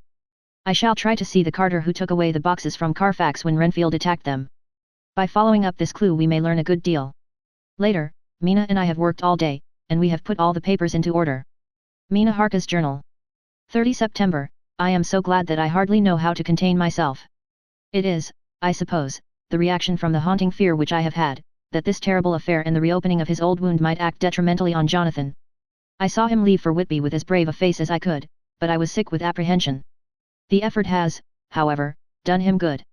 He was never so resolute, never so strong, never so full of volcanic energy, as at present. It is just as that dear, good Professor Van Helsing said, he is true grit, and he improves under strain that would kill a weaker nature. He came back full of life and hope and determination. We have got everything in order for tonight. I feel myself quite wild with excitement. I suppose one ought to pity anything so hunted as is the Count. That is just it, this thing is not human, not even beast. To read Dr. Seward's account of poor Lucy's death, and what followed, is enough to dry up the springs of pity in one's heart. Later, Lord Godalming and Mr. Morris arrived earlier than we expected. Dr. Seward was out on business, and had taken Jonathan with him, so I had to see them. It was to me a painful meeting, for it brought back all poor dear Lucy's hopes of only a few months ago. Of course they had heard Lucy speak of me, and it seemed that Dr. Van Helsing, too, has been quite blowing my trumpet, as Mr. Morris expressed it. Poor fellows, neither of them is aware that I know all about the proposals they made to Lucy. They did not quite know what to say or do, as they were ignorant of the amount of my knowledge, so they had to keep on neutral subjects. However, I thought the matter over, and came to the conclusion that the best thing I could do would be to post them in affairs right up to date. I knew from Dr. Seward's diary that they had been at Lucy's death, her real death, and that I need not fear to betray any secret before the time. So I told them, as well as I could, that I had read all the papers and diaries, and that my husband and I, having typewritten them, had just finished putting them in order. I gave them each a copy to read in the library. When Lord Godalming got his and turned it over, "It does make a pretty good pile," he said. "Did you write all this, Mrs. Harker?" I nodded, and he went on. "I don't quite see the drift of it, but you people are all so good and kind, and have been working so earnestly and so energetically, that all I can do is to accept your ideas blindfold and try to help you. I have had one lesson already in accepting facts that should make a man humble to the last hour of his life. Besides, I know you loved my poor Lucy." Here he turned away and covered his face with his hands. I could hear the tears in his voice. Mr. Morris, with instinctive delicacy, just laid a hand for a moment on his shoulder, and then walked quietly out of the room. I suppose there is something in woman's nature that makes a man free to break down before her and express his feelings on the tender or emotional side without feeling it derogatory to his manhood, for when Lord Godalming found himself alone with me he sat down on the sofa and gave way utterly and openly. I sat down beside him and took his hand. I hope he didn't think it forward of me, and that if he ever thinks of it afterwards he never will have such a thought. There I wrong him, I know he never will, he is too true a gentleman. I said to him, for I could see that his heart was breaking. I loved dear Lucy, and I know what she was to you, and what you were to her. She and I were like sisters, and now she is gone, will you not let me be like a sister to you in your trouble? I know what sorrows you have had, though I cannot measure the depth of them. If sympathy and pity can help in your affliction, won't you let me be of some little service, for Lucy's sake? In an instant the poor dear fellow was overwhelmed with grief. It seemed to me that all that he had of late been suffering in silence found a vent at once. He grew quite hysterical, and raising his open hands, beat his palms together in a perfect agony of grief. He stood up and then sat down again, and the tears rained down his cheeks. I felt an infinite pity for him, and opened my arms unthinkingly. With a sob he laid his head on my shoulder and cried like a wearied child, whilst he shook with emotion. We women have something of the mother in us that makes us rise above smaller matters when the mother spirit is invoked. I felt this big sorrowing man's head resting on me, as though it were that of the baby that some day may lie on my bosom, and I stroked his hair as though he were my own child. I never thought at the time how strange it all was. After a little bit his sobs ceased, and he raised himself with an apology, though he made no disguise of his emotion. He told me that for days and nights past, weary days and sleepless nights, he had been unable to speak with anyone, as a man must speak in his time of sorrow. There was no woman whose sympathy could be given to him, or with whom, owing to the terrible circumstance with which his sorrow was surrounded, he could speak freely. I know now how I suffered, he said, as he dried his eyes, but I do not know even yet, and none other can ever know, how much your sweet sympathy has been to me today. I shall know better in time, and believe me that, though I am not ungrateful now, my gratitude will grow with my understanding. You will let me be like a brother, will you not, for all our lives, for dear Lucy's sake? For dear Lucy's sake, I said as we clasped hands. Aye, and for your own sake, he added, for if a man's esteem and gratitude are ever worth the winning, you have won mine today. If ever the future should bring to you a time when you need a man's help, believe me, you will not call in vain. God grant that no such time may ever come to you to break the sunshine of your life, but if it should ever come, promise me that you will let me know. He was so earnest, and his sorrow was so fresh, that I felt it would comfort him, so I said, I promise. As I came along the corridor I saw Mr. Morris looking out of a window. He turned as he heard my footsteps. How is Art? He said. Then noticing my red eyes, he went on, Ah, I see you have been comforting him. Poor old fellow. He needs it. No one but a woman can help a man when he is in trouble of the heart, and he had no one to comfort him. He bore his own trouble so bravely that my heart bled for him. I saw the manuscript in his hand, and I knew that when he read it he would realize how much I knew, so I said to him, I wish I could comfort all who suffer from the heart. Will you let me be your friend, and will you come to me for comfort if you need it? You will know, later on, why I speak. He saw that I was in earnest, and stooping, took my hand, and raising it to his lips, kissed it. It seemed but poor comfort to so brave and unselfish a soul, and impulsively I bent over and kissed him. The tears rose in his eyes, and there was a momentary choking in his throat. He said quite calmly, Little girl, you will never regret that true-hearted kindness, so long as ever you live. Then he went into the study to his friend.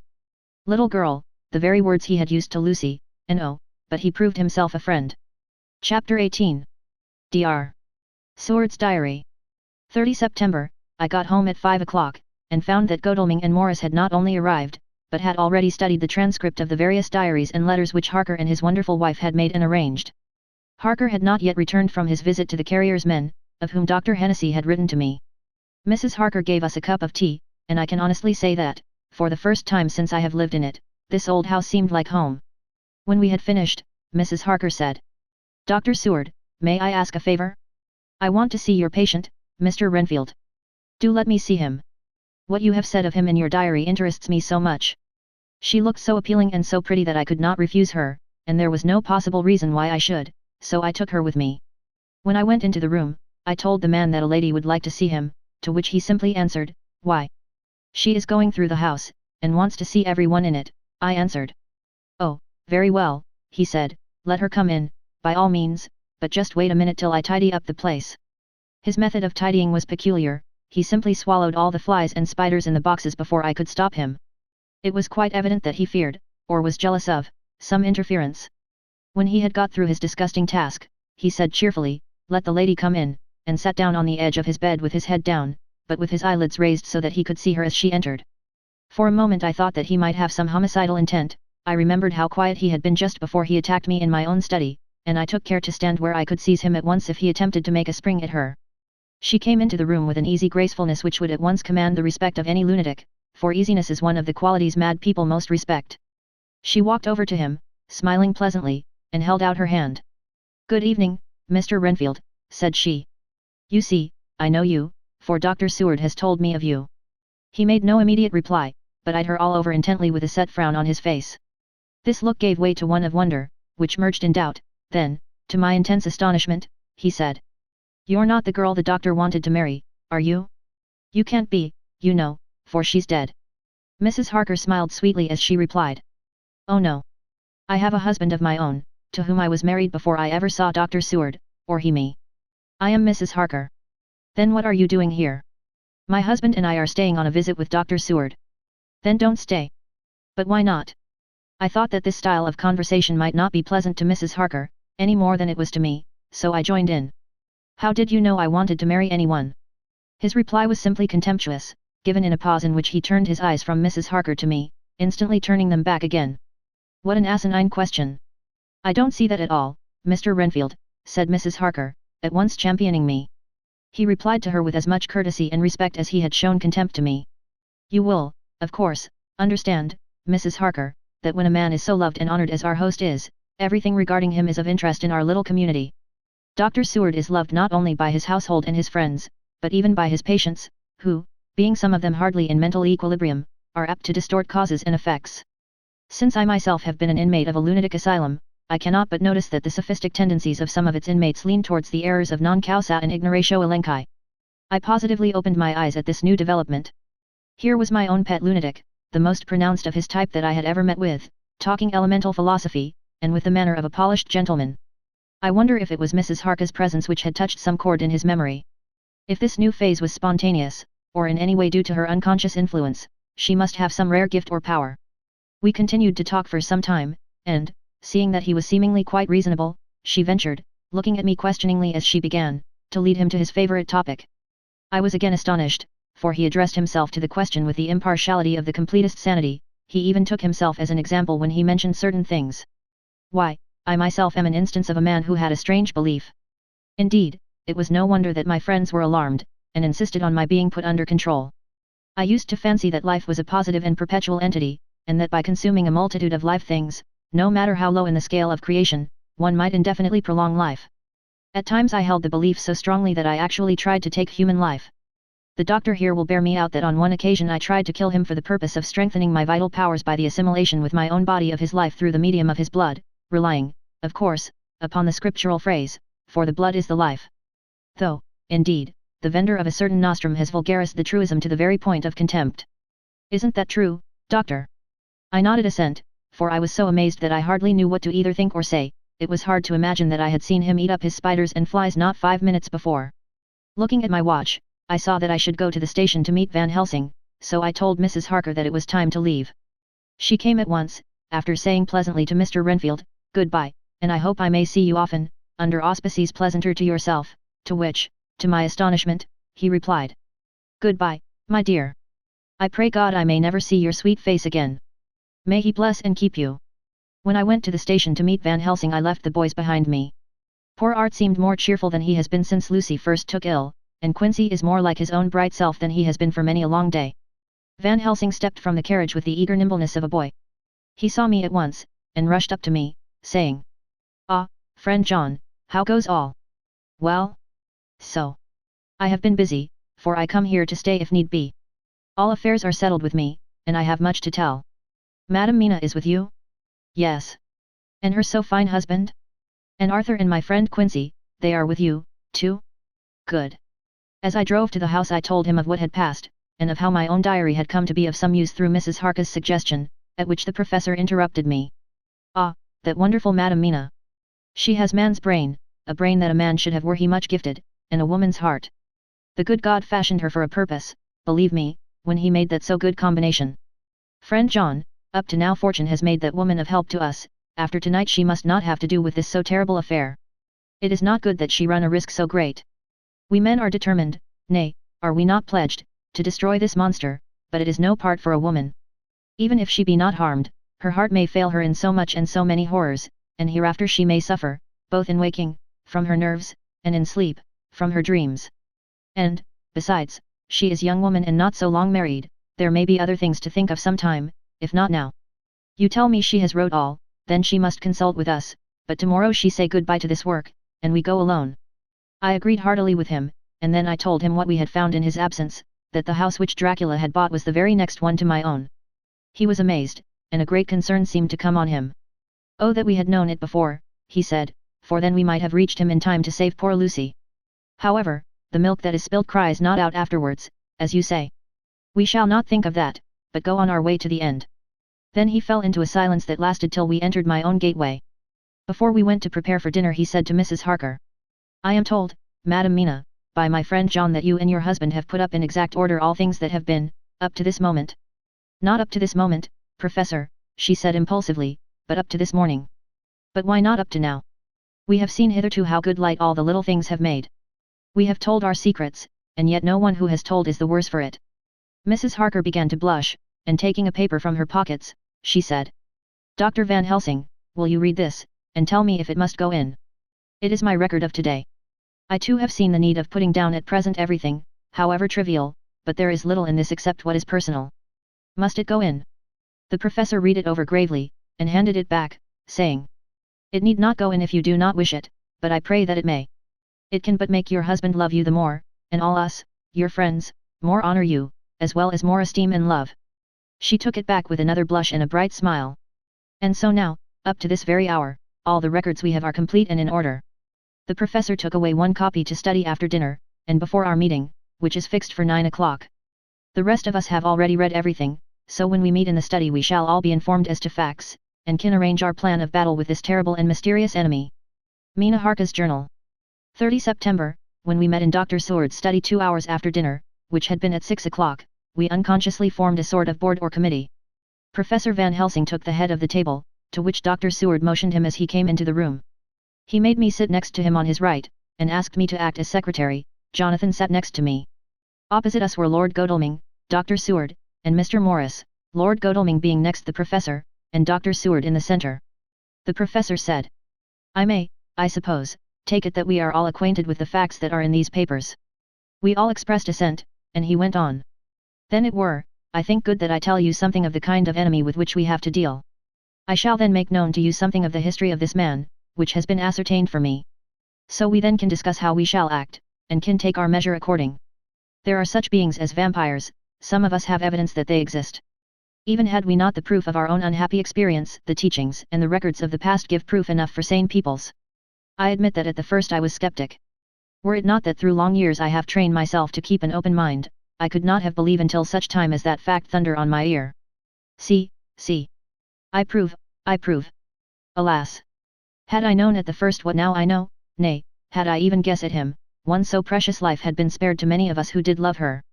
But that is gone, and we must so work, that other poor souls perish not, whilst we can save. The Nosferatu do not die like the bee when he sting once. He is only stronger, and being stronger, have yet more power to work evil.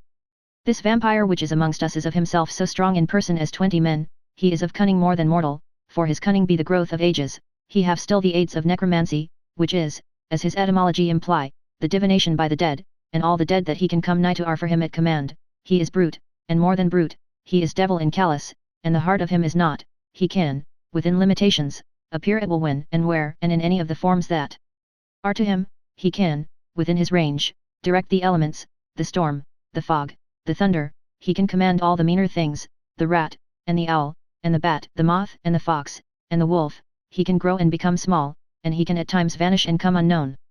How then are we to begin our strike to destroy him? How shall we find his where, and having found it, how can we destroy? My friends, this is much, it is a terrible task that we undertake, and there may be consequence to make the brave shudder. For if we fail in this our fight he must surely win, and then where end we? Life is nothing's, I heed him not. But to fail here, is not mere life or death. It is that we become as him, that we henceforward become foul things of the night like him, without heart or conscience, preying on the bodies and the souls of those we love best. To us forever are the gates of heaven shut, for who shall open them to us again? We go on for all time abhorred by all, a blot on the face of God's sunshine, an arrow in the side of him who died for man. But we are face to face with duty, and in such case must we shrink? For me, I say, no, but then I am old, and life, with his sunshine, his fair places, his song of birds, his music and his love, lie far behind. You others are young. Some have seen sorrow, but there are fair days yet in store. What say you? Whilst he was speaking, Jonathan had taken my hand. I feared, oh so much, that the appalling nature of our danger was overcoming him when I saw his hand stretch out, but it was life to me to feel its touch, so strong, so self-reliant, so resolute. A brave man's hand can speak for itself, it does not even need a woman's love to hear its music. When the professor had done speaking, my husband looked in my eyes, and I in his. There was no need for speaking between us. I answer for Mina and myself, he said. Count me in, Professor, said Mr. Quincy Morris, laconically as usual. I am with you, said Lord Godalming, for Lucy's sake, if for no other reason. Dr. Seward simply nodded. The professor stood up and, after laying his golden crucifix on the table, held out his hand on either side. I took his right hand, and Lord Godalming his left. Jonathan held my right with his left and stretched across to Mr. Morris. So as we all took hands, our solemn compact was made. I felt my heart icy cold, but it did not even occur to me to draw back. We resumed our places, and Dr. Van Helsing went on with a sort of cheerfulness which showed that the serious work had begun. It was to be taken as gravely, and in as businesslike a way, as any other transaction of life. Well, you know what we have to contend against, but we, too, are not without strength. We have on our side power of combination, a power denied to the vampire kind. We have sources of science, we are free to act and think, and the hours of the day and the night are ours equally. In fact, so far as our powers extend, they are unfettered, and we are free to use them. We have self-devotion in a cause, and an end to achieve which is not a selfish one. These things are much.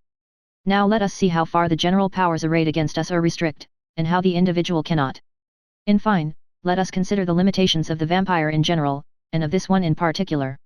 All we have to go upon are traditions and superstitions. These do not at the first appear much, when the matter is one of life and death, nay of more than either life or death. Yet must we be satisfied, in the first place because we have to be, no other means is at our control, and secondly, because, after all, these things, tradition and superstition, are everything. Does not the belief in vampires rest for others, though not, alas, for us, on them? A year ago which of us would have received such a possibility, in the midst of our scientific, skeptical, matter-of-fact 19th century?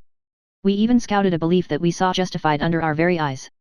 Take it, then, that the vampire, and the belief in his limitations and his cure, rest for the moment on the same base. For, let me tell you, he is known everywhere that men have been. In old Greece, in old Rome, he flourished in Germany all over, in France, in India, even in the Chernos, and in China, so far from us in all ways, there even is he, and the peoples fear him at this day. He have followed the wake of the Berserker Icelander, the devil-begotten Hun, the Slav, the Saxon, the Magyar. So far, then, we have all we may act upon, and let me tell you that very much of the beliefs are justified by what we have seen in our own so unhappy experience. The vampire live on, and cannot die by mere passing of the time, he can flourish when that he can fatten on the blood of the living. Even more, we have seen amongst us that he can even grow younger, that his vital faculties grow strenuous, and seem as though they refresh themselves when his special pabulum is plenty. But he cannot flourish without this diet, he eat not as others. Even friend Jonathan, who lived with him for weeks, did never see him to eat, never. He throws no shadow, he make in the mirror no reflect, as again Jonathan observe. He has the strength of many of his hand, witness again Jonathan when he shut the door against the wolves, and when he help him from the diligence too. He can transform himself to wolf, as we gather from the ship arrival in Whitby, when he tear open the dog, he can be as bat, as Madam Mina saw him on the window at Whitby, and as friend John saw him fly from this so near house, and as my friend Quincy saw him at the window of Miss Lucy. He can come in mist which he create, that noble ship's captain proved him of this, but, from what we know, the distance he can make this mist is limited, and it can only be round himself. He come on moonlight rays as elemental dust, as again Jonathan saw those sisters in the castle of Dracula. He becomes so small, we ourselves saw Miss Lucy, ere she was at peace, slip through a hairbreadth space at the tomb door. He can, when once he find his way, come out from anything or into anything, no matter how close it be bound or even fused up with fire, solder you call it. He can see in the dark, no small power this, in a world which is one half shut from the light. Ah, but hear me through. He can do all these things, yet he is not free. Nay, he is even more prisoner than the slave of the galley, than the madman in his cell. He cannot go where he lists, he who is not of nature has yet to obey some of nature's laws, why we know not. He may not enter anywhere at the first, unless there be some one of the household who bid him to come, though afterwards he can come as he please. His power ceases, as does that of all evil things, at the coming of the day. Only at certain times can he have limited freedom. If he be not at the place whither he is bound, he can only change himself at noon or at exact sunrise or sunset. These things are we told, and in this record of ours we have proof by inference. Thus, whereas he can do as he will within his limit, when he have his earth home, his coffin home, his hell home, the place unhallowed, as we saw when he went to the grave of the suicide at Whitby, still at other time he can only change when the time come. It is said, 2. That he can only pass running water at the slack or the flood of the tide. Then there are things which so afflict him that he has no power, as the garlic that we know of, and as for things sacred, as this symbol, my crucifix, that was amongst us even now when we resolve, to them he is nothing, but in their presence he take his place far off and silent with respect. There are others, too, which I shall tell you of, lest in our seeking we may need them. The branch of wild rose on his coffin keep him that he move not from it, a sacred bullet fired into the coffin kill him so that he be true dead, and as for the stake through him, we know already of its piece, or the cut off head that giveth rest. We have seen it with our eyes. Thus when we find the habitation of this man that was, we can confine him to his coffin and destroy him, if we obey what we know. But he is clever. I have asked my friend Arminius, of Budapest University, to make his record, and, from all the means that are, he tell me of what he has been. He must, indeed, have been that voivode Dracula who won his name against the Turk, over the great river on the very frontier of Turkey land. If it be so, then was he no common man, for in that time, and for centuries after, he was spoken of as the cleverest and the most cunning, as well as the bravest of the sons of the land beyond the forest. That mighty brain and that iron resolution went with him to his grave, and are even now arrayed against us. The Draculas were, says Arminius, a great and noble race, though now and again were scions who were held by their coevals to have had dealings with the evil one. They learned his secrets in the Scholomance, amongst the mountains over Lake Hermanstadt, where the devil claims the 10th scholar as his due. In the records are such words as Strigojka, witch, Ordog, and Pokel, Satan in hell, and in one manuscript this very Dracula is spoken of as Wampir, which we all understand too well. There have been from the loins of this very one great men and good women, and their graves make sacred the earth where alone this foulness can dwell. For it is not the least of its terrors that this evil thing is rooted deep in all good, in soil barren of holy memories it cannot rest. Whilst they were talking Mr. Morris was looking steadily at the window, and he now got up quietly, and went out of the room. There was a little pause, and then the professor went on. And now we must settle what we do. We have here much data, and we must proceed to lay out our campaign. We know from the inquiry of Jonathan that from the castle to Whitby came 50 boxes of earth, all of which were delivered at Carfax. We also know that at least some of these boxes have been removed. It seems to me, that our first step should be to ascertain whether all the rest remain in the house beyond that wall where we look today, or whether any more have been removed. If the latter, we must trace. Here we were interrupted in a very startling way.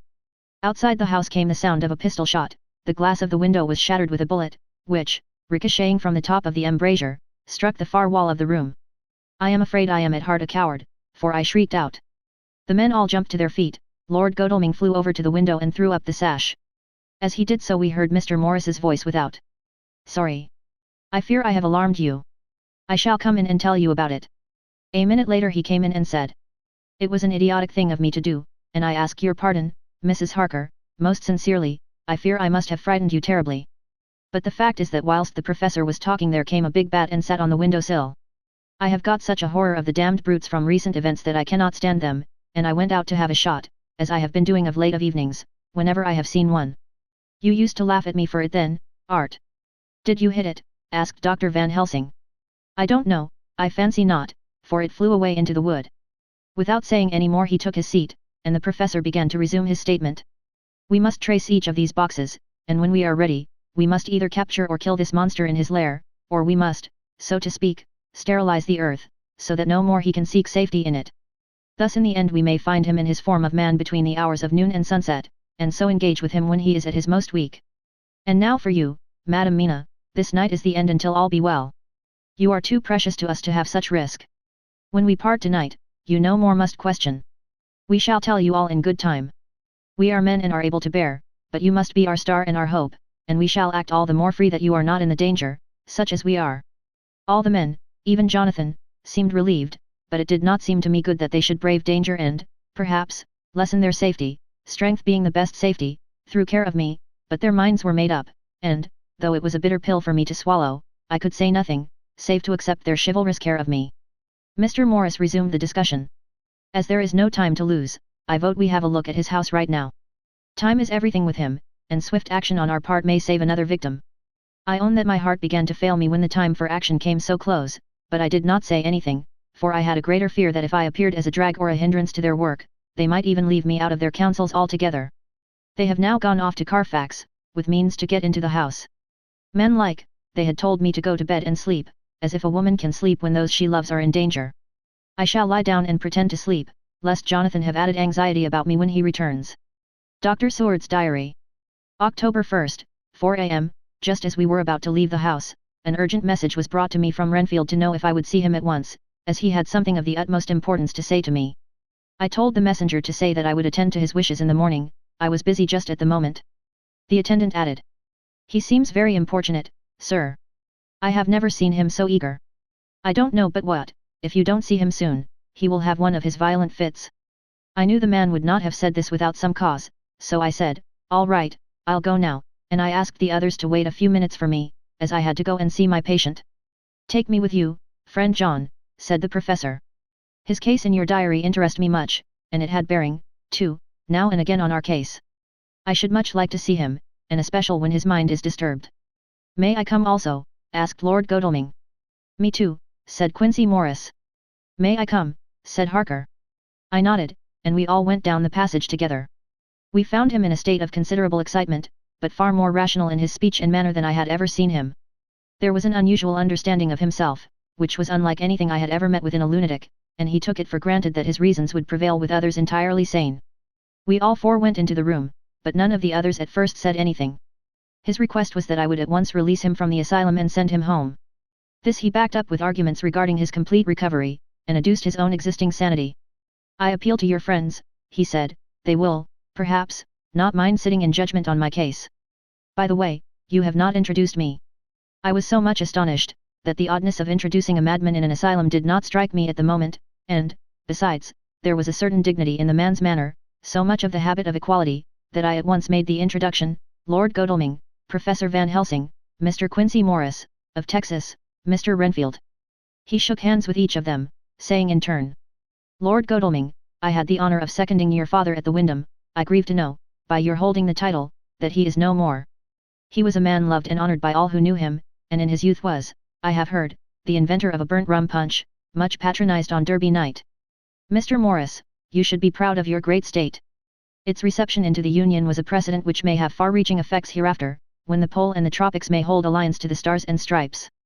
The power of treaty may yet prove a vast engine of enlargement, when the Monroe Doctrine takes its true place as a political fable. What shall any man say of his pleasure at meeting Van Helsing? Sir, I make no apology for dropping all forms of conventional prefix. When an individual has revolutionized therapeutics by his discovery of the continuous evolution of brain matter, conventional forms are unfitting, since they would seem to limit him to one of a class. You, gentlemen, who by nationality, by heredity, or by the possession of natural gifts, are fitted to hold your respective places in the moving world, I take to witness that I am as sane as at least the majority of men who are in full possession of their liberties. And I am sure that you, Dr. Seward, humanitarian and medico-jurist as well as scientist, will deem it a moral duty to deal with me as one to be considered as under exceptional circumstances. He made this last appeal with a courtly air of conviction which was not without its own charm. I think we were all staggered. For my own part, I was under the conviction, despite my knowledge of the man's character and history, that his reason had been restored, and I felt under a strong impulse to tell him that I was satisfied as to his sanity, and would see about the necessary formalities for his release in the morning. I thought it better to wait, however, before making so grave a statement, for of old I knew the sudden changes to which this particular patient was liable. So I contented myself with making a general statement that he appeared to be improving very rapidly, that I would have a longer chat with him in the morning, and would then see what I could do in the direction of meeting his wishes. This did not at all satisfy him, for he said quickly. But I fear, Dr. Seward, that you hardly apprehend my wish. I desire to go at once, here, now, this very hour, this very moment, if I may. Time presses, and in our implied agreement with the old Scytheman it is of the essence of the contract. I am sure it is only necessary to put before so admirable a practitioner as Dr. Seward so simple, yet so momentous a wish, to ensure its fulfillment. He looked at me keenly, and seeing the negative in my face, turned to the others, and scrutinized them closely. Not meeting any sufficient response, he went on. Is it possible that I have erred in my supposition? You have, I said frankly, but at the same time, as I felt, brutally. There was a considerable pause, and then he said slowly. Then I suppose I must only shift my ground of request. Let me ask for this concession, boon, privilege, what you will. I am content to implore in such a case, not on personal grounds, but for the sake of others. I am not at liberty to give you the whole of my reasons, but you may, I assure you, take it from me that they are good ones, sound and unselfish, and spring from the highest sense of duty. Could you look, sir, into my heart, you would approve to the full the sentiments which animate me. Nay, more, you would count me amongst the best and truest of your friends. Again he looked at us all keenly. I had a growing conviction that this sudden change of his entire intellectual method was but yet another form or phase of his madness, and so determined to let him go on a little longer, knowing from experience that he would, like all lunatics, give himself away in the end. Van Helsing was gazing at him with a look of utmost intensity, his bushy eyebrows almost meeting with the fixed concentration of his look. He said to Renfield in a tone which did not surprise me at the time, but only when I thought of it afterwards, for it was as of one addressing an equal. Can you not tell frankly your real reason for wishing to be free tonight? I will undertake that if you will satisfy even me, a stranger, without prejudice, and with the habit of keeping an open mind, Dr. Seward will give you, at his own risk and on his own responsibility, the privilege you seek. He shook his head sadly, and with a look of poignant regret on his face. The professor went on. Come, sir, bethink yourself. You claim the privilege of reason in the highest degree, since you seek to impress us with your complete reasonableness. You do this, whose sanity we have reason to doubt, since you are not yet released from medical treatment for this very defect. If you will not help us in our effort to choose the wisest course, how can we perform the duty which you yourself put upon us? Be wise, and help us, and if we can we shall aid you to achieve your wish. He still shook his head as he said. Dr. Van Helsing, I have nothing to say. Your argument is complete, and if I were free to speak I should not hesitate a moment, but I am not my own master in the matter. I can only ask you to trust me. If I am refused, the responsibility does not rest with me.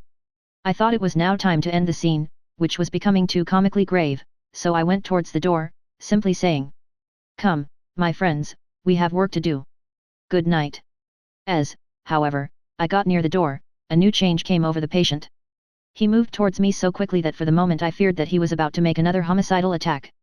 My fears, however, were groundless, for he held up his two hands imploringly, and made his petition in a moving manner. As he saw that the very excess of his emotion was militating against him, by restoring us more to our old relations, he became still more demonstrative. I glanced at Van Helsing, and saw my conviction reflected in his eyes, so I became a little more fixed in my manner, if not more stern, and motioned to him that his efforts were unavailing. I had previously seen something of the same constantly growing excitement in him when he had to make some request of which at the time he had thought much, such, for instance, as when he wanted a cat, and I was prepared to see the collapse into the same sullen acquiescence on this occasion. My expectation was not realized, for, when he found that his appeal would not be successful, he got into quite a frantic condition. He threw himself on his knees, and held up his hands, wringing them in plaintive supplication, and poured forth a torrent of entreaty, with the tears rolling down his cheeks, and his whole face and form expressive of the deepest emotion. Let me entreat you, Dr. Seward, oh, let me implore you, to let me out of this house at once. Send me away how you will and where you will, send keepers with me with whips and chains, let them take me in a strait waistcoat, manacled and leg-ironed, even to a jail, but let me go out of this. You don't know what you do by keeping me here. I am speaking from the depths of my heart, of my very soul. You don't know whom you wrong, or how, and I may not tell. Woe is me! I may not tell. By all you hold sacred, by all you hold dear, by your love that is lost, by your hope that lives, for the sake of the Almighty, take me out of this and save my soul from guilt. Can't you hear me, man? Can't you understand? Will you never learn? Don't you know that I am sane and earnest now, that I am no lunatic in a mad fit, but a sane man fighting for his soul? Oh, hear me! Hear me! Let me go! Let me go! Let me go! I thought that the longer this went on the wilder he would get, and so would bring on a fit, so I took him by the hand and raised him up. Come, I said sternly, no more of this, we have had quite enough already. Get to your bed and try to behave more discreetly. He suddenly stopped and looked at me intently for several moments. Then, without a word, he rose and moving over, sat down on the side of the bed. The collapse had come, as on former occasion, just as I had expected. When I was leaving the room, last of our party, he said to me in a quiet, well-bred voice. You will, I trust, Dr. Seward, do me the justice to bear in mind, later on, that I did what I could to convince you tonight. Chapter 19. Jonathan Harker's Journal. October 1st, 5 a.m., I went with the party to the search with an easy mind, for I think I never saw Mina so absolutely strong and well. I am so glad that she consented to hold back and let us men do the work. Somehow, it was a dread to me that she was in this fearful business at all, but now that her work is done, and that it is due to her energy and brains and foresight that the whole story is put together in such a way that every point tells, she may well feel that her part is finished, and that she can henceforth leave the rest to us. We were, I think, all a little upset by the scene with Mr. Renfield. When we came away from his room we were silent till we got back to the study. Then Mr. Morris said to Dr. Seward, Say, Jack, if that man wasn't attempting a bluff, he is about the sanest lunatic I ever saw. I'm not sure, but I believe that he had some serious purpose, and if he had, it was pretty rough on him not to get a chance. Lord Godalming and I were silent, but Dr. Van Helsing added. Friend John, you know more of lunatics than I do, and I'm glad of it, for I fear that if it had been to me to decide I would before that last hysterical outburst have given him free. But we live and learn, and in our present task we must take no chance, as my friend Quincy would say. All is best as they are. Dr. Seward seemed to answer them both in a dreamy kind of way. I don't know but that I agree with you. If that man had been an ordinary lunatic I would have taken my chance of trusting him, but he seems so mixed up with the Count in an indexy kind of way that I am afraid of doing anything wrong by helping his fads. I can't forget how he prayed with almost equal fervor for a cat, and then tried to tear my throat out with his teeth. Besides, he called the Count Lord and Master, and he may want to get out to help him in some diabolical way. That horrid thing has the wolves and the rats and his own kind to help him, so I suppose he isn't above trying to use a respectable lunatic. He certainly did seem earnest, though. I only hope we have done what is best. These things, in conjunction with the wild work we have in hand, help to unnerve a man. The professor stepped over, and laying his hand on his shoulder, said in his grave, kindly way. Friend John, have no fear.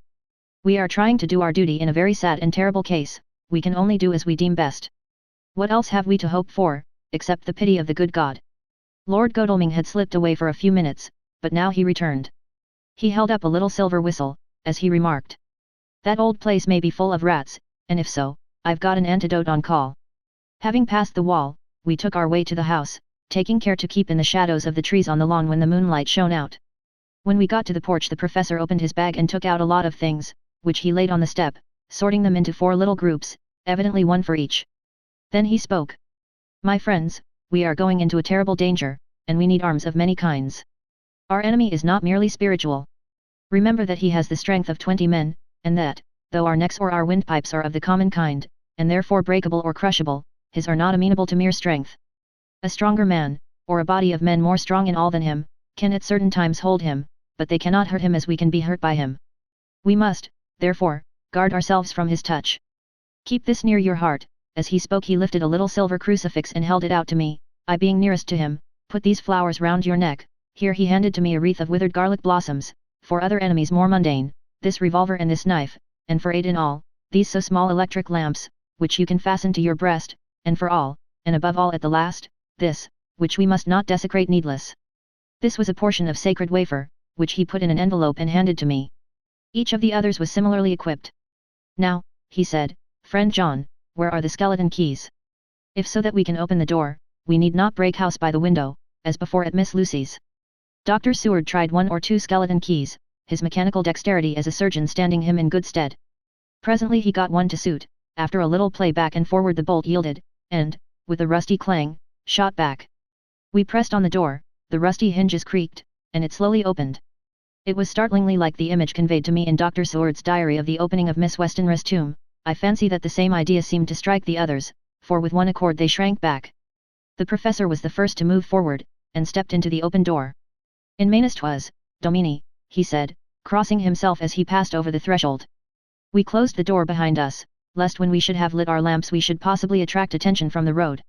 The professor carefully tried the lock, lest we might not be able to open it from within should we be in a hurry making our exit. Then we all lit our lamps and proceeded on our search. The light from the tiny lamps fell in all sorts of odd forms, as the rays crossed each other, or the opacity of our bodies threw great shadows. I could not for my life get away from the feeling that there was someone else amongst us. I suppose it was the recollection, so powerfully brought home to me by the grim surroundings, of that terrible experience in Transylvania. I think the feeling was common to us all, for I noticed that the others kept looking over their shoulders at every sound and every new shadow, just as I felt myself doing. The whole place was thick with dust. The floor was seemingly inches deep, except where there were recent footsteps, in which on holding down my lamp I could see marks of hobnails where the dust was cracked. The walls were fluffy and heavy with dust, and in the corners were masses of spiders' webs, whereon the dust had gathered till they looked like old tattered rags as the weight had torn them partly down. On a table in the hall was a great bunch of keys, with the time-yellowed label on each. They had been used several times, for on the table were several similar rents in the blanket of dust, similar to that exposed when the professor lifted them. He turned to me and said, "You know this place, Jonathan. You have copied maps of it, and you know it at least more than we do. Which is the way to the chapel?" I had an idea of its direction, though on my former visit I had not been able to get admission to it, so I led the way, and after a few wrong turnings found myself opposite a low, arched oaken door, ribbed with iron bands. "This is the spot," said the professor as he turned his lamp on a small map of the house, copied from the file of my original correspondence regarding the purchase. With a little trouble we found the key on the bunch and opened the door.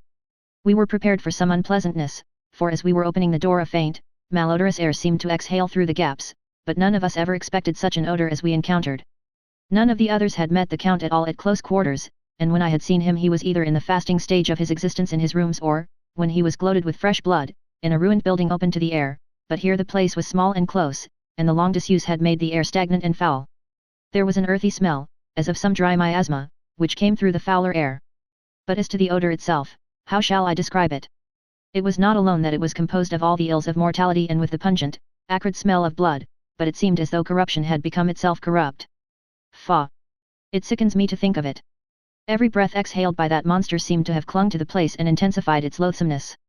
Under ordinary circumstances such a stench would have brought our enterprise to an end, but this was no ordinary case, and the high and terrible purpose in which we were involved gave us a strength which rose above merely physical considerations. After the involuntary shrinking consequent on the first nauseous whiff, we one and all set about our work as though that loathsome place were a garden of roses. We made an accurate examination of the place, the professor saying as we began. "The first thing is to see how many of the boxes are left, we must then examine every hole and corner and cranny and see if we cannot get some clue as to what has become of the rest." A glance was sufficient to show how many remained, for the great earth chests were bulky, and there was no mistaking them. There were only 29 left out of the 50. Once I got a fright, for, seeing Lord Godalming suddenly turn and look out of the vaulted door into the dark passage beyond, I looked too, and for an instant my heart stood still. Somewhere, looking out from the shadow, I seemed to see the highlights of the Count's evil face, the ridge of the nose, the red eyes, the red lips, the awful pallor. It was only for a moment, for, as Lord Godalming said, I thought I saw a face, but it was only the shadows, and resumed his inquiry. I turned my lamp in the direction, and stepped into the passage. There was no sign of anyone, and as there were no corners, no doors, no aperture of any kind, but only the solid walls of the passage, there could be no hiding place even for him. I took it that fear had helped imagination, and said nothing. A few minutes later I saw Morris step suddenly back from a corner, which he was examining. We all followed his movements with our eyes, for undoubtedly some nervousness was growing on us, and we saw a whole mass of phosphorescence, which twinkled like stars. We all instinctively drew back. The whole place was becoming alive with rats. For a moment or two we stood appalled, all save Lord Godalming, who was seemingly prepared for such an emergency. Rushing over to the great iron-bound oaken door, which Dr. Seward had described from the outside, and which I had seen myself, he turned the key in the lock, drew the huge bolts, and swung the door open. Then, taking his little silver whistle from his pocket, he blew a low, shrill call. It was answered from behind Dr. Seward's house by the yelping of dogs, and after about a minute 3 terriers came dashing round the corner of the house. Unconsciously we had all moved towards the door, and as we moved I noticed that the dust had been much disturbed, the boxes which had been taken out had been brought this way. But even in the minute that had elapsed the number of the rats had vastly increased. They seemed to swarm over the place all at once, till the lamplight, shining on their moving dark bodies and glittering, baleful eyes, made the place look like a bank of earth set with fireflies. The dogs dashed on, but at the threshold suddenly stopped and snarled, and then, simultaneously lifting their noses, began to howl in most lugubrious fashion. The rats were multiplying in thousands, and we moved out. Lord Godalming lifted one of the dogs, and carrying him in, placed him on the floor. The instant his feet touched the ground he seemed to recover his courage, and rushed at his natural enemies.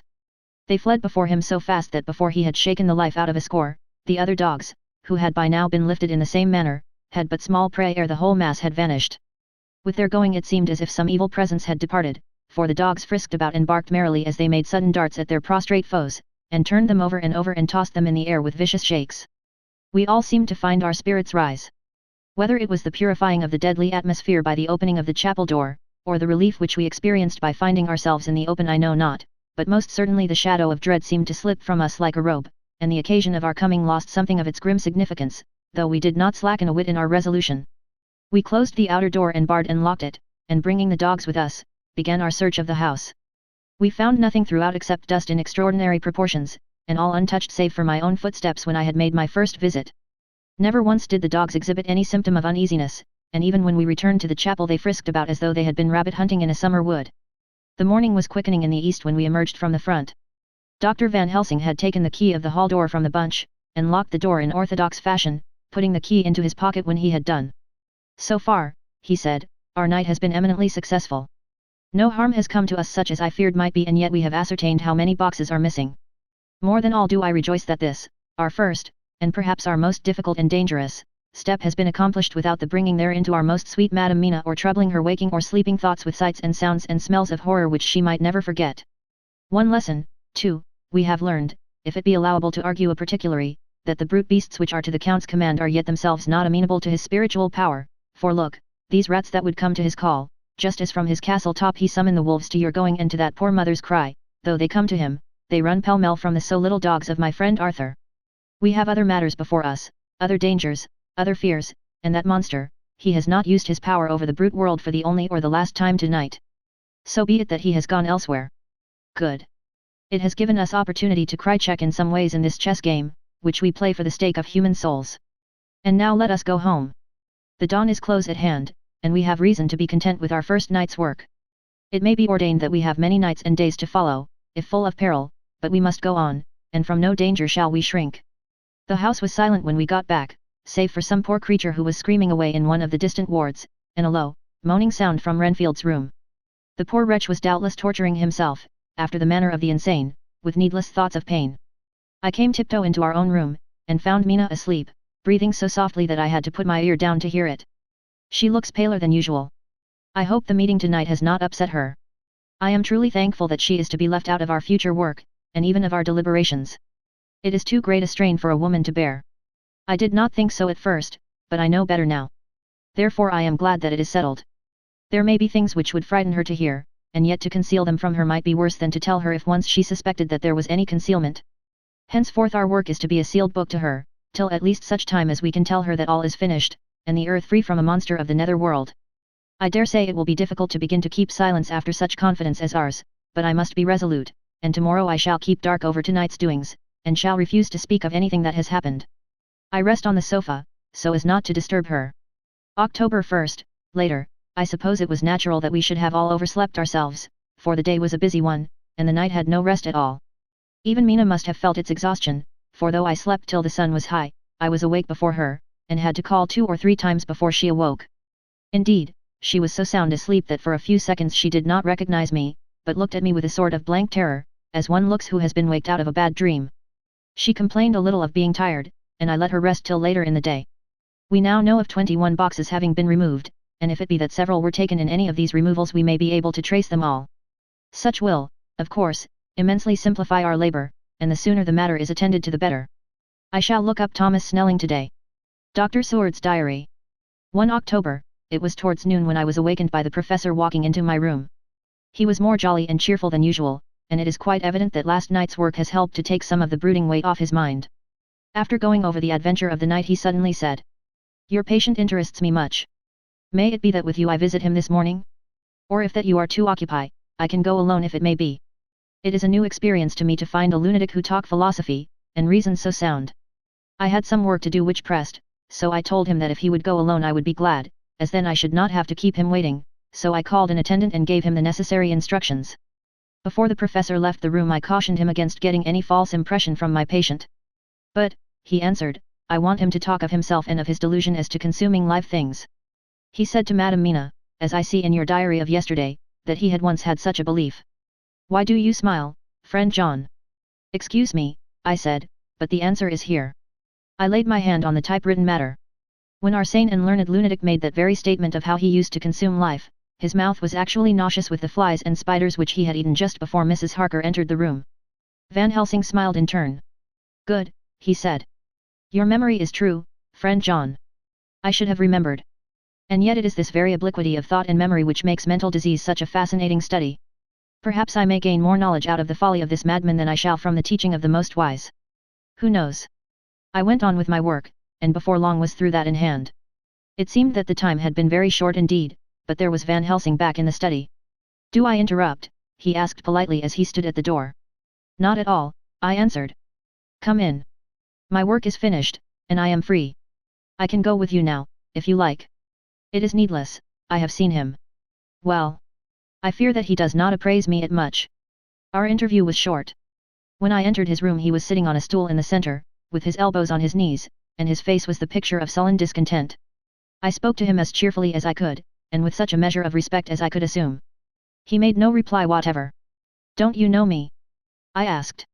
His answer was not reassuring. "I know you well enough, you are the old fool Van Helsing. I wish you would take yourself and your idiotic brain theories somewhere else. Damn all thick-headed Dutchman." Not a word more would he say, but sat in his implacable sullenness as indifferent to me as though I had not been in the room at all. Thus departed for this time my chance of much learning from this so clever lunatic, so I shall go, if I may, and cheer myself with a few happy words with that sweet soul Madam Mina. Friend John, it does rejoice me unspeakable that she is no more to be pained, no more to be worried with our terrible things. Though we shall much miss her help, it is better so. I agree with you with all my heart, I answered earnestly, for I did not want him to weaken in this matter. Mrs. Harker is better out of it. Things are quite bad enough for us, all men of the world, and who have been in many tight places in our time, but it is no place for a woman, and if she had remained in touch with the affair, it would in time infallibly have wrecked her. So Van Helsing has gone to confer with Mrs. Harker, and Harker, Quincy and Art are all out following up the clues as to the earth boxes. I shall finish my round of work and we shall meet tonight. Mina Harker's Journal. 1 October, it is strange to me to be kept in the dark as I am today, after Jonathan's full confidence for so many years, to see him manifestly avoid certain matters, and those the most vital of all. This morning I slept late after the fatigues of yesterday, and though Jonathan was late too, he was the earlier. He spoke to me before he went out, never more sweetly or tenderly, but he never mentioned a word of what had happened in the visit to the Count's house. And yet he must have known how terribly anxious I was. Poor dear fellow! I suppose it must have distressed him even more than it did me. They all agreed that it was best that I should not be drawn further into this awful work, and I acquiesced. But to think that he keeps anything from me! And now I am crying like a silly fool, when I know it comes from my husband's great love and from the good wishes of those other strong men. That has done me good. Well, some day Jonathan will tell me all, and lest it should ever be that he should think for a moment that I kept anything from him, I still keep my journal as usual. Then if he has feared of my trust I shall show it to him, with every thought of my heart put down for his dear eyes to read. I feel strangely sad and low-spirited today. I suppose it is the reaction from the terrible excitement. Last night I went to bed when the men had gone, simply because they told me to. I didn't feel sleepy, and I did feel full of devouring anxiety. I kept thinking over everything that has been ever since Jonathan came to see me in London, and it all seems like a horrible tragedy, with fate pressing on relentlessly to some destined end. Everything that one does seems, no matter how right it may be, to bring on the very thing which is most to be deplored. If I hadn't gone to Whitby, perhaps poor dear Lucy would be with us now. She hadn't taken to visiting the churchyard till I came, and if she hadn't come there in the daytime with me she wouldn't have walked there in her sleep, and if she hadn't gone there at night and asleep, that monster couldn't have destroyed her as he did. Oh, why did I ever go to Whitby? There now, crying again. I wonder what has come over me today. I must hide it from Jonathan, for if he knew that I had been crying twice in one morning, I, who never cried on my own account, and whom he has never caused to shed a tear, the dear fellow would fret his heart out. I shall put a bold face on, and if I do feel weepy, he shall never see it. I suppose it is one of the lessons that we poor women have to learn. I can't quite remember how I fell asleep last night. I remember hearing the sudden barking of the dogs and a lot of queer sounds, like praying on a very tumultuous scale, from Mr. Renfield's room, which is somewhere under this. And then there was silence over everything, silence so profound that it startled me, and I got up and looked out of the window. All was dark and silent, the black shadows thrown by the moonlight seeming full of a silent mystery of their own. Not a thing seemed to be stirring, but all to be grim and fixed as death or fate, so that a thin streak of white mist, that crept with almost imperceptible slowness across the grass towards the house, seemed to have a sentience and a vitality of its own. I think that the digression of my thoughts must have done me good, for when I got back to bed I found a lethargy creeping over me. I lay a while, but could not quite sleep, so I got out and looked out of the window again. The mist was spreading, and was now close up to the house, so that I could see it lying thick against the wall, as though it were stealing up to the windows. The poor man was more loud than ever, and though I could not distinguish a word he said, I could in some way recognize in his tones some passionate entreaty on his part. Then there was the sound of a struggle, and I knew that the attendants were dealing with him. I was so frightened that I crept into bed, and pulled the clothes over my head, putting my fingers in my ears. I was not then a bit sleepy, at least so I thought, but I must have fallen asleep, for, except dreams, I do not remember anything until the morning, when Jonathan woke me. I think that it took me an effort and a little time to realize where I was, and that it was Jonathan who was bending over me. My dream was very peculiar, and was almost typical of the way that waking thoughts become merged in, or continued in, dreams. I thought that I was asleep, and waiting for Jonathan to come back. I was very anxious about him, and I was powerless to act. My feet, and my hands, and my brain were weighted, so that nothing could proceed at the usual pace. And so I slept uneasily and thought. Then it began to dawn upon me that the air was heavy and dank and cold. I put back the clothes from my face, and found, to my surprise, that all was dim around. The gaslight which I had left lit for Jonathan, but turned down, came only like a tiny red spark through the fog, which had evidently grown thicker and poured into the room. Then it occurred to me that I had shut the window before I had come to bed. I would have got out to make certain on the point, but some leaden lethargy seemed to chain my limbs and even my will. I lay still and endured, that was all. I closed my eyes, but could still see through my eyelids. It is wonderful what tricks our dreams play us, and how conveniently we can imagine. The mist grew thicker and thicker and I could see now how it came in, for I could see it like smoke, or with the white energy of boiling water, pouring in, not through the window, but through the joinings of the door. It got thicker and thicker, till it seemed as if it became concentrated into a sort of pillar of cloud in the room, through the top of which I could see the light of the gas shining like a red eye. Things began to whirl through my brain just as the cloudy column was now whirling in the room, and through it all came the scriptural words, a pillar of cloud by day and of fire by night. Was it indeed some such spiritual guidance that was coming to me in my sleep?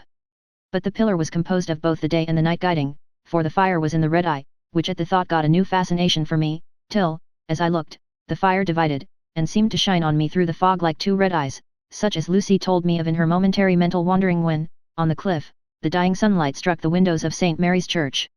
Suddenly the horror burst upon me that it was thus that Jonathan had seen those awful women growing into reality through the whirling mist in the moonlight, and in my dream I must have fainted, for all became black darkness. The last conscious effort which imagination made was to show me a livid white face bending over me out of the mist. I must be careful of such dreams, for they would unseat one's reason if there were too much of them. I would get Dr. Van Helsing or Dr. Seward to prescribe something for me which would make me sleep, only that I fear to alarm them. Such a dream at the present time would become woven into their fears for me. Tonight I shall strive hard to sleep naturally. If I do not, I shall tomorrow night get them to give me a dose of chloral, that cannot hurt me for once, and it will give me a good night's sleep. Last night tired me more than if I had not slept at all. October 2nd 10 p.m. Last night I slept, but did not dream. I must have slept soundly, for I was not waked by Jonathan coming to bed, but the sleep has not refreshed me, for today I feel terribly weak and spiritless. I spent all yesterday trying to read, or lying down dozing. In the afternoon Mr. Renfield asked if he might see me. Poor man, he was very gentle, and when I came away he kissed my hand and bade God bless me. Some way it affected me much. I am crying when I think of him. This is a new weakness, of which I must be careful. Jonathan would be miserable if he knew I had been crying. He and the others were out till dinner time, and they all came in tired. I did what I could to brighten them up, and I suppose that the effort did me good, for I forgot how tired I was. After dinner they sent me to bed, and all went off to smoke together, as they said, but I knew that they wanted to tell each other of what had occurred to each during the day. I could see from Jonathan's manner that he had something important to communicate. I was not so sleepy as I should have been, so before they went I asked Dr. Seward to give me a little opiate of some kind, as I had not slept well the night before. He very kindly made me up a sleeping draught, which he gave to me, telling me that it would do me no harm, as it was very mild. I have taken it, and am waiting for sleep, which still keeps aloof. I hope I have not done wrong, for as sleep begins to flirt with me, a new fear comes, that I may have been foolish in thus depriving myself of the power of waking. I might want it. Here comes sleep. Good night. Chapter 20. Jonathan Harker's Journal. October 1st, evening, I found Thomas Snelling in his house at Bethnal Green, but unhappily he was not in a condition to remember anything. The very prospect of beer which my expected coming had opened to him had proved too much, and he had begun too early on his expected debauch. I learned, however, from his wife, who seemed a decent, poor soul, that he was only the assistant to Smollett, who of the two mates was the responsible person. So off I drove to Walworth, and found Mr. Joseph Smollett at home and in his shirt sleeves, taking a late tea out of a saucer. He is a decent, intelligent fellow, distinctly a good, reliable type of workman, and with a headpiece of his own. He remembered all about the incident of the boxes, and from a wonderful dog's-eared notebook, which he produced from some mysterious receptacle about the seat of his trousers, and which had hieroglyphical entries in thick, half-obliterated pencil, he gave me the destinations of the boxes. There were, he said, 6 in the cartload which he took from Carfax and left at 197, Chicksand Street, Mile End New Town, and another 6 which he deposited at Jamaica Lane, Bermondsey. If then the Count meant to scatter these ghastly refuges of his over London, these places were chosen as the first of delivery, so that later he might distribute more fully. The systematic manner in which this was done made me think that he could not mean to confine himself to 2 sides of London. He was now fixed on the far east of the northern shore, on the east of the southern shore, and on the south. The north and west were surely never meant to be left out of his diabolical scheme, let alone the city itself and the very heart of fashionable London in the southwest and west. I went back to Smollett, and asked him if he could tell us if any other boxes had been taken from Carfax. He replied, "Well, governor, you've treated me werry handsome. I had given him half a sovereign, and I'll tell yer all I know. I heard a man by the name of Bloxham say 4 nights ago in the Ounds, in Pincher's Alley, as how he and his mate 'ad a rare dusty job in a old ooze at Perfect. There ain't many such jobs as this air, and I'm thinkin' that maybe Sam Bloxham could tell ye some yet." I asked if he could tell me where to find him. I told him that if he could get me the address it would be worth another half sovereign to him. So he gulped down the rest of his tea and stood up, saying that he was going to begin the search then and there. At the door he stopped, and said, "Look 'ere, governor, there ain't no sense in me keepin' you 'ere.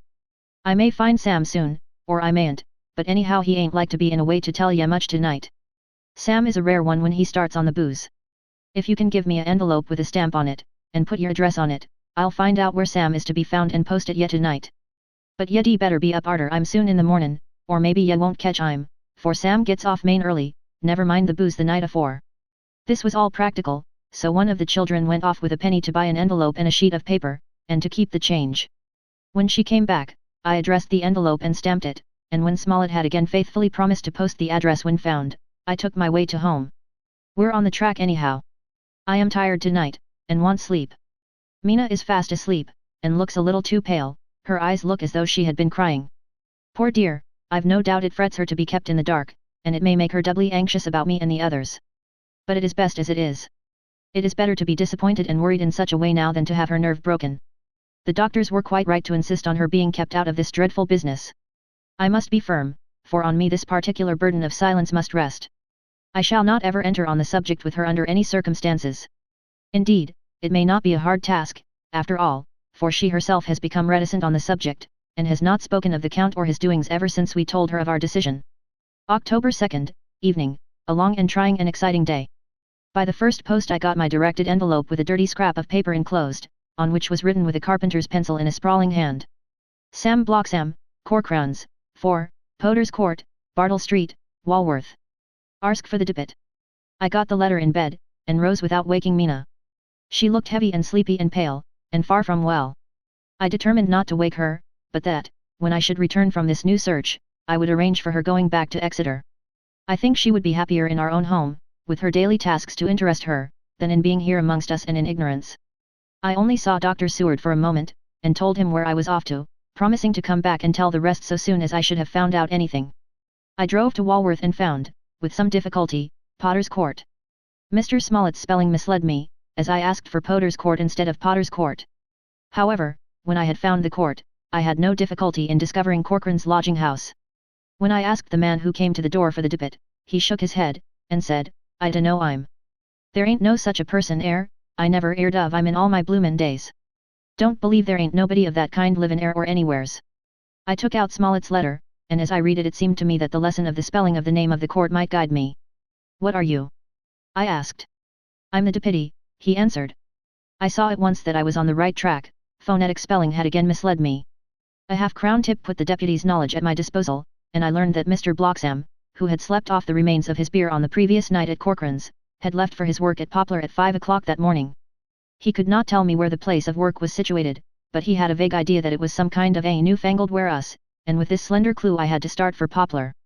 It was 12 o'clock before I got any satisfactory hint of such a building, and this I got at a coffee shop, where some workmen were having their dinner. One of these suggested that there was being erected at Cross Angel Street a new cold storage building, and as this suited the condition of a newfangled warehouse, I at once drove to it. An interview with a surly gatekeeper and a surlier foreman, both of whom were appeased with the coin of the realm, put me on the track of Bloxham. He was sent for on my suggesting that I was willing to pay his day's wages to his foreman for the privilege of asking him a few questions on a private matter. He was a smart enough fellow, though rough of speech and bearing. When I had promised to pay for his information and given him an earnest, he told me that he had made 2 journeys between Carfax and a house in Piccadilly, and had taken from this house to the latter 9 great boxes, main heavy ones, with a horse and cart hired by him for this purpose. I asked him if he could tell me the number of the house in Piccadilly, to which he replied, "Well, governor, I forgets the number, but it was only a few doors from a big white church or something of the kind, not long built. It was a dusty old ooze, too, though nothin' to the dustiness of the ooze we took the bloomin' boxes from." "How did you get into the houses if they were both empty?" "There was the old party what engaged me a waitin' in the ooze at Perfect. He helped me to lift the boxes and put them in the dray. Curse me, but he was the strongest chap I ever struck, and him a old feller, with a white mustache, one that thin you would think he couldn't throw a shatter. How this phrase thrilled through me. Why, he took up his end o' the boxes like they was pounds of tea, and me a puffin' and a blowin' afore I could upend mine anyhow, and I'm no chicken, neither. How did you get into the house in Piccadilly? I asked. He was there too. He must a started off and got there afore me, for when I rung of the bell he came and opened the door hisself and helped me to carry the boxes into the hall. The whole 9? I asked. Yous, there was 5 in the first load and 4 in the second. It was main dry work, and I don't so well remember how I got home. I interrupted him. Were the boxes left in the hall? Yous, it was a big hall, and there was nothing else in it. I made one more attempt to further matters. You didn't have any key? Never used no key nor nothink. The old gent, he opened the door hisself and shut it again when I druv off. I don't remember the last time, but that was the beer. And you can't remember the number of the house? No, sir. But ye needn't have no difficulty about that. It's a ion with a stone front with a bow on it, and I steps up to the door. I know them steps, even 'ad to carry the boxes up with 3 loafers what come round to earn a copper. The old gent give them shillin's, and they seein' they got so much, they wanted more, but he took one of them by the shoulder and was like to throw him down the steps, till the lot of them went away cussin'. I thought that with this description I could find the house, so, having paid my friend for his information, I started off for Piccadilly. I had gained a new painful experience. The Count could, it was evident, handle the earth boxes himself. If so, time was precious, for, now that he had achieved a certain amount of distribution, he could, by choosing his own time, complete the task unobserved. At Piccadilly Circus I discharged my cab, and walked westward. Beyond the Junior Constitutional I came across the house described, and was satisfied that this was the next of the lairs arranged by Dracula. The house looked as though it had been long untenanted. The windows were encrusted with dust, and the shutters were up. All the framework was black with time, and from the iron the paint had mostly scaled away. It was evident that up to lately there had been a large notice board in front of the balcony. It had, however, been roughly torn away, the uprights which had supported it still remaining. Behind the rails of the balcony I saw there were some loose boards, whose raw edges looked white. I would have given a good deal to have been able to see the notice board intact, as it would, perhaps, have given some clue to the ownership of the house. I remembered my experience of the investigation and purchase of Carfax, and I could not but feel that if I could find the former owner there might be some means discovered of gaining access to the house. There was at present nothing to be learned from the Piccadilly side, and nothing could be done, so I went round to the back to see if anything could be gathered from this quarter. The mews were active, the Piccadilly houses being mostly in occupation. I asked 1 or 2 of the grooms and helpers whom I saw around if they could tell me anything about the empty house. One of them said that he heard it had lately been taken, but he couldn't say from whom. He told me, however, that up to very lately there had been a notice board of for sale up, and that perhaps Mitchell, Sons, and Candy, the house agents, could tell me something, as he thought he remembered seeing the name of that firm on the board.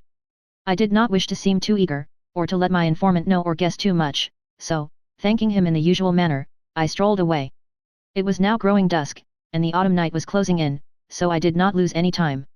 Having learned the address of Mitchell, Sons, and Candy from a directory at the Berkeley, I was soon at their office in Sackville Street. The gentleman who saw me was particularly suave in manner, but uncommunicative in equal proportion. Having once told me that the Piccadilly house, which throughout our interview he called a mansion, was sold, he considered my business as concluded. When I asked who had purchased it, he opened his eyes a thought wider, and paused a few seconds before replying. "It is sold, sir." "Pardon me," I said, with equal politeness, "but I have a special reason for wishing to know who purchased it."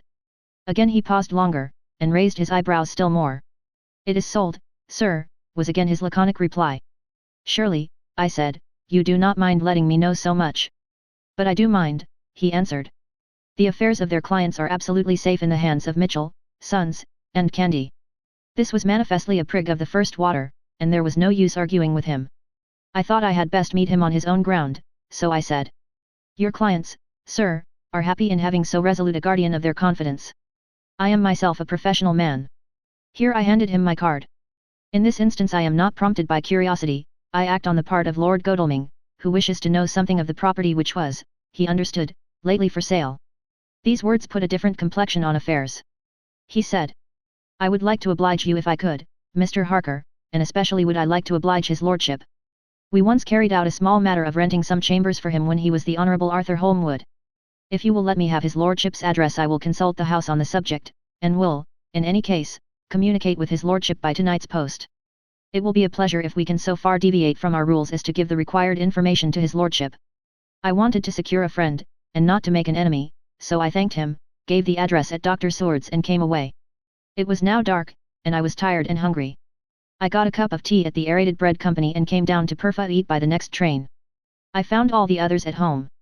Mina was looking tired and pale, but she made a gallant effort to be bright and cheerful. It wrung my heart to think that I had to keep anything from her and so caused her inquietude. Thank God, this will be the last night of her looking on at our conferences, and feeling the sting of our not showing our confidence. It took all my courage to hold to the wise resolution of keeping her out of our grim task. She seems somehow more reconciled, or else the very subject seems to have become repugnant to her, for when any accidental allusion is made she actually shudders. I am glad we made our resolution in time, as with such a feeling as this, our growing knowledge would be torture to her. I could not tell the others of the day's discovery till we were alone, so after dinner, followed by a little music to save appearances even amongst ourselves, I took Mina to her room and left her to go to bed. The dear girl was more affectionate with me than ever, and clung to me as though she would detain me, but there was much to be talked of and I came away. Thank God, the ceasing of telling things has made no difference between us. When I came down again I found the others all gathered round the fire in the study. In the train I had written my diary so far, and simply read it off to them as the best means of letting them get abreast of my own information. When I had finished, Van Helsing said, "This has been a great day's work, friend Jonathan. Doubtless we are on the track of the missing boxes. If we find them all in that house, then our work is near the end. But if there be some missing, we must search until we find them. Then shall we make our final coup, and hunt the wretch to his real death." We all sat silent a while and all at once Mr. Morris spoke. "Say, how are we going to get into that house?" "We got into the other," answered Lord Godalming quickly. "But, Art, this is different. We broke house at Carfax, but we had night and a walled park to protect us. It will be a mighty different thing to commit burglary in Piccadilly, either by day or night.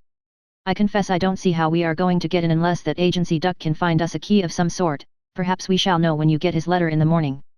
Lord Godalming's brows contracted, and he stood up and walked about the room. By and by he stopped and said, turning from one to another of us, "Quincy's head is level. This burglary business is getting serious. We got off once all right, but we have now a rare job on hand, unless we can find the Count's key basket."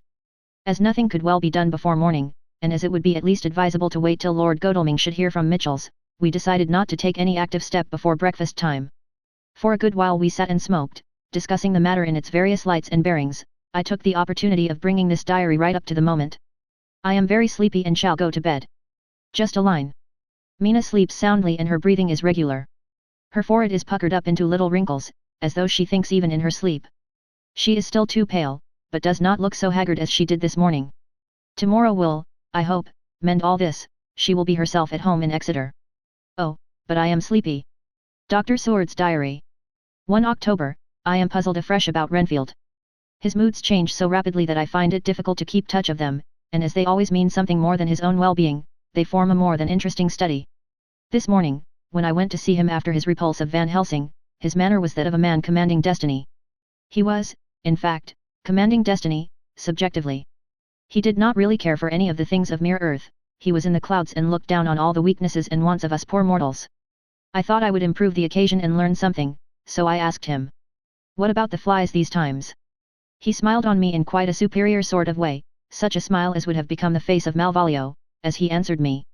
"The fly, my dear sir, has one striking feature. Its wings are typical of the aerial powers of the psychic faculties. The ancients did well when they typified the soul as a butterfly."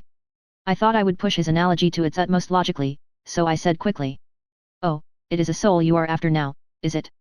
His madness foiled his reason, and a puzzled look spread over his face as, shaking his head with a decision which I had but seldom seen in him, he said, oh no, I want no souls.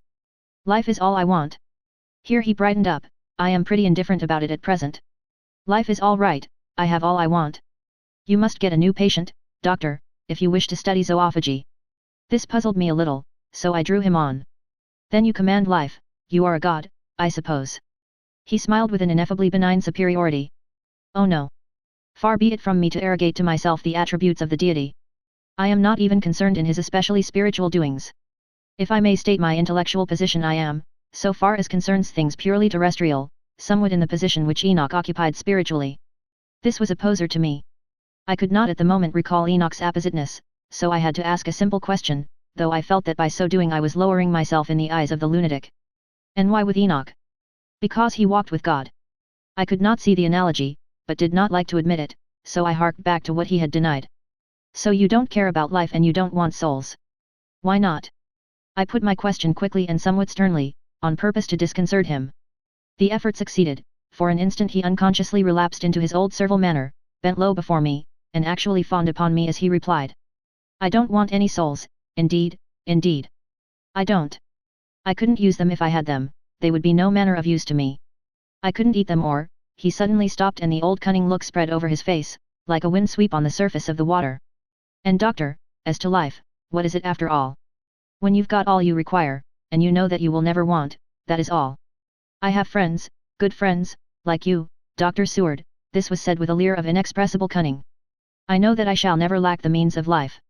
I think that through the cloudiness of his insanity he saw some antagonism in me, for he at once fell back on the last refuge of such as he, a dogged silence. After a short time I saw that for the present it was useless to speak to him. He was sulky, and so I came away. Later in the day he sent for me. Ordinarily I would not have come without special reason, but just at present I am so interested in him that I would gladly make an effort. Besides, I am glad to have anything to help to pass the time.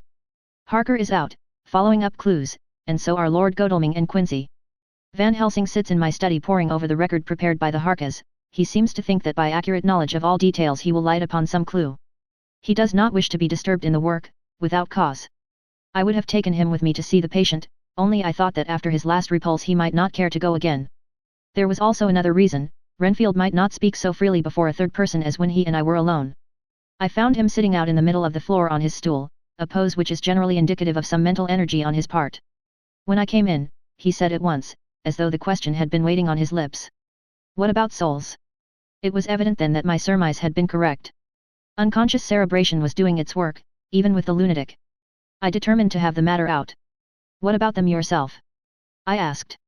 He did not reply for a moment but looked all round him, and up and down, as though he expected to find some inspiration for an answer.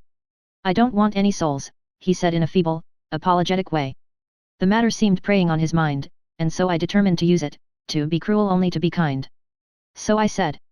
You like life, and you want life. Oh yes, but that is all right, you needn't worry about that. But, I asked, how are we to get the life without getting the soul also? This seemed to puzzle him, so I followed it up. A nice time you'll have some time when you're flying out there, with the souls of thousands of flies and spiders and birds and cats buzzing and twittering and meowing all round you. You've got their lives, you know, and you must put up with their souls. Something seemed to affect his imagination, for he put his fingers to his ears and shut his eyes, screwing them up tightly just as a small boy does when his face is being soaped. There was something pathetic in it that touched me. It also gave me a lesson, for it seemed that before me was a child, only a child, though the features were worn, and the stubble on the jaws was white. It was evident that he was undergoing some process of mental disturbance, and, knowing how his past moods had interpreted things seemingly foreign to himself, I thought I would enter into his mind as well as I could and go with him. The first step was to restore confidence, so I asked him, speaking pretty loud so that he would hear me through his closed ears. Would you like some sugar to get your flies round again? He seemed to wake up all at once, and shook his head. With a laugh he replied. Not much, flies are poor things, after all. After a pause he added, but I don't want their souls buzzing round me, all the same. Or spiders. I went on. Blow spiders. What's the use of spiders? There isn't anything in them to eat or, he stopped suddenly, as though reminded of a forbidden topic. So. I thought to myself, this is the second time he has suddenly stopped at the word drink, what does it mean?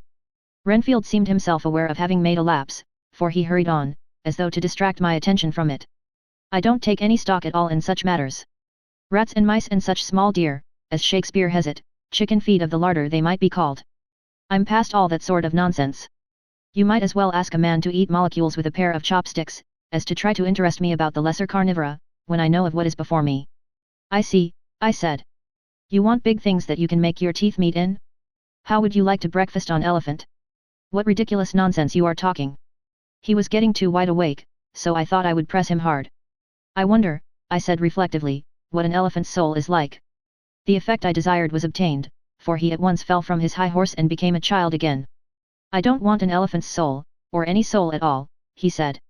For a few moments he sat despondently. Suddenly he jumped to his feet, with his eyes blazing and all the signs of intense cerebral excitement. To hell with you and your souls, he shouted. Why do you plague me about souls? Haven't I got enough to worry, and pain, and distract me already, without thinking of souls? He looked so hostile that I thought he was in for another homicidal fit, so I blew my whistle. The instant, however, that I did so he became calm, and said apologetically. Forgive me, doctor, I forgot myself. You do not need any help. I am so worried in my mind that I am apt to be irritable.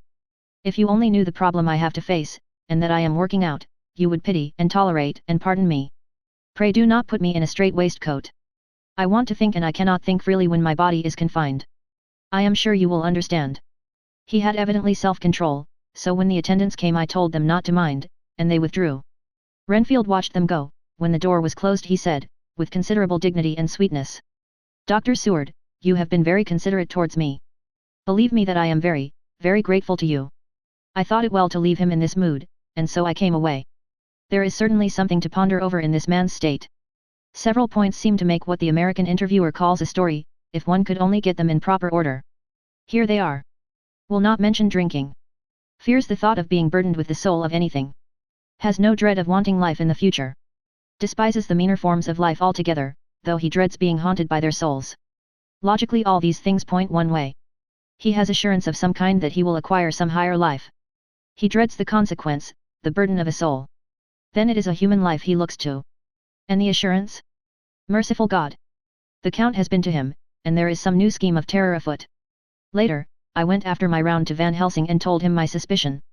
He grew very grave, and, after thinking the matter over for a while asked me to take him to Renfield. I did so. As we came to the door we heard the lunatic within singing gaily, as he used to do in the time which now seems so long ago. When we entered we saw with amazement that he had spread out his sugar as of old. The flies, lethargic with the autumn, were beginning to buzz into the room. We tried to make him talk of the subject of our previous conversation, but he would not attend. He went on with his singing, just as though we had not been present. He had got a scrap of paper and was folding it into a notebook. We had to come away as ignorant as we went in. His is a curious case indeed, we must watch him tonight. Letter, Mitchell, Sons, and Candy to Lord Godalming. 1 October. My Lord. We are at all times only too happy to meet your wishes. We beg, with regard to the desire of your Lordship, expressed by Mr. Harker on your behalf, to supply the following information concerning the sale and purchase of number 347, Piccadilly. The original vendors are the executors of the late Mr. Archibald Winter Suffield. The purchaser is a foreign nobleman, Count de Ville, who effected the purchase himself paying the purchase money in notes over the counter, if your Lordship will pardon us using so vulgar an expression. Beyond this we know nothing whatever of him.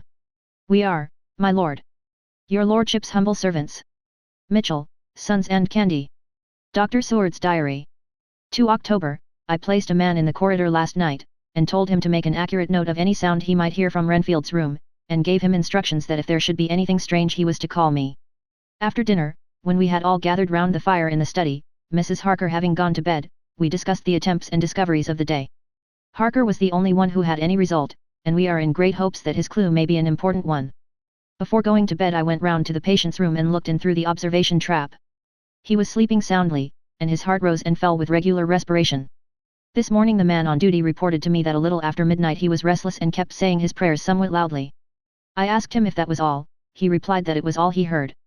There was something about his manners so suspicious that I asked him point blank if he had been asleep. He denied sleep, but admitted to having dozed for a while. It is too bad that men cannot be trusted unless they are watched. Today Harker is out following up his clue, and Art and Quincy are looking after horses. Godalming thinks that it will be well to have horses always in readiness, for when we get the information which we seek there will be no time to lose. We must sterilize all the imported earth between sunrise and sunset. We shall thus catch the Count at his weakest, and without a refuge to fly to. Van Helsing is off to the British Museum looking up some authorities on ancient medicine. The old physicians took account of things which their followers do not accept, and the professor is searching for witch and demon cures which may be useful to us later. I sometimes think we must be all mad and that we shall wake to sanity in strait waistcoats. Later, we have met again. We seem at last to be on the track, and our work of tomorrow may be the beginning of the end. I wonder if Renfield's quiet has anything to do with this. His moods have so followed the doings of the Count, that the coming destruction of the monster may be carried to him in some subtle way. If we could only get some hint as to what passed in his mind, between the time of my argument with him today and his resumption of fly-catching, it might afford us a valuable clue. He is now seemingly quiet for a spell. Is he? That wild yell seemed to come from his room. The attendant came bursting into my room and told me that Renfield had somehow met with some accident. He had heard him yell, and when he went to him found him lying on his face on the floor, all covered with blood. I must go at once. Chapter 21. Dr. Seward's Diary. 3 October, let me put down with exactness all that happened, as well as I can remember it, since last I made an entry. Not a detail that I can recall must be forgotten, in all calmness I must proceed. When I came to Renfield's room I found him lying on the floor on his left side in a glittering pool of blood. When I went to move him, it became at once apparent that he had received some terrible injuries. There seemed none of that unity of purpose between the parts of the body which marks even lethargic sanity. As the face was exposed I could see that it was horribly bruised, as though it had been beaten against the floor. Indeed it was from the face wounds that the pool of blood originated. The attendant who was kneeling beside the body said to me as we turned him over. I think, sir, his back is broken. See, both his right arm and leg and the whole side of his face are paralyzed. How such a thing could have happened puzzled the attendant beyond measure. He seemed quite bewildered, and his brows were gathered in as he said. I can't understand the two things. He could mark his face like that by beating his own head on the floor.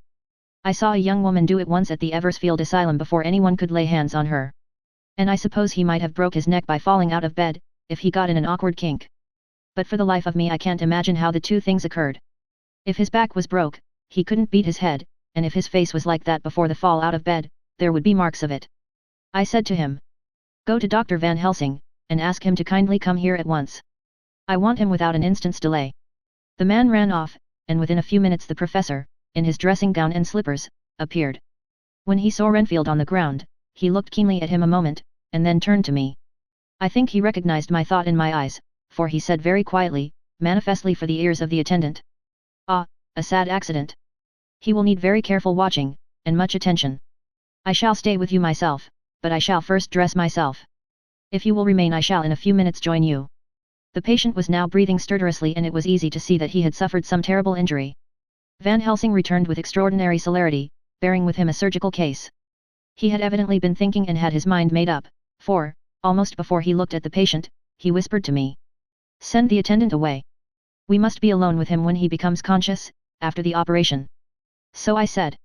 I think that will do now, Simmons. We have done all that we can at present. You had better go your round, and Dr. Van Helsing will operate. Let me know instantly if there be anything unusual anywhere. The man withdrew, and we went into a strict examination of the patient. The wounds of the face was superficial, the real injury was a depressed fracture of the skull, extending right up through the motor area. The professor thought a moment and said. We must reduce the pressure and get back to normal conditions, as far as can be. The rapidity of the suffusion shows the terrible nature of his injury. The whole motor area seems affected. The suffusion of the brain will increase quickly, so we must refine at once or it may be too late. As he was speaking there was a soft tapping at the door. I went over and opened it and found in the corridor without, Arthur and Quincy in pajamas and slippers. The former spoke. I heard your man call up Dr. Van Helsing and tell him of an accident. So I woke Quincy or rather called for him as he was not asleep. Things are moving too quickly and too strangely for sound sleep for any of us these times. I've been thinking that tomorrow night we'll not see things as they have been. We'll have to look back, and forward a little more than we have done. May we come in? I nodded, and held the door open till they had entered, then I closed it again. When Quincy saw the attitude and state of the patient, and noted the horrible pool on the floor, he said softly. My God, what has happened to him? Poor devil. I told him briefly, and added that we expected he would recover consciousness after the operation, for a short time, at all events. He went at once and sat down on the edge of the bed, with Godalming beside him. We all watched in patience. We shall wait, said Van Helsing, just long enough to fix the best spot for trephining, so that we may most quickly and perfectly remove the blood clot, for it is evident that the hemorrhage is increasing. The minutes during which we waited passed with fearful slowness. I had a horrible sinking in my heart, and from Van Helsing's face I gathered that he felt some fear or apprehension as to what was to come. I dreaded the words that Renfield might speak. I was positively afraid to think, but the conviction of what was coming was on me, as I have read of men who have heard the death watch. The poor man's breathing came in uncertain gasps. Each instant he seemed as though he would open his eyes and speak, but then would follow a prolonged stertorous breath, and he would relapse into a more fixed insensibility. Inured as I was to sick beds and death, this suspense grew, and grew upon me. I could almost hear the beating of my own heart, and the blood surging through my temples sounded like blows from a hammer.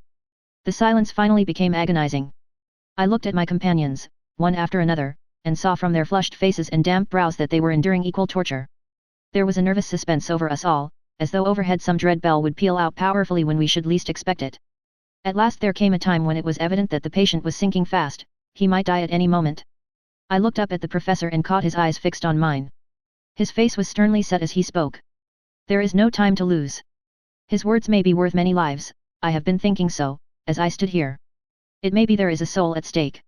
We shall operate just above the ear. Without another word he made the operation. For a few moments the breathing continued to be stertorous. Then there came a breath so prolonged that it seemed as though it would tear open his chest. Suddenly his eyes opened, and became fixed in a wild, helpless stare. This was continued for a few moments, then it softened into a glad surprise, and from the lips came a sigh of relief. He moved convulsively, and as he did so, said, "I'll be quiet, doctor. Tell them to take off the straight waistcoat. I have had a terrible dream, and it has left me so weak that I cannot move. What's wrong with my face? It feels all swollen, and it smarts dreadfully." He tried to turn his head, but even with the effort his eyes seemed to grow glassy again, so I gently put it back. Then Van Helsing said in a quiet grave tone, "Tell us your dream, Mr. Renfield." As he heard the voice his face brightened, through its mutilation, and he said, "That is Dr. Van Helsing. How good it is of you to be here. Give me some water, my lips are dry, and I shall try to tell you." I dreamed. He stopped and seemed fainting. I called quietly to Quincy, "The brandy, it is in my study, quick." He flew and returned with a glass, the decanter of brandy and a carafe of water. We moistened the parched lips, and the patient quickly revived. It seemed, however, that his poor injured brain had been working in the interval, for, when he was quite conscious, he looked at me piercingly with an agonized confusion which I shall never forget, and said, "I must not deceive myself, it was no dream, but all a grim reality." Then his eyes roved round the room, as they caught sight of the two figures sitting patiently on the edge of the bed. He went on, "If I were not sure already, I would know from them." For an instant his eyes closed, not with pain or sleep but voluntarily, as though he were bringing all his faculties to bear. When he opened them he said, hurriedly, and with more energy than he had yet displayed, "Quick, doctor, quick! I am dying. I feel that I have but a few minutes, and then I must go back to death, or worse. Wet my lips with brandy again. I have something that I must say before I die, or before my poor crushed brain dies anyhow. Thank you. It was that night after you left me, when I implored you to let me go away. I couldn't speak then, for I felt my tongue was tied, but I was as sane then, except in that way, as I am now. I was in an agony of despair for a long time after you left me, it seemed hours. Then there came a sudden peace to me. My brain seemed to become cool again, and I realized where I was. I heard the dogs bark behind our house, but not where he was." As he spoke, Van Helsing's eyes never blinked, but his hand came out and met mine and gripped it hard. He did not, however, betray himself. He nodded slightly and said, "Go on," in a low voice. Renfield proceeded.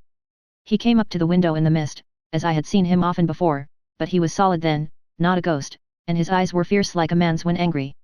He was laughing with his red mouth, the sharp white teeth glinted in the moonlight when he turned to look back over the belt of trees, to where the dogs were barking.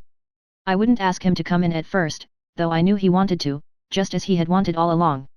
Then he began promising me things, not in words but by doing them." He was interrupted by a word from the professor. "How?" "By making them happen, just as he used to send in the flies when the sun was shining. Great big fat ones with steel and sapphire on their wings, and big moths, in the night, with skull and crossbones on their backs."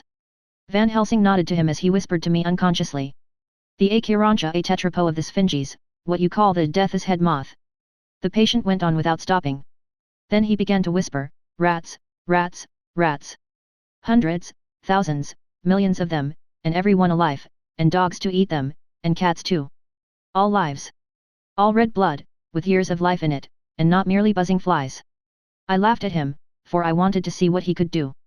Then the dogs howled, away beyond the dark trees in his house. He beckoned me to the window. I got up and looked out, and he raised his hands, and seemed to call out without using any words. A dark mass spread over the grass, coming on like the shape of a flame of fire, and then he moved the mist to the right and left, and I could see that there were thousands of rats with their eyes blazing red, like his, only smaller. He held up his hand, and they all stopped, and I thought he seemed to be saying, "All these lives will I give you, I, and many more and greater, through countless ages, if you will fall down and worship me." And then a red cloud, like the color of blood, seemed to close over my eyes, and before I knew what I was doing, I found myself opening the sash and saying to him, "Come in, Lord and Master." The rats were all gone, but he slid into the room through the sash, though it was only open an inch wide, just as the moon herself has often come in through the tiniest crack and has stood before me in all her size and splendor. His voice was weaker, so I moistened his lips with the brandy again, and he continued, but it seemed as though his memory had gone on working in the interval, for his story was further advanced. I was about to call him back to the point, but Van Helsing whispered to me, "Let him go on. Do not interrupt him, he cannot go back, and maybe could not proceed at all if once he lost the thread of his thought." He proceeded. "All day I waited to hear from him, but he did not send me anything, not even a blowfly, and when the moon got up I was pretty angry with him. When he slid in through the window, though it was shut, and did not even knock, I got mad with him. He sneered at me, and his white face looked out of the mist with his red eyes gleaming, and he went on as though he owned the whole place, and I was no one. He didn't even smell the same as he went by me. I couldn't hold him. I thought that, somehow, Mrs. Harker had come into the room. The two men sitting on the bed stood up and came over, standing behind him so that he could not see them, but where they could hear better. They were both silent, but the professor started and quivered. His face, however, grew grimmer and sterner still. Renfield went on without noticing. "When Mrs. Harker came in to see me this afternoon she wasn't the same, it was like tea after the teapot had been watered. Here we all moved, but no one said a word," he went on. "I didn't know that she was here till she spoke, and she didn't look the same. I don't care for the pale people, I like them with lots of blood in them, and hers had all seemed to have run out. I didn't think of it at the time, but when she went away I began to think, and it made me mad to know that he had been taking the life out of her. I could feel that the rest quivered, as I did, but we remained otherwise still. So when he came tonight I was ready for him. I saw the mist stealing in, and I grabbed it tight. I had heard that madmen have unnatural strength, and as I knew I was a madman, at times anyhow, I resolved to use my power. And he felt it too, for he had to come out of the mist to struggle with me. I held tight, and I thought I was going to win, for I didn't mean him to take any more of her life, till I saw his eyes. They burned into me, and my strength became like water. He slipped through it, and when I tried to cling to him, he raised me up and flung me down. There was a red cloud before me, and a noise like thunder, and the mist seemed to steal away under the door." His voice was becoming fainter and his breath more stertorous. Van Helsing stood up instinctively. "We know the worst now," he said. "He is here, and we know his purpose. It may not be too late. Let us be armed, the same as we were the other night, but lose no time, there is not an instant to spare." There was no need to put our fear, nay our conviction, into words, we shared them in common. We all hurried and took from our rooms the same things that we had when we entered the Count's house. The professor had his ready, and as we met in the corridor he pointed to them significantly as he said, "They never leave me, and they shall not till this unhappy business is over. Be wise also, my friends. It is no common enemy that we deal with. Alas! Alas! That dear Madam Mina should suffer." He stopped, his voice was breaking, and I do not know if rage or terror predominated in my own heart. Outside the Harkas' door we paused. Art and Quincy held back, and the latter said, "Should we disturb her?" "We must," said Van Helsing grimly. "If the door be locked, I shall break it in. May it not frighten her terribly? It is unusual to break into a lady's room." Van Helsing said solemnly, "You are always right, but this is life and death. All chambers are alike to the doctor, and even were they not they are all as one to me tonight. Friend John, when I turn the handle, if the door does not open, do you put your shoulder down and shove, and you too, my friends. Now." He turned the handle as he spoke, but the door did not yield. We threw ourselves against it, with a crash it burst open, and we almost fell headlong into the room. The professor did actually fall, and I saw across him as he gathered himself up from hands and knees. What I saw appalled me. I felt my hair rise like bristles on the back of my neck, and my heart seemed to stand still. The moonlight was so bright that through the thick yellow blind the room was light enough to see. On the bed beside the window lay Jonathan Harker, his face flushed and breathing heavily as though in a stupor. Kneeling on the near edge of the bed facing outwards was the white-clad figure of his wife. By her side stood a tall, thin man, clad in black. His face was turned from us, but the instant we saw we all recognized the Count, in every way, even to the scar on his forehead. With his left hand he held both Mrs. Harker's hands, keeping them away with her arms at full tension, his right hand gripped her by the back of the neck, forcing her face down on his bosom. Her white night-dress was smeared with blood, and a thin stream trickled down the man's bare breast which was shown by his torn-open dress. The attitude of the two had a terrible resemblance to a child forcing a kitten's nose into a saucer of milk to compel it to drink. As we burst into the room, the Count turned his face, and the hellish look that I had heard described seemed to leap into it. His eyes flamed red with devilish passion, the great nostrils of the white aquiline nose opened wide and quivered at the edge, and the white sharp teeth, behind the full lips of the blood-dripping mouth, champed together like those of a wild beast. With a wrench, which threw his victim back upon the bed as though hurled from a height. He turned and sprang at us. But by this time the professor had gained his feet, and was holding towards him the envelope which contained the sacred wafer. The count suddenly stopped, just as poor Lucy had done outside the tomb, and cowered back. Further and further back he cowered, as we, lifting our crucifixes, advanced. The moonlight suddenly failed, as a great black cloud sailed across the sky, and when the gaslight sprang up under Quincy's match, we saw nothing but a faint vapor. This, as we looked, trailed under the door, which with the recoil from its bursting open, had swung back to its old position. Van Helsing, Art, and I moved forward to Mrs. Harker, who by this time had drawn her breath and with it had given a scream so wild, so ear-piercing, so despairing that it seems to me now that it will ring in my ears till my dying day. For a few seconds she lay in her helpless attitude and disarray. Her face was ghastly, with a pallor which was accentuated by the blood which smeared her lips and cheeks and chin. From her throat trickled a thin stream of blood, her eyes were mad with terror. Then she put before her face her poor crushed hands, which bore on their whiteness the red mark of the count's terrible grip, and from behind them came a low desolate wail which made the terrible scream seem only the quick expression of an endless grief. Van Helsing stepped forward and drew the coverlet gently over her body, whilst Art, after looking at her face for an instant despairingly, ran out of the room. Van Helsing whispered to me. Jonathan is in a stupor such as we know the vampire can produce. We can do nothing with poor Madame Mina for a few moments till she recovers herself. I must wake him. He dipped the end of a towel in cold water and with it began to flick him on the face, his wife all the while holding her face between her hands and sobbing in a way that was heartbreaking to hear. I raised the blind, and looked out of the window. There was much moonshine, and as I looked I could see Quincy Morris run across the lawn and hide himself in the shadow of a great yew tree. It puzzled me to think why he was doing this, but at the instant I heard Harker's quick exclamation as he woke to partial consciousness, and turned to the bed. On his face, as there might well be, was a look of wild amazement. He seemed dazed for a few seconds, and then full consciousness seemed to burst upon him all at once, and he started up. His wife was aroused by the quick movement, and turned to him with her arms stretched out, as though to embrace him. Instantly, however, she drew them in again, and putting her elbows together, held her hands before her face, and shuddered till the bed beneath her shook. In God's name, what does this mean? Harker cried out. Dr. Seward, Dr. Van Helsing, what is it? What has happened? What is wrong? Mina, dear, what is it? What does that blood mean? My God, my God! Has it come to this? And, raising himself to his knees, he beat his hands wildly together. Good God, help us, help her, oh, help her! With a quick movement he jumped from bed, and began to pull on his clothes, all the man in him awake at the need for instant exertion. What has happened? Tell me all about it, he cried without pausing. Dr. Van Helsing, you love Mina, I know. Oh, do something to save her. It cannot have gone too far yet. Guard her while I look for him.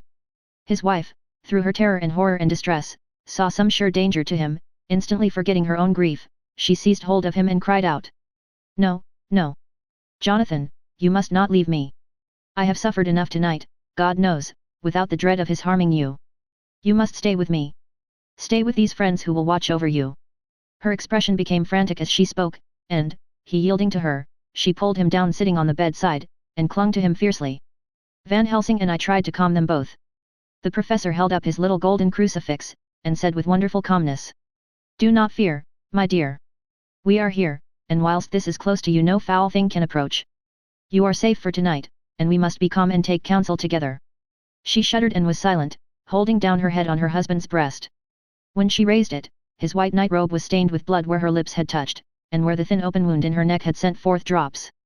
The instant she saw it she drew back, with a low wail, and whispered, amidst choking sobs. Unclean, unclean. I must touch him or kiss him no more. Oh, that it should be that it is I who am now his worst enemy, and whom he may have most cause to fear. To this he spoke out resolutely. Nonsense, Mina. It is a shame to me to hear such a word. I would not hear it of you, and I shall not hear it from you. May God judge me by my deserts, and punish me with more bitter suffering than even this hour, if by any act or will of mine anything ever come between us. He put out his arms and folded her to his breast, and for a while she lay there sobbing. He looked at us over her bowed head, with eyes that blinked damply above his quivering nostrils. His mouth was set as steel. After a while her sobs became less frequent and more faint, and then he said to me, speaking with a studied calmness which I felt tried his nervous power to the utmost. And now, Dr. Seward, tell me all about it. Too well I know the broad fact, tell me all that has been. I told him exactly what had happened, and he listened with seeming impassiveness, but his nostrils twitched and his eyes blazed as I told how the ruthless hands of the Count had held his wife in that terrible and horrid position, with her mouth to the open wound in his breast. It interested me, even at that moment, to see, that, whilst the face of white-set passion worked convulsively over the bowed head, the hands tenderly and lovingly stroked the ruffled hair. Just as I had finished, Quincy and Godalming knocked at the door. They entered in obedience to our summons. Van Helsing looked at me questioningly. I understood him to mean if we were to take advantage of their coming to divert if possible the thoughts of the unhappy husband and wife from each other and from themselves, so on nodding acquiescence to him he asked them what they had seen or done. To which Lord Godalming answered. I could not see him anywhere in the passage, or in any of our rooms. I looked in the study but, though he had been there, he had gone. He had, however, he stopped suddenly, looking at the poor drooping figure on the bed. Van Helsing said gravely. Go on, friend Arthur. We want here no more concealments. Our hope now is in knowing all. Tell freely. So Art went on. He had been there, and though it could only have been for a few seconds, he made rare hay of the place. All the manuscript had been burned, and the blue flames were flickering amongst the white ashes, the cylinders of your phonograph too were thrown on the fire, and the wax had helped the flames. Here I interrupted. Thank God there is the other copy in the safe. His face lit for a moment, but fell again as he went on. I ran downstairs then, but could see no sign of him. I looked into Renfield's room, but there was no trace there except.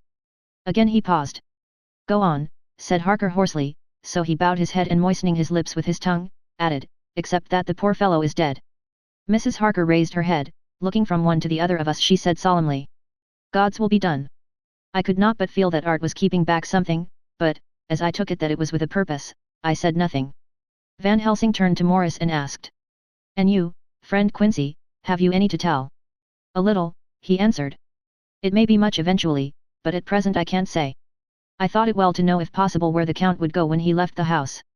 I did not see him, but I saw a bat rise from Renfield's window, and flap westward. I expected to see him in some shape go back to Carfax, but he evidently sought some other lair. He will not be back tonight, for the sky is reddening in the east, and the dawn is close. We must work tomorrow. He said the latter words through his shut teeth. For a space of perhaps a couple of minutes there was silence, and I could fancy that I could hear the sound of our hearts beating. Then Van Helsing said, placing his hand very tenderly on Mrs. Harker's head. And now, Madam Mina, poor, dear Madam Mina, tell us exactly what happened. God knows that I do not want that you be pained, but it is need that we know all. For now more than ever has all work to be done quick and sharp, and in deadly earnest. The day is close to us that must end all, if it may be so, and now is the chance that we may live and learn. The poor, dear lady shivered, and I could see the tension of her nerves as she clasped her husband closer to her and bent her head lower and lower still on his breast. Then she raised her head proudly, and held out one hand to Van Helsing who took it in his, and, after stooping and kissing it reverently, held it fast. The other hand was locked in that of her husband, who held his other arm thrown round her protectingly. After a pause in which she was evidently ordering her thoughts, she began. I took the sleeping draught which you had so kindly given me, but for a long time it did not act. I seemed to become more wakeful, and myriads of horrible fancies began to crowd in upon my mind, all of them connected with death, and vampires, with blood and pain and trouble. Her husband involuntarily groaned as she turned to him and said lovingly, Do not fret, dear. You must be brave and strong, and help me through the horrible task. If you only knew what an effort it is to me to tell of this fearful thing at all, you would understand how much I need your help. Well, I saw I must try to help the medicine to its work with my will, if it was to do me any good, so I resolutely set myself to sleep. Sure enough sleep must soon have come to me, for I remember no more. Jonathan coming in had not waked me, for he lay by my side when next I remember. There was in the room the same thin white mist that I had before noticed. But I forget now. If you know of this, you will find it in my diary which I shall show you later. I felt the same vague terror which had come to me before and the same sense of some presence. I turned to wake Jonathan, but found that he slept so soundly that it seemed as if it was he who had taken the sleeping draught, and not I. I tried, but I could not wake him. This caused me a great fear, and I looked around terrified. Then indeed, my heart sank within me. Beside the bed, as if he had stepped out of the mist, or rather as if the mist had turned into his figure, for it had entirely disappeared, stood a tall, thin man, all in black. I knew him at once from the description of the others. The waxen face, the high aquiline nose, on which the light fell in a thin white line, the parted red lips, with the sharp white teeth showing between, and the red eyes that I had seemed to see in the sunset on the windows of St. Mary's Church at Whitby. I knew, too, the red scar on his forehead where Jonathan had struck him. For an instant my heart stood still, and I would have screamed out, only that I was paralyzed. In the pause he spoke in a sort of keen, cutting whisper, pointing as he spoke to Jonathan. Silence! If you make a sound I shall take him and dash his brains out before your very eyes. I was appalled and was too bewildered to do or say anything. With a mocking smile, he placed one hand upon my shoulder and, holding me tight, bared my throat with the other, saying as he did so, "First, a little refreshment to reward my exertions. You may as well be quiet, it is not the first time, or the second, that your veins have appeased my thirst." I was bewildered, and, strangely enough, I did not want to hinder him. I suppose it is a part of the horrible curse that such is, when his touch is on his victim. And oh, my God, pity me. He placed his reeking lips upon my throat. Her husband groaned again. She clasped his hand harder, and looked at him pityingly, as if he were the injured one, and went on. I felt my strength fading away, and I was in a half-swoon. How long this horrible thing lasted I know not, but it seemed that a long time must have passed before he took his foul, awful, sneering mouth away. I saw it drip with the fresh blood. The remembrance seemed for a while to overpower her, and she drooped and would have sunk down but for her husband's sustaining arm. With a great effort she recovered herself and went on. Then he spoke to me mockingly, "And so you, like the others, would play your brains against mine. You would help these men to hunt me and frustrate me in my designs. You know now, and they know in part already, and will know in full before long, what it is to cross my path. They should have kept their energies for use closer to home. Whilst they played wits against me who commanded nations, and intrigued for them, and fought for them, hundreds of years before they were born, I was countermining them. And you, their best beloved one, are now to me, flesh of my flesh, blood of my blood, kin of my kin, my bountiful winepress for a while, and shall be later on my companion and my helper. You shall be avenged in turn, for not one of them but shall minister to your needs. But as yet you are to be punished for what you have done. You have aided in thwarting me, now you shall come to my call. When my brain says come, to you, you shall cross land or sea to do my bidding, and to that end this." With that he pulled open his shirt, and with his long sharp nails opened a vein in his breast. When the blood began to spurt out, he took my hands in one of his, holding them tight, and with the other seized my neck and pressed my mouth to the wound, so that I must either suffocate or swallow some of the, "Oh my God! My God!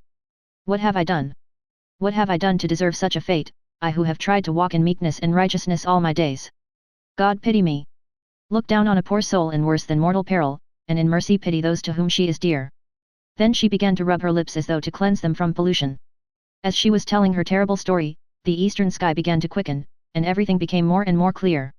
Harker was still and quiet, but over his face, as the awful narrative went on, came a grey look which deepened and deepened in the morning light, till when the first red streak of the coming dawn shot up, the flesh stood darkly out against the whitening hair. "We have arranged that one of us is to stay within call of the unhappy pair till we can meet together and arrange about taking action. Of this I am sure, the sun rises today on no more miserable house in all the great round of its daily course." Chapter 22. Jonathan Harker's Journal.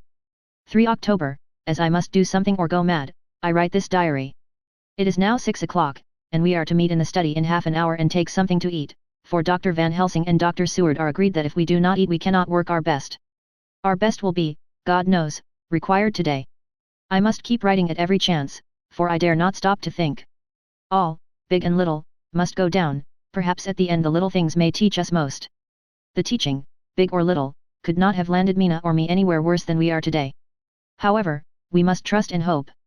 Poor Mina told me just now, with the tears running down her dear cheeks, that it is in trouble and trial that our faith is tested, that we must keep on trusting, and that God will aid us up to the end. The end. Oh my God! What end? To work. To work. When Dr. Van Helsing and Dr. Seward had come back from seeing poor Renfield, we went gravely into what was to be done. First, Dr. Seward told us that when he and Dr. Van Helsing had gone down to the room below they had found Renfield lying on the floor, all in a heap. His face was all bruised and crushed in, and the bones of the neck were broken. Dr. Seward asked the attendant who was on duty in the passage if he had heard anything. He said that he had been sitting down, he confessed to half dozing, when he heard loud voices in the room, and then Renfield had called out loudly several times, "God! God! God!" After that there was a sound of falling, and when he entered the room he found him lying on the floor, face down, just as the doctors had seen him. Van Helsing asked if he had heard voices or a voice, and he said he could not say, that at first it had seemed to him as if there were two, but as there was no one in the room it could have been only one. He could swear to it, if required, that the word God was spoken by the patient. Dr. Seward said to us, when we were alone, that he did not wish to go into the matter, the question of an inquest had to be considered, and it would never do to put forward the truth, as no one would believe it. As it was, he thought that on the attendant's evidence he could give a certificate of death by misadventure in falling from bed. In case the coroner should demand it, there would be a formal inquest, necessarily to the same result. When the question began to be discussed as to what should be our next step, the very first thing we decided was that Mina should be in full confidence, that nothing of any sort, no matter how painful, should be kept from her. She herself agreed as to its wisdom, and it was pitiful to see her so brave and yet so sorrowful, and in such a depth of despair. There must be no concealment, she said, alas, we have had too much already. And besides there is nothing in all the world that can give me more pain than I have already endured, than I suffer now. Whatever may happen, it must be of new hope or of new courage to me. Van Helsing was looking at her fixedly as she spoke, and said, suddenly but quietly. But dear Madam Mina, are you not afraid, not for yourself, but for others from yourself, after what has happened? Her face grew set in its lines, but her eyes shone with the devotion of a martyr as she answered. Ah no, for my mind is made up. To what? He asked gently, whilst we were all very still, for each in our own way we had a sort of vague idea of what she meant. Her answer came with direct simplicity, as though she were simply stating a fact. Because if I find in myself, and I shall watch keenly for it, a sign of harm to any that I love, I shall die.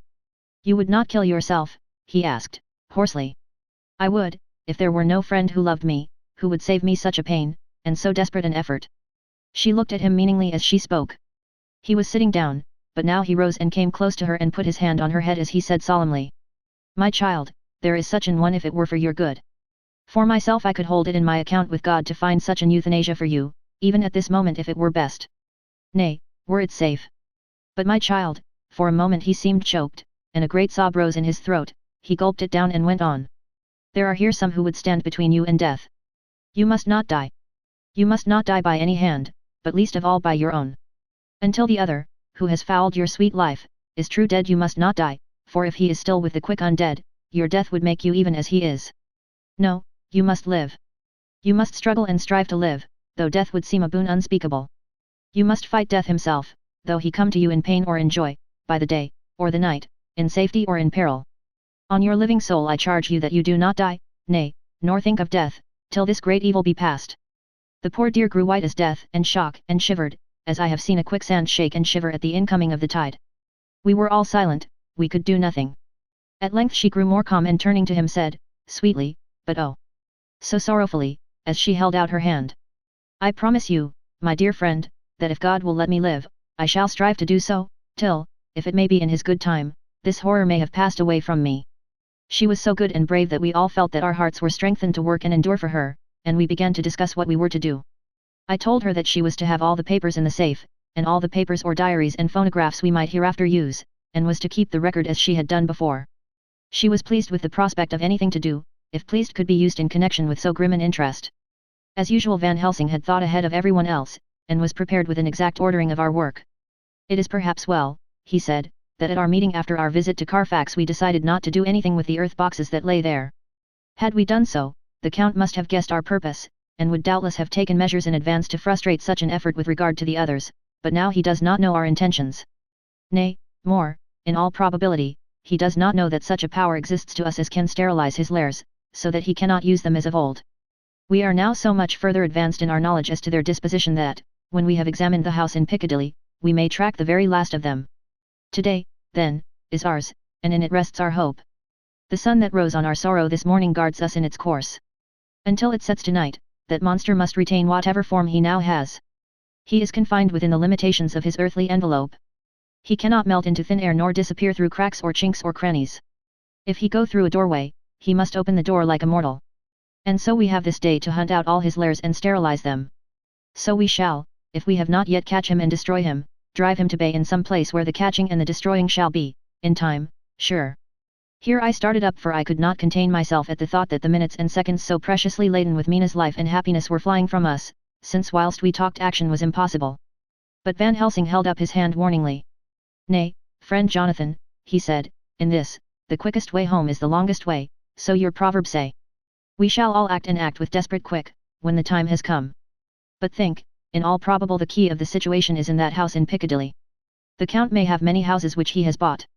Of them he will have deeds of purchase, keys, and other things. He will have paper that he write on, he will have his book of checks. There are many belongings that he must have somewhere, why not in this place so central, so quiet, where he come and go by the front or the back at all hour, when in the very vast of the traffic there is none to notice. We shall go there and search that house, and when we learn what it holds, then we do what our friend Arthur call, in his phrases of hunt stop the earths, and so we run down our old fox, so, is it not? Then let us come at once, I cried, we are wasting the precious time. The professor did not move, but simply said. And how are we to get into that house in Piccadilly? Anyway? I cried. We shall break in if need be. And your police, where will they be, and what will they say? I was staggered, but I knew that if he wished to delay he had a good reason for it. So I said, as quietly as I could. Don't wait more than need be, you know, I am sure, what torture I am in. Ah, my child, that I do, and indeed there is no wish of me to add to your anguish. But just think, what can we do, until all the world be at movement? Then will come our time. I have thought, and it seems to me that the simplest way is the best of all. Now we wish to get into the house, but we have no key, is it not so? I nodded. Now suppose that you were, in truth, the owner of that house, and could not still get in, and think there was to you no conscience of the housebreaker, what would you do? I should get a respectable locksmith, and set him to work to pick the lock for me. And your police, they would interfere, would they not? Oh, no, not if they knew the man was properly employed. Then, he looked at me as keenly as he spoke, all that is in doubt is the conscience of the employer, and the belief of your policeman as to whether or no that employer has a good conscience or a bad one. Your police must indeed be zealous men and clever, oh, so clever, in reading the heart, that they trouble themselves in such matter. No, my friend Jonathan, you go take the lock off 100 empty house in this your London, or of any city in the world, and if you do it as such things are rightly done, and at the time such things are rightly done, no one will interfere. I have read of a gentleman who owned a so fine house in London, and when he went for months of summer to Switzerland and lock up his house, some burglar came and broke window at back and got in. Then he went and made open the shutters in front and walk out and in through the door, before the very eyes of the police. Then he have an auction in that house, and advertise it, and put up big notice, and when the day come he sell off by a great auctioneer all the goods of that other man who own them. Then he go to a builder, and he sell him that house, making an agreement that he pull it down and take all away within a certain time. And your police and other authority help him all they can. And when that owner come back from his holiday in Switzerland he find only an empty hole where his house had been. This was all done en règle, and in our work we shall be en règle too. We shall not go so early that the policemen who have then little to think of, shall deem it strange, but we shall go after 10 o'clock, when there are many about, and such things would be done were we indeed owners of the house. I could not but see how right he was, and the terrible despair of Mina's face became relaxed a thought, there was hope in such good counsel. Van Helsing went on. When once within that house we may find more clues, at any rate some of us can remain there whilst the rest find the other places where there be more earth boxes, at Bermondsey and Mile End. Lord Godalming stood up. I can be of some use here, he said.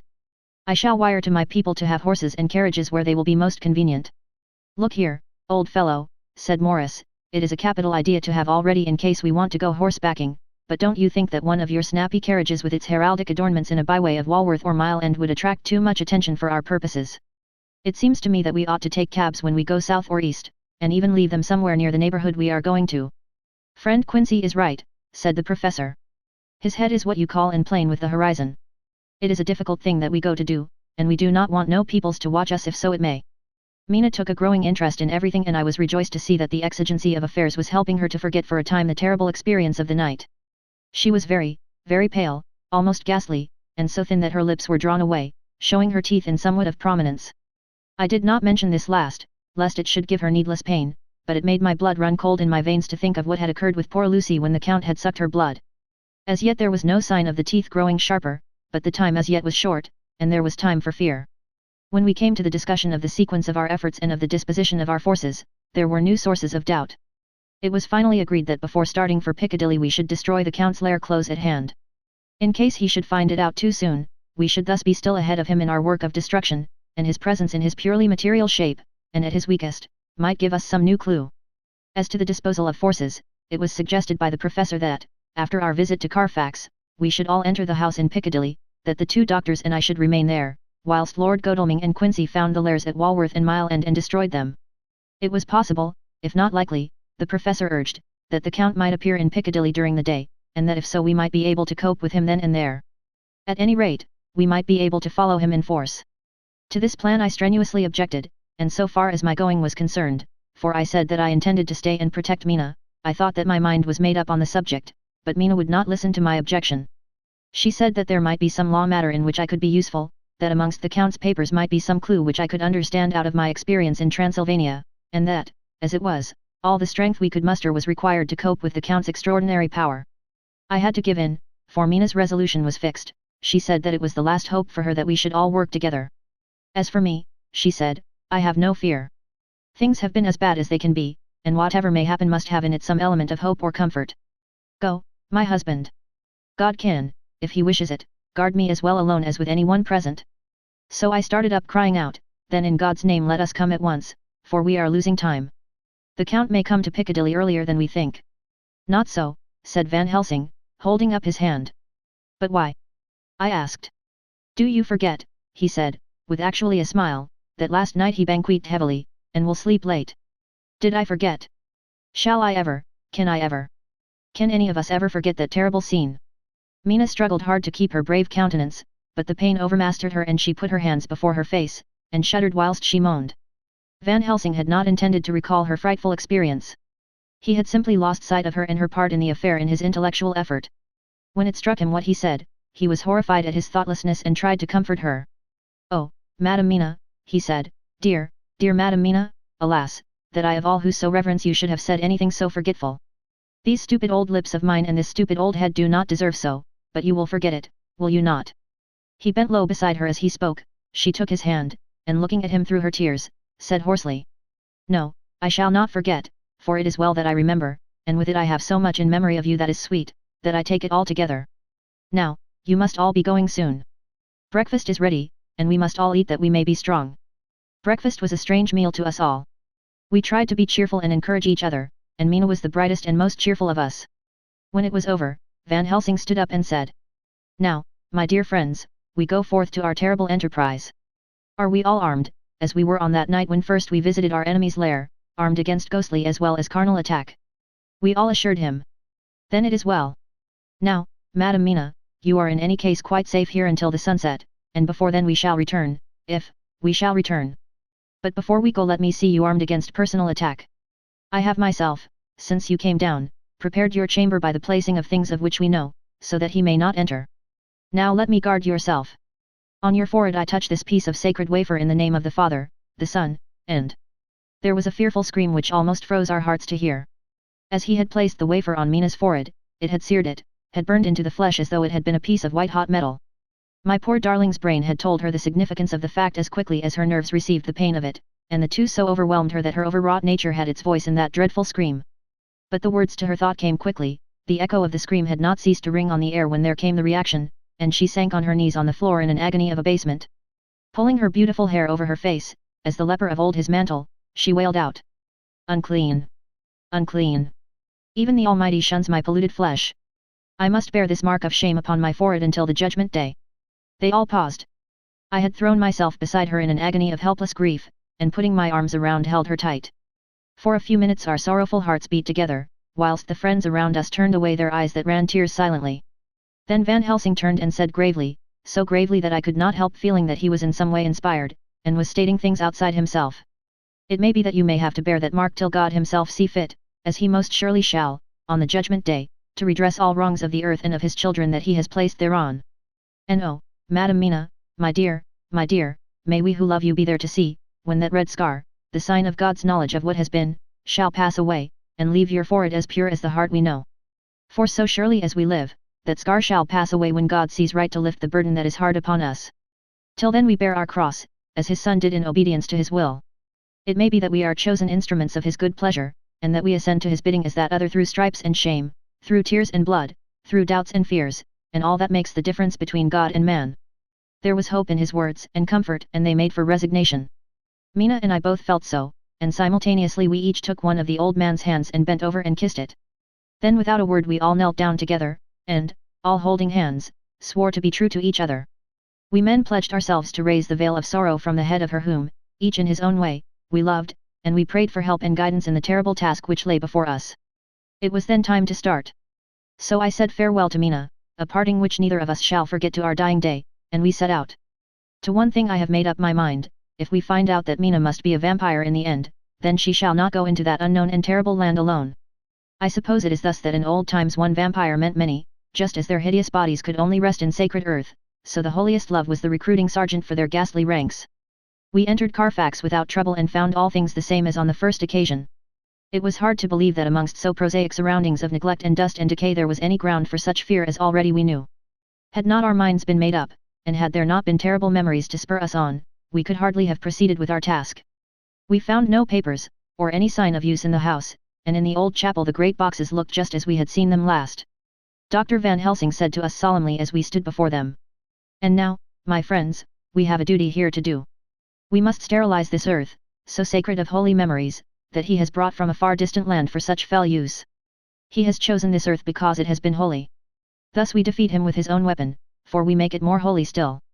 It was sanctified to such use of man, now we sanctify it to God. As he spoke he took from his bag a screwdriver and a wrench, and very soon the top of one of the cases was thrown open. The earth smelled musty and close, but we did not somehow seem to mind, for our attention was concentrated on the professor. Taking from his box a piece of the sacred wafer he laid it reverently on the earth, and then shutting down the lid began to screw it home, we aiding him as he worked. One by one we treated in the same way each of the great boxes, and left them as we had found them to all appearance, but in each was a portion of the host. When we closed the door behind us, the professor said solemnly, "So much is already done. If it may be that with all the others we can be so successful, then the sunset of this evening may shine on Madame Mina's forehead all white as ivory and with no stain." As we passed across the lawn on our way to the station to catch our train we could see the front of the asylum. I looked eagerly, and in the window of my own room saw Mina. I waved my hand to her, and nodded to tell that our work there was successfully accomplished. She nodded in reply to show that she understood. The last I saw, she was waving her hand in farewell. It was with a heavy heart that we sought the station and just caught the train, which was steaming in as we reached the platform. I have written this in the train. Piccadilly, 12:30 o'clock, just before we reached Fenchurch Street Lord Godalming said to me. "Quincy and I will find a locksmith. You had better not come with us in case there should be any difficulty, for under the circumstances it wouldn't seem so bad for us to break into an empty house. But you are a solicitor and the Incorporated Law Society might tell you that you should have known better." I demurred as to my not sharing any danger even of odium, but he went on, "Besides, it will attract less attention if there are not too many of us. My title will make it all right with the locksmith, and with any policeman that may come along. You had better go with Jack and the professor and stay in the Green Park, somewhere inside of the house, and when you see the door opened and the smith has gone away, do you all come across. We shall be on the lookout for you, and shall let you in." "The advice is good," said Van Helsing, so we said no more. Godalming and Morris hurried off in a cab, we following in another. At the corner of Arlington Street our contingent got out and strolled into the Green Park. My heart beat as I saw the house on which so much of our hope was centered, looming up grim and silent in its deserted condition amongst its more lively and spruce-looking neighbors. We sat down on a bench within good view, and began to smoke cigars so as to attract as little attention as possible. The minutes seemed to pass with leaden feet as we waited for the coming of the others. At length we saw a four-wheeler drive up. Out of it, in leisurely fashion, got Lord Godalming and Morris, and down from the box descended a thick-set working man with his rush-woven basket of tools. Morris paid the cabman, who touched his hat and drove away. Together the two ascended the steps, and Lord Godalming pointed out what he wanted done. The workman took off his coat leisurely and hung it on one of the spikes of the rail, saying something to a policeman who just then sauntered along. The policeman nodded acquiescence, and the man kneeling down placed his bag beside him. After searching through it, he took out a selection of tools which he produced to lay beside him in orderly fashion. Then he stood up, looked into the keyhole, blew into it, and turning to his employers, made some remark. Lord Godalming smiled, and the man lifted a good-sized bunch of keys. Selecting one of them, he began to probe the lock, as if feeling his way with it. After fumbling about for a bit he tried a second, and then a third. All at once the door opened under a slight push from him and he and the two others entered the hall. We sat still, my own cigar burnt furiously, but Van Helsing's went cold altogether. We waited patiently as we saw the workman come out and bring in his bag. Then he held the door partly open, steadying it with his knees, whilst he fitted a key to the lock. This he finally handed to Lord Godalming, who took out his purse and gave him something. The man touched his hat, took his bag, put on his coat and departed. Not a soul took the slightest notice of the whole transaction. When the man had fairly gone, we three crossed the street and knocked at the door. It was immediately opened by Quincy Morris, beside whom stood Lord Godalming lighting a cigar. "The place smells so vilely," said the latter as we came in. It did indeed smell vilely, like the old chapel at Carfax, and with our previous experience it was plain to us that the Count had been using the place pretty freely. We moved to explore the house, all keeping together in case of attack, for we knew we had a strong and wily enemy to deal with, and as yet we did not know whether the Count might not be in the house. In the dining room, which lay at the back of the hall, we found 8 boxes of earth. 8 boxes only out of the 9, which we sought. Our work was not over, and would never be until we should have found the missing box. First we opened the shutters of the window which looked out across a narrow stone-flagged yard at the blank face of a stable, pointed to look like the front of a miniature house. There were no windows in it, so we were not afraid of being overlooked. We did not lose any time in examining the chests. With the tools which we had brought with us we opened them, one by one, and treated them as we had treated those others in the old chapel. It was evident to us that the Count was not at present in the house, and we proceeded to search for any of his effects. After a cursory glance at the rest of the rooms, from basement to attic, we came to the conclusion that the dining room contained any effects which might belong to the Count, and so we proceeded to minutely examine them. They lay in a sort of orderly disorder on the great dining room table. There were title deeds of the Piccadilly house in a great bundle, deeds of the purchase of the houses at Mile End and Bermondsey, notepaper, envelopes, and pens and ink. All were covered up in thin wrapping paper to keep them from the dust. There were also a clothes brush, a brush and comb, and a jug and basin, the latter containing dirty water which was reddened as if with blood. Last of all was a little heap of keys of all sorts and sizes, probably those belonging to the other houses. When we had examined this last find, Lord Godalming and Quincy Morris, taking accurate notes of the various addresses of the houses in the east and the south, took with them the keys in a great bunch, and set out to destroy the boxes in these places. The rest of us are, with what patience we can, waiting their return, or the coming of the Count. Chapter 23. Dr. Seward's Diary. 3 October. The time seemed terribly long whilst we were waiting for the coming of Godalming and Quincy Morris. The professor tried to keep our minds active by using them all the time. I could see his beneficent purpose, by the side glances which he threw from time to time at Harker. The poor fellow is overwhelmed in a misery that is appalling to see. Last night he was a frank, happy-looking man, with strong, youthful face, full of energy, and with dark brown hair. Today he is a drawn, haggard old man, whose white hair matches well with the hollow burning eyes and grief-ridden lines of his face. His energy is still intact, in fact, he is like a living flame. This may yet be his salvation, for, if all go well, it will tide him over the despairing period. He will then, in a kind of way, wake again to the realities of life. Poor fellow, I thought my own trouble was bad enough, but his. The professor knows this well enough, and is doing his best to keep his mind active. What he has been saying was, under the circumstances, of absorbing interest. So well as I can remember, here it is. I have studied, over and over again since they came into my hands, all the papers relating to this monster, and the more I have studied, the greater seems the necessity to utterly stamp him out. All through there are signs of his advance, not only of his power, but of his knowledge of it. As I learned from the researches of my friend Arminius of Budapest, he was in life a most wonderful man. Soldier, statesman, and alchemist, which latter was the highest development of the science knowledge of his time. He had a mighty brain, a learning beyond compare, and a heart that knew no fear and no remorse. He dared even to attend the scholomance, and there was no branch of knowledge of his time that he did not essay. Well, in him the brain powers survived the physical death, though it would seem that memory was not all complete. In some faculties of mind he has been, and is, only a child, but he is growing, and some things that were childish at the first are now of man's stature. He is experimenting, and doing it well, and if it had not been that we have crossed his path he would be yet, he may be yet if we fail, the father or furtherer of a new order of beings, whose road must lead through death, not life. Harker groaned and said, and this is all arrayed against my darling. But how is he experimenting? The knowledge may help us to defeat him. He has all along, since his coming, been trying his power, slowly but surely, that big child brain of his is working. Well for us, it is, as yet, a child brain, for had he dared, at the first, to attempt certain things he would long ago have been beyond our power.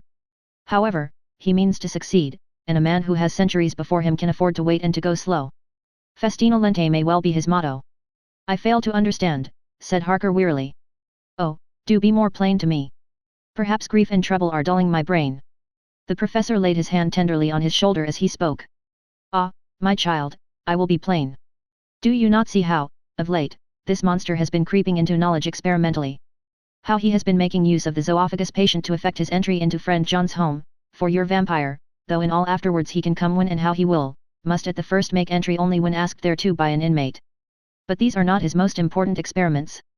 Do we not see how at the first all these so great boxes were moved by others? He knew not then but that must be so. But all the time that so great child brain of his was growing, and he began to consider whether he might not himself move the box.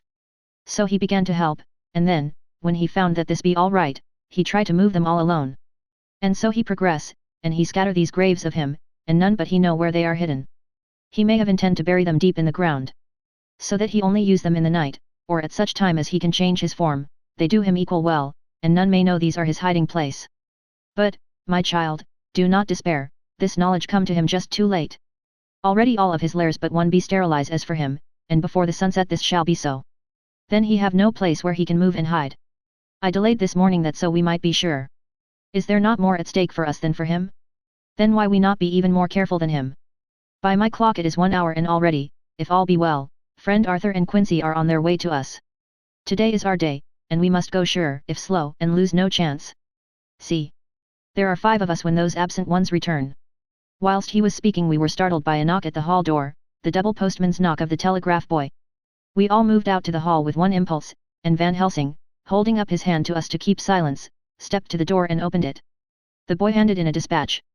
The professor closed the door again, and, after looking at the direction, opened it and read aloud. Look out for D. He has just now, 12:45, come from Carfax hurriedly and hastened towards the south. He seems to be going the round and may want to see you, Mina. There was a pause, broken by Jonathan Harker's voice. Now, God be thanked, we shall soon meet. Van Helsing turned to him quickly and said. God will act in his own way and time. Do not fear, and do not rejoice as yet, for what we wish for at the moment may be our undoings. I care for nothing now, he answered hotly, except to wipe out this brute from the face of creation. I would sell my soul to do it. Oh, hush, hush, my child, said Van Helsing. God does not purchase souls in this wise, and the devil, though he may purchase, does not keep faith. But God is merciful and just, and knows your pain and your devotion to that dear Madam Mina. Think you, how her pain would be doubled, did she but hear your wild words. Do not fear any of us, we are all devoted to this cause, and today shall see the end. The time is coming for action, today this vampire is limit to the powers of man, until sunset he may not change.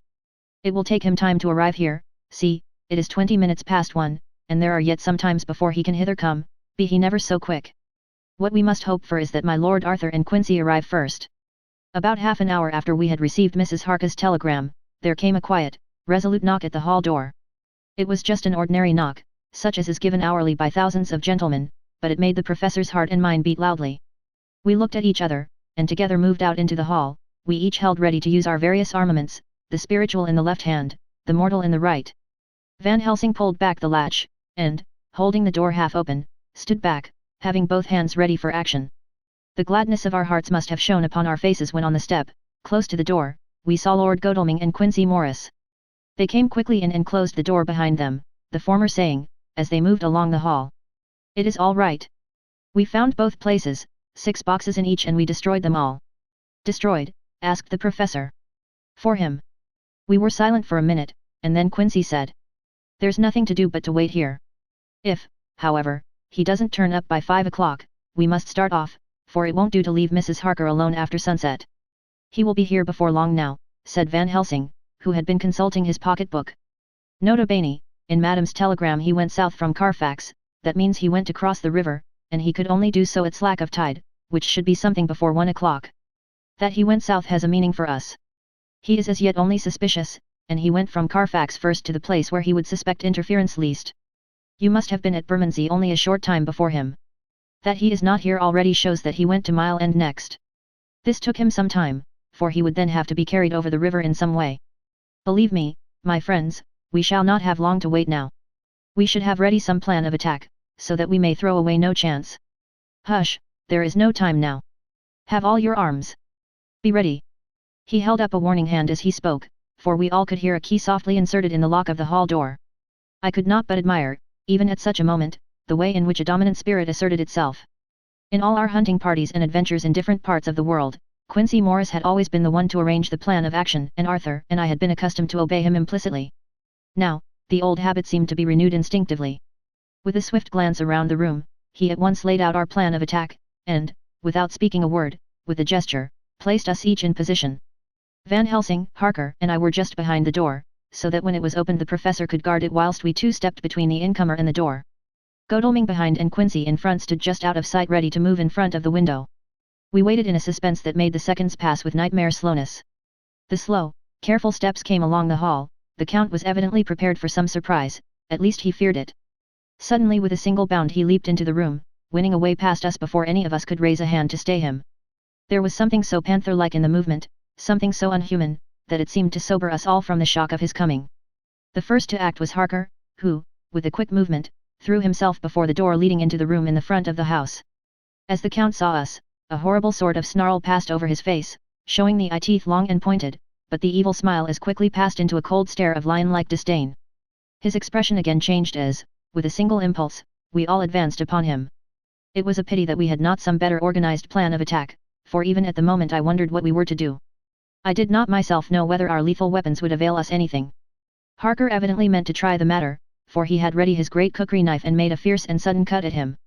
The blow was a powerful one, only the diabolical quickness of the Count's leap back saved him.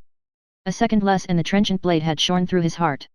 As it was, the point just cut the cloth of his coat, making a wide gap whence a bundle of banknotes and a stream of gold fell out.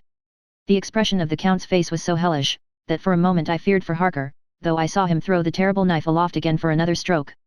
Instinctively I moved forward with a protective impulse, holding the crucifix and wafer in my left hand. I felt a mighty power fly along my arm, and it was without surprise that I saw the monster cower back before a similar movement made spontaneously by each one of us. It would be impossible to describe the expression of hate and baffled malignity, of anger and hellish rage, which came over the Count's face. His waxen hue became greenish-yellow by the contrast of his burning eyes, and the red scar on the forehead showed on the pallid skin like a palpitating wound.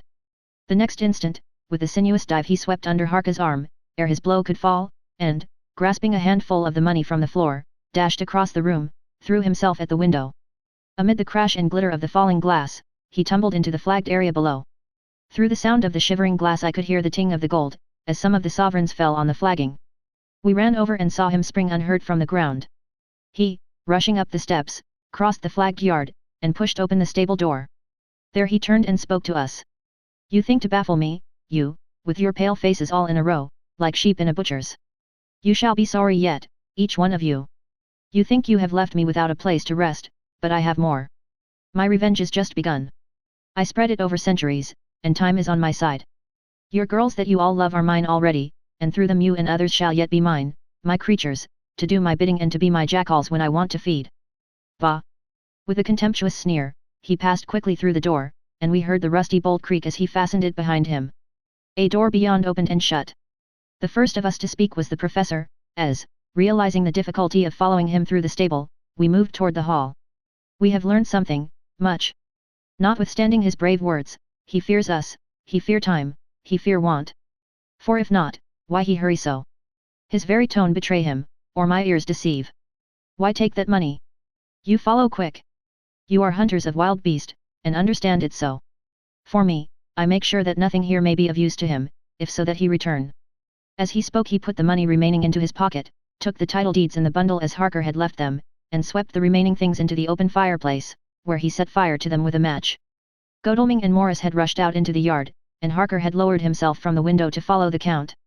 He had, however, bolted the stable door, and by the time they had forced it open there was no sign of him.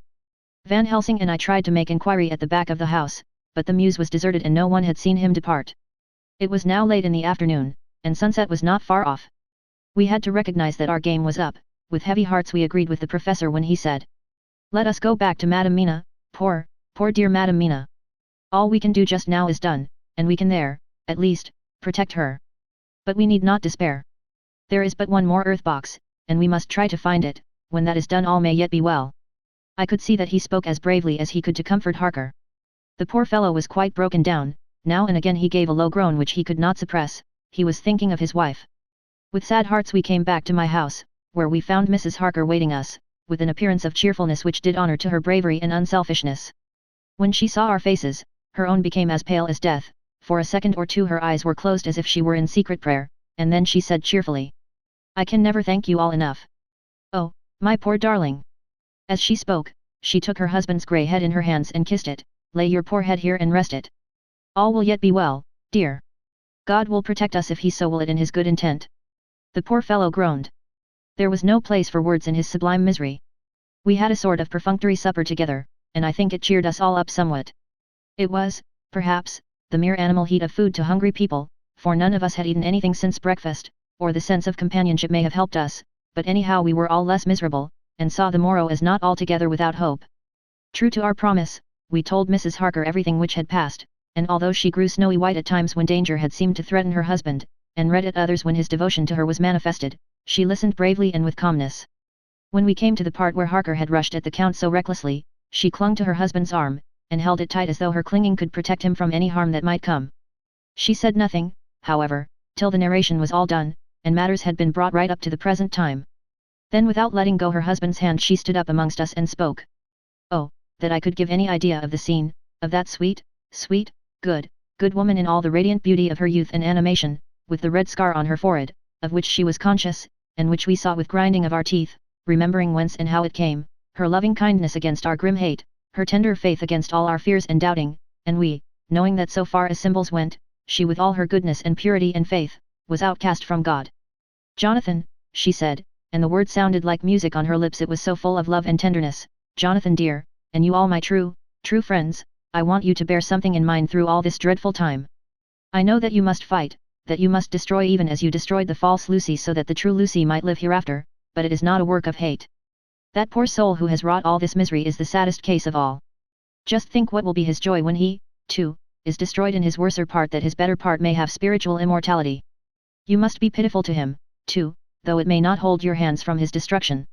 As she spoke I could see her husband's face darken and draw together, as though the passion in him were shriveling his being to its core. Instinctively the clasp on his wife's hand grew closer, till his knuckles looked white. She did not flinch from the pain which I knew she must have suffered, but looked at him with eyes that were more appealing than ever.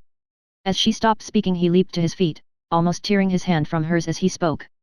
May God give him into my hand just for long enough to destroy that earthly life of him which we are aiming at. If beyond it I could send his soul for ever and ever to burning hell I would do it. Oh, hush, in the name of the good God. Don't say such things, Jonathan, my husband, or you will crush me with fear and horror. Just think, my dear, I have been thinking all this long day of it, that, perhaps, some day, I, too, may need such pity, and that some other like you, and with equal cause for anger, may deny it to me. Oh, my husband! My husband, indeed I would have spared you such a thought had there been another way, but I pray that God may not have treasured your wild words, except as the heart-broken wail of a very loving and sorely stricken man. Oh, God, let these poor white hairs go in evidence of what he has suffered, who all his life has done no wrong, and on whom so many sorrows have come. We men were all in tears now. There was no resisting them, and we wept openly. She wept, too, to see that her sweeter counsels had prevailed. Her husband flung himself on his knees beside her, and putting his arms round her, hid his face in the folds of her dress. Van Helsing beckoned to us and we stole out of the room, leaving the two loving hearts alone with their God. Before they retired the professor fixed up the room against any coming of the vampire, and assured Mrs. Harker that she might rest in peace. She tried to school herself to the belief, and, manifestly for her husband's sake, tried to seem content. It was a brave struggle, and was, I think and believe, not without its reward. Van Helsing had placed at hand a bell which either of them was to sound in case of any emergency. When they had retired, Quincy, Godalming, and I arranged that we should sit up, dividing the night between us, and watch over the safety of the poor stricken lady. The first watch falls to Quincy, so the rest of us shall be off to bed as soon as we can. Godalming has already turned in, for his is the second watch. Now that my work is done I, too, shall go to bed. Jonathan Harker's Journal. 3 to 4 October, close to midnight, I thought yesterday would never end. There was over me a yearning for sleep, in some sort of blind belief that to wake would be to find things changed, and that any change must now be for the better. Before we parted, we discussed what our next step was to be, but we could arrive at no result. All we knew was that one earth box remained, and that the Count alone knew where it was. If he chooses to lie hidden, he may baffle us for years, and in the meantime, the thought is too horrible, I dare not think of it even now. This I know, that if ever there was a woman who was all perfection, that one is my poor wronged darling. I love her 1,000 times more for her sweet pity of last night, a pity that made my own hate of the monster seem despicable. Surely God will not permit the world to be the poorer by the loss of such a creature. This is hope to me. We are all drifting reefwards now, and faith is our only anchor. Thank God. Mina is sleeping, and sleeping without dreams. I fear what her dreams might be like, with such terrible memories to ground them in. She has not been so calm, within my seeing, since the sunset. Then, for a while, there came over her face a repose which was like spring after the blasts of March. I thought at the time that it was the softness of the red sunset on her face, but somehow now I think it has a deeper meaning. I am not sleepy myself, though I am weary to death. However, I must try to sleep, for there is tomorrow to think of, and there is no rest for me until. Later, I must have fallen asleep, for I was awaked by Mina, who was sitting up in bed, with a startled look on her face. I could see easily, for we did not leave the room in darkness, She had placed a warning hand over my mouth, and now she whispered in my ear. Hush, there is someone in the corridor. I got up softly, and crossing the room, gently opened the door. Just outside, stretched on a mattress, lay Mr. Morris, wide awake. He raised a warning hand for silence as he whispered to me. Hush, go back to bed, it is all right. One of us will be here all night. We don't mean to take any chances. His look and gesture forbade discussion, so I came back and told Mina. She sighed and positively a shadow of a smile stole over her poor, pale face as she put her arms round me and said softly. Oh, thank God for good brave men. With a sigh she sank back again to sleep. I write this now as I am not sleepy, though I must try again. October 4th, morning, once again during the night I was wakened by Mina.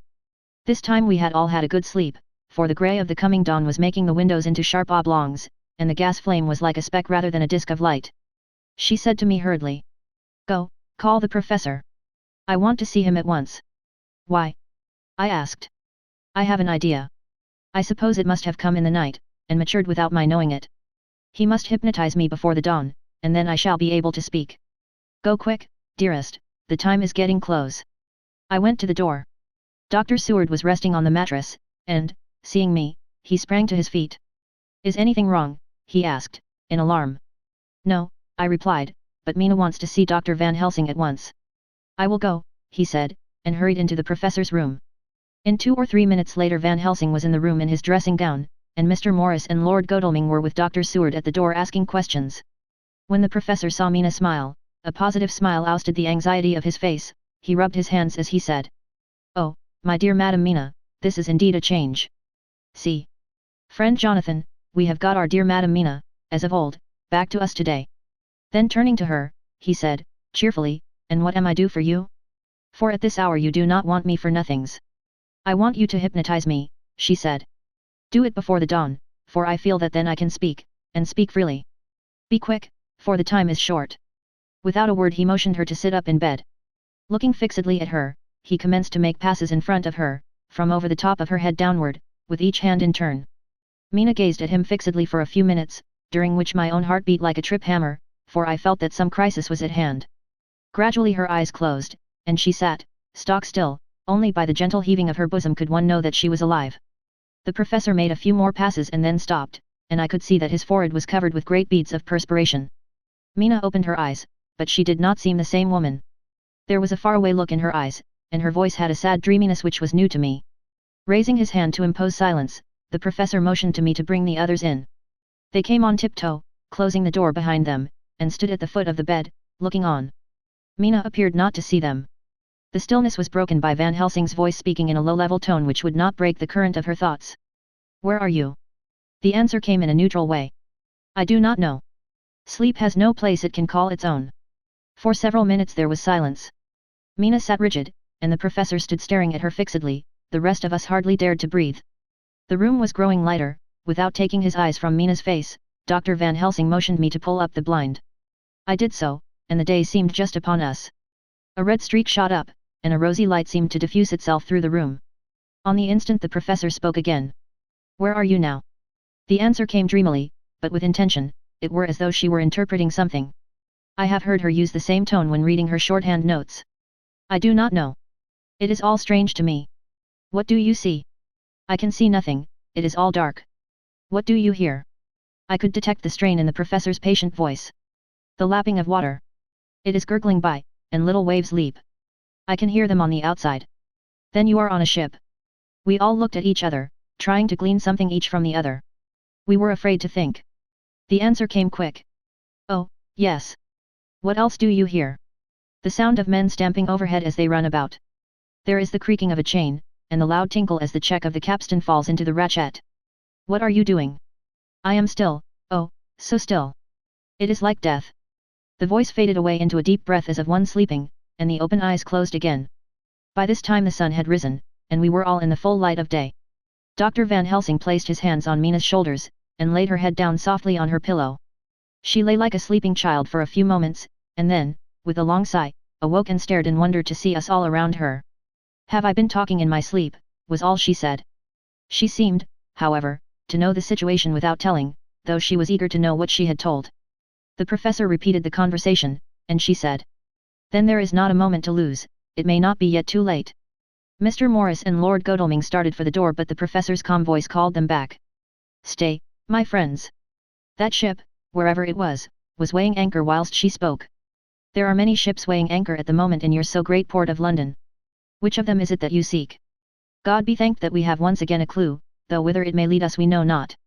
We have been blind somewhat, blind after the manner of men, since when we can look back we see what we might have seen looking forward if we had been able to see what we might have seen. Alas, but that sentence is a puddle, is it not? We can know now what was in the Count's mind, when he seized that money, though Jonathan's so fierce knife put him in the danger that even he dread. He meant escape. Hear me, escape. He saw that with but one earth box left, and a pack of men following like dogs after a fox, this London was no place for him. He have take his last earth box on board a ship, and he leave the land. He think to escape, but no. We follow him. Tally-ho! As friend Arthur would say when he put on his red frock. Our old fox is wily, oh! So wily, and we must follow with wile. I, too, am wily and I think his mind in a little while. In meantime we may rest and in peace, for there are waters between us which he do not want to pass, and which he could not if he would, unless the ship were to touch the land, and then only at full or slack tide. See, and the sun is just rose, and all day to sunset is to us. Let us take bath and dress and have breakfast which we all need, and which we can eat comfortably since he be not in the same land with us. Mina looked at him appealingly as she asked. But why need we seek him further, when he is gone away from us? He took her hand and patted it as he replied. Ask me nothings as yet. When we have breakfast, then I answer all questions. He would say no more, and we separated to dress. After breakfast Mina repeated her question. He looked at her gravely for a minute and then said sorrowfully. Because my dear, dear Madam Mina, now more than ever must we find him even if we have to follow him to the jaws of hell. She grew paler as she asked faintly. Why? Because, he answered solemnly, he can live for centuries, and you are but mortal woman. Time is now to be dreaded, since once he put that mark upon your throat. I was just in time to catch her as she fell forward in a faint. Chapter 24. Dr. Seward's phonograph diary, spoken by Van Helsing. This to Jonathan Harker. You are to stay with your dear Madam Mina. We shall go to make our search, if I can call it so, for it is not search but knowing, and we seek confirmation only. But do you stay and take care of her today. This is your best and most holiest office. This day nothing can find him here. Let me tell you that so you will know what we foreknow already, for I have tell them. He, our enemy, have gone away, he have gone back to his castle in Transylvania. I know it so well, as if a great hand of fire wrote it on the wall. He have prepared for this in some way, and that last earth box was ready to ship somewheres. For this he took the money, for this he hurry at the last, lest we catch him before the sun go down. It was his last hope, save that he might hide in the tomb that he think poor Miss Lucy, being as he thought like him, keep open to him. But there was not of time. When that fail he make straight for his last resource, his last earth work I might say did I wish double entente. He is clever, oh, so clever. He know that his game here was finish, and so he decide he go back home. He find ship going by the route he came, and he go in it. We go off now to find what ship, and whither bound. When we have discovered that, we come back and tell you all. Then we will comfort you and poor dear Madam Mina with new hope. For it will be hope when you think it over, that all is not lost. This very creature that we pursue, he take hundreds of years to get so far as London, and yet in one day, when we know of the disposal of him we drive him out. He is finite, though he is powerful to do much harm and suffers not as we do. But we are strong, each in our purpose, and we are all more strong together. Take heart afresh, dear husband of Madam Mina. This battle is but begun, and in the end we shall win, so sure as that God sits on high to watch over his children. Therefore be of much comfort till we return. Van Helsing. Jonathan Harker's Journal. 4 October, when I read to Mina, Van Helsing's message in the phonograph, the poor girl brightened up considerably. Already the certainty that the Count is out of the country has given her comfort, and comfort is strength to her. For my own part, now that his horrible danger is not face to face with us, it seems almost impossible to believe in it. Even my own terrible experiences in Castle Dracula seem like a long-forgotten dream. Here in the crisp autumn air in the bright sunlight. Alas! How can I disbelieve? In the midst of my thought my eye fell on the red scar on my poor darling's white forehead. Whilst that lasts, there can be no disbelief. And afterwards the very memory of it will keep faith crystal clear. Mina and I fear to be idle, so we have been over all the diaries again and again. Somehow, although the reality seems greater each time, the pain and the fear seem less. There is something of a guiding purpose manifest throughout, which is comforting. Mina says that perhaps we are the instruments of ultimate good. It may be. I shall try to think as she does. We have never spoken to each other yet of the future. It is better to wait till we see the professor and the others after their investigations. The day is running by more quickly than I ever thought a day could run for me again. It is now 3 o'clock. Mina Harka's Journal. October 5th, 5 p.m., our meeting for report. Present, Professor Van Helsing, Lord Godalming, Dr. Seward, Mr. Quincy Morris, Jonathan Harker, Mina Harker. Dr. Van Helsing described what steps were taken during the day to discover on what boat and whither-bound Count Dracula made his escape. As I knew that he wanted to get back to Transylvania, I felt sure that he must go by the Danube mouth, or by somewhere in the Black Sea, since by that way he come. It was a dreary blank that was before us. Omnignotum pro magnifico, and so with heavy hearts we start to find what ships leave for the Black Sea last night. He was in sailing ship, since Madame Mina tell of sails being set. These not so important as to go in your list of the shipping in the Times, and so we go, by suggestion of Lord Godalming, to your Lloyd's, where are note of all ships that sail, however so small. There we find that only one Black Sea-bound ship go out with the tide. She is the Tsarina Catherine, and she sail from Doolittle's wharf for Varna, and thence on to other parts and up the Danube. So, said I, this is the ship whereon is the Count. So off we go to Doolittle's wharf, and there we find a man in an office of wood so small that the man look bigger than the office. From him we inquire of the goings of the Tsarina Catherine. He swear much, and he red face and loud of voice, but he good fellow all the same, and when Quincy give him something from his pocket which crackle as he roll it up, and put it in a so small bag which he have hid deep in his clothing, he still better fellow and humble servant to us. He come with us, and ask many men who are rough and hot, these be better fellows too when they have been no more thirsty. They say much of blood and bloom, and of others which I comprehend not, though I guess what they mean, but nevertheless they tell us all things which we want to know. They make known to us among them, how last afternoon at about 5 o'clock comes a man so hurry. A tall man, thin and pale, with high nose and teeth so white, and eyes that seem to be burning. That he be all in black, except that he have a hat of straw which suit not him or the time. That he scatter his money in making quick inquiry as to what ship sails for the Black Sea and for where. Some took him to the office and then to the ship, where he will not go aboard but halt at shore end of gangplank, and ask that the captain come to him. The captain come, when told that he will be pay well, and though he swear much at the first he agree to term. Then the thin man go and someone tell him where horse and cart can be hired. He go there and soon he come again, himself driving cart on which a great box, this he himself lift down, though it take several to put it on truck for the ship. He give much talk to captain as to how and where his box is to be place, but the captain like it not and swear at him in many tongues, and tell him that if he like he can come and see where it shall be.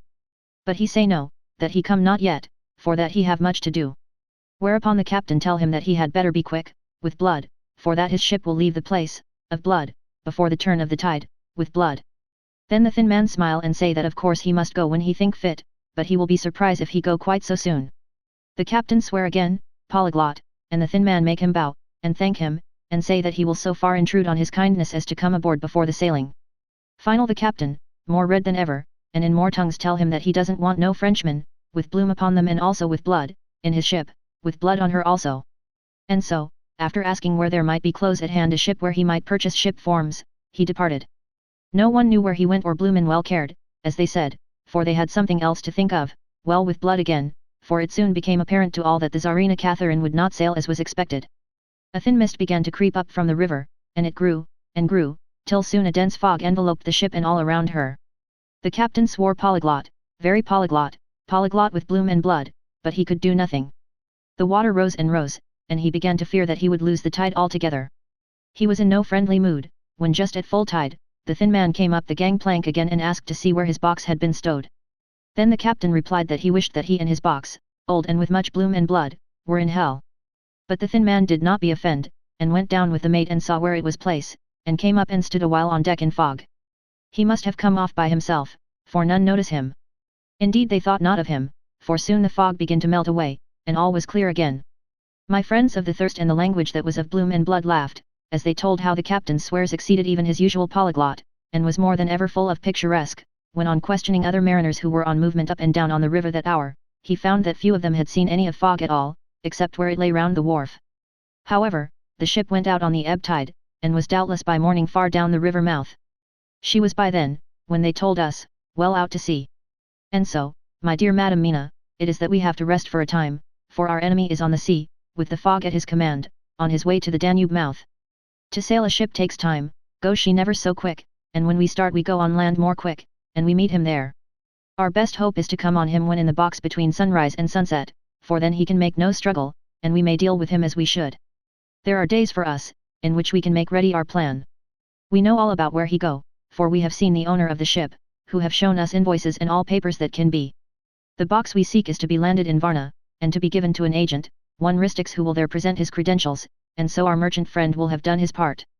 When he ask if there be any wrong, for that so, he can telegraph and have inquiry made at Varna, we say no, for what is to be done is not for police or of the customs. It must be done by us alone and in our own way. When Dr. Van Helsing had done speaking, I asked him if he were certain that the Count had remained on board the ship. He replied, "We have the best proof of that, your own evidence, when in the hypnotic trance this morning." I asked him again if it were really necessary that they should pursue the Count, for oh, I dread Jonathan leaving me, and I know that he would surely go if the others went. He answered in growing passion, at first quietly. As he went on, however, he grew more angry and more forceful, till in the end we could not but see wherein was at least some of that personal dominance which made him so long a master amongst men. Yes, it is necessary, necessary, necessary. For your sake in the first, and then for the sake of humanity. This monster has done much harm already, in the narrow scope where he find himself, and in the short time when as yet he was only as a body groping his so small measure in darkness and not knowing. All this have I told these others, you, my dear Madam Mina, will learn it in the phonograph of my friend John, or in that of your husband. I have told them how the measure of leaving his own barren land, barren of peoples, and coming to a new land where life of man teems till they are like the multitude of standing corn, was the work of centuries. Were another of the undead, like him, to try to do what he has done, perhaps not all the centuries of the world that have been, or that will be, could aid him. With this one, all the forces of nature that are occult and deep and strong must have worked together in some wondrous way. The very place, where he have been alive, undead for all these centuries, is full of strangeness of the geologic and chemical world. There are deep caverns and fissures that reach none know whither. There have been volcanoes, some of whose openings still send out waters of strange properties, and gases that kill or make to vivify. Doubtless, there is something magnetic or electric in some of these combinations of occult forces which work for physical life in strange way, and in himself were from the first some great qualities. In a hard and warlike time he was celebrate that he have more iron nerve, more subtle brain, more braver heart, than any man. In him some vital principle have in strange way found their utmost, and as his body keep strong and grow and thrive, so his brain grow too. All this without that diabolic aid which is surely to him, for it have to yield to the powers that come from, and are, symbolic of good. And now this is what he is to us. He have infect you, oh, forgive me, my dear, that I must say such, but it is for good of you that I speak. He infect you in such wise, that even if he do no more, you have only to live in your own old, sweet way, and so in time, death, which is of man's common lot and with God's sanction, shall make you like to him. This must not be. We have sworn together that it must not. Thus are we ministers of God's own wish, that the world, and men for whom his Son died, will not be given over to monsters, whose very existence would defame him. He have allowed us to redeem one soul already, and we go out as the old knights of the cross to redeem more. Like them we shall travel towards the sunrise, and like them, if we fall in good cause. He paused and I said, but will not the Count take his rebuff wisely? Since he has been driven from England, will he not avoid it, as a tiger does the village from which he has been hunted? Aha, he said, your simile of the tiger good, for me, and I shall adopt him. Your man-eater, as they of India call the tiger who has once tasted blood of the human, care no more for the other prey, but prowl unceasing till he get him. This that we hunt from our village is a tiger, too, a man-eater, and he never cease to prowl. Nay, in himself he is not one to retire and stay afar. In his life, his living life, he go over the Turkey frontier and attack his enemy on his own ground, he be beaten back, but did he stay? No. He come again and again and again. Look at his persistence and endurance. With the child brain that was to him he have long since conceived the idea of coming to a great city. What does he do? He find out the place of all the world most of promise for him. Then he deliberately set himself down to prepare for the task. He find in patience just how is his strength, and what are his powers. He study new tongues. He learn new social life, new environment of old ways, the politic, the law, the finance, the science, the habit of a new land and a new people who have come to be since he was. His glimpse that he have had, whet his appetite only and keen his desire.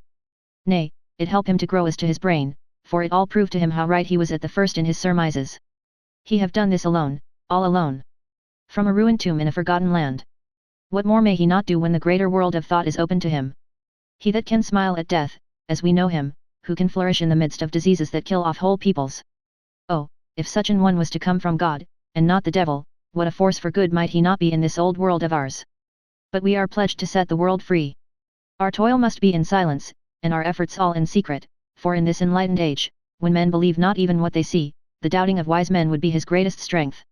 It would be at once his sheath and his armor, and his weapons to destroy us, his enemies, who are willing to peril even our own souls for the safety of one we love, for the good of mankind, and for the honor and glory of God. After a general discussion it was determined that for tonight nothing be definitely settled, that we should all sleep on the facts, and try to think out the proper conclusions. Tomorrow, at breakfast, we are to meet again, and, after making our conclusions known to one another, we shall decide on some definite cause of action. I feel a wonderful peace and rest tonight. It is as if some haunting presence were removed from me. Perhaps. My surmise was not finished, could not be, for I caught sight in the mirror of the red mark upon my forehead, and I knew that I was still unclean. Dr. Seward's Diary. 5 October, we all rose early, and I think that sleep did much for each and all of us. When we met at early breakfast there was more general cheerfulness than any of us had ever expected to experience again. It is really wonderful how much resilience there is in human nature. Let any obstructing cause, no matter what, be removed in any way, even by death, and we fly back to first principles of hope and enjoyment. More than once as we sat around the table, my eyes opened in wonder whether the whole of the past days had not been a dream. It was only when I caught sight of the red blotch on Mrs. Harker's forehead that I was brought back to reality. Even now, when I am gravely revolving the matter, it is almost impossible to realize that the cause of all our trouble is still existent. Even Mrs. Harker seems to lose sight of her trouble for whole spells. It is only now and again, when something recalls it to her mind, that she thinks of her terrible scar. We are to meet here in my study in half an hour and decide on our course of action. I see only one immediate difficulty, I know it by instinct rather than reason. We shall all have to speak frankly, and yet I fear that in some mysterious way poor Mrs. Harker's tongue is tied. I know that she forms conclusions of her own, and from all that has been I can guess how brilliant and how true they must be, but she will not, or cannot, give them utterance. I have mentioned this to Van Helsing, and he and I are to talk it over when we are alone. I suppose it is some of that horrid poison which has got into her veins beginning to work. The Count had his own purposes when he gave her what Van Helsing called the vampire's baptism of blood. Well, there may be a poison that distills itself out of good things. In an age when the existence of ptomaines is a mystery we should not wonder at anything. One thing I know, that if my instinct be true regarding poor Mrs. Harker's silences, then there is a terrible difficulty, an unknown danger, in the work before us. The same power that compels her silence may compel her speech. I dare not think further, for so I should in my thoughts dishonor a noble woman. Van Helsing is coming to my study a little before the others. I shall try to open the subject with him. Later, when the professor came in, we talked over the state of things. I could see that he had something on his mind which he wanted to say, but felt some hesitancy about broaching the subject. After beating about the bush a little, he said suddenly, "Friend John, there is something that you and I must talk of alone, just at the first at any rate. Later, we may have to take the others into our confidence." Then he stopped, so I waited. He went on. "Madam Mina, our poor, dear Madam Mina is changing." A cold shiver ran through me to find my worst fears thus endorsed. Van Helsing continued. "With the sad experience of Miss Lucy, we must this time be warned before things go too far. Our task is now in reality more difficult than ever, and this new trouble makes every hour of the direst importance. I can see the characteristics of the vampire coming in her face. It is now but very, very slight, but it is to be seen if we have eyes to notice without to prejudge. Her teeth are some sharper, and at times her eyes are more hard. But these are not all, there is to her the silence now often, as so it was with Miss Lucy. She did not speak, even when she wrote that which she wished to be known later. Now my fear is this. If it be that she can, by our hypnotic trance, tell what the Count see and hear, is it not more true that he who have hypnotize her first, and who have drink of her very blood and make her drink of his, should, if he will, compel her mind to disclose to him that which she know?" I nodded acquiescence. He went on. "Then, what we must do is to prevent this, we must keep her ignorant of our intent, and so she cannot tell what she know not. This is a painful task. Oh, so painful that it heartbreak me to think of, but it must be. When today we meet, I must tell her that for reason which we will not to speak she must not more be of our counsel, but be simply guarded by us." He wiped his forehead, which had broken out in profuse perspiration at the thought of the pain which he might have to inflict upon the poor soul already so tortured. I knew that it would be some sort of comfort to him if I told him that I also had come to the same conclusion, for at any rate it would take away the pain of doubt. I told him, and the effect was as I expected. It is now close to the time of our general gathering. Van Helsing has gone away to prepare for the meeting, and his painful part of it. I really believe his purpose is to be able to pray alone. Later, at the very outset of our meeting a great personal relief was experienced by both Van Helsing and myself. Mrs. Harker had sent a message by her husband to say that she would not join us at present, as she thought it better that we should be free to discuss our movements without her presence to embarrass us. The professor and I looked at each other for an instant, and somehow we both seemed relieved. For my own part, I thought that if Mrs. Harker realized the danger herself, it was much pain as well as much danger averted. Under the circumstances we agreed, by a questioning look and answer, with finger on lip, to preserve silence in our suspicions, until we should have been able to confer alone again. We went at once into our plan of campaign. Van Helsing roughly put the facts before us first. The Tsarina Catherine left the Thames yesterday morning. It will take her at the quickest speed she has ever made at least 3 weeks to reach Varna, but we can travel overland to the same place in 3 days. Now, if we allow for 2 days less for the ship's voyage, owing to such weather influences as we know that the Count can bring to bear, and if we allow a whole day and night for any delays which may occur to us, then we have a margin of nearly 2 weeks. Thus, in order to be quite safe, we must leave here on 17th at latest. Then we shall at any rate be in Varna a day before the ship arrives, and able to make such preparations as may be necessary. Of course we shall all go armed against evil things, spiritual as well as physical. Here Quincy Morris added. I understand that the Count comes from a wolf country, and it may be that he shall get there before us. I propose that we add Winchesters to our armament. I have a kind of belief in a Winchester when there is any trouble of that sort around. Do you remember, Art, when we had the pack after us at Tobolsk? What wouldn't we have given then for a repeater apiece? Good, said Van Helsing, Winchesters it shall be. Quincy's head is level at all times, but most so when there is to hunt, metaphor be more dishonour to science than wolves be of danger to man. In the meantime we can do nothing here, and as I think that Varna is not familiar to any of us, why not go there more soon? It is as long to wait here as there. Tonight and tomorrow we can get ready, and then, if all be well, we four can set out on our journey. We four, said Harker interrogatively, looking from one to another of us. Of course, answered the professor quickly, you must remain to take care of your so sweet wife. Harker was silent for a while and then said in a hollow voice. Let us talk of that part of it in the morning. I want to consult with Mina. I thought that now was the time for Van Helsing to warn him not to disclose our plans to her, but he took no notice. I looked at him significantly and coughed. For answer he put his finger on his lips and turned away. Jonathan Harker's Journal. October 5th, afternoon. For some time after our meeting this morning I could not think. The new phases of things leave my mind in a state of wonder which allows no room for active thought. Mina's determination not to take any part in the discussion set me thinking, and as I could not argue the matter with her, I could only guess. I am as far as ever from a solution now. The way the others received it, too, puzzled me. The last time we talked of the subject we agreed that there was to be no more concealment of anything amongst us. Mina is sleeping now, calmly and sweetly like a little child. Her lips are curved and her face beams with happiness. Thank God, there are such moments still for her. Later, how strange it all is. I sat watching Mina's happy sleep, and came as near to being happy myself as I suppose I shall ever be. As the evening drew on, and the earth took its shadows from the sun sinking lower, the silence of the room grew more and more solemn to me. All at once Mina opened her eyes, and looking at me tenderly, said. Jonathan, I want you to promise me something on your word of honor. A promise made to me, but made holily in God's hearing, and not to be broken though I should go down on my knees and implore you with bitter tears. Quick, you must make it to me at once. Mina, I said, a promise like that, I cannot make at once. I may have no right to make it. But, dear one, she said, with such spiritual intensity that her eyes were like pole stars, it is I who wish it, and it is not for myself. You can ask Dr. Van Helsing if I am not right, if he disagrees you may do as you will. Nay, more, if you all agree, later, you are absolved from the promise. I promise. I said, and for a moment she looked supremely happy, though to me all happiness for her was denied by the red scar on her forehead. She said. Promise me that you will not tell me anything of the plans formed for the campaign against the Count. Not by word or inference or implication, not at any time whilst this remains to me, and she solemnly pointed to the scar. I saw that she was in earnest, and said solemnly. I promise, and as I said it I felt that from that instant a door had been shut between us. Later, midnight, Mina has been bright and cheerful all the evening. So much so that all the rest seemed to take courage, as if infected somewhat with her gaiety. As a result even I myself felt as if the pall of gloom which weighs us down were somewhat lifted. We all retired early. Mina is now sleeping like a little child. It is a wonderful thing that her faculty of sleep remains to her in the midst of her terrible trouble. Thank God for it, for then at least she can forget her care. Perhaps her example may affect me as her gaiety did tonight. I shall try it. Oh. For a dreamless sleep. October 6th, morning, another surprise. Mina woke me early, about the same time as yesterday, and asked me to bring Dr. Van Helsing.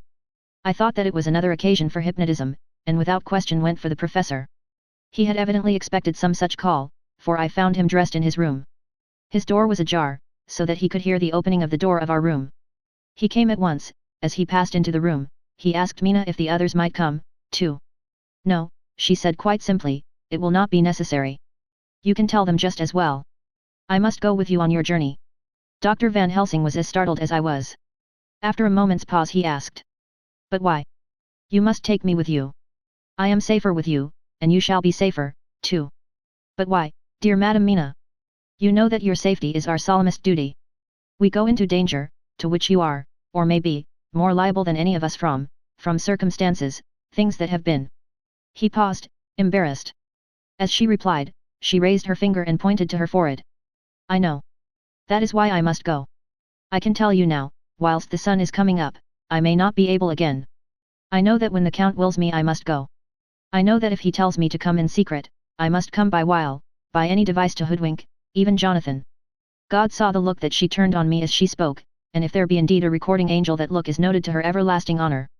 I could only clasp her hand. I could not speak, my emotion was too great for even the relief of tears. She went on. You men are brave and strong.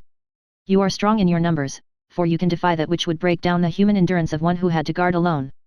Besides, I may be of service, since you can hypnotize me and so learn that which even I myself do not know. Dr. Van Helsing said very gravely. Madam Mina, you are, as always, most wise. You shall with us come, and together we shall do that which we go forth to achieve. When he had spoken, Mina's long spell of silence made me look at her. She had fallen back on her pillow asleep. She did not even wake when I had pulled up the blind and let in the sunlight which flooded the room. Van Helsing motioned to me to come with him quietly. We went to his room, and within a minute Lord Godalming, Dr. Seward and Mr. Morris were with us also. He told them what Mina had said, and went on. In the morning we shall leave for Varna. We have now to deal with a new factor, Madam Mina. Oh, but her soul is true. It is to her an agony to tell us so much as she has done, but it is most right, and we are warned in time. There must be no chance lost, and in Varna we must be ready to act the instant when that ship arrives. What shall we do exactly? Asked Mr. Morris laconically. The professor paused before replying. We shall at the first board that ship, then, when we have identified the box, we shall place a branch of the wild rose on it. This we shall fasten, for when it is there none can emerge, so at least says the superstition. And to superstition must we trust at the first, it was man's faith in the early, and it have its root in faith still. Then, when we get the opportunity that we seek, when none are near to see, we shall open the box, and all will be well. I shall not wait for any opportunity, said Morris. When I see the box I shall open it and destroy the monster, though there were 1,000 men looking on, and if I am to be wiped out for it the next moment. I grasped his hand instinctively and found it as firm as a piece of steel. I think he understood my look, I hope he did. Good boy, said Dr. Van Helsing. Brave boy. Quincy is all man. God bless him for it. My child, believe me, none of us shall lag behind or pause from any fear. I do but say what we may do, what we must do. But, indeed we cannot say what we shall do. There are so many things which may happen, and their ways and their ends are so various that until the moment we may not say. We shall all be armed, in all ways, and when the time for the end has come, our efforts shall not be lack. Now let us today put all our affairs in order. Let all things which touch on others dear to us, and who on us depend, be complete, for none of us can tell what, or when, or how, the end may be. As for me, my own affairs are regulate, and as I have nothing else to do, I shall go make arrangements for the travel. I shall have all tickets and so forth for our journey. There was nothing further to be said, and we parted. I shall now settle up all my affairs of earth, and be ready for whatever may come. Later, it is all done, my will is made, and all complete. Mina, if she survive, is my sole heir. If it should not be so, then the others who have been so good to us shall have remainder. It is now drawing towards the sunset. Mina's uneasiness calls my attention to it. I am sure that there is something on her mind which the time of exact sunset will reveal. These occasions are becoming harrowing times for us all, for each sunrise and sunset opens up some new danger, some new pain, which, however, may in God's will be means to a good end.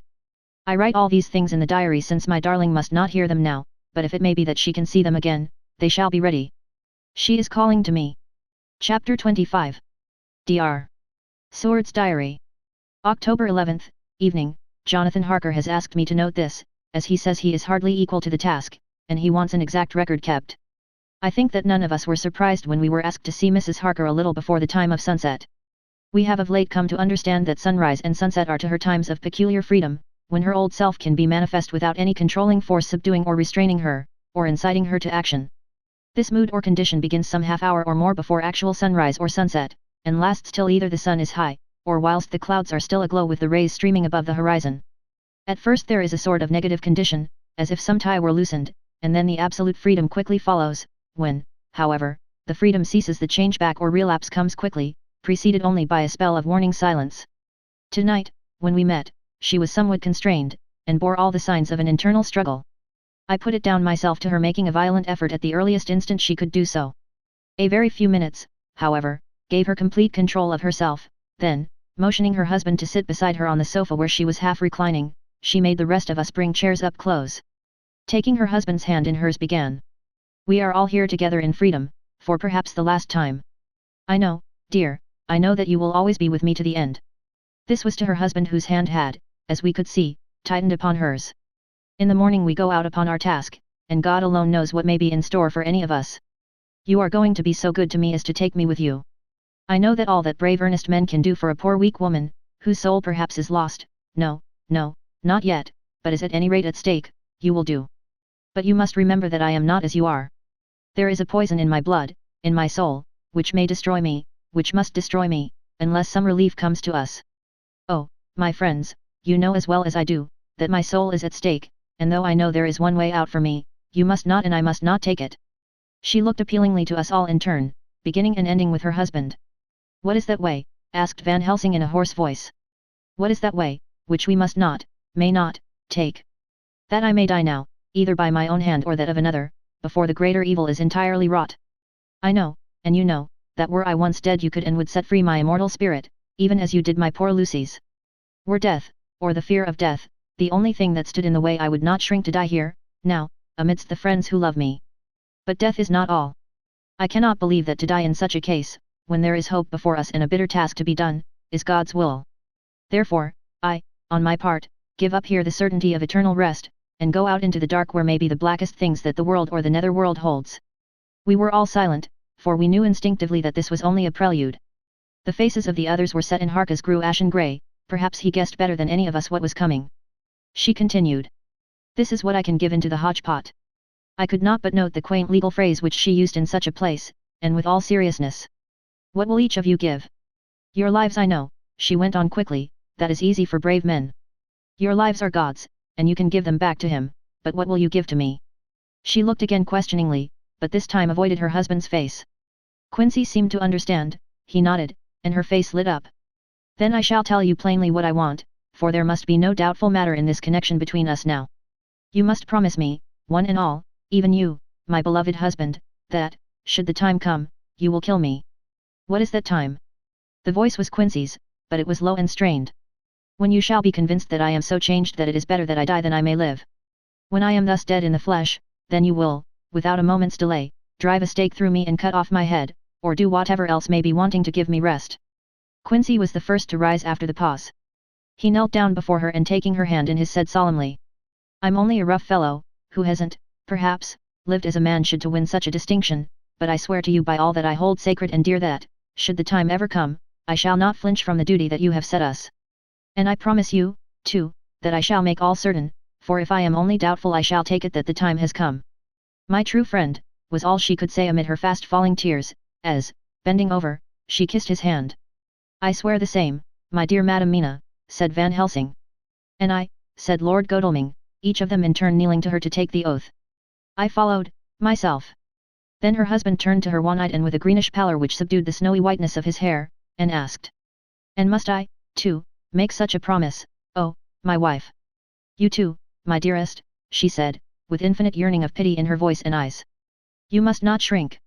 You are nearest and dearest in all the world to me, our souls are knit into one, for all life and all time. Think, dear, that there have been times when brave men have killed their wives and their womenkind, to keep them from falling into the hands of the enemy. Their hands did not falter any the more because those that they loved implored them to slay them. It is men's duty towards those whom they love, in such times of sore trial. And oh, my dear, if it is to be that I must meet death at any hand, let it be at the hand of him that loves me best." Dr. Van Helsing, I have not forgotten your mercy in poor Lucy's case. To him who loved, she stopped with a flying blush, and changed her phrase, to him who had best right to give her peace.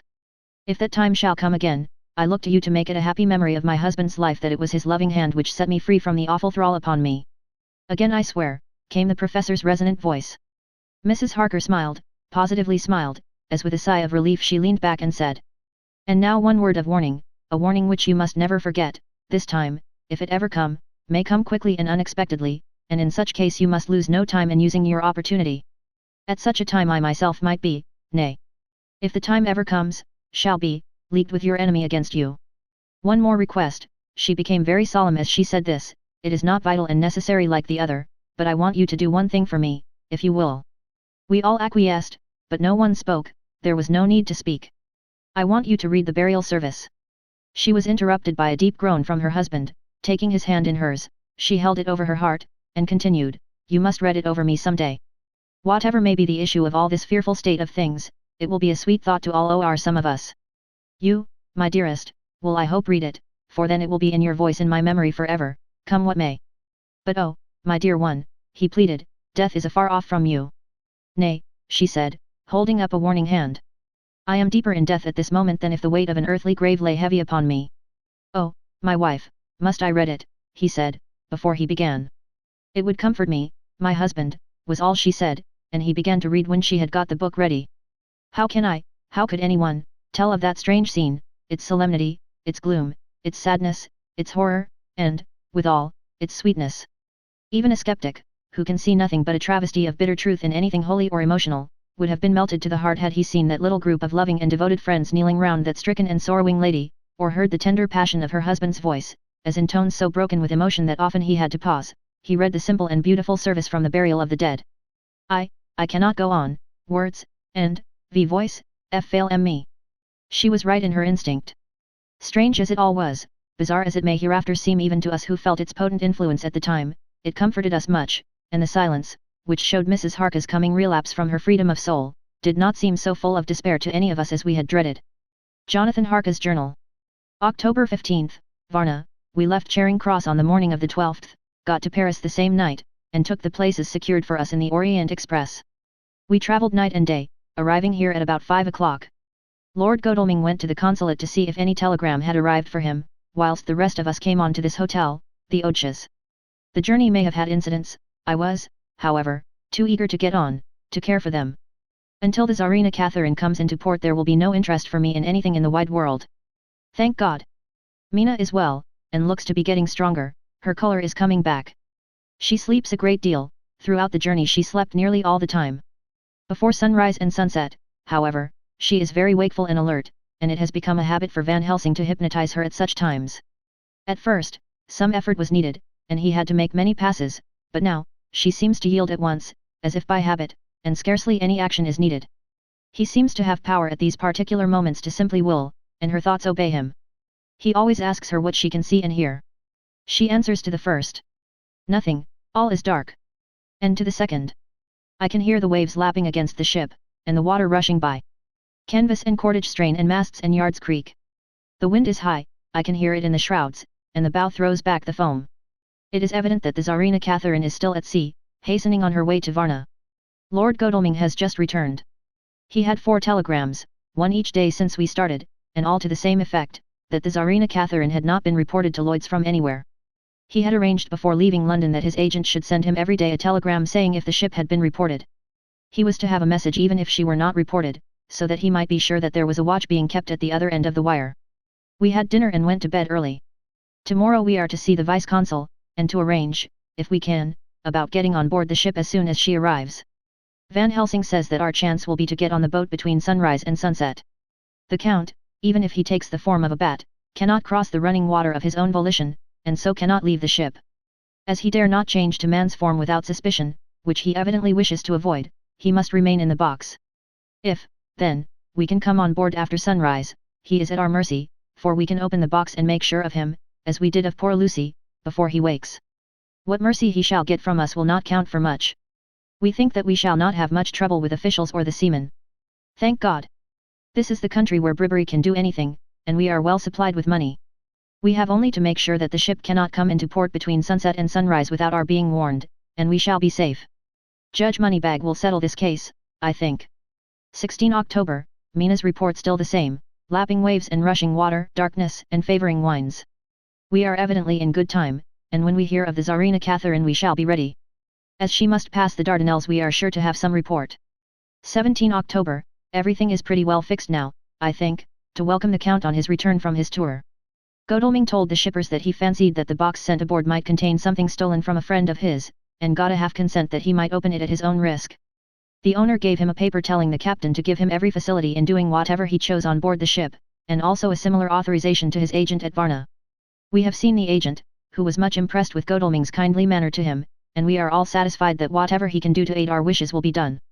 We have already arranged what to do in case we get the box open. If the Count is there, Van Helsing and Seward will cut off his head at once and drive a stake through his heart. Morris and Godalming and I shall prevent interference, even if we have to use the arms which we shall have ready. The professor says that if we can so treat the Count's body, it will soon after fall into dust. In such case there would be no evidence against us, in case any suspicion of murder were aroused. But even if it were not, we should stand or fall by our act, and perhaps some day this very script may be evidence to come between some of us and a rope. For myself, I should take the chance only too thankfully if it were to come. We mean to leave no stone unturned to carry out our intent. We have arranged with certain officials that the instant the Tsarina Catherine is seen, we are to be informed by a special messenger. 24 October, a whole week of waiting. Daily telegrams to Godalming, but only the same story, not yet reported. Mina's morning and evening hypnotic answer is unvaried, lapping waves, rushing water and creaking masts. Telegram, October 24th. Rufus Smith, Lloyd's, London, to Lord Godalming, care of HBM. Vice-Consul, Varna. Tsarina Catherine reported this morning from Dardanelles. Dr. Seward's diary. 25 October, how I miss my phonograph. To write diary with a pen is irksome to me, but Van Helsing says I must. We were all wild with excitement yesterday when Godalming got his telegram from Lloyd's. I know now what men feel in battle when the call to action is heard. Mrs. Harker, alone of our party, did not show any signs of emotion. After all, it is not strange that she did not, for we took special care not to let her know anything about it, and we all tried not to show any excitement when we were in her presence. In old days she would, I am sure, have noticed, no matter how we might have tried to conceal it, but in this way she is greatly changed during the past 3 weeks. The lethargy grows upon her, and though she seems strong and well, and is getting back some of her color, Van Helsing and I are not satisfied. We talk of her often, we have not, however, said a word to the others. It would break poor Harka's heart, certainly his nerve, if he knew that we had even a suspicion on the subject. Van Helsing examines, he tells me, her teeth very carefully, whilst she is in the hypnotic condition, for he says that so long as they do not begin to sharpen there is no active danger of a change in her. If this change should come, it would be necessary to take steps. We both know what those steps would have to be, though we do not mention our thoughts to each other. We should neither of us shrink from the task, awful though it be to contemplate. Euthanasia is an excellent and a comforting word. I am grateful to whoever invented it. It is only about 24 hours sail from the Dardanelles to here, at the rate the Tsarina Catherine has come from London. She should therefore arrive sometime in the morning, but as she cannot possibly get in before then, we are all about to retire early. We shall get up at 1 o'clock, so as to be ready. October 25th, noon, no news yet of the ship's arrival. Mrs. Harka's hypnotic report this morning was the same as usual, so it is possible that we may get news at any moment. We men are all in a fever of excitement, except Harker, who is calm, his hands are cold as ice, and an hour ago I found him whetting the edge of the great Gherkin knife which he now always carries with him. It will be a bad lookout for the Count if the edge of that kukri ever touches his throat, driven by that stern, ice-cold hand. Van Helsing and I were a little alarmed about Mrs. Harker today. About noon she got into a sort of lethargy which we did not like, although we kept silence to the others, we were neither of us happy about it. She had been restless all the morning, so that we were at first glad to know that she was sleeping. When, however, her husband mentioned casually that she was sleeping so soundly that he could not wake her, we went to her room to see for ourselves. She was breathing naturally and looked so well and peaceful that we agreed that the sleep was better for her than anything else. Poor girl, she has so much to forget that it is no wonder that sleep, if it brings oblivion to her, does her good. Later, our opinion was justified, for when after a refreshing sleep of some hours she woke up, she seemed brighter and better than she had been for days. At sunset she made the usual hypnotic report. Wherever he may be in the Black Sea, the Count is hurrying to his destination. To his doom, I trust. 26 October, another day, and no tidings of the Tsarina Catherine. She ought to be here by now. That she is still journeying somewhere is apparent, for Mrs. Harker's hypnotic report at sunrise was still the same. It is possible that the vessel may be lying by, at times, for fog. Some of the steamers which came in last evening reported patches of fog both to north and south of the port. We must continue our watching, as the ship may now be signalled any moment. October 27th, noon, most strange, no news yet of the ship we wait for. Mrs. Harker reported last night and this morning as usual, lapping waves and rushing water, though she added that the waves were very faint. The telegrams from London have been the same, no further report. Van Helsing is terribly anxious, and told me just now that he fears the Count is escaping us. He added significantly. I did not like that lethargy of Madame Mina's. Souls and memories can do strange things during trance. I was about to ask him more, but Harker just then came in, and he held up a warning hand. We must try tonight at sunset to make her speak more fully when in her hypnotic state. 28 October, telegram. Rufus Smith, London, to Lord Godalming, care HBM Vice-Consul, Varna. Tsarina Catherine reported entering Galatz at 1 o'clock today. Dr. Seward's diary. 28 October, when the telegram came announcing the arrival in Galatz, I do not think it was such a shock to any of us as might have been expected. True, we did not know whence or how or when the bolt would come, but I think we all expected that something strange would happen. The delay of arrival at Varna made us individually satisfied that things would not be just as we had expected. We only waited to learn where the change would occur. Nonetheless, however, was it a surprise? I suppose that nature works on such a hopeful basis that we believe against ourselves that things will be as they ought to be, not as we should know that they will be. Transcendentalism is a beacon to the angels, even if it be a will-o'-the-wisp to man. It was an odd experience and we all took it differently. Van Helsing raised his hand over his head for a moment, as though in remonstrance with the Almighty, but he said not a word, and in a few seconds stood up with his face sternly set. Lord Godalming grew very pale, and sat breathing heavily. I was myself half stunned and looked in wonder at one after another. Quincy Morris tightened his belt with that quick movement which I knew so well. In our old wandering days it meant action. Mrs. Harker grew ghastly white, so that the scar on her forehead seemed to burn, but she folded her hands meekly and looked up in prayer. Harker smiled, actually smiled, the dark, bitter smile of one who is without hope, but at the same time his action belied his words, for his hands instinctively sought the hilt of the great cookery knife and rested there. When does the next train start for Galatz? Said Van Helsing to us generally. At 6:30 tomorrow morning. We all started, for the answer came from Mrs. Harker. How on earth do you know? Said Art. You forget, or perhaps you do not know, though Jonathan does and so does Dr. Van Helsing, that I am the train fiend. At home in Exeter I always used to make up the timetables, so as to be helpful to my husband. I found it so useful sometimes, that I always make a study of the timetables now. I knew that if anything were to take us to Castle Dracula we should go by Galatz, or at any rate through Bucharest, so I learned the times very carefully. Unhappily there are not many to learn, as the only train tomorrow leaves as I say. Wonderful woman, murmured the professor. Can't we get a special? Asked Lord Godalming. Van Helsing shook his head. I fear not. This land is very different from yours or mine. Even if we did have a special, it would probably not arrive as soon as our regular train. Moreover, we have something to prepare. We must think. Now let us organize. You, friend Arthur, go to the train and get the tickets and arrange that all be ready for us to go in the morning. Do you, friend Jonathan, go to the agent of the ship and get from him letters to the agent in Galatz, with authority to make search the ship just as it was here. Morris Quincy, you see the vice-consul, and get his aid with his fellow in Galatz and all he can do to make our way smooth, so that no times be lost when over the Danube. John will stay with Madame Mina and me, and we shall consult. For so if time be long you may be delayed, and it will not matter when the sun set, since I am here with Madame to make report. And I, said Mrs. Harker brightly, and more like her old self than she had been for many a long day, shall try to be of use in all ways, and shall think and write for you as I used to do. Something is shifting from me in some strange way, and I feel freer than I have been of late. The three younger men looked happier at the moment as they seemed to realize the significance of her words, but Van Helsing and I, turning to each other, met each a grave and troubled glance. We said nothing at the time, however. When the three men had gone out to their tasks Van Helsing asked Mrs. Harker to look up the copy of the diaries and find him the part of Harker's journal at the castle. She went away to get it. When the door was shut upon her he said to me. We mean the same, speak out. There is some change. It is a hope that makes me sick, for it may deceive us. Quite so. Do you know why I asked her to get the manuscript? No, said I, unless it was to get an opportunity of seeing me alone.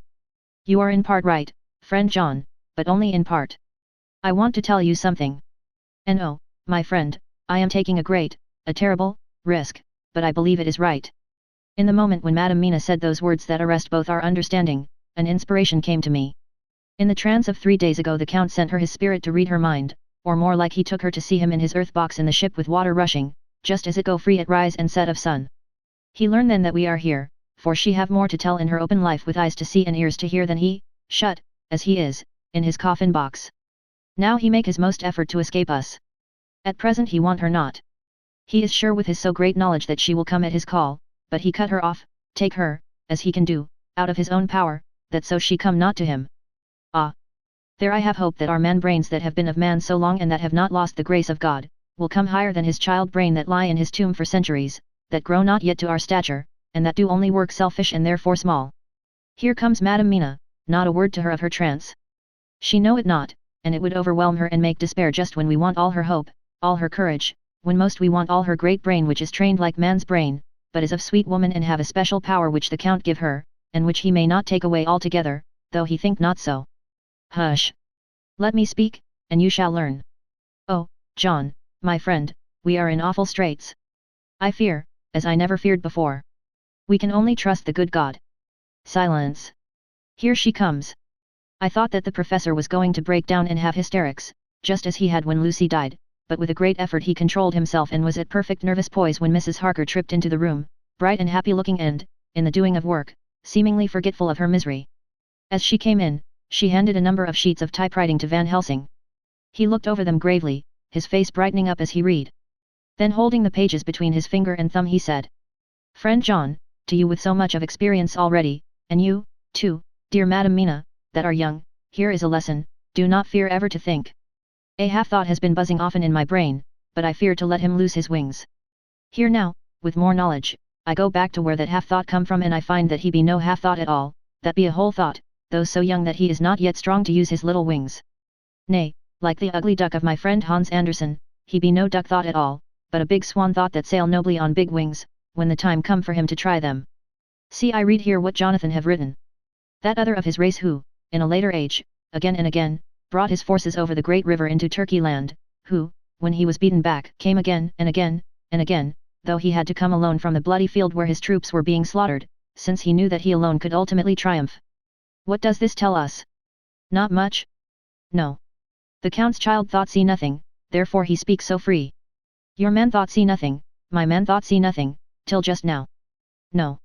But there comes another word from someone who speak without thought because she, too, know not what it might mean.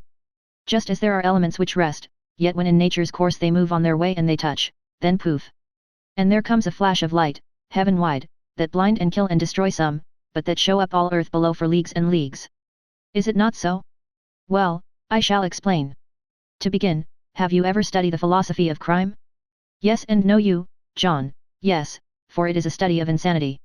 You, no, Madame Mina, for crime touch you not but once. Still, your mind works true, and argues not a particularly ad universale. There is this peculiarity in criminals. It is so constant, in all countries and at all times, that even police, who know not much from philosophy, come to know it empirically, that it is. That is to be empiric. The criminal always work at one crime, that is the true criminal who seems predestinate to crime, and who will of none other. This criminal has not full man brain.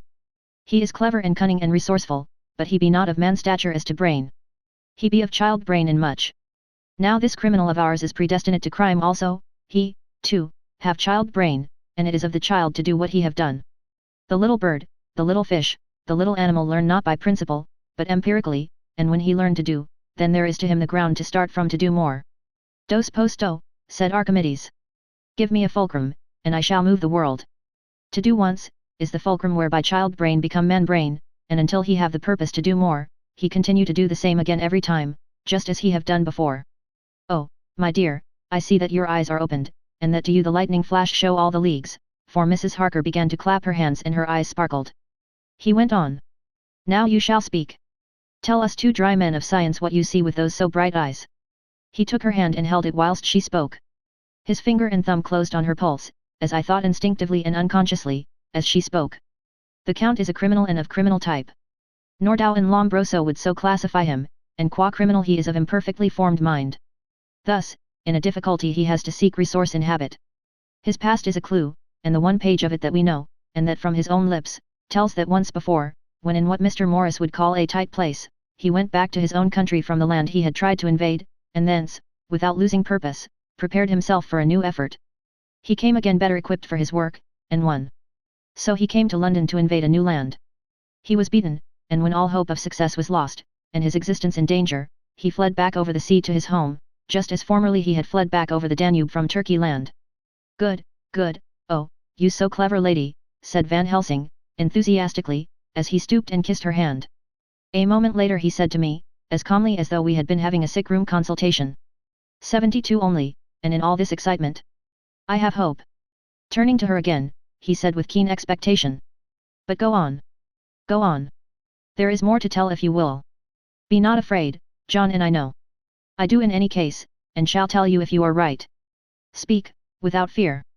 I will try to, but you will forgive me if I seem egotistical. Nay, fear not, you must be egotist, for it is of you that we think. Then, as he is criminal he is selfish, and as his intellect is small and his action is based on selfishness, he confines himself to one purpose. That purpose is remorseless. As he fled back over the Danube, leaving his forces to be cut to pieces, so now he is intent on being safe, careless of all. So his own selfishness frees my soul somewhat from the terrible power which he acquired over me on that dreadful night. I felt it. Oh, I felt it. Thank God, for his great mercy. My soul is freer than it has been since that awful hour, and all that haunts me is a fear lest in some trance or dream he may have used my knowledge for his ends. The professor stood up. He has so used your mind, and by it he has left us here in Varna, whilst the ship that carried him rushed through enveloping fog up to Galatz, where, doubtless, he had made preparation for escaping from us. But his child mind only saw so far, and it may be that, as ever is in God's providence, the very thing that the evildoer most reckoned on for his selfish good, turns out to be his chiefest harm. The hunter is taken in his own snare, as the great psalmist says. For now that he think he is free from every trace of us all, and that he has escaped us with so many hours to him, then his selfish child brain will whisper him to sleep. He think, too, that as he cut himself off from knowing your mind, there can be no knowledge of him to you, there is where he fail. That terrible baptism of blood which he give you makes you free to go to him in spirit, as you have as yet done in your times of freedom, when the sun rise and set. At such times you go by my volition and not by his, and this power to good of you and others, as you have won from your suffering at his hands. This is now all the more precious that he know it not, and to guard himself have even cut himself off from his knowledge of our where. We, however, are not selfish, and we believe that God is with us through all this blackness, and these many dark hours. We shall follow him, and we shall not flinch, even if we peril ourselves that we become like him. Friend John, this has been a great hour, and it have done much to advance us on our way. You must be scribe and write him all down, so that when the others return from their work you can give it to them, then they shall know as we do.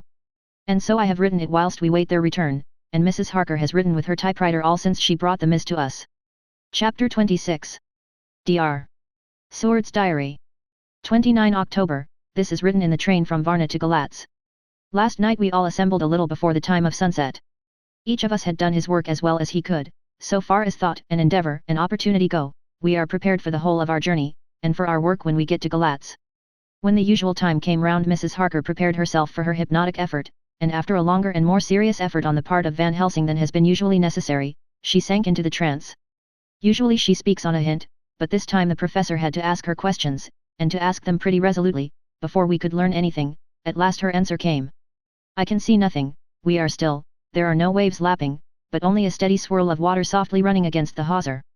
I can hear men's voices calling, near and far, and the roll and creak of oars in the rowlocks. A gun is fired somewhere, the echo of it seems far away.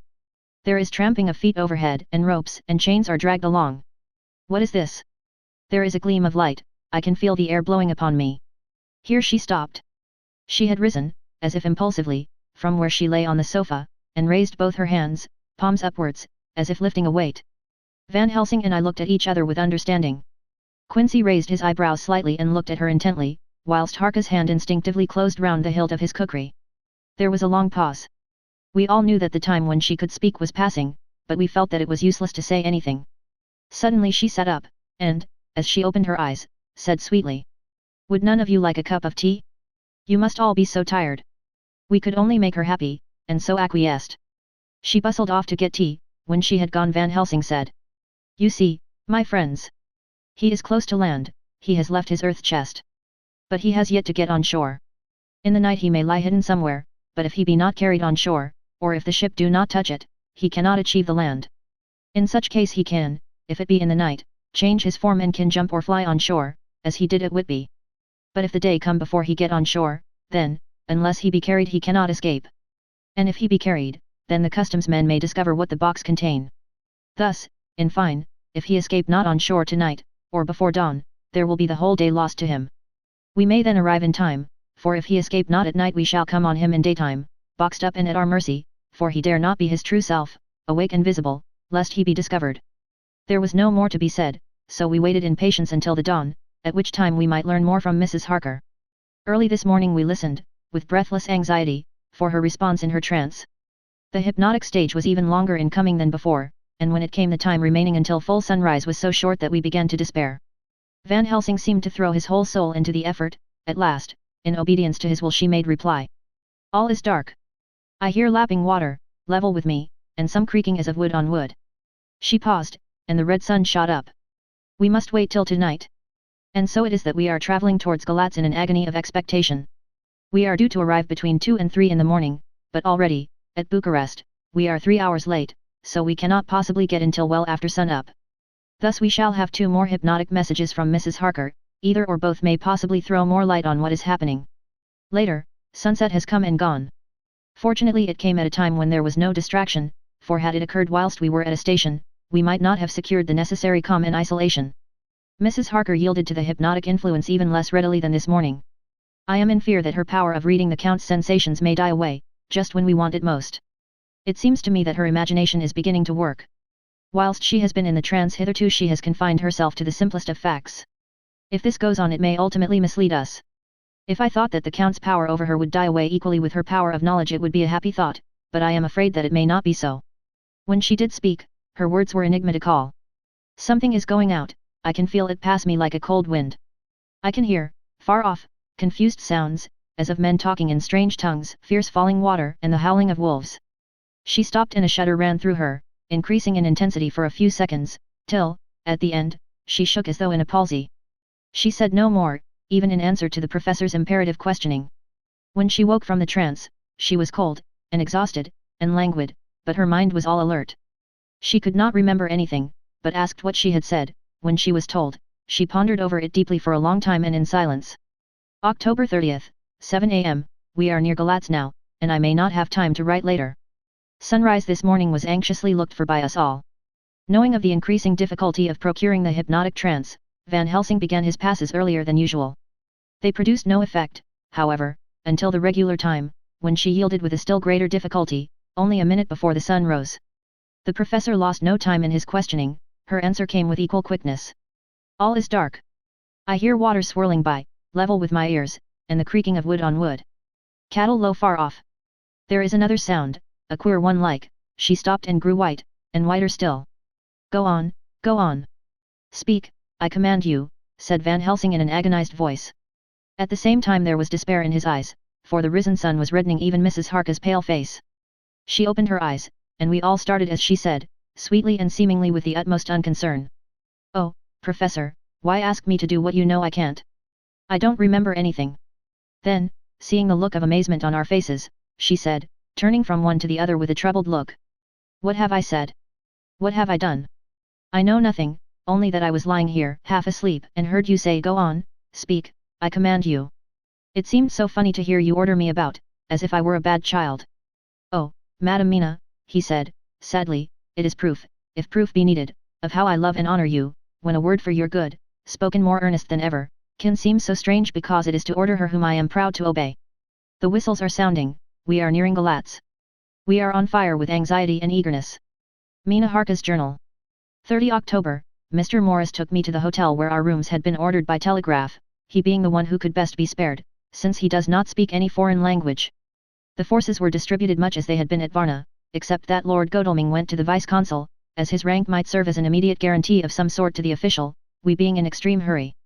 Jonathan and the 2 doctors went to the shipping agent to learn particulars of the arrival of the Tsarina Catherine. Later, Lord Godalming has returned. The consul is away, and the vice-consul sick, so the routine work has been attended to by a clerk. He was very obliging, and offered to do anything in his power. Jonathan Harker's Journal. 30 October, At 9 o'clock Dr. Van Helsing, Dr. Seward and I called on Messrs. Mackenzie and Steinkopf, the agents of the London firm of Hapgood. They had received a wire from London, in answer to Lord Godalming's telegraphed request, asking us to show them any civility in their power. They were more than kind and courteous, and took us at once on board the Tsarina Catherine, which lay at anchor out in the river harbour. There we saw the captain, Donaldson by name, who told us of his voyage. He said that in all his life he had never had so favourable a run.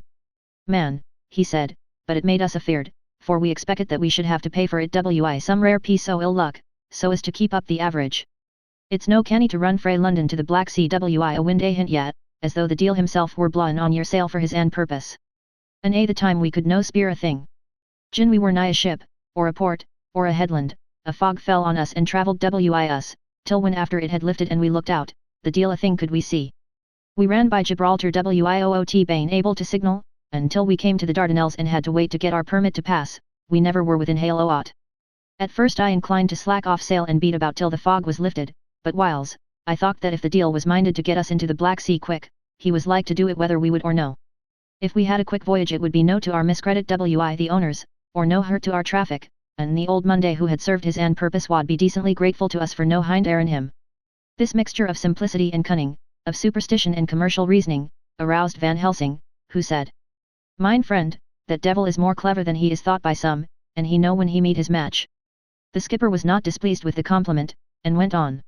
When we got past the Bosphorus the men began to grumble, some o' them, the Romanians, came and asked me to heave overboard a big box which had been put on board by a queer-looking old man just before we had started frae London.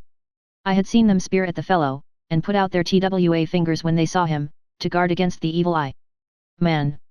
But the superstition of foreigners is perfectly ridiculous. I sent them aboot their business pretty quick, but as just after a fog closed in on us I felt a wee bit as they did anent something, though I wouldn't say it was age in the big box. Well, on we went, and as the fog didn't let up for 5 days I just let the wind carry us, for if the deal wanted to get somewheres, well, he would fetch it up a reet.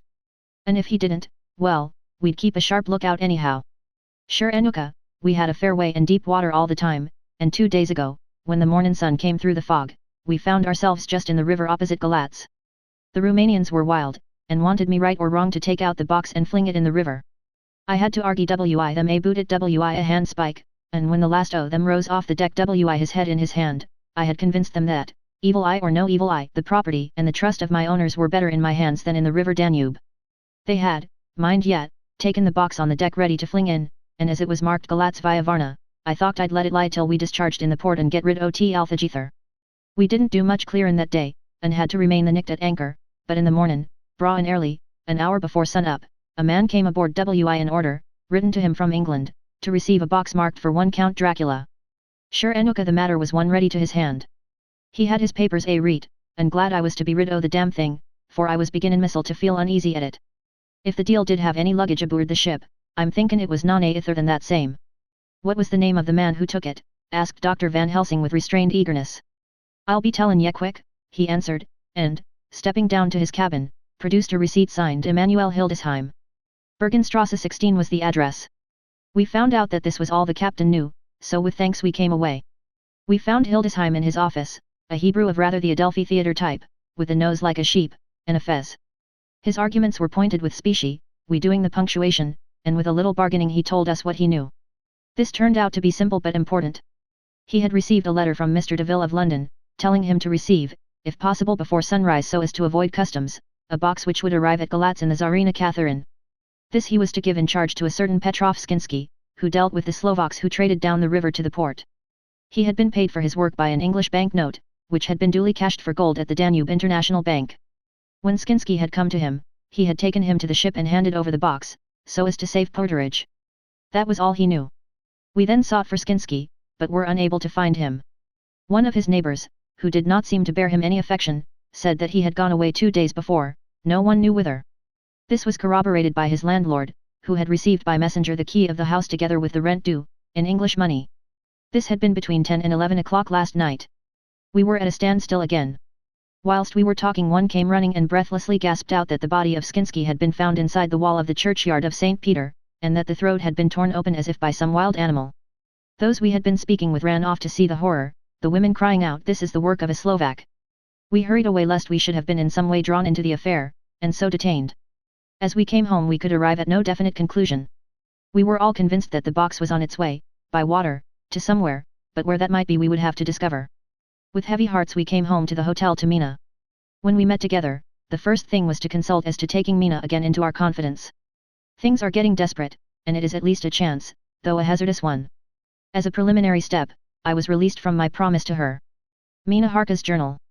October 30th, evening. They were so tired and worn out and dispirited that there was nothing to be done till they had some rest, so I asked them all to lie down for half an hour whilst I should enter everything up to the moment. I feel so grateful to the man who invented the traveller's typewriter, and to Mr. Morris for getting this one for me. I should have felt quite astray doing the work if I had to write with a pen.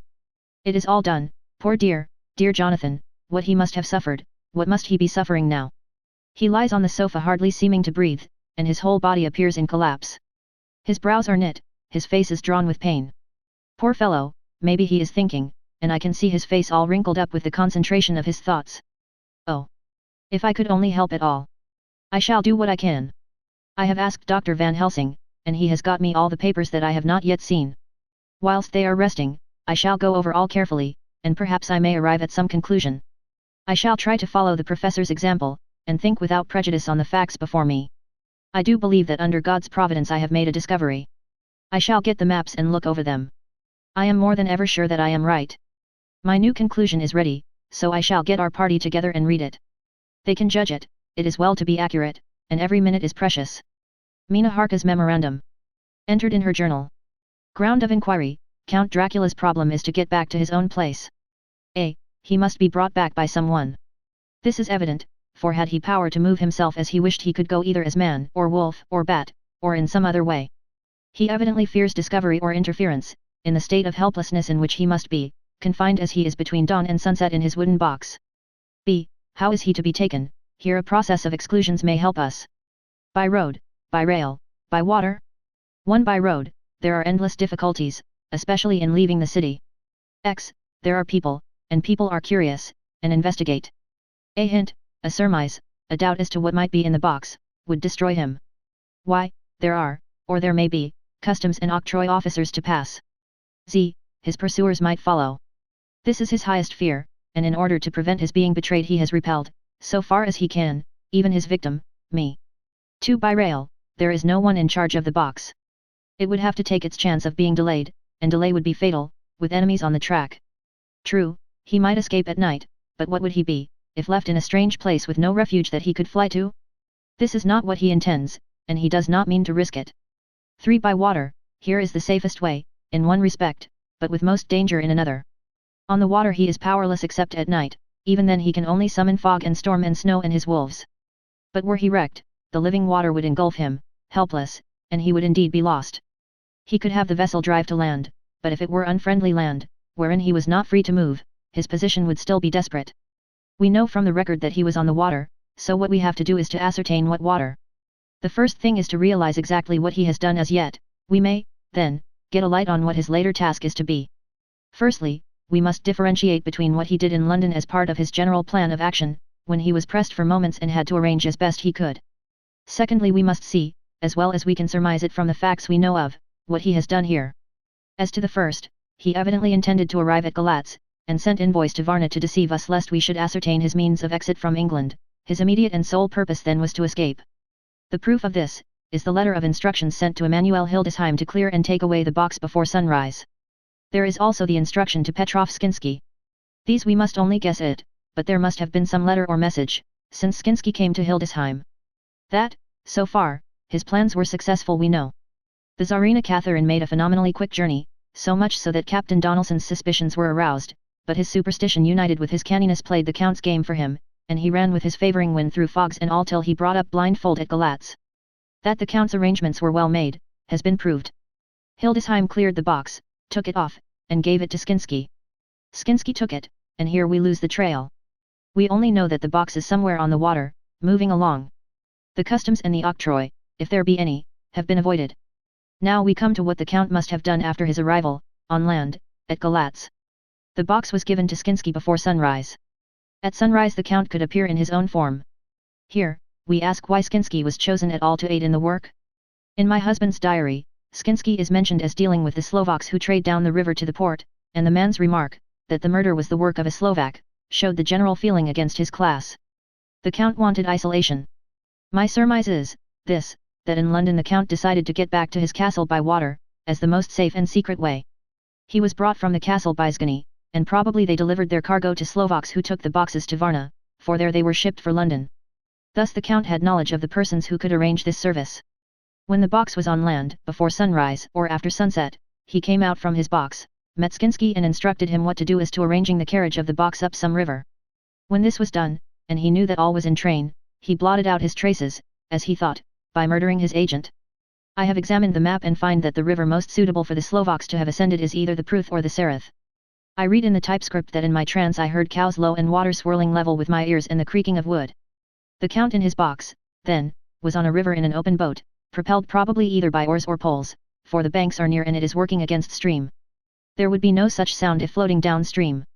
Of course it may not be either the Sereth or the Pruth, but we may possibly investigate further. Now of these two, the Pruth is the more easily navigated, but the Sereth is, at Fundu, joined by the Bistritsa which runs up round the Borgo Pass. The loop it makes is manifestly as close to Dracula's castle as can be got by water. Mina Harka's journal, continued. When I had done reading, Jonathan took me in his arms and kissed me. The others kept shaking me by both hands, and Dr. Van Helsing said, "Our dear Madam Mina is once more our teacher. Her eyes have been where we were blinded. Now we are on the track once again, and this time we may succeed. Our enemy is at his most helpless, and if we can come on him by day, on the water, our task will be over. He has a start, but he is powerless to hasten, as he may not leave his box lest those who carry him may suspect, for them to suspect would be to prompt them to throw him in the stream where he perish. This he knows, and will not. Now men, to our council of war, for, here and now, we must plan what each and all shall do." "I shall get a steam launch and follow him," said Lord Godalming. "And I, horses to follow on the bank lest by chance he land," said Mr. Morris.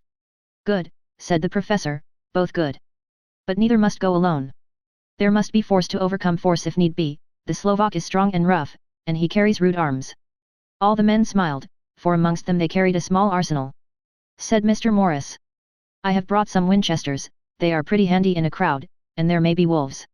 The Count, if you remember, took some other precautions, he made some requisitions on others that Mrs. Harker could not quite hear or understand. "We must be ready at all points." Dr. Seward said, "I think I had better go with Quincy. We have been accustomed to hunt together, and we too, well armed, will be a match for whatever may come along. You must not be alone, Art. It may be necessary to fight the Slovaks, and a chance thrust, for I don't suppose these fellows carry guns, would undo all our plans. There must be no chances, this time, we shall not rest until the Count's head and body have been separated, and we are sure that he cannot reincarnate." He looked at Jonathan as he spoke, and Jonathan looked at me. I could see that the poor dear was torn about in his mind.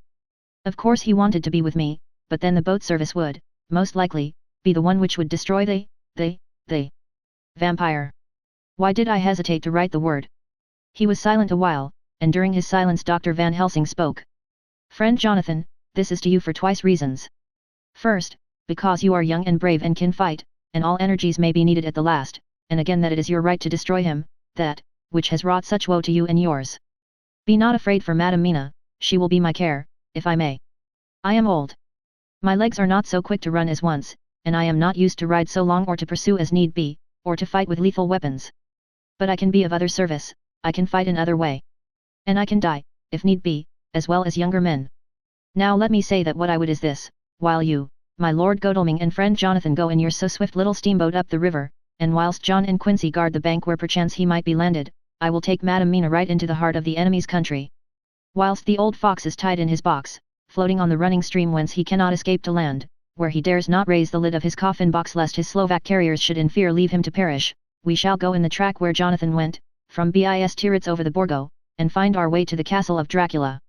Here, Madam Mina's hypnotic power will surely help, and we shall find our way, all dark and unknown otherwise, after the first sunrise when we are near that fateful place. There is much to be done, and other places to be made sanctify, so that that nest of vipers be obliterated." Here Jonathan interrupted him hotly. "Do you mean to say, Professor Van Helsing, that you would bring Mina, in her sad case and tainted as she is with that devil's illness, right into the jaws of his death trap? Not for the world. Not for heaven or hell." He became almost speechless for a minute, and then went on. "Do you know what the place is? Have you seen that awful den of hellish infamy, with the very moonlight alive with grisly shapes, and every speck of dust that whirls in the wind a devouring monster in embryo? Have you felt the vampire's lips upon your throat? Here he turned to me, and as his eyes lit on my forehead he threw up his arms with a cry, "Oh, my God, what have we done to have this terror upon us?" and he sank down on the sofa in a collapse of misery. The professor's voice, as he spoke in clear, sweet tones, which seemed to vibrate in the air, calmed us all. "Oh, my friend, it is because I would save Madame Mina from that awful place that I would go. God forbid that I should take her into that place. There is work, wild work, to be done there, that her eyes may not see. We men here, all save Jonathan, have seen with their own eyes what is to be done before that place can be purified. Remember that we are in terrible straits. If the Count escape us this time, and he is strong and subtle and cunning, he may choose to sleep him for a century, and then in time our dear one, he took my hand, would come to him to keep him company, and would be as those others that you, Jonathan, saw. You have told us of their gloating lips, you heard their ribald laugh as they clutched the moving bag that the Count threw to them. You shudder, and well may it be. Forgive me that I make you so much pain, but it is necessary. My friend, is it not a dire need for the which I am giving, possibly my life? If it were that anyone went into that place to stay, it is I who would have to go to keep them company." "Do as you will," said Jonathan, with a sob that shook him all over, "we are in the hands of God." Later, oh, it did me good to see the way that these brave men worked. How can women help loving men when they are so earnest, and so true, and so brave? And, too, it made me think of the wonderful power of money. What can it not do when it is properly applied, and what might it do when basely used? I felt so thankful that Lord Godalming is rich, and that both he and Mr. Morris, who also has plenty of money, are willing to spend it so freely. For if they did not, our little expedition could not start, either so promptly or so well equipped, as it will within another hour. It is not 3 hours since it was arranged what part each of us was to do, and now Lord Godalming and Jonathan have a lovely steam launch, with steam up ready to start at a moment's notice. Dr. Seward and Mr. Morris have half a dozen good horses, well appointed. We have all the maps and appliances of various kinds that can be had. Professor Van Helsing and I are to leave by the 11:40 train tonight for Veresti, where we are to get a carriage to drive to the Borgo Pass. We are bringing a good deal of ready money, as we are to buy a carriage and horses. We shall drive ourselves, for we have no one whom we can trust in the matter. The professor knows something of a great many languages, so we shall get on all right. We have all got arms, even for me a large bore revolver. Jonathan would not be happy unless I was armed like the rest. Alas! I cannot carry one arm that the rest do, the scar on my forehead forbids that. Dear Dr. Van Helsing comforts me by telling me that I am fully armed as there may be wolves, the weather is getting colder every hour, and there are snow flurries which come and go as warnings. Later, it took all my courage to say goodbye to my darling. We may never meet again. Courage, Mina. The professor is looking at you keenly, his look is a warning. There must be no tears now, unless it may be that God will let them fall in gladness. Jonathan Harker's Journal. October 30th. Night. I am writing this in the light from the furnace door of the steam launch. Lord Godalming is firing up. He is an experienced hand at the work, as he has had for years a launch of his own on the Thames, and another on the Norfolk Broads. Regarding our plans, we finally decided that Mina's guess was correct, and that if any waterway was chosen for the Count's escape back to his castle, the Sereth and then the Bistritza at its junction, would be the one. We took it, that somewhere about the 47th degree, north latitude, would be the place chosen for the crossing the country between the river and the Carpathians. We have no fear in running at good speed up the river at night, there is plenty of water, and the banks are wide enough apart to make steaming, even in the dark, easy enough. Lord Godalming tells me to sleep for a while, as it is enough for the present for one to be on watch. But I cannot sleep, how can I with the terrible danger hanging over my darling, and her going out into that awful place? My only comfort is that we are in the hands of God. Only for that faith it would be easier to die than to live, and so be quit of all the trouble. Mr. Morris and Dr. Seward were off on their long ride before we started. They are to keep up the right bank, far enough off to get on higher lands where they can see a good stretch of river and avoid the following of its curves. They have, for the first stages, 2 men to ride and lead their spare horses, 4 in all, so as not to excite curiosity. When they dismiss the men, which shall be shortly, they shall themselves look after the horses. It may be necessary for us to join forces, if so they can mount our whole party. One of the saddles has a movable horn, and can be easily adapted for Mina, if required. It is a wild adventure we are on. Here, as we are rushing along through the darkness, with the cold from the river seeming to rise up and strike us, with all the mysterious voices of the night around us, it all comes home. We seem to be drifting into unknown places and unknown ways, into a whole world of dark and dreadful things. Godalming is shutting the furnace door. 31 October, still hurrying along. The day has come, and Godalming is sleeping. I am on watch. The morning is bitterly cold, the furnace heat is grateful, though we have heavy fur coats. As yet we have passed only a few open boats, but none of them had on board any box or package of anything like the size of the one we seek. The men were scared every time we turned our electric lamp on them, and fell on their knees and prayed. November 1st, evening, no news all day, we have found nothing of the kind we seek. We have now passed into the Bistritsa, and if we are wrong in our surmise our chance is gone. We have overhauled every boat, big and little. Early this morning, one crew took us for a government boat, and treated us accordingly. We saw in this a way of smoothing matters, so at Fundu, where the Bistritsa runs into the Sereth, we got a Romanian flag which we now fly conspicuously. With every boat which we have overhauled since then this trick has succeeded, we have had every deference shown to us, and not once any objection to whatever we chose to ask or do. Some of the Slovaks tell us that a big boat passed them, going at more than usual speed as she had a double crew on board. This was before they came to Fundu, so they could not tell us whether the boat turned into the Bistritsa or continued on up the Sereth. At Fundu we could not hear of any such boat, so she must have passed there in the night. I am feeling very sleepy, the cold is perhaps beginning to tell upon me, and nature must have rest some time. Godalming insists that he shall keep the first watch. God bless him for all his goodness to poor dear Mina and me. November 2nd, morning, it is broad daylight. That good fellow would not wake me. He says it would have been a sin to, for I slept peacefully and was forgetting my trouble. It seems brutally selfish to me to have slept so long, and let him watch all night, but he was quite right. I am a new man this morning, and, as I sit here and watch him sleeping, I can do all that is necessary both as to minding the engine, steering, and keeping watch. I can feel that my strength and energy are coming back to me. I wonder where Mina is now, and Van Helsing. They should have got to Veresti about noon on Wednesday. It would take them some time to get the carriage and horses, so if they had started and travelled hard, they would be about now at the Borgo Pass. God guide and help them. I am afraid to think what may happen. If we could only go faster. But we cannot, the engines are throbbing and doing their utmost. I wonder how Dr. Seward and Mr. Morris are getting on. There seem to be endless streams running down the mountains into this river, but as none of them are very large, at present, at all events, though they are terrible doubtless in winter and when the snow melts, the horsemen may not have met much obstruction. I hope that before we get to Strasbourg we may see them, for if by that time we have not overtaken the Count, it may be necessary to take counsel together what to do next. Dr. Seward's Diary. 2 November, 3 days on the road. No news, and no time to write it if there had been, for every moment is precious. We have had only the rest needful for the horses, but we are both bearing it wonderfully. Those adventurous days of ours are turning up useful. We must push on, we shall never feel happy till we get the launch in sight again. 3 November, we heard at Fundu that the launch had gone up the Bistritsa. I wish it wasn't so cold. There are signs of snow coming, and if it falls heavy it will stop us. In such case we must get a sledge and go on, Russian fashion. 4 November, today we heard of the launch having been detained by an accident when trying to force a way up the rapids. The Slovak boats get up all right, by aid of a rope and steering with knowledge. Some went up only a few hours before. Godalming is an amateur fitter himself, and evidently it was he who put the launch in trim again. Finally, they got up the rapids all right, with local help, and are off on the chase afresh. I fear that the boat is not any better for the accident. The peasantry tell us that after she got upon smooth water again, she kept stopping every now and again so long as she was in sight. We must push on harder than ever, our help may be wanted soon. Mina Harka's Journal. 31 October, arrived at Veresti at noon. The professor tells me that this morning at dawn he could hardly hypnotize me at all, and that all I could say was, dark and quiet. He is off now buying a carriage and horses.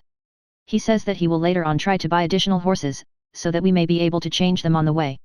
We have something more than 70 miles before us. The country is lovely, and most interesting. If only we were under different conditions, how delightful it would be to see it all. If Jonathan and I were driving through it alone what a pleasure it would be. To stop and see people, and learn something of their life, and to fill our minds and memories with all the color and picturesqueness of the whole wild, beautiful country and the quaint people. But, alas! Later, Dr. Van Helsing has returned.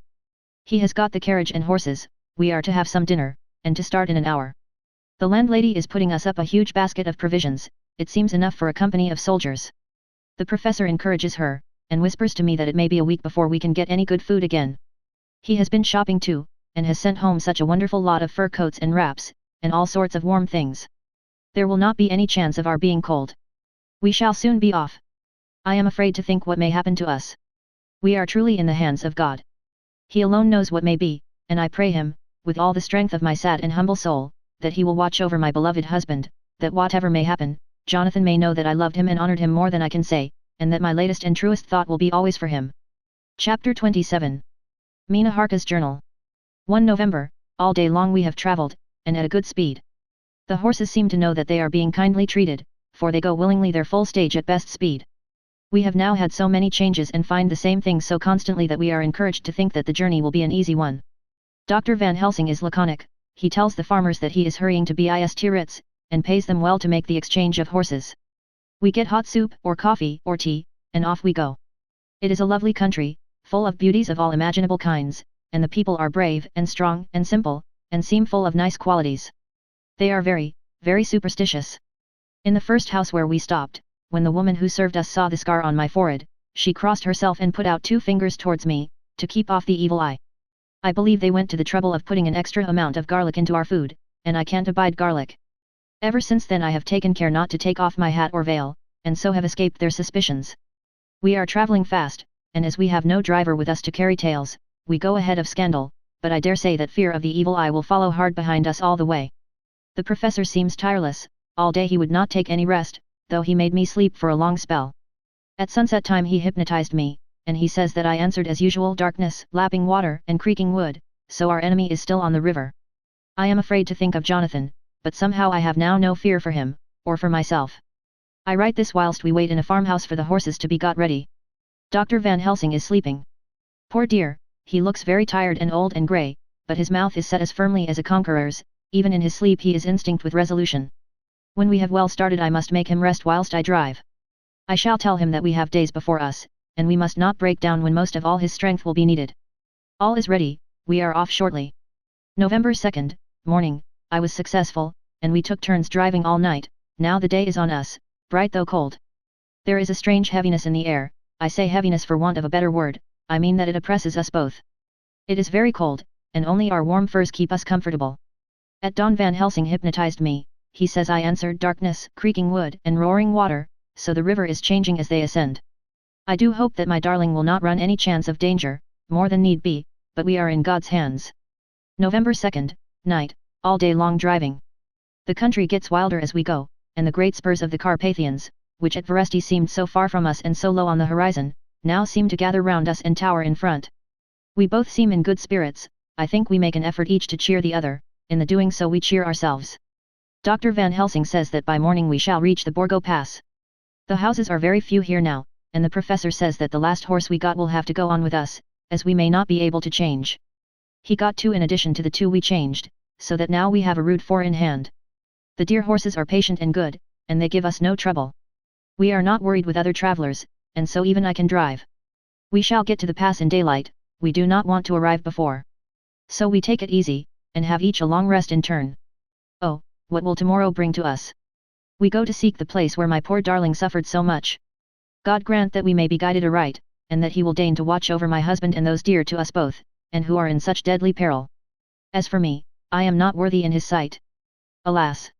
I am unclean to his eyes, and shall be until he may deign to let me stand forth in his sight as one of those who have not incurred his wrath. Memorandum by Abraham Van Helsing. 4 November, this to my old and true friend John Seward, M.D., of Perfeet, London, in case I may not see him. It may explain. It is morning, and I write by a fire which all the night I have kept alive, Madam Mina aiding me. It is cold, cold, so cold that the grey heavy sky is full of snow, which when it falls will settle for all winter as the ground is hardening to receive it. It seems to have affected Madam Mina. She has been so heavy of head all day that she was not like herself. She sleeps and sleeps and sleeps. She who is usual so alert, have done literally nothing all the day. She even have lost her appetite. She make no entry into her little diary, she who writes so faithful at every pause. Something whisper to me that all is not well. However, tonight she is more vif. Her long sleep all day have refresh and restore her, for now she is all sweet and bright as ever. At sunset I try to hypnotize her, but alas! With no effect, the power has grown less and less with each day, and tonight it fail me altogether. Well, God's will be done, whatever it may be, and whithersoever it may lead. Now to the historical, for as Madam Mina write not in her stenography, I must, in my cumbrous old fashion, that so each day of us may not go unrecorded. We got to the Borgo Pass just after sunrise yesterday morning. When I saw the signs of the dawn I got ready for the hypnotism. We stopped our carriage, and got down so that there might be no disturbance. I made a couch with furs, and Madam Mina, lying down, yield herself as usual, but more slow and more short time than ever, to the hypnotic sleep. As before, came the answer, darkness and the swirling of water. Then she woke, bright and radiant, and we go on our way and soon reach the pass. At this time and place, she become all on fire with zeal, some new guiding power be in her manifested, for she point to a road and say, "This is the way. How know you it?" I ask. "Of course I know it," she answer, and with a pause, add, "Have not my Jonathan travelled it and wrote of his travel?" At first I think somewhat strange, but soon I see that there be only one such by road. It is used but little, and very different from the coach road from the Bukovina to Bistiritz, which is more wide and hard, and more of use. So we came down this road. When we meet other ways, not always were we sure that they were roads at all, for they be neglect and light snow have fallen, the horses know and they only. I give rein to them, and they go on so patient. By and by we find all the things which Jonathan have note in that wonderful diary of him. Then we go on for long, long hours and hours. At the first, I tell Madam Mina to sleep, she try, and she succeed. She sleep all the time, till at the last, I feel myself to suspicious grow, and attempt to wake her.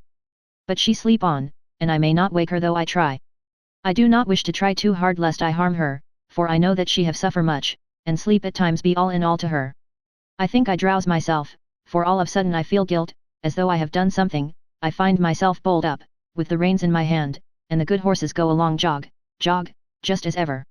I look down and find Madam Mina still sleep. It is now not far off sunset time, and over the snow the light of the sun flow in big yellow flood, so that we throw great long shadow on where the mountain rise so steep. For we are going up, and all is oh, so wild and rocky, as though it were the end of the world. Then I arouse Madam Mina. This time she wake with not much trouble, and then I try to put her to hypnotic sleep. But she sleep not, being as though I were not. Still I try and try, till all at once I find her and myself in dark, so I look round, and find that the sun have gone down. Madam Mina laugh, and I turn and look at her. She is now quite awake, and looks so well as I never saw her since that night at Carfax when we first entered the Count's house. I am amazed, and not at ease then, but she is so bright and tender and thoughtful for me that I forget all fear. I light a fire, for we have brought supply of wood with us, and she prepare food while I undo the horses and set them, tethered in shelter, to feed. Then when I return to the fire she have my supper ready. I go to help her, but she smile, and tell me that she have eat already, that she was so hungry that she would not wait. I like it not, and I have grave doubts, but I fear to affright her, and so I am silent of it. She help me and I eat alone, and then we wrap in fur and lie beside the fire, and I tell her to sleep while I watch. But presently I forget all of watching, and when I sudden remember that I watch, I find her lying quiet but awake and looking at me with so bright eyes. Once, twice more the same occur, and I get much sleep till before morning. When I wake I try to hypnotize her, but alas! Though she shut her eyes obedient, she may not sleep. The sun rise up, and up, and up, and then sleep come to her too late, but so heavy that she will not wake. I have to lift her up, and place her sleeping in the carriage when I have harnessed the horses and made all ready. Madam still sleep, and she look in her sleep more healthy and more redder than before. And I like it not. And I am afraid, afraid, afraid, I am afraid of all things, even to think but I must go on my way. The stake we play for is life and death, or more than these, and we must not flinch.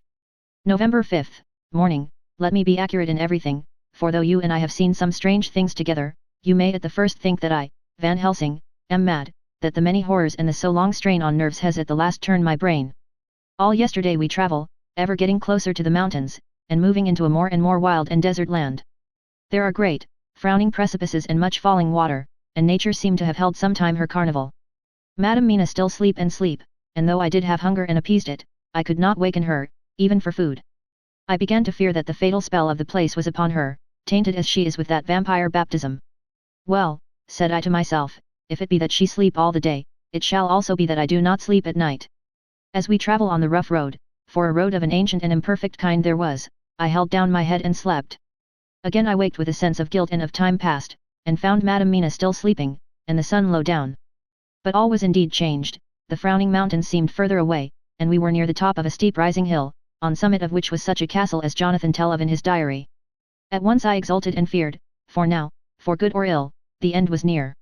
I woke Madam Mina, and again tried to hypnotize her, but alas! Unavailing till too late. Then, ere the great dark came upon us, for even after down sun the heavens reflected the gone sun on the snow, and all was for a time in a great twilight, I took out the horses and fed them in what shelter I could. Then I make a fire, and near it I make Madam Mina, now awake and more charming than ever, sit comfortable amid her rugs.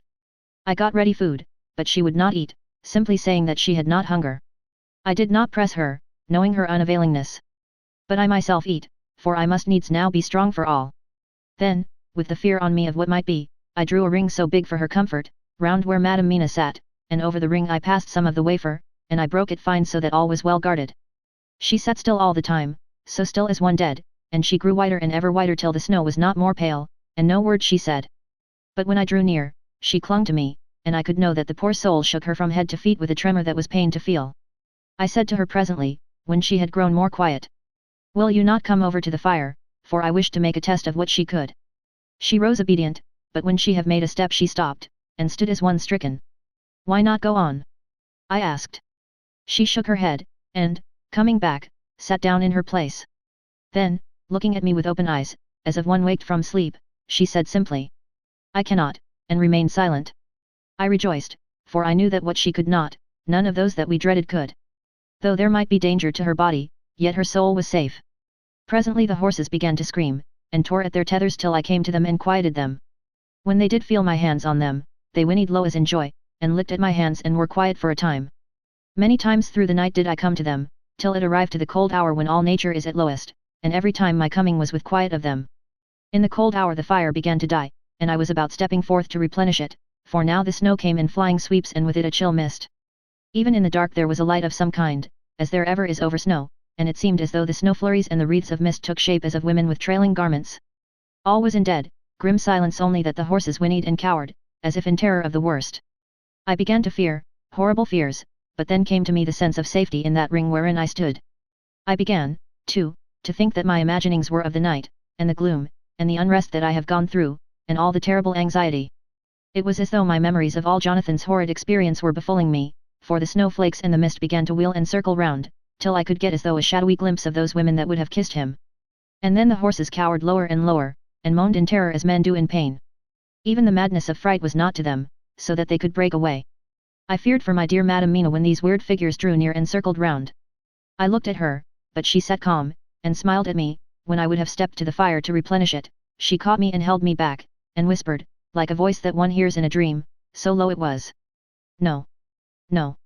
Do not go without. Here you are safe." I turned to her, and looking in her eyes, said, "But you? It is for you that I fear," whereat she laughed, a laugh, low and unreal, and said, "Fear for me? Why fear for me? None safer in all the world from them than I am." And as I wondered at the meaning of her words, a puff of wind made the flame leap up, and I see the red scar on her forehead. Then, alas! I knew. Did I not, I would soon have learned, for the wheeling figures of mist and snow came closer, but keeping ever without the holy circle. Then they began to materialize till, if God have not take away my reason, for I saw it through my eyes, there were before me in actual flesh the same three women that Jonathan saw in the room, when they would have kissed his throat. I knew the swaying round forms, the bright hard eyes, the white teeth, the ruddy color, the voluptuous lips. They smiled ever at poor dear Madam Mina, and as their laugh came through the silence of the night, they twined their arms and pointed to her, and said in those so sweet tingling tones that Jonathan said were of the intolerable sweetness of the water glasses, "Come, sister. Come to us. Come. Come." In fear I turned to my poor Madam Mina, and my heart with gladness leapt like flame, for oh! the terror in her sweet eyes, the repulsion, the horror, told a story to my heart that was all of hope. God be thanked she was not, yet, of them. I seized some of the firewood which was by me, and holding out some of the wafer, advanced on them towards the fire. They drew back before me, and laughed their low horrid laugh. I fed the fire, and feared them not, for I knew that we were safe within our protections. They could not approach me, whilst so armed, nor Madam Mina whilst she remained within the ring, which she could not leave no more than they could enter. The horses had ceased to moan, and lay still on the ground, the snow fell on them softly, and they grew whiter. I knew that there was for the poor beasts no more of terror. And so we remained till the red of the dawn to fall through the snow gloom. I was desolate and afraid, and full of woe and terror, but when that beautiful sun began to climb the horizon life was to me again. At the first coming of the dawn the horrid figures melted in the whirling mist and snow, the wreaths of transparent gloom moved away towards the castle, and were lost. Instinctively, with the dawn coming, I turned to Madam Mina, intending to hypnotize her, but she lay in a deep and sudden sleep, from which I could not wake her. I tried to hypnotize through her sleep, but she made no response, none at all, and the day broke. I fear yet to stir. I have made my fire and have seen the horses, they are all dead. Today I have much to do here, and I keep waiting till the sun is up high, for there may be places where I must go, where that sunlight, though snow and mist obscure it, will be to me a safety. I will strengthen me with breakfast, and then I will to my terrible work. Madam Mina still sleeps, and, God be thanked, she is calm in her sleep. Jonathan Harker's Journal. November 4th, evening. The accident to the launch has been a terrible thing for us. Only for it we should have overtaken the boat long ago, and by now my dear Mina would have been free. I fear to think of her, off on the wolds near that horrid place. We have got horses, and we follow on the track. I note this whilst Godalming is getting ready. We have our arms. The Skinny must look out if they mean fight. Oh, if only Morris and Seward were with us. We must only hope. If I write no more goodbye, Mina. God bless and keep you. Dr. Seward's Diary. 5 November, with the dawn we saw the body of Skinny before us dashing away from the river with their lighter wagon. They surrounded it in a cluster, and hurried along as though beset. The snow is falling lightly and there is a strange excitement in the air. It may be our own feelings, but the depression is strange. Far off I hear the howling of wolves, the snow brings them down from the mountains, and there are dangers to all of us, and from all sides. The horses are nearly ready, and we are soon off. We ride to death of someone. God alone knows who, or where, or what, or when, or how it may be. Dr. Van Helsing's Memorandum. November 5th, afternoon. I am at least sane. Thank God for that mercy at all events, though the proving it has been dreadful. When I left Madam Mina sleeping within the holy circle, I took my way to the castle. The blacksmith hammer which I took in the carriage from Veresti was useful, though the doors were all open I broke them off the rusty hinges, lest some ill intent or ill chance should close them, so that being entered I might not get out. Jonathan's bitter experience served me here. By memory of his diary I found my way to the old chapel, for I knew that here my work lay. The air was oppressive, it seemed as if there was some sulphurous fume, which at times made me dizzy. Either there was a roaring in my ears or I heard afar off the howl of wolves. Then I bethought me of my dear Madam Mina, and I was in terrible plight. The dilemma had me between his horns. Her, I had not dared to take into this place, but left safe from the vampire in that holy circle, and yet even there would be the wolf. I resolved me that my work lay here, and that as to the wolves we must submit, if it were God's will. At any rate it was only death and freedom beyond. So did I choose for her. Had it but been for myself the choice had been easy, the maw of the wolf were better to rest in than the grave of the vampire. So I make my choice to go on with my work. I knew that there were at least 3 graves to find, graves that are in habit, so I search, and I find one of them. She lay in her vampire sleep, so full of life and voluptuous beauty that I shudder as though I have come to do murder. Ah, I doubt not that in old time, when such things were, many a man who set forth to do such a task as mine, found at the last his heart fail him, and then his nerve. So he delay, and delay, and delay, till the mere beauty and the fascination of the wanton undead have hypnotized him, and he remain on, till sunset come, and the vampire sleep be over. Then the beautiful eyes of the fair woman open and look love, and the voluptuous mouth present to a kiss, and man is weak. And there remain one more victim in the vampire fold, one more to swell the grim and grisly ranks of the undead. There is some fascination, surely, when I am moved by the mere presence of such an one, even lying as she lay in a tomb fretted with age and heavy with the dust of centuries, though there be that horrid odour such as the lairs of the Count have had. Yes, I was moved, I, Van Helsing, with all my purpose and with my motive for hate, I was moved to a yearning for delay which seemed to paralyze my faculties and to clog my very soul. It may have been that the need of natural sleep, and the strange oppression of the air were beginning to overcome me. Certain it was that I was lapsing into sleep, the open-eyed sleep of one who yields to a sweet fascination, when there came through the snow-stilled air a long, low wail, so full of woe and pity that it woke me like the sound of a clarion. For it was the voice of my dear Madam Mina that I heard. Then I braced myself again to my horrid task, and found by wrenching away tomb tops one other of the sisters, the other dark one. I dared not pause to look on her as I had on her sister, lest once more I should begin to be in thrall, but I go on searching until, presently, I find in a high great tomb as if made to one much beloved that other fair sister which, like Jonathan I had seen to gather herself out of the atoms of the mist. She was so fair to look on, so radiantly beautiful, so exquisitely voluptuous, that the very instinct of man in me, which calls some of my sex to love and to protect one of hers, made my head whirl with new emotion. But God be thanked, that soul wail of my dear Madam Mina had not died out of my ears, and, before the spell could be wrought further upon me, I had nerved myself to my wild work. By this time I had searched all the tombs in the chapel, so far as I could tell, and as there had been only 3 of these undead phantoms around us in the night, I took it that there were no more of active undead existent. There was one great tomb more lordly than all the rest, huge it was, and nobly proportioned. On it was but one word. Dracula. This then was the undead home of the king vampire, to whom so many more were due. Its emptiness spoke eloquent to make certain what I knew. Before I began to restore these women to their dead selves through my awful work, I laid in Dracula's tomb some of the wafer, and so banished him from it, undead, forever. Then began my terrible task, and I dreaded it. Had it been but one, it had been easy, comparative. But 3.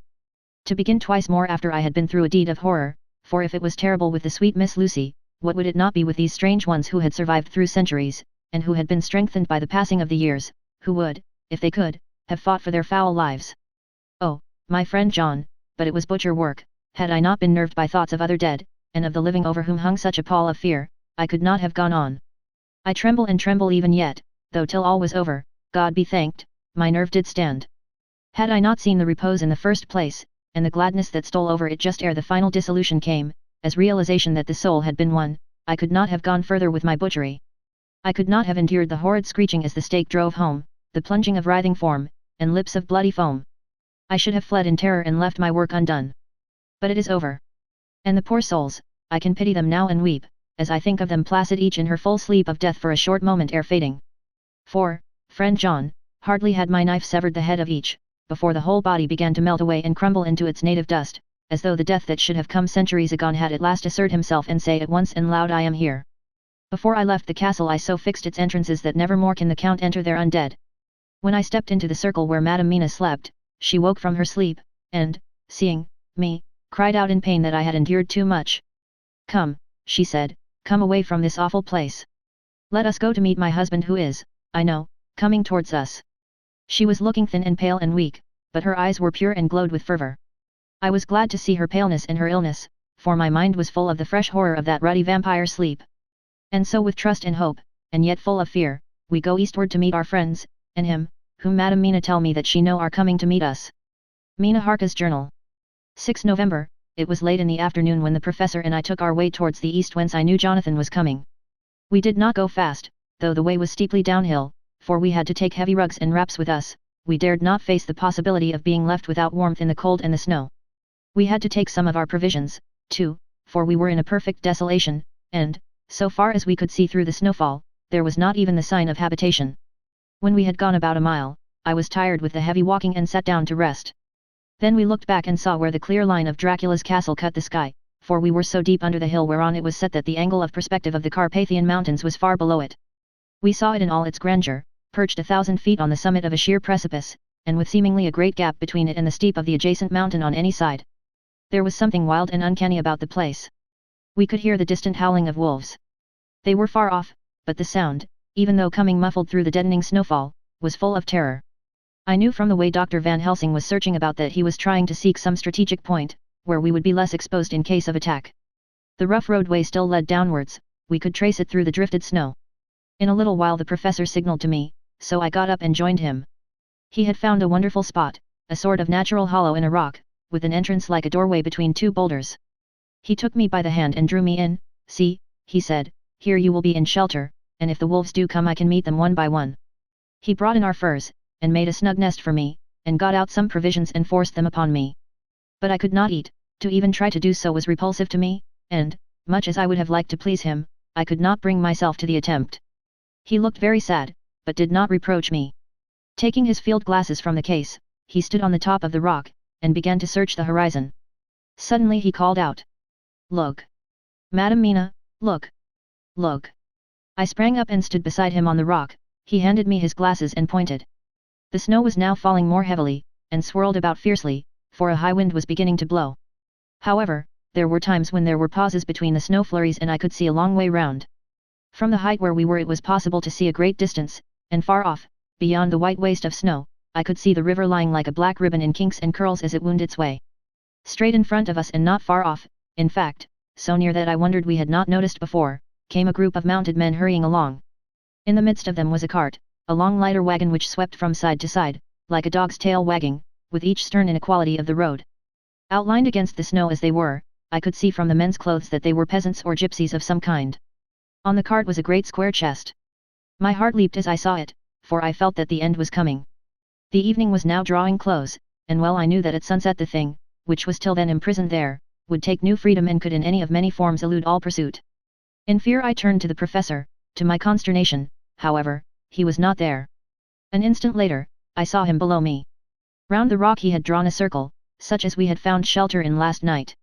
When he had completed it he stood beside me again, saying, "At least you shall be safe here from him." He took the glasses from me, and at the next lull of the snow swept the whole space below us. "See," he said, "they come quickly, they are flogging the horses, and galloping as hard as they can." He paused and went on in a hollow voice. "They are racing for the sunset. We may be too late. God's will be done." Down came another blinding rush of driving snow, and the whole landscape was blotted out. It soon passed, however, and once more his glasses were fixed on the plain. Then came a sudden cry. "Look! Look! Look! See, 2 horsemen follow fast, coming up from the south. It must be Quincy and John. Take the glass. Look before the snow blots it all out." I took it and looked. The 2 men might be Dr. Seward and Mr. Morris. I knew at all events that neither of them was Jonathan. At the same time I knew that Jonathan was not far off. Looking around I saw on the north side of the coming party 2 other men, riding at breakneck speed. One of them I knew was Jonathan, and the other I took, of course, to be Lord Godalming. They, too, were pursuing the party with the cart.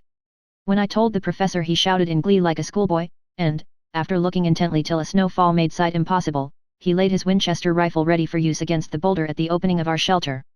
"They are all converging," he said. "When the time comes we shall have gypsies on all sides." I got out my revolver ready to hand, for whilst we were speaking the howling of wolves came louder and closer. When the snowstorm abated a moment we looked again.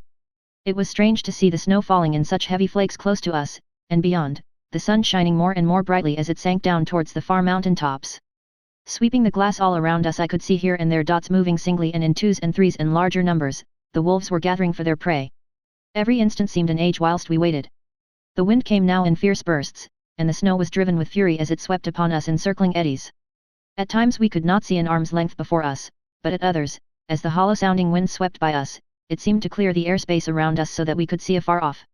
We had of late been so accustomed to watch for sunrise and sunset, that we knew with fair accuracy when it would be, and we knew that before long the sun would set. It was hard to believe that by our watches it was less than an hour that we waited in that rocky shelter before the various bodies began to converge close upon us. The wind came now with fiercer and more bitter sweeps, and more steadily from the north. It seemingly had driven the snow clouds from us, for, with only occasional bursts, the snow fell. We could distinguish clearly the individuals of each party, the pursued and the pursuers. Strangely enough those pursued did not seem to realize, or at least to care, that they were pursued. They seemed, however, to hasten with redoubled speed as the sun dropped lower and lower on the mountain tops. Closer and closer they drew. The professor and I crouched down behind our rock, and held our weapons ready. I could see that he was determined that they should not pass. One and all were quite unaware of our presence. All at once 2 voices shouted out to halt. One was my Jonathan's, raised in a high key of passion, the other Mr. Morris' strong resolute tone of quiet command. The gypsies may not have known the language, but there was no mistaking the tone, in whatever tongue the words were spoken. Instinctively they reined in, and at the instant Lord Godalming and Jonathan dashed up at one side and Dr. Seward and Mr. Morris on the other. The leader of the gypsies, a splendid-looking fellow who sat his horse like a centaur, waved them back, and in a fierce voice gave to his companions some word to proceed. They lashed the horses which sprang forward, but the 4 men raised their Winchester rifles, and in an unmistakable way commanded them to stop. At the same moment Dr. Van Helsing and I rose behind the rock and pointed our weapons at them. Seeing that they were surrounded the men tightened their reins and drew up. The leader turned to them and gave a word at which every man of the gypsy party drew what weapon he carried, knife or pistol, and held himself in readiness to attack. Issue was joined in an instant. The leader, with a quick movement of his rein, threw his horse out in front, and pointing first to the sun, now closed down on the hilltops, and then to the castle, said something which I did not understand. For answer, all 4 men of our party threw themselves from their horses and dashed towards the cart. I should have felt terrible fear at seeing Jonathan in such danger, but that the ardor of battle must have been upon me as well as the rest of them. I felt no fear, but only a wild, surging desire to do something. Seeing the quick movement of our parties, the leader of the gypsies gave a command.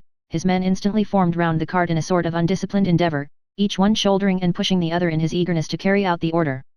In the midst of this I could see that Jonathan on one side of the ring of men, and Quincy on the other, were forcing a way to the cart. It was evident that they were bent on finishing their task before the sun should set. Nothing seemed to stop or even to hinder them.